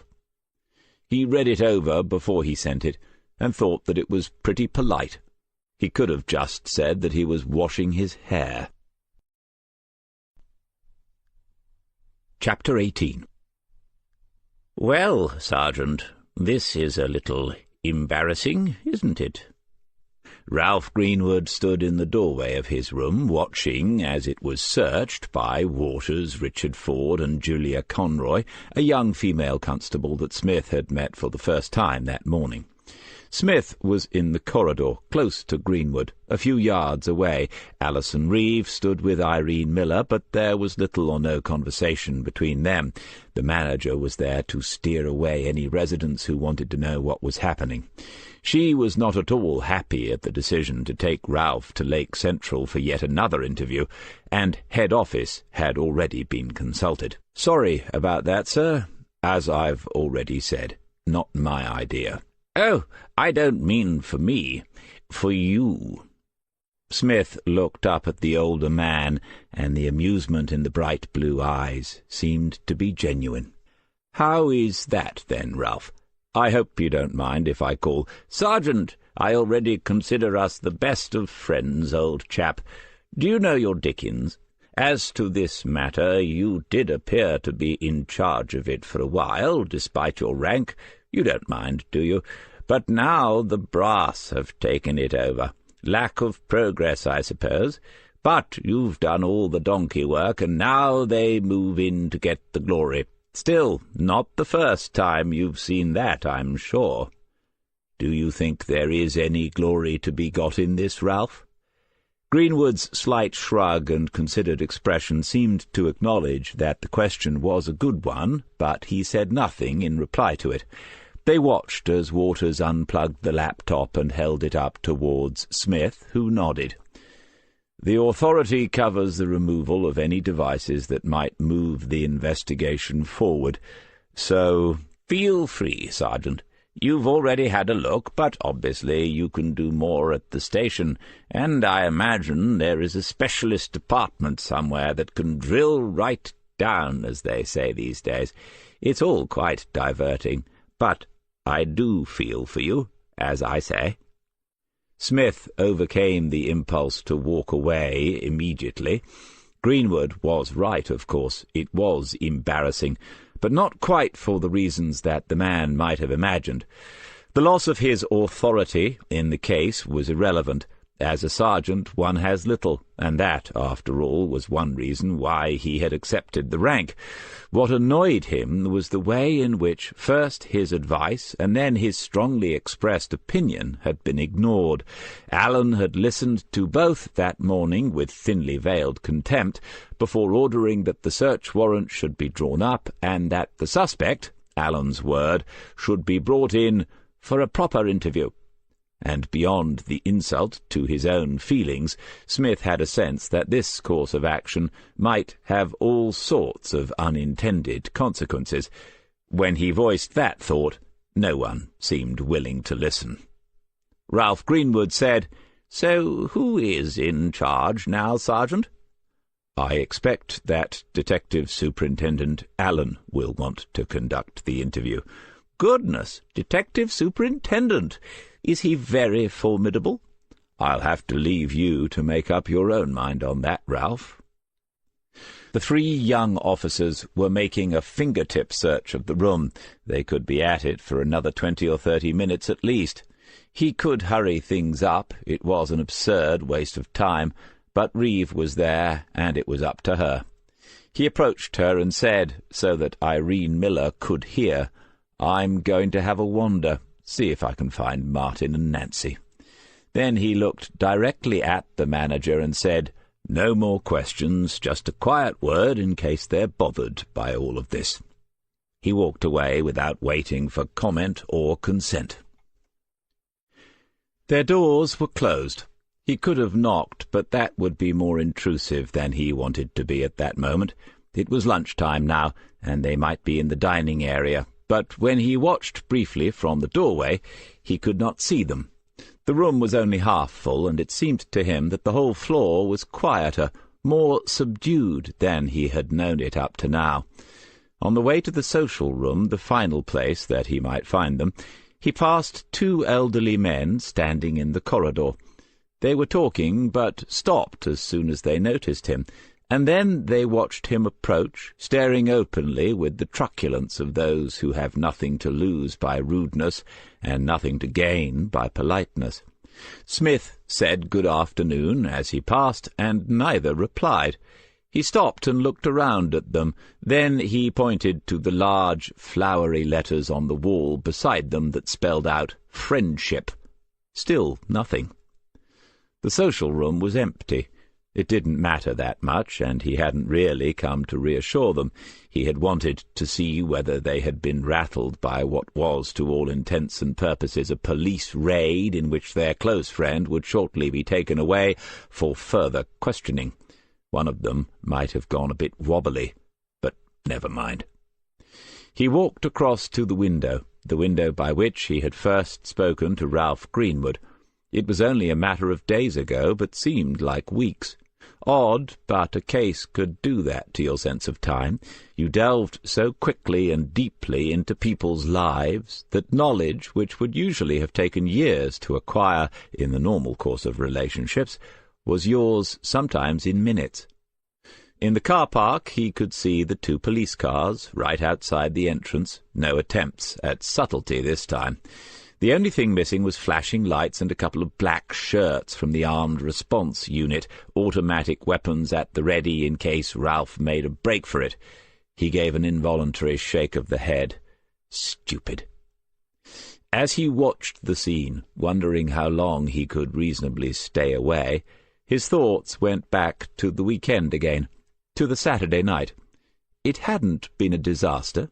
Conversation had taken place, pleasant conversation with some smiles and a little laughter. The food had been excellent, she said so several times, and their table for two had been in an alcove from which they could watch the street and talk about the people who passed by under the lamps. Marcia had worn a skirt and blouse, with a French-looking scarf, a clever touch, Smith had thought, and she looked altogether a lovely, mature, sophisticated woman. Smith couldn't imagine what he had looked like in comparison. He could only be certain that it had not been a handsome, mature, sophisticated man. And then afterwards, after the meal, as they drank coffee. Why is it always at coffee that things are really said? And would it have been so difficult for him to have talked about what he was looking for rather than what he was not? The thought, the search for an answer, distracted him, and then he looked out of the window again. Snow had begun to fall properly after a fortnight of anticipation. The air and the ground were so cold that every flake appeared to be settling. Beyond the grounds of Rosemary House, the distant cityscape was disappearing in a white mist. Winter had come at last. He watched it fall, the snow, and it was soothing in an odd sort of way. For a minute or two he was able to think of nothing but this event out in the frozen air, beyond all human calculation and control. The world was being transformed before his very eyes. It was only when he finally turned around that he realized he had not been alone at all. The woman who sat in one of the deep arm-chairs was tiny and twisted to one side by her age, but her eyes were open and fixed firmly on Smith. They might have been so for several minutes. Leaving the room meant that he would walk within a few feet of her chair, and it would have been rude to say nothing at all. He halted and said good afternoon. "Snow?" "Yes, at last. It's been on the cards for days, hasn't it?" "I've seen plenty of it. 1947, 1963. People make too much fuss." "Nice for the children, though." "Mine never liked it. Do yours?" "I don't have any, sorry to say." "Plenty of time yet for a man like you. Get a younger woman." "Well, thanks, I'll bear that in mind." Smith began to move away. She said, "Are they still out there, the police?" He stepped back towards her a pace or two and said, "Yes. Do you know why they are here?" "I don't listen to any gossip." She spat the words out as if it had an unpleasant taste. "But 2 of them were over there for a few minutes just now, talking about it, mumbling away like they do. I could hear some of it." "Some people don't like the police much." "What about you?" She had twisted herself round to see him more fully. Despite her age, which must be considerable, he was still not sure whether she was toying with him, whether she knew perfectly well who or what he was. "Some of them are okay, I suppose." "My son's a policeman." "Is he? I expect he's one of the nicer ones." "Chief constable or something, so he says. You can't always believe what they tell you." "I'm sure he's telling you the truth." "What's his name?" The light had finally come on. "John." A common enough name still, but too much of a coincidence not to be John Devine, Assistant Chief Constable. Great and tempting possibilities opened up before Smith, but he knew that he must resist them. "Well, if he's Chief Constable, your son has done very well for himself." "He was clever at school, always wanted to get on, but—" And then she raised a finger of warning to Smith. "He was a devious little sod sometimes." "Really? I find that hard to believe with such an honest mother." The lower half of her much-lined face cracked open into a near-toothless smile. "Well, he looks after me, I'll give him that. This place is all right. Some of them are friendly." "What about the ones who sit over there?" Smith pointed to the table by the window. Mrs. Devine must be, he thought, the oldest person I've ever questioned in an investigation. "Them? Stuck up. Hardly ever speak to anyone else. 2 of them were there just now. Never said a word to me.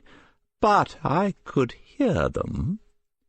"You said they were talking about the police. The 2 of them? A man and a woman?" and you ask a lot of questions.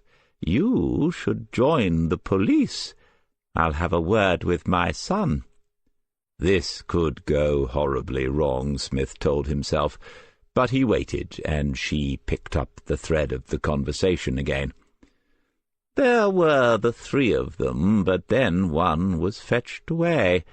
The other 2 were talking about the police cars, muttering. Then they went off as well." "Ah, yes, I think I know those people." "Friends, are they?" "No, not friends, just people I've met."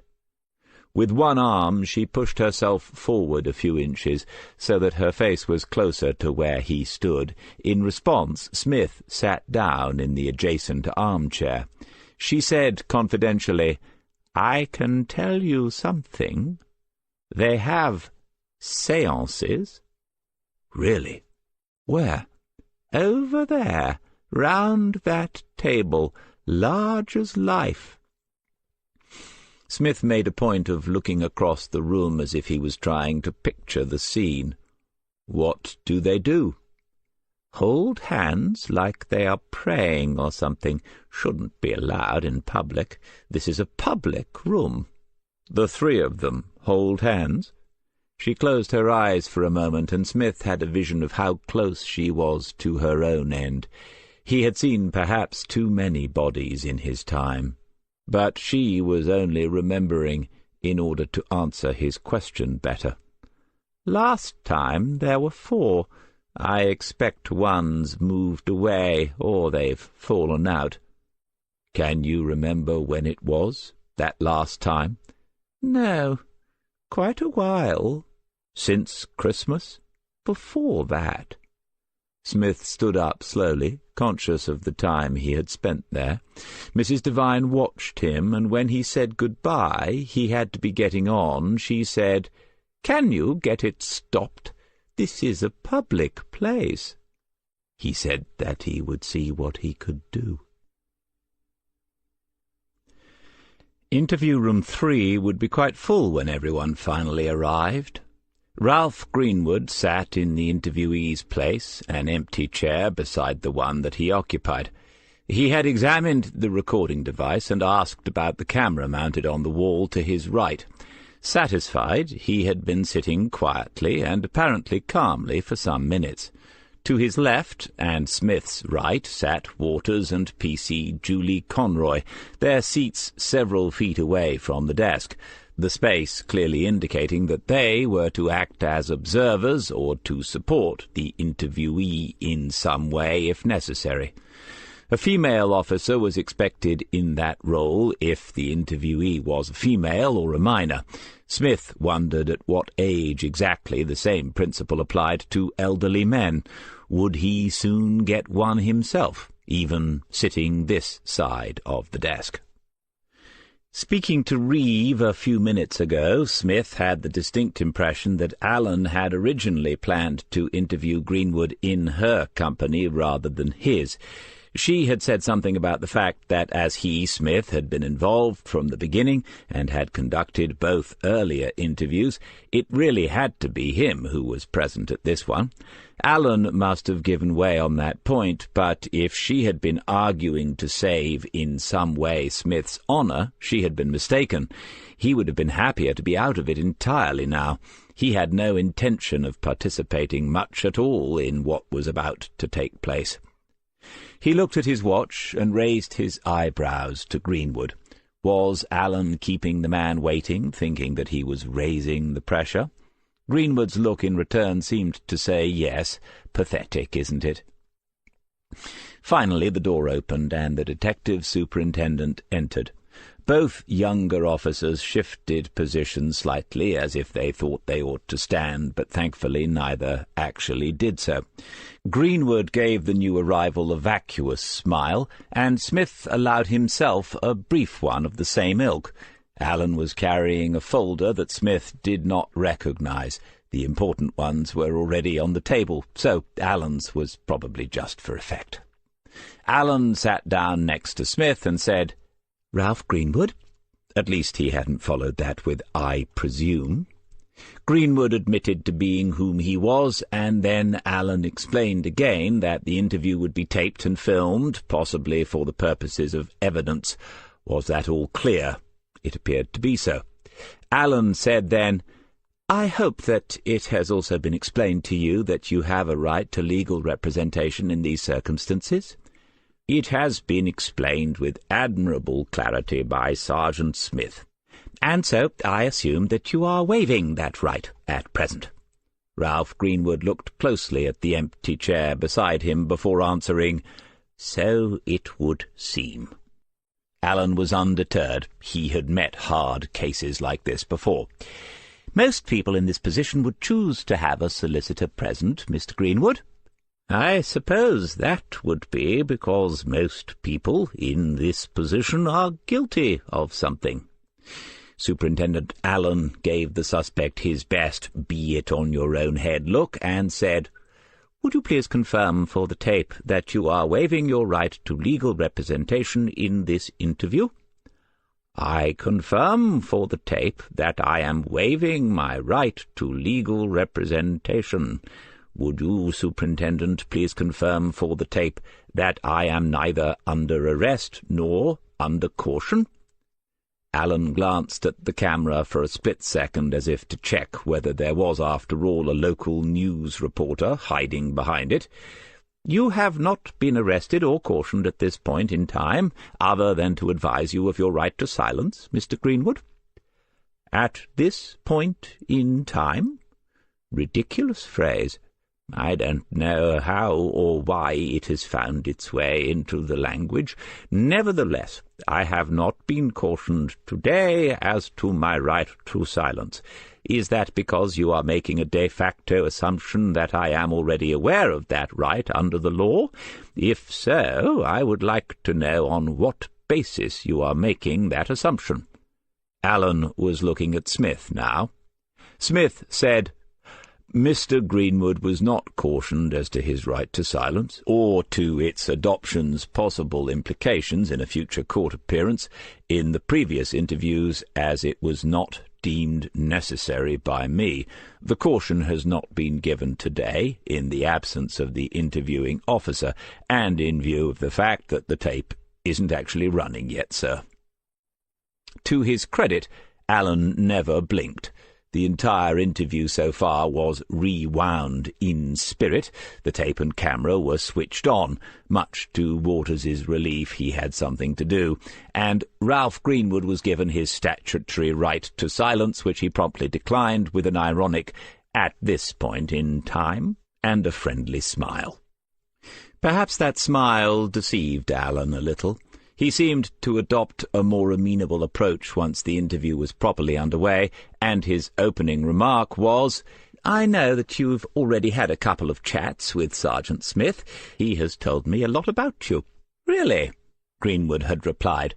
"You do surprise me, Superintendent." "Why is that? We do talk to each other." "No doubt, but I cannot imagine that Sergeant Smith knows a lot about me. That he knows something, I am certain, but a lot? I doubt it."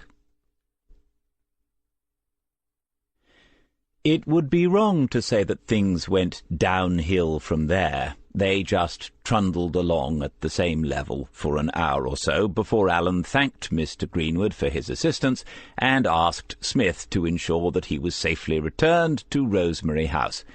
It wasn't incompetently done, but it was uninspired, and Smith wondered what Waters was making of it.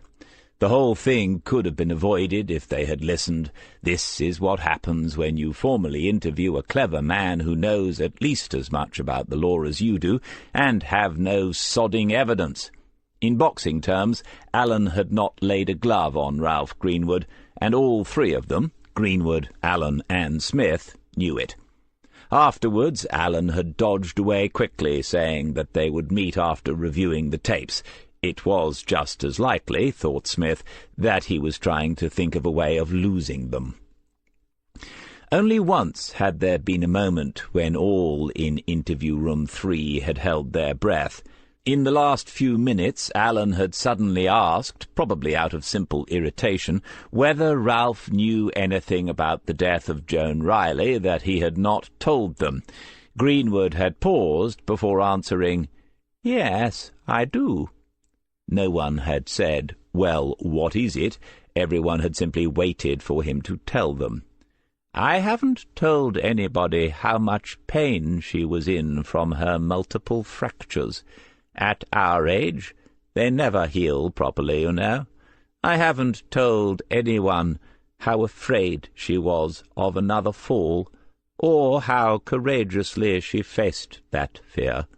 I haven't told anyone what a fine woman she was, and how much I admired her." Waters drove Smith's car while he sat in the back with Ralph Greenwood. In the couple of hours that they had spent in the station, the snow had continued to fall steadily and straight down onto the frozen streets. The main roads had been kept clear by traffic, but once they were into the suburbs and heading for Rosemary House, the surfaces became compacted snow, and Waters had to slow down and drop the gears. Smith had wondered then whether he had ever driven in such conditions before, but they hardly drifted, and they arrived at the car park without incident. Little had been said. When Ralph opened his door, Smith told him to wait until he was outside himself. Some time earlier the path to the entrance doors had been swept, but already fresh snow had begun to fill the cleared area. He would see the old man to the door. He took Greenwood's arm without asking, and there was no objection, no attempt to pull away. Under his other arm he held the laptop, which Superintendent Allen had concluded did not merit further investigation at this stage. A few feet from the door was a lowered curb hidden by the snow, and as he stepped forward, Ralph's foot slipped from it, and he stumbled, losing a little of his balance. Without Smith's grip he would have fallen. As it was, he half-twisted to save himself, and it was then that Smith glimpsed the look of pain, strong and involuntary pain, that took momentary possession of the face, even of the sharp blue eyes.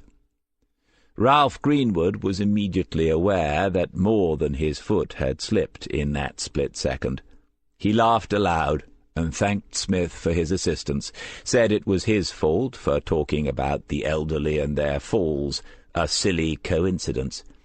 He disengaged his arm from Smith's and straightened up, demonstrating that he was well again and once more in control. Smith said, "If you're sure you are okay, then, I don't mind seeing you indoors." "No need, Sergeant, but thank you." He turned away from the doors and looked across the floodlit car park to the gardens beyond. Smith did the same. It was still snowing, a little less heavier than earlier on, but it was clear that there was much more to come from the great darkness overhead. Only their car tracks and footprints showed in the white, smooth covering, and the rose bushes and bare shrubs held a little V of whiteness in every fork. And then there came the silence that only snow can bring, new snow that softens the edges of every sound, that muffles every tread, the silence that seeps into familiar things and slowly freezes them into a stillness. In the car, Smith could see only Waters's patient hands gripping the wheel, waiting, and behind them, in the building, there was no sign of life. Ralph Greenwood said, "Isn't this beautiful?" "Yes, the more so because it's been a long time coming, I suppose." "In the end, Sergeant, it is only moments like this that matter." Moments like fresh snowfall, thought Smith, or perhaps the sun's faint friendliness on the wall some lonely rain-ceased midsummer evening. He could hear the older man slowing and deepening his breath to take in more of the pure, cold air. "You all right, sir? I thought you might have hurt yourself when you slipped." "Really, Sergeant, I am fine. Thank you for your concern." They stood for a few more seconds, watching the fall of snow, and then, without taking his eyes from it, Greenwood said, "Have you read any Joyce, Sergeant?" "I don't think I have. I suppose I would remember.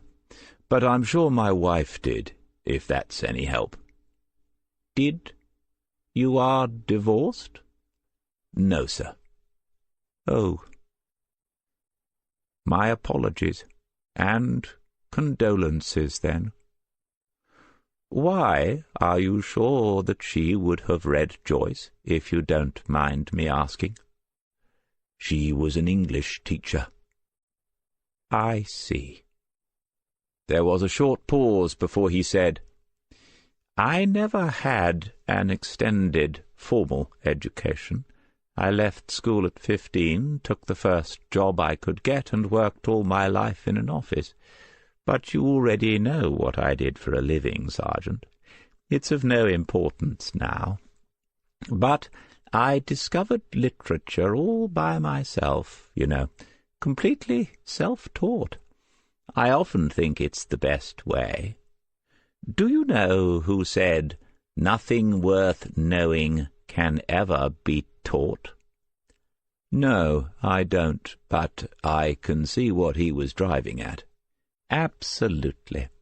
But anyway, Joyce ends one of his stories with snow falling, just like this. I could even quote for you the closing sentences, but fear not, I won't. I think it's probably the best short story that I've ever read." Smith turned at a movement behind them. Irene Miller was standing at the door inside, waiting to open it and let Ralph back in.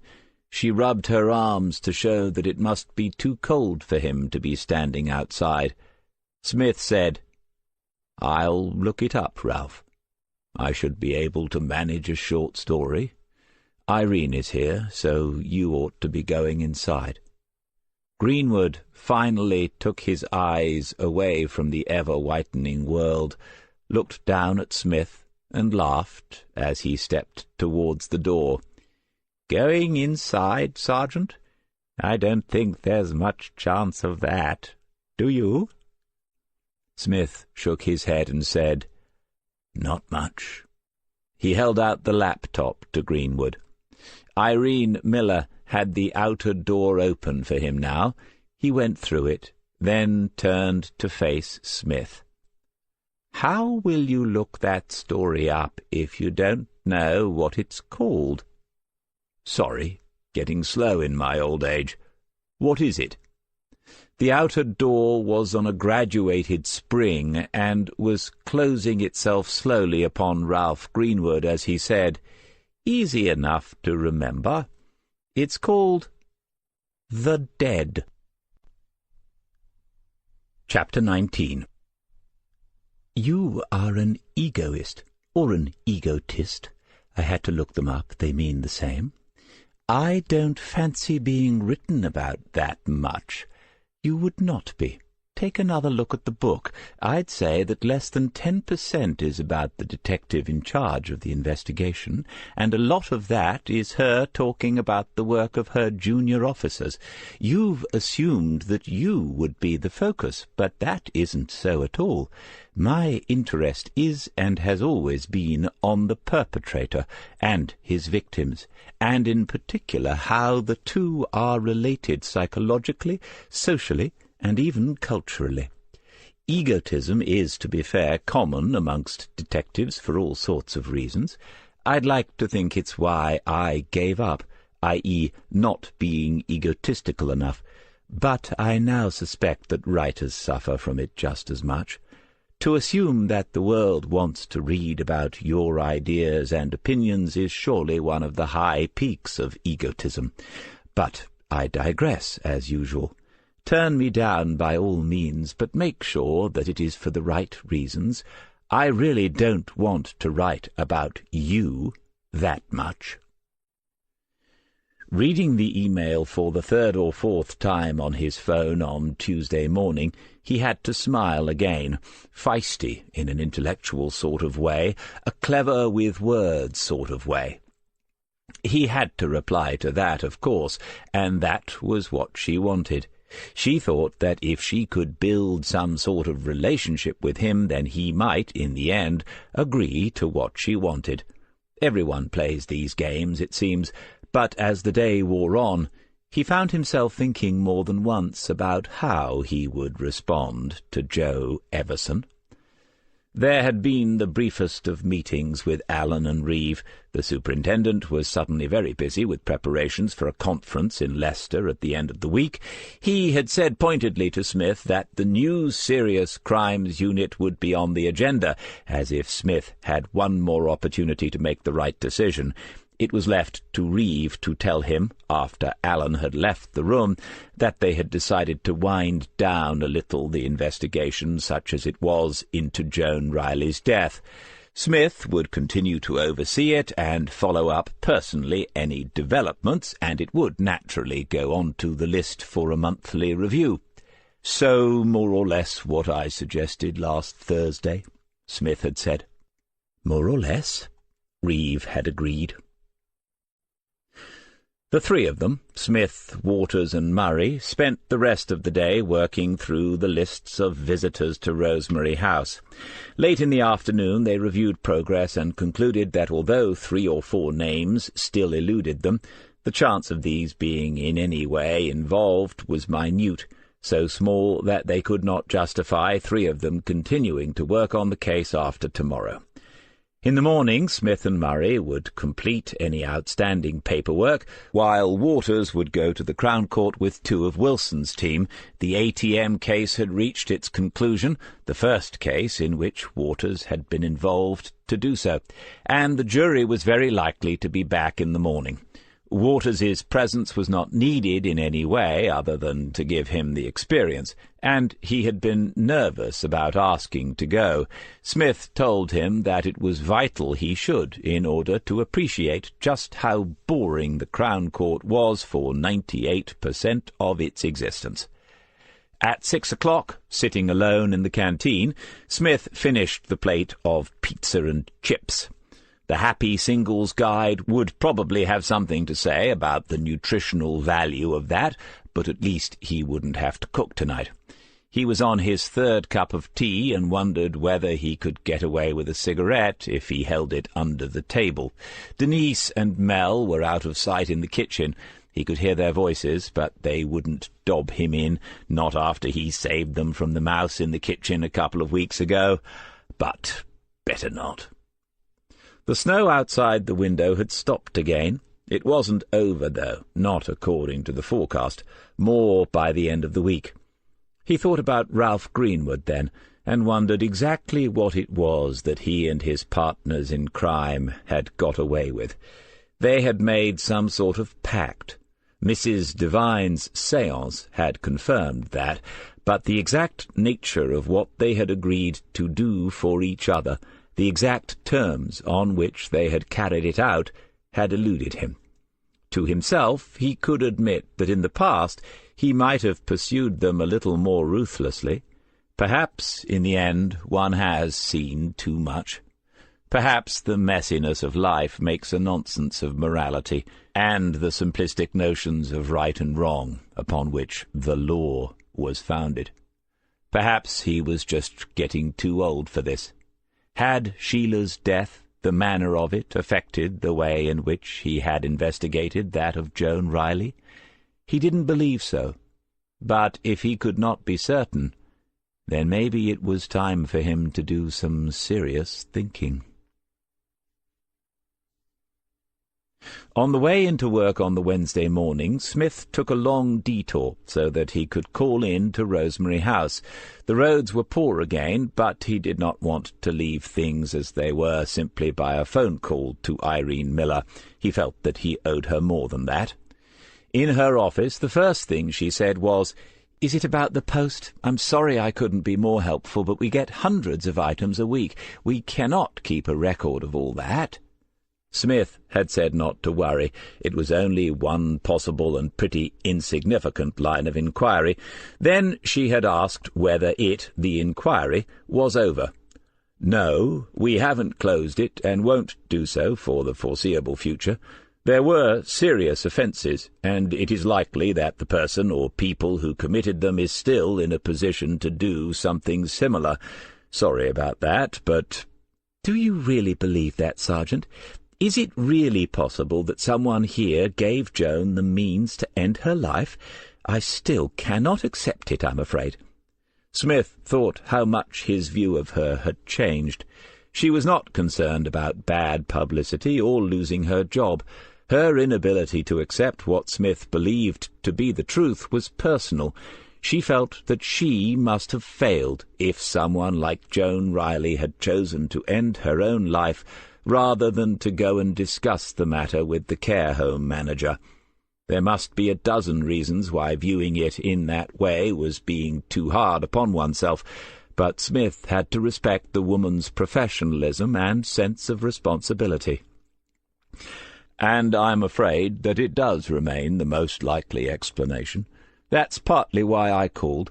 I know I mentioned this on the phone, but, well, I just thought we should talk about it face to face. It would help me a lot if you could keep an eye on things. Not that you don't, but this thing in particular. You know, ear to the ground. Anything that concerns you, you have my mobile number. I'd just come in, no fuss, and we could talk it over." She said, "Thank you," and then, after a pause, "You mean Ralph, don't you?" How much should he say? It's always difficult with an involved third party. Mr. Greenwood said nothing that gave us cause for concern during his interview. She smiled. "He has mentioned you more than once since he came back last night. You see, I've already started keeping an eye and an ear open." "Well, as I said, it wasn't my idea. I have my bosses, just like you." No criticism. I think he enjoyed himself. He's looking upon it as a day out. He seemed quite reinvigorated." Well, thought Smith, as far as Ralph was concerned, the interview was pretty much a walk in the park. He said, "He's an interesting man." "Sergeant, I think he feels the same about you." By mid-afternoon the statements had all been photocopied, boxed, and labelled. Waters had arrived back at 2:30, excited and talkative. The judge had not sentenced yet, obviously, but his closing words to the jury, who had convicted on all counts, had been that sentences for an attack on the security of the banking system would be nothing less than exemplary. Someone in Wilson's team had already opened a book on how many of them would receive double-figure terms. As a reward, Waters had been allowed to fetch Smith and Murray extra teas without having to pay for them himself. They took a break to drink them, and the talk became almost philosophical for 5 minutes or so. Was there any other job with such highs and lows? When you broke a case and saw the guilty get what they deserved, there was nothing else that you would rather be doing, said Smith. Nowhere else you would rather be. But when a case gets away from you, worst of all when you know who did what to whom, and you are unable to find the evidence to prove it, then you feel yourself sinking into the pits of despair. The world has turned against you, and the legal system has set traps and snares for its own in some cruel and apparently random game of chance. John Murray thought that surgeons had similar ups and downs. The days you lose a patient must live with you forever. But then, to save a life, to see that person walk and talk again, must be something else. Smith could see that, but not Waters's suggestion that teachers must feel equally thrilled and horrified, according to whether pupils passed or failed their examinations. No, he could not accept that. They were at the display boards, taking down the pictures and notes for the files, when the door opened and Wilson walked into the room.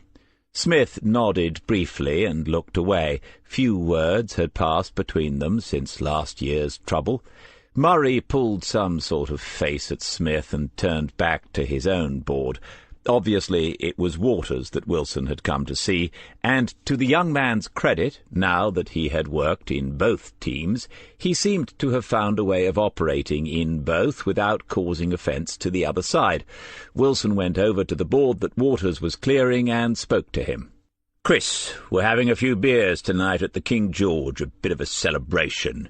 You're invited, and they asked me to come up and let you know." And, thought Smith, it's a perfect opportunity to come and have a look, and probably a laugh at this investigation which has gone nowhere. Waters thanked him and said that he'd be there. The conversation dropped a little, and Smith made a point of not trying to listen in. But then he heard a question and surprise in Waters's voice. "Really?" And then, "DC?" Smith walked across to them. "DC? Sergeant Wilson—" "It's John, for God's sake." "Sorry, John thinks he recognizes a face on this board."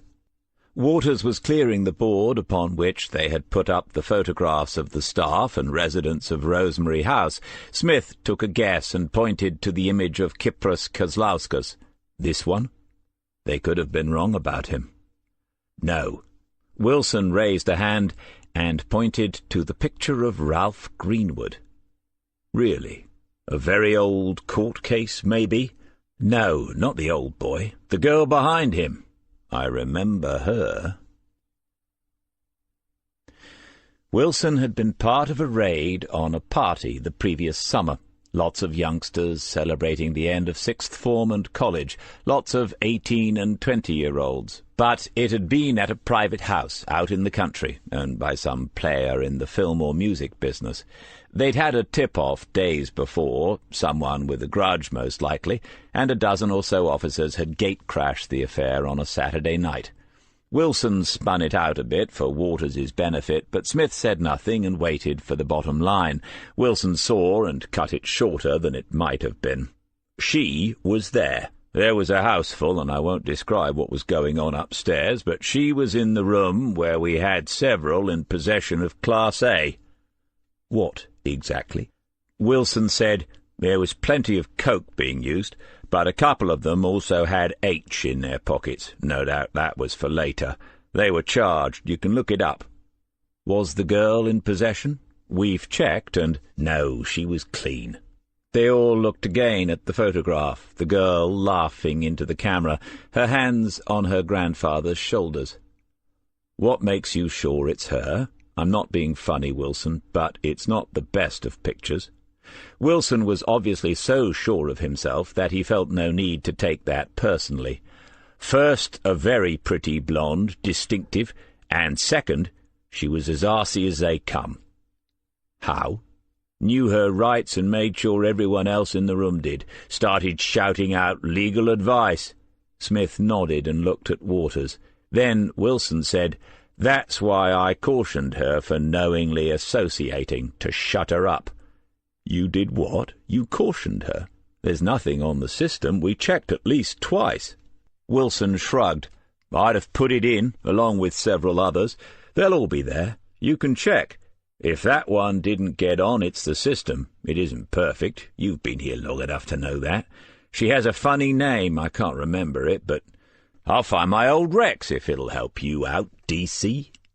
He was walking away now, heading for the door and smiling, on a roll. Smith said, "Wilson." "What?" "Thanks." He had said from the beginning that this case would never have legs unless somebody told them something. That the someone had turned out to be Wilson was an irony that he would dwell upon some other time. As yet they could not be certain that it was the same girl, of course, but what were the odds? She started shouting out legal advice, Wilson said, and Smith had no doubt that Ralph Greenwood would have taught his granddaughter legal survival skills the way other grandfathers teach their grandsons the art of fishing.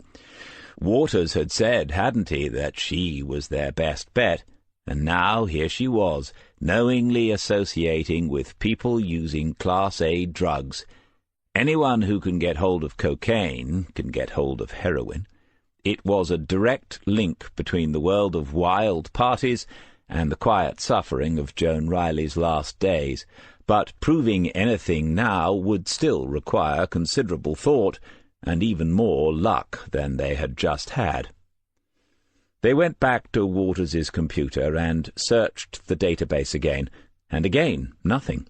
Wilson had many faults, and in their wonderful time together Smith had probably told him every one to his face, but he was not normally careless with routine procedures. It was John Murray who suggested just entering the surname. There were a few more than Smith expected. Maitland was not as uncommon as he had supposed. They worked through the list and had found her in less than 5 minutes, but she was present as Asta, not Astra. A spelling mistake, simply misheard, the girl herself being clever.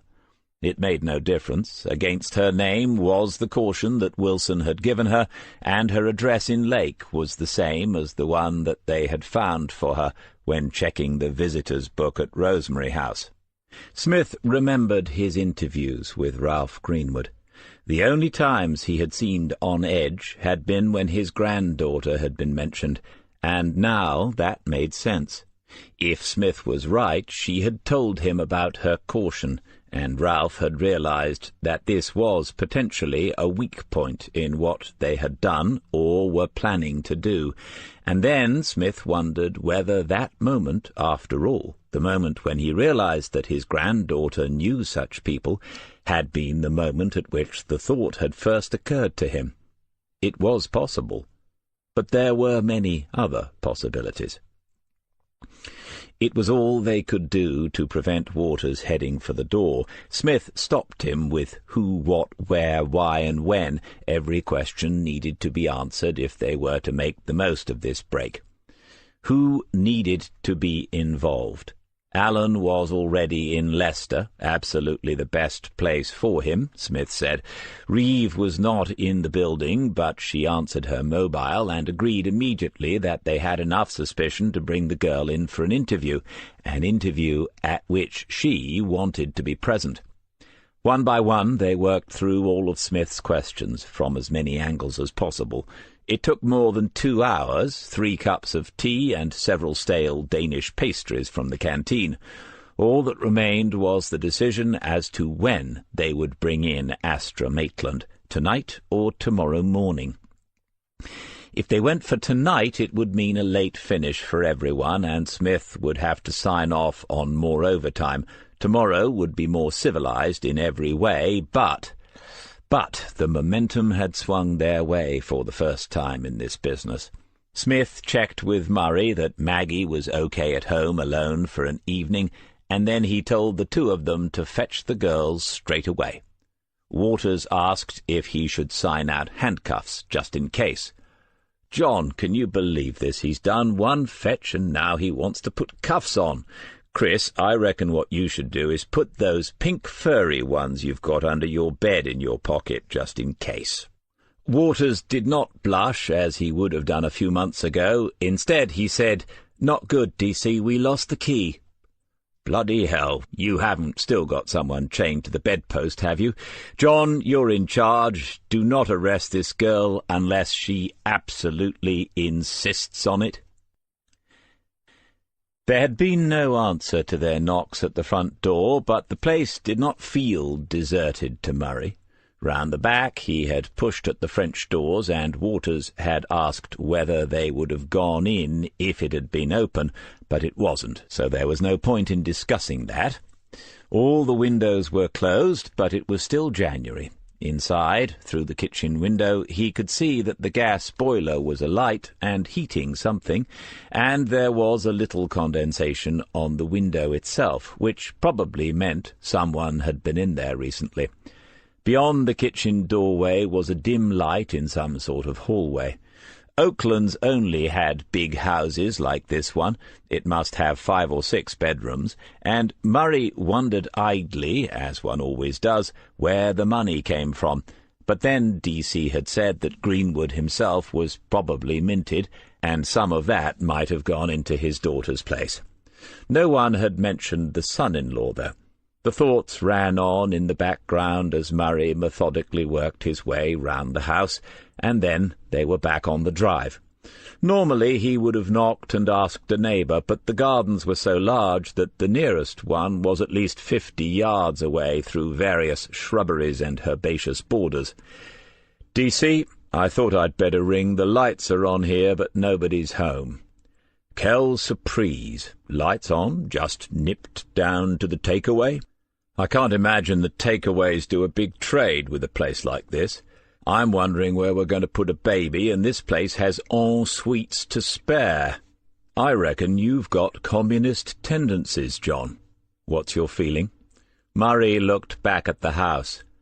"Someone will be about sooner or later. They haven't left the country.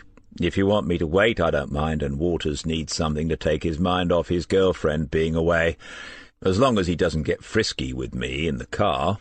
There was a pause. He could see in his mind's eye the frown, the slightly narrowed eyes as calculations were made. "No. Come away and go home. There's no danger of anyone getting wind of what we know. Can you do 7:30 there in the morning with Boy Wonder?" "I've always found 7:30 in the morning very productive. And you might miss some of that morning. Anyway, I'll be in here at the same time. If we don't find her home, we'll have to tackle the uni. We'll send Waters in there first with his certificates." Chapter 20. "Well, DC, she almost insisted on being arrested." Murray went on to explain what had happened earlier that morning.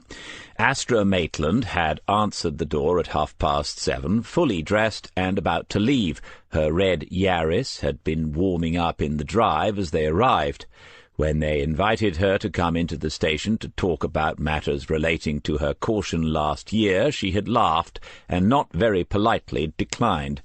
As far as she was concerned, it had been a trivial matter that was over and done with, so unless they had something more serious to discuss, she would rather go to college. Murray had said that it would be in her interest to clear the thing up sooner rather than later, to which she had replied that she doubted whether they were here for her benefit. Did they intend to arrest her if she continued to decline their kind offer? Murray had said, well, yes, he probably would. Smith said, "Testing the water. She wanted to know how strong we think our intelligence is, that's all. I'll bet she then changed her mind and came quietly." Murray nodded. "Well done. Good thing she didn't call your bluff, though. Where's the mother? Anyone else know we brought her in this morning?" "She told us that Mum is in Marseille on a business trip, back tomorrow. She called her from the station to tell her where she was and what was happening."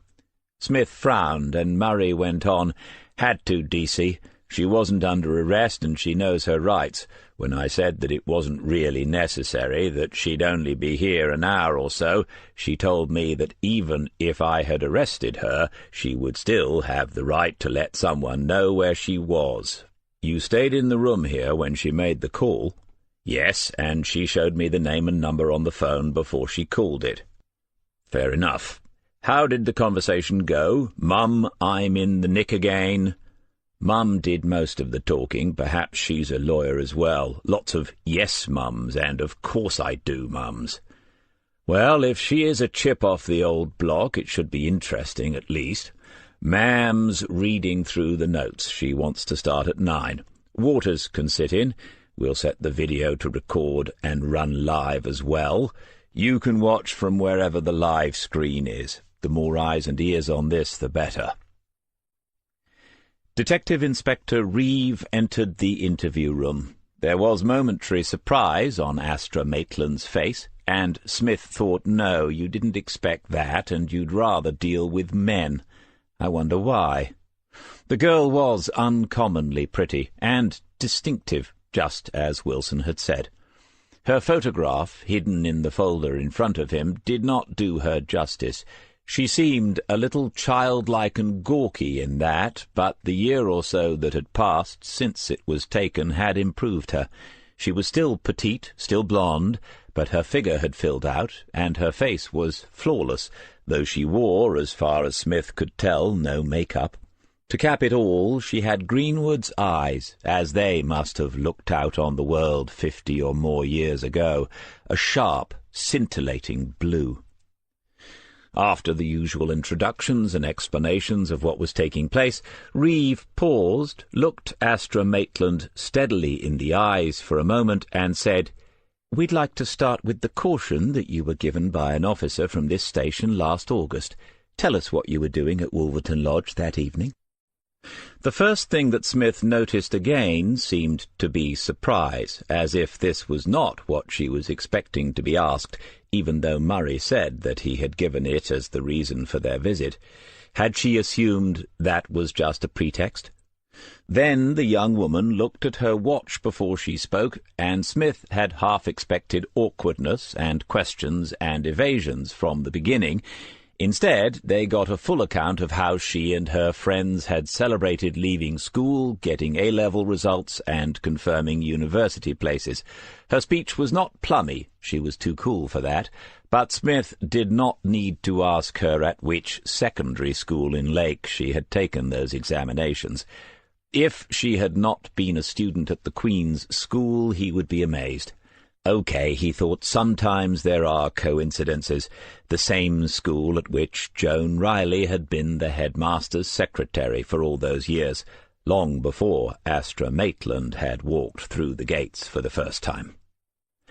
"I'm sure that lots of young people were at similar parties last August, Astra, but most of them would not have involved Class A drugs, would they?" Reeve's question was given due consideration. "Not most, I suppose, but probably more than you think." "How does your mother feel about your knowingly associating with people who use those drugs?" "My mother is very grown up, and she trusts me to behave sensibly, which I do. I'm quite willing to take tests and things, if that's what you want, but that doesn't stop me from believing that all these questions should be for individuals to decide, rather than for the state to legislate upon. What do you think?" Reeve's approach was simply to refuse to engage at this stage of the interview. "What I think is that what I think is completely irrelevant, Astra. How well did you know the people at the party? Presumably you knew them well enough to know that they would be in possession." "But how can knowing someone well be defined? Some of the people there I had known for 10 years or more, others for about 10 minutes before your officers broke the door down. Was that really necessary? Anyway, young people at parties often take drugs, so I suppose one would call it a reasonable assumption that there would be some in the house." "Are you still in touch with people from the party?" "Yes, I've said that some of them are old friends." "Have any of these people ever supplied you with an illegal substance?" The girl laughed as she said, "No." After a short silence, Smith spoke for the first time. "Have you ever been supplied with such a substance by someone who was not at that particular party?" Astra Maitland had been preoccupied with the smartly dressed and obviously senior female officer. Now she looked at the man for the first time. He was quite old, she realized, and a little down at heel. The cuffs of his jacket were frayed, his tie didn't really go with his shirt, and there was a shaving cut under his chin that had bled a little. "No, I've already said I will take—" Yes, I'm sure you are very good at taking tests, but I'm not talking about recently. I'm talking about a while ago, a long time ago, when you were still a schoolgirl. As you just said, you've known some of these people 10 years or more. So, has anyone ever supplied you with a Class A drug?" "What kind of school do you think that I went to?" Smith smiled and shrugged. "Well, I don't know, but I suppose I could make a reasonable guess. Are you going to answer the question, by the way?" She was looking down at something, and then Smith realized that it was his ID badge, which he had taken off and put on the table. When her eyes met his again, it was with a different expression. "Yes, I am, and no, they have not." After another pause, Reeve said, "Sergeant Smith is now going to ask you some questions about another, but a possibly related matter. I would like to remind you that although you are not under arrest, you still have the right to representation, and that—" Smith had opened the folder. The photograph lay on the top, and he gazed down at it, knowing that she would be bound to do the same. Then he said, "Tell me about your relationship with your grandfather." And she did. Smith wondered whether anyone else had noticed that she did not object or ask what on earth had that to do with the police. It's all about the spaces in between, the things that are not said, the things that are not done. She told them that they were close, especially since her father had left the family home. Without her grandfather's help, her mother would have struggled in those first years, and the bright young girl's intuitive understanding of that had blossomed into strong affection for the old man. That all made sense to Smith, but what surprised him a little was the sense that she wanted to tell someone this, here and now, that she was more than willing to talk to them about Ralph Greenwood, her grandfather. But when, having listened understandingly, he began to lead her a little, she saw immediately what he was doing and stepped back. There might even have been a trace of the ironic smile that would have appeared on Ralph's own face at that moment. Smith had said, "I've met your grandfather. I'm sure that you already know that. He struck me as someone very loyal and very caring about people close to him." She had nodded. Smith had continued with, "Someone who would not allow those close to him to suffer if he could in any way alleviate that suffering." "Grandpa is a kind man." "And a man with strong beliefs and principles, like yourself. I expect that's where you get it from, don't you?" No answer this time.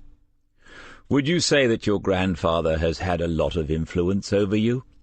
"I'd like to think so, but it would only have been for my own good." "You have great respect for him." "And love." She had wobbled then, ever so briefly, and the voice had almost given way. He had heard it, and had seen the eyes blink once or twice more than they needed, but he had not acted on it, had not followed then the instincts that were already whispering ideas that he could not quite make out. Instead he had said, "You would do anything for him." "Wouldn't you, for someone you loved?" That had caught him unawares, and he had fought off the impulse to glance at Alison Reeve. The girl was not being obstructive or devious. She was looking hard at Smith, waiting for an answer, waiting perhaps for some validation of whatever it was she had done, and he had backed away.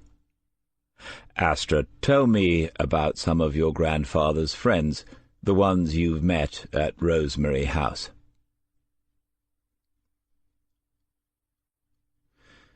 Now the four of them stood in front of the screen in the adjacent room, quiet for a moment, watching Astra Maitland sitting in the chair.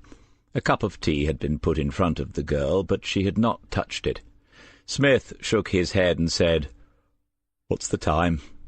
Waters looked at his phone. "Nearly 11:30. Smith shook his head again, slowly. Reeve said, "Well, you haven't put it to her directly, which is about all you've got left. With respect, DC, we've been all around the houses in the last couple of hours. She's cooperated and not cooperated. She's told us lots and told us nothing. Whether it's deliberate or not, we can't keep her here all day." Smith did not take his eyes off the screen as he answered, "With respect, ma'am, we aren't." "Explain." "She knows her rights better than most. She has been free to leave at any time in the past 2 hours, but she hasn't even asked how much longer this will take. She is keeping herself here." The figure on the screen made a slight movement, and John Murray said, "But she's keeping track of the time, DC. She keeps looking at her watch." "Yes, I know, every few minutes." Reed said, "Not something we can charge her with, though." Smith ignored it, saying instead, "I don't get it. She's a bit left-wing, a bit bolshy, smart as they come, and she's just sitting there. She hasn't once questioned why we're asking all this about her grandfather and his friends, which means she's either dim, and you can forget that, or she already knows." But then a guilty party complicit in something will usually at least make a pretense of what's all this about. She isn't doing that either. She's not asking why she's here, and she's not asking to leave. What's your gut feeling? Did she provide him with heroin? Smith finally looked away from the screen. It was a fair question from his senior officer, but it took him away for a moment from something more important. Yes, but we have not a shred of evidence. Ah, that's it. I knew there was something bugging me. If only we had some evidence. Murray and Waters looked at each other, and then away, at nothing in particular. DC, please do not... But now he was looking at Murray with a new expression. John, that phone call. Tell me about it again. Murray did so, but was interrupted after a few seconds. Did you ask to see her phone, who she was phoning? No, she showed me herself. Why would she do that, people? A bit too cooperative? Tell me what was said again, the actual words. You said earlier that she said Mum several times. Why? Do we normally keep repeating the name of the person we're talking to? Waters said, because she wanted us to know who she was talking to, maybe. Or maybe who she wanted us to think she was talking to. He was back in the interview room before all of them had left the screen. Astra, listen. My boss says I should put this to you directly. Did you supply your grandfather with heroin? She shook her head, but slowly and strangely. It was not in answer to his question. I'm not asking because I want to get you sent down. I don't give a toss about that. I think you know why I'm asking. Still nothing. Give me your phone. I've got grounds for reasonable suspicion, but if you want to waste a few more seconds while I arrest you, we can do that. He held out his hand, and she placed the phone into it, and then he realized that she had begun to cry. He signalled to Julie Conroy, opened the phone, and tapped on Recents. You phoned your GP? Except that... He redialed the number, waited for it to connect, and listened intently, eyes still on the girl. The other three were now back in the room, watching and waiting. They could hear a voice, a recording of a man's voice, saying that he could not take a call right now. Chris, get Irene Miller on the phone in the incident room. I'll be there in a second. John, get a car round to the front door. Take yours, it'll be quicker. Engine running. He spoke to Reeve as they walked rapidly to the incident room. That was Ralph Greenwood's mobile phone. She called him from here early this morning. Now she's sitting in there crying her eyes out. No need to waste any time wondering why. Silly girl. Waters was on the phone speaking. He began to explain something to Smith, said, Rita Sanchez, as Smith took the phone out of his hands. Smith listened and then said, What sort of incident? More listening and then, What about a passkey? Then Reeve saw his eyes close and his knuckles whiten as he gripped the handset. Rita, listen. Tell her not to wait for a locksmith. Tell them to break the door down and call for an ambulance. Smith walked quickly along the corridor. Turning the last angle before Greenwood's room, he noticed that he had re-entered peace, but ahead of him was what looked like a crowd of people, a crowd of silent people. He noted faces. Nancy Bishop was there, and Martin Collins, a little way from the people in the doorway, and also a little apart from each other. Both of them saw him, but he was past them too quickly for them to attempt any sort of acknowledgment. At the doorway he turned to Murray and said, John, clear as much of this as you can, and keep it clear. Chris, you come in with me. Irene Miller stood just inside, watching and maintaining some sort of order, but there were still too many involved. A couple of uniformed staff members that he did not recognize, and a burly, bearded man in overalls holding, for some reason, a huge screwdriver. Then Smith glanced at the door and saw that it had been levered off its hinges. There were splintered gashes in the door frame. By the bed, Mrs. Reed was closest to Ralph Greenwood, fussing, rearranging something on the bed, half obscuring the man himself. Smith turned to Waters and said, Most of these people need to leave now." Waters set about it immediately, and within seconds only Irene Miller, Mrs. Reed, and the 2 detectives remained. Smith moved to the bedside, overcoming his impulse to say to the supervisor that she should touch nothing further. He had known what he would find as soon as he saw the crowd of people, saw the faces of those in the room and their body language, just as he could already visualize the wording on the autopsy report. Mrs. Reed straightened up, looked at the body and said, "There," as if she had done no more than tucked in his sheets or adjusted his pillows. On the carpet by the bed, at the head end, was a small stain of vomit, soaking into the fabric now. They must have found him hanging off the bed, and turned him back into it. Unlikely that they had lifted him off the floor, such a tall, heavily-boned man, but he would have to ask at some point. The face was pale, and the bloodless lips were parted a little as if he was, or had been, about to make one more remark about the whole absurd affair. To the left of the head on the pillow was a pair of headphones, presumably connected wirelessly to the amplifier that was still blinking on the shelf a few feet away, and there on the bedside unit itself an empty glass standing on a piece of card. After a moment, Smith said, "Is this how you found him?" Mrs. Reed nodded.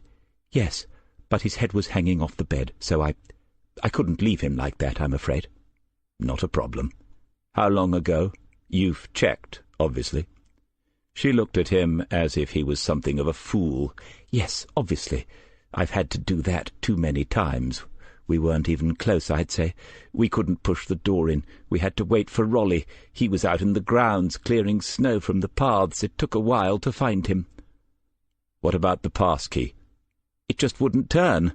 I have no idea why." Smith walked past Irene Miller, who had still said nothing, and examined the door that leaned at an angle against the inside wall.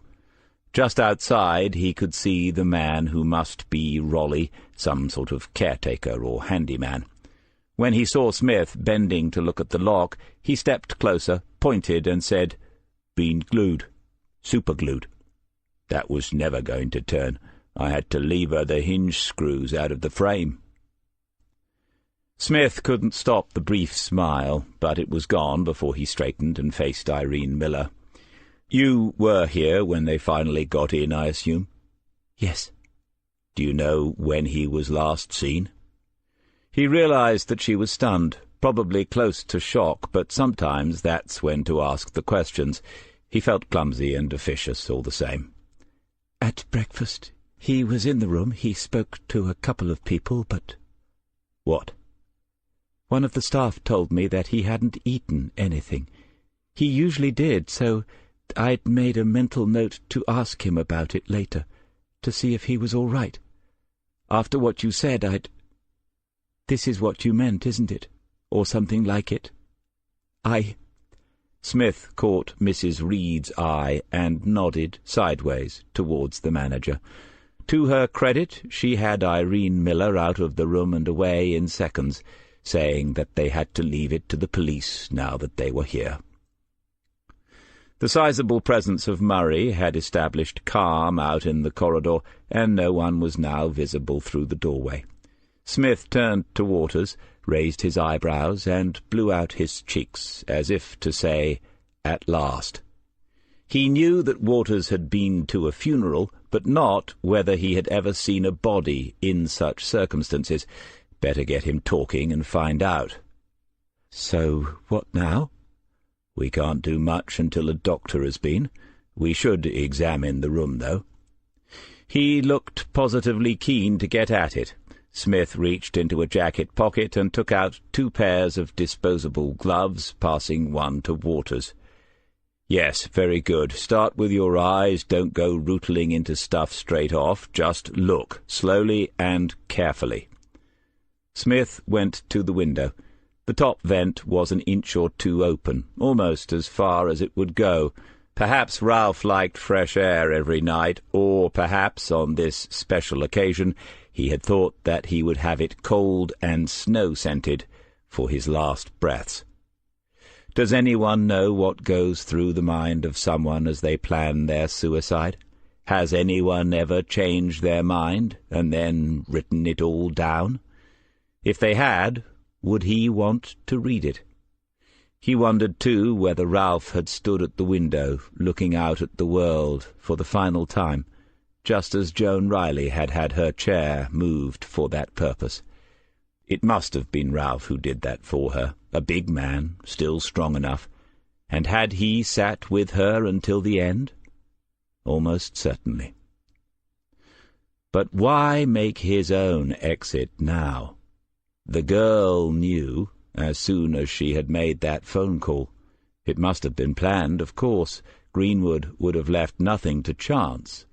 But still, why now? He was ill, in some sort of pain. Smith had seen that much. "DC?" He turned around. Waters had come to the side of the bed and was leaning over the cabinet, holding the glass in one gloved hand. Smith stepped across and followed Waters's finger.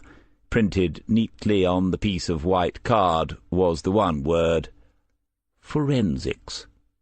Smith laughed aloud. Waters said, "That is a pretty macabre sense of humour." "Macabre, is it? Mr. Greenwood would have approved of your choice of word. Forensics. I like it. I wish someone would label all my SOCs. Look in the bottom of the glass. A few grains of something. Nip down to the car and get some evidence bags. John's bound to have some. Ask him on the way." Alone in the room, he looked at the body again. Peace. Nothing else remains, of course. Death's the end of all. He picked up the earphones and listened into one side. Nothing playing now, but they were still switched on. He went across to the CD and pressed the eject switch. The Brandenburg Concertos with Benjamin Britten. By the rack of CDs he found the empty case and replaced the disc. The rack was organized alphabetically by composer. It was easy to find the right space. The chessboard was on the low glass-topped table. One move had been made, pawn to e4, as if Ralph had been planning another game by himself after all. And then Smith remembered that he had never taken up the invitation to play. It would not have been wise, but had the old boy made that move, wondering whether Smith would at this point be back in the room? Was it another card under the glass, another message, another joke? He picked up the black pawn, admired it briefly, and placed it down on e5. "There you are, Ralph. I'm a bit rusty, but 3 more moves, and we have the Ruy Lopez, I think." He heard someone come into the room behind him and turned. It was John Murray. "We've got an ambulance crew down at reception and a bloke out in the corridor who says he's Ralph Greenwood's doctor, DC." "Dr. Ibrahim?" "That's what he says." "OK, send him in. Ask the crew to hold on if they don't get a 999. See if they can take this one straight to our morgue. It'll be simpler if Robinson and Olive do the job. We won't be long." Murray disappeared and was replaced by a portly, smart-suited, middle-aged Asian man, complete with black bag. Smith looked pointedly at the bag and said, "You're a little on the late side, Doctor." There was no reply. He came further into the room, eyes fixed on his erstwhile patient, and put his bag down by the side of the bed. Smith said nothing more as he watched the procedure. Eventually, as he was putting the stethoscope away, the doctor said, "You are the officer in charge here?" "Yes. I thought we might be waiting for someone else, that is all. I don't want to—" "We've spoken before, Dr. Ibrahim. On the telephone, quite recently. Detective Sergeant Smith. There were various things that you felt unable to tell me. Let's hope that they don't turn out to have too much bearing on what's just happened here." The slender brown hands replaced the items of his trade meticulously into the bag, one by one, and then he took out a pad of pre-printed forms upon which the death would be recorded. Smith wondered how many remained on that particular pad, how many stories it would end before a new one was begun. "Had Mr. Greenwood been a patient of yours for long?" "A few years, since he came to the home here." "And may I ask how it happens to be you attending here this afternoon? How did you know?" The doctor nodded, realizing the question's possible significance. "Miss Sanchez telephoned me when she knew there might be a problem. It is our arrangement." Before he could answer, Waters came back in with a handful of bags. He stopped just inside the door when he saw the doctor. Smith said, "Just carry on, Chris. Anything that might be useful. Dr. Ibrahim, we'll need to know all about your most recent visits and about what you have prescribed for Mr. Greenwood. We will need to interview you formally." The doctor was filling in the form with a silver pen, one of a pair that he had in the inside pocket of his jacket. "I understand, of course, Sergeant. But also, I do not understand. He had new painkillers, yes, but nothing that could do this, or that he could have used to. I do not wish to prejudge all the tests, but why new painkillers, Doctor?" Again that hesitation, that notion of confidentiality, causing a fleeting look of irritation on Smith's face before he mastered it and spoke in a matter-of-fact tone. "It makes little difference whether you tell me now or in the inquest, Doctor. There will be an inquest, a very thorough inquest, and I will be there. I will hear every word that you say to the coroner. I don't suppose there will be a trial as well, but you never can tell." Waters had sat down at the table where the laptop was still running, not looking but listening to the conversation. "Mr. Greenwood had been ill for some time, very ill, and recently the pain had worsened. I accompanied him to hospital a few weeks ago. The news was not good, and I was advised to give him strong painkillers, which I did." "Morphine?" "No. We do not allow patients to use such a thing without close medical supervision."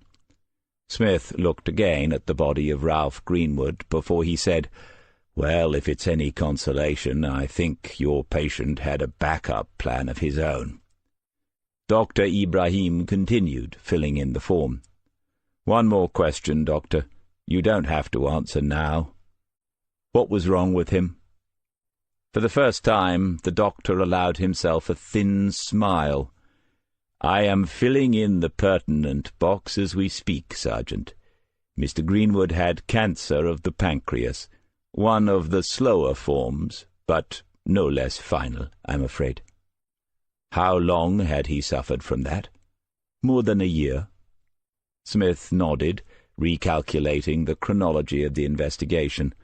It made sense. The doctor said, "I think that only his closest family knew. A man of considerable willpower, I would say, to get this far." Smith said, "Well, that's something we won't disagree on, Doctor." He had seen the wave from Waters before the doctor had completed all he had to do, but waited until only the two of them remained in the room before going across to the laptop. He could see a Word document, but had left his reading glasses in interview room 3. "He wrote it this morning, DC." "A suicide note? A suicide deposition?" "I don't know. It could be, but—" "But what? Show me." "At the top, look. It's addressed to you." Chapter 21. The further north he travelled from the town, the worse the roads became. The coast road itself was clear enough, the snow heaped up at the sides in long slumped ridges by the ploughs, but the traffic was only a tiny fraction of what one would usually see on a Saturday morning, even in the winter. Most people had heeded the advice on the local news and stayed at home. At times the Peugeot was the only car in sight, and as he drove on towards Burnham Staithe, where they had agreed to meet, he became more and more convinced that she would not be foolhardy enough to drive across the county in such conditions. Fresh snow had not fallen since Thursday evening, but more was forecast for this afternoon and on through the night. It was something of a relief to see that the Wild Fowler's Arms was still open. He had not fancied sitting in the car park for an hour, and that's how early he was. Only 3 other cars, and 1 or 2 of those probably belonged to the staff. He looked into each one as he headed for the door, thinking that she might have arrived early herself, but all of them were empty, and none of them were the sort of thing you'd want to drive 40 miles through snowed-up back roads. No, hopefully the coffee would be all right, a couple of cups, and then head for home before the next lot comes down. They had called in here a few times over the years, on the way to the beaches, and then, later on, up to the caravan. There had been changes. It looked more shiny than it used to, but at least there was no music playing, and on the counter were some daily papers, for the use of patrons, a little sign said, and that was a homely, encouraging sort of touch. He ordered an Americano, hoping for the best, and picked up the only broadsheet. Over the top of it he watched the landlord working the controls of a coffee machine in a tiny galley that led off the bar. It looked complicated, more as if he was landing a light aircraft than filling a small cup with liquid, but the smell was promising. It was dear enough, still summer prices in February here, and when it was finally handed over, the man, who must have been pushing 80, asked Smith if he would be partaking of breakfast, orders closed at 10:45. He declined, but the lunch menus up behind the bar looked decent, and he hadn't had a full English breakfast since a long time ago. He leafed quickly through the paper. There was plenty to interest him, to keep him occupied, and he knew that he would not be able to focus on any of it. Folding the paper in half, he laid it on the table and looked around the bar. In the opposite wall there was a fire, a proper open fire with burning logs, and that made you feel warmer straight away. At the other end 2 elderly ladies sat, with 2 elderly dogs under the table, and Smith approved of that. A pub that allowed dogs in these days could not be all bad. The women were nattering away. He couldn't hear any of it, but they must be good friends, old friends, often taking their old dogs out for a walk along the beach. And that was it. He drummed fingers lightly on the table and looked at the clock that ticked on the mantelpiece above the fire. Then he reached into the pocket of his only outdoor coat, took out a folded sheet of paper, unfolded it, and placed it on the table in front of him. He looked at it and told himself that there was no reason why he should have asked Waters for an extra copy, and no reason why he had put it into his coat pocket this morning. Then he put on his reading glasses. It began, "Dear Sergeant Smith, I hope that you don't mind the conventional term of address.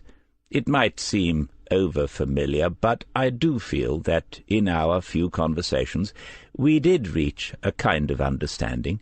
Forgive me if I am completely wrong about that."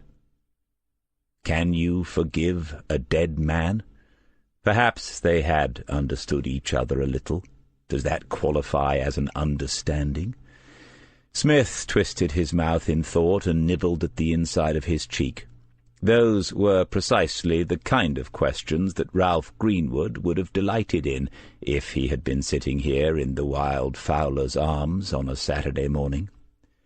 He read it through again for what must by now have been the 20th time. It was about half a page, closely typed in a small font, and already he could have quoted a few phrases from memory. "I must also apologize for writing so hastily, but time, as you will appreciate, is a little short, and I do not know quite how short, for despite researching the subject at some length, the exact time that it will take really isn't clear, so I must err on the side of caution. As far as Smith could see, the entire document contained not a single error. But to business. The substance that concerns you was obtained by me for my own use some time ago. You will know by now that I am unwell. When I was given the diagnosis, I looked into the matter and realized that at some point it would become rather uncomfortable, and so I made the necessary preparations. No one else at R.H. was involved in that. If you check the records of the post office, you will see that I received a package at about the time under consideration. It was sent by recorded delivery, but obviously the sender's address given will lead you nowhere. You know the world in which I worked. I met all sorts of odd people and stayed in touch with a few of them. Nice touch, thought Smith, but why bother with that sort of delivery? Because, came the answer, Ralph Greenwood was a master planner. Thinking far into the future, he had constructed a story that would account for his possession of heroin in a way that involved no one close to him. A perfectly manufactured dead end, but one which would throw doubt on the pursuit of anyone else who might be questioned. Not long after that, one of my good friends began to suffer terribly. We all talked and discussed the matter, but only I suggested to her that if she wished to bring things to a conclusion, I had the means. She took that choice. Again, only I was involved. Recently, as you know, a similar situation arose. I sat with Joan that evening, and she was at peace when I left her. Again, no one else was involved. I realize that this does not explain some of the details that seemed to bother you, but I do not imagine that your superintendent will be too concerned once he is in possession of this document. Absolutely right, of course. Even if Smith himself wanted to pursue it further, and he could make a case for the prosecution that others must have been involved at some point, on Monday morning Superintendent Allen would seize upon the explanations that Ralph Greenwood had offered and sign the whole business off. Martin Collins and Nancy Bishop knew something, and perhaps everything. In fact, had Ralph left them as a legacy the means to fulfill whatever strange pact they had made? Should he suggest to Irene Miller that their rooms be searched? Were these legal questions or moral ones, or some peculiar hybrid of the two that he was no longer capable of confronting? Then there was the girl, the granddaughter. Finally, I must, of course, make it clear to you that my granddaughter, Astra, had no knowledge of any of this. We had talked in general terms about the question of individual freedom versus state intervention as one approaches the end of life, but that is all. I had already decided that I would conclude matters soon when I received her phone call this morning, and in an odd way I am grateful to you for that final chance to speak to her. Your intervention only served to force the moment to its crisis, and you must not feel badly about any of this. That my mind was tending towards making its quietus, you of course can confirm, if you recall our last conversation. Brilliant, thought Smith. He made me a part of the story. If I stood in the witness box, I'd have to say that he was indeed somewhat preoccupied with thoughts of death that last evening. Perhaps the judge would direct the jury to read the short story. As much as rational people, like ourselves, resent the notion, coincidence does seem to play its part in our lives, Sergeant. I hope, for the sake of those I leave behind, that you are able to accept this. Sincerely yours, Ralph Greenwood. And you must be David Smith. She looked a little older than her photograph, but was still no more than 42 or 43, skinny beneath the Shetland jumper and jeans, blonde hair tied back in a short ponytail. The second thing she had said was, "Shall we go?" and Smith had had to point to his full cup of coffee, the second, before she relented, smiled, and sat down. Then she said she would fetch one of her own. They argued briefly before Smith concluded it by standing and walking towards the bar.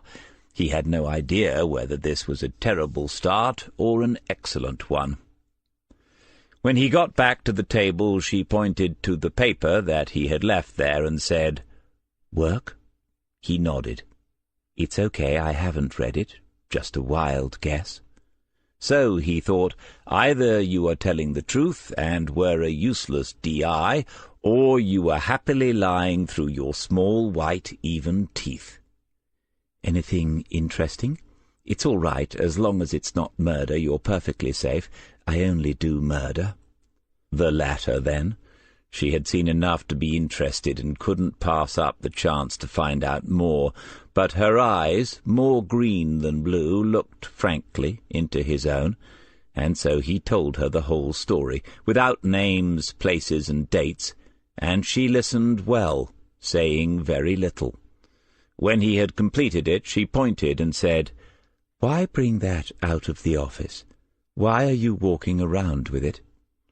The question took him by surprise, simply because of its directness, and because he had asked it of himself several times since yesterday. It wasn't easy to answer, and so he opted for the truth. "It got to me a bit, the whole thing, age, sickness, dying. You don't get to my age without losing a few people, and you can feel so hopeless and helpless. This old boy decided to do something about it, right or wrong, at least he took some action. You end up asking yourself exactly what it is you are investigating. This is a cheerful start, isn't it?" Jo Everson didn't answer straight away. She drank some coffee and stared across the room at the log fire. Smith looked out of the window and saw that the sun was shining. "I lost my mum last year. I went home and nursed her for the last few weeks, one of the blessings of working the way I do. But it was horrible. I expect you know what I mean, but medicine is amazing, doctors are fantastic, but sometimes I think that all we're doing is not so much extending life as prolonging death. Does that sound ungrateful?" "No. I do know what you mean, all too well." She looked down at Ralph's final words again. "So he broke the law and ended heaven knows how much suffering." "Up to 14 years for each offence." It annoyed her, just as he hoped that it would. "Well, all I can say is, there but for the grace of God." "You're absolutely sure that you want to try this?" They hadn't left the car park yet, and Smith was already calculating how many hours of daylight were left if they got stuck somewhere out in the dunes and had to walk back. "I mean, I could just give you a more detailed description, probably even send you some photos." She started the car and shook her head. "You must have faith. If not in me, then in the car. There's more to her than meets the eye." He had had a look as they came out from the pub. It was an estate, a Volvo XC70. They are pretty rugged, he thought, Swedish, built for these conditions, but even so. Reaching across to push warm air onto the misted windscreen, she pressed in the stereo button as well, and guitars, drums, and a voice suddenly filled the car. "Ooh, sorry. Do you listen to music?" "Yes, a bit. I prefer to do it with my ears, though, not as a whole-body experience." She was smiling as she pulled out onto the road. Smith said, "Van Morrison." "Very good. Brand New Day. Old hippie music, isn't it?" "I suppose so." "I expect you can remember it. 1970, I think. I got my musical tastes from my dad." This time he took a longer sideways look, and eventually her smile became a stifled half-laugh before she said, "Sorry, no music now, not where we're going. Show a bit of respect, I think." And then she turned it off. As soon as they turned left off the coast road, she pressed a button for four-wheel drive. The dunes road was snow-covered, several inches deep in the sides, and Joe Everson took the car slowly down the centre. They were not the first to drive this way. There were other tracks, but to Smith they all seemed to belong to much larger and heavier off-road vehicles. Hopefully they also belonged to some that had managed the return journey as well. But the car was stable on the corners, and the only slides were minor ones, which she corrected easily and without any appearance of panic. He let her go on with it, and said little during the ride. The little summer car park was a flat oblong of white space amid the rise and fall of the sand dunes that surrounded it. Other vehicles had made it that far, but it was empty now, apart from the Volvo. The sun was weaker but still shining, enough to make Smith squint a little as he pulled on his crime-scene Wellingtons. At least he had remembered those. Joe Everson had donned outdoor gear, waterproof trousers and a windproof jacket, Patagonia, the proper stuff, and then she sat in the open tailgate and laced up some serious-looking, well-used hiking boots. To complete the picture, she hung a small pair of binoculars around her neck. She saw him watching and said, "You should get some proper clothing if you're going to bring women out to places like this." As he did up the anorak-cum-duffel thing that had served him for far too long, he said, "Would you believe I've got some somewhere in the attic?" "Not doing you any good there, is it?" It seemed an oddly personal remark after such a short acquaintance. He thought about it, wondering if he felt offended by it, before deciding that the answer was probably no, he did not. She said, "How far is it?" He pointed up across the nearest dune and said, "Allowing for the snow, about 10 minutes." Now the snow in front of them was untrodden.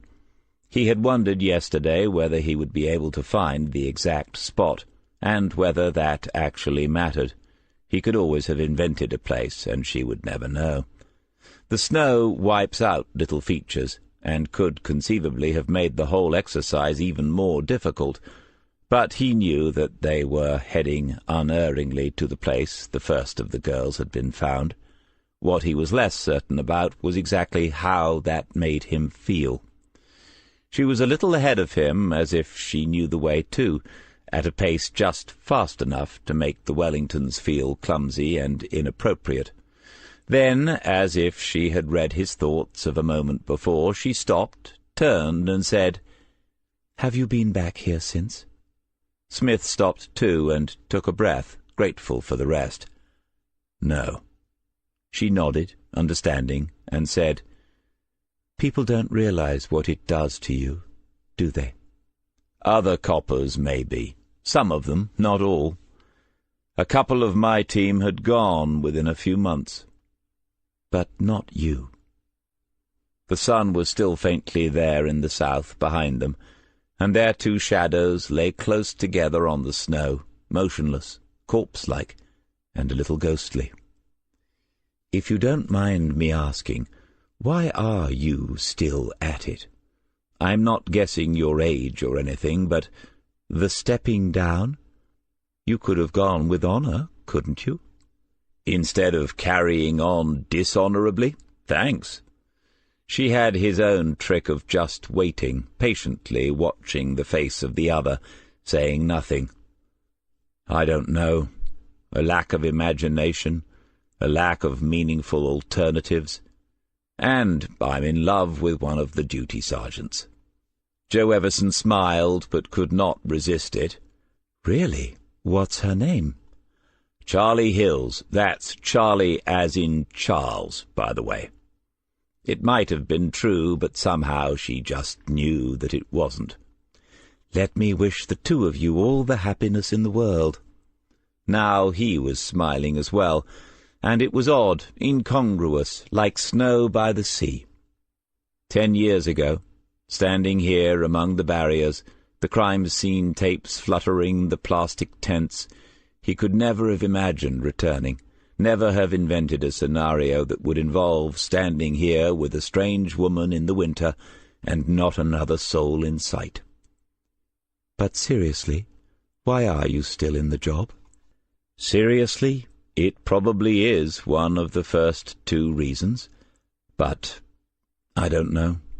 I might not be in it for much longer. It's getting harder. How? You mean the bureaucracy, the interference, the politics? Of course she had heard all of that before. He wondered about her own reasons for leaving so early. Yes, all of that, but there's something else.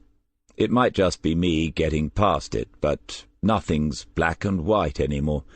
Everything is grey. In my last 2 cases I found myself going after people who I'm not convinced had willfully done wrong, or at least if they had, they'd done the wrong thing for the right reasons. Crime isn't what it used to be a lot of the time. She was following his words closely and thinking about them. You should have been in Munich. This came up. There was an American talking about the changing perceptions of crime in an age of moral relativism. Really? Probably a good thing I wasn't. I might have arrested him just for coming up with such a title. She didn't laugh. He would have to make better jokes. It's exactly what you were talking about. And with technological, political and cultural barriers breaking down, policing is going to need a revolution too. He shrugged. It was too cold for a revolution this morning. And you're thinking of quitting at this vital moment? Someone made me an offer that I haven't refused yet. She thought and then said, as long as it isn't divorces. She was a few feet away from him, looking down into the hollow. Smith had pointed and said something like, "Over there," when they arrived, and since then she had stared down into it and remained silent.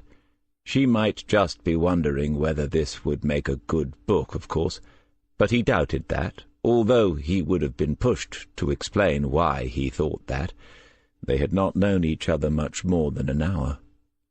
He looked away.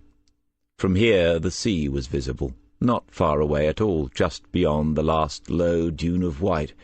It, too, was empty.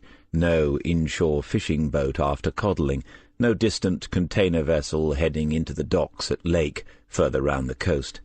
Just a cold, grey-green band of colour merging at its horizon into the uniform greyness of the January sky. Sea into sky, sky into sea, no difference. He heard her voice say, "The first one," and looked around. She was still staring into the deep hollow between the dune upon which they stood and the next. "Yes." "Juliet Richardson. She was only 16, wasn't she?" "Yes, the youngest." She already knew their names, knew things about them, things that Smith had been trying to forget for as long as he could remember. And then she was walking towards him, closing the gap, until they were side by side again. Smith said, "I don't know if this has helped much." "It has, and I'm really grateful. I know what it costs. It's like losing one of your own." "Is it? No kids, so I wouldn't know." "Me neither." The sun had finally given up. Now all the dunes were a little darker under the shadow of the massing clouds above them. Out to sea, where they were both looking, the vague horizon had also disappeared. Instead, what appeared to be a mist had formed, a soft grey-white wall that seemed to be advancing slowly towards the land. A solitary gull drifted by low in front of them on the air that had begun to move east to west, a huge gull, brilliant white save for a piercingly yellow bill and an upper side as black as charcoal. Joe Everson lifted the binoculars and watched it for a moment in silence as it wheeled away without effort, without a single beat of its long, angled wings. "Lesser blackback," she said. "Really? Fancy that. But everyone needs a hobby." "I caught it from an old boyfriend years ago. Then he flew away as well." "Did he go far?" "Sydney." "Blimey, that's about as far as a chap can go. You must have made quite an impression." "Thanks." The mist was closer, the wind was strengthening, and the temperature was falling. Despite her outdoor clothing, Smith sensed her shiver a little. Then she said, "I'd like to do it, if it's okay with you." "The book?" "Yes. At least, I'd like to start it off and see how it goes.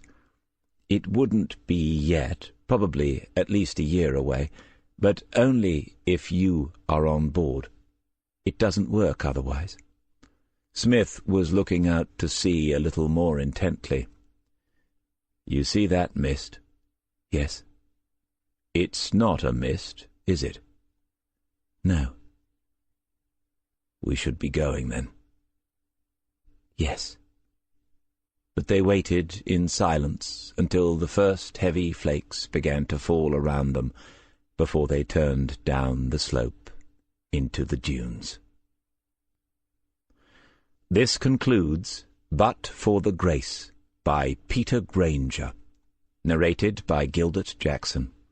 Copyright 2014 by Peter Grainger.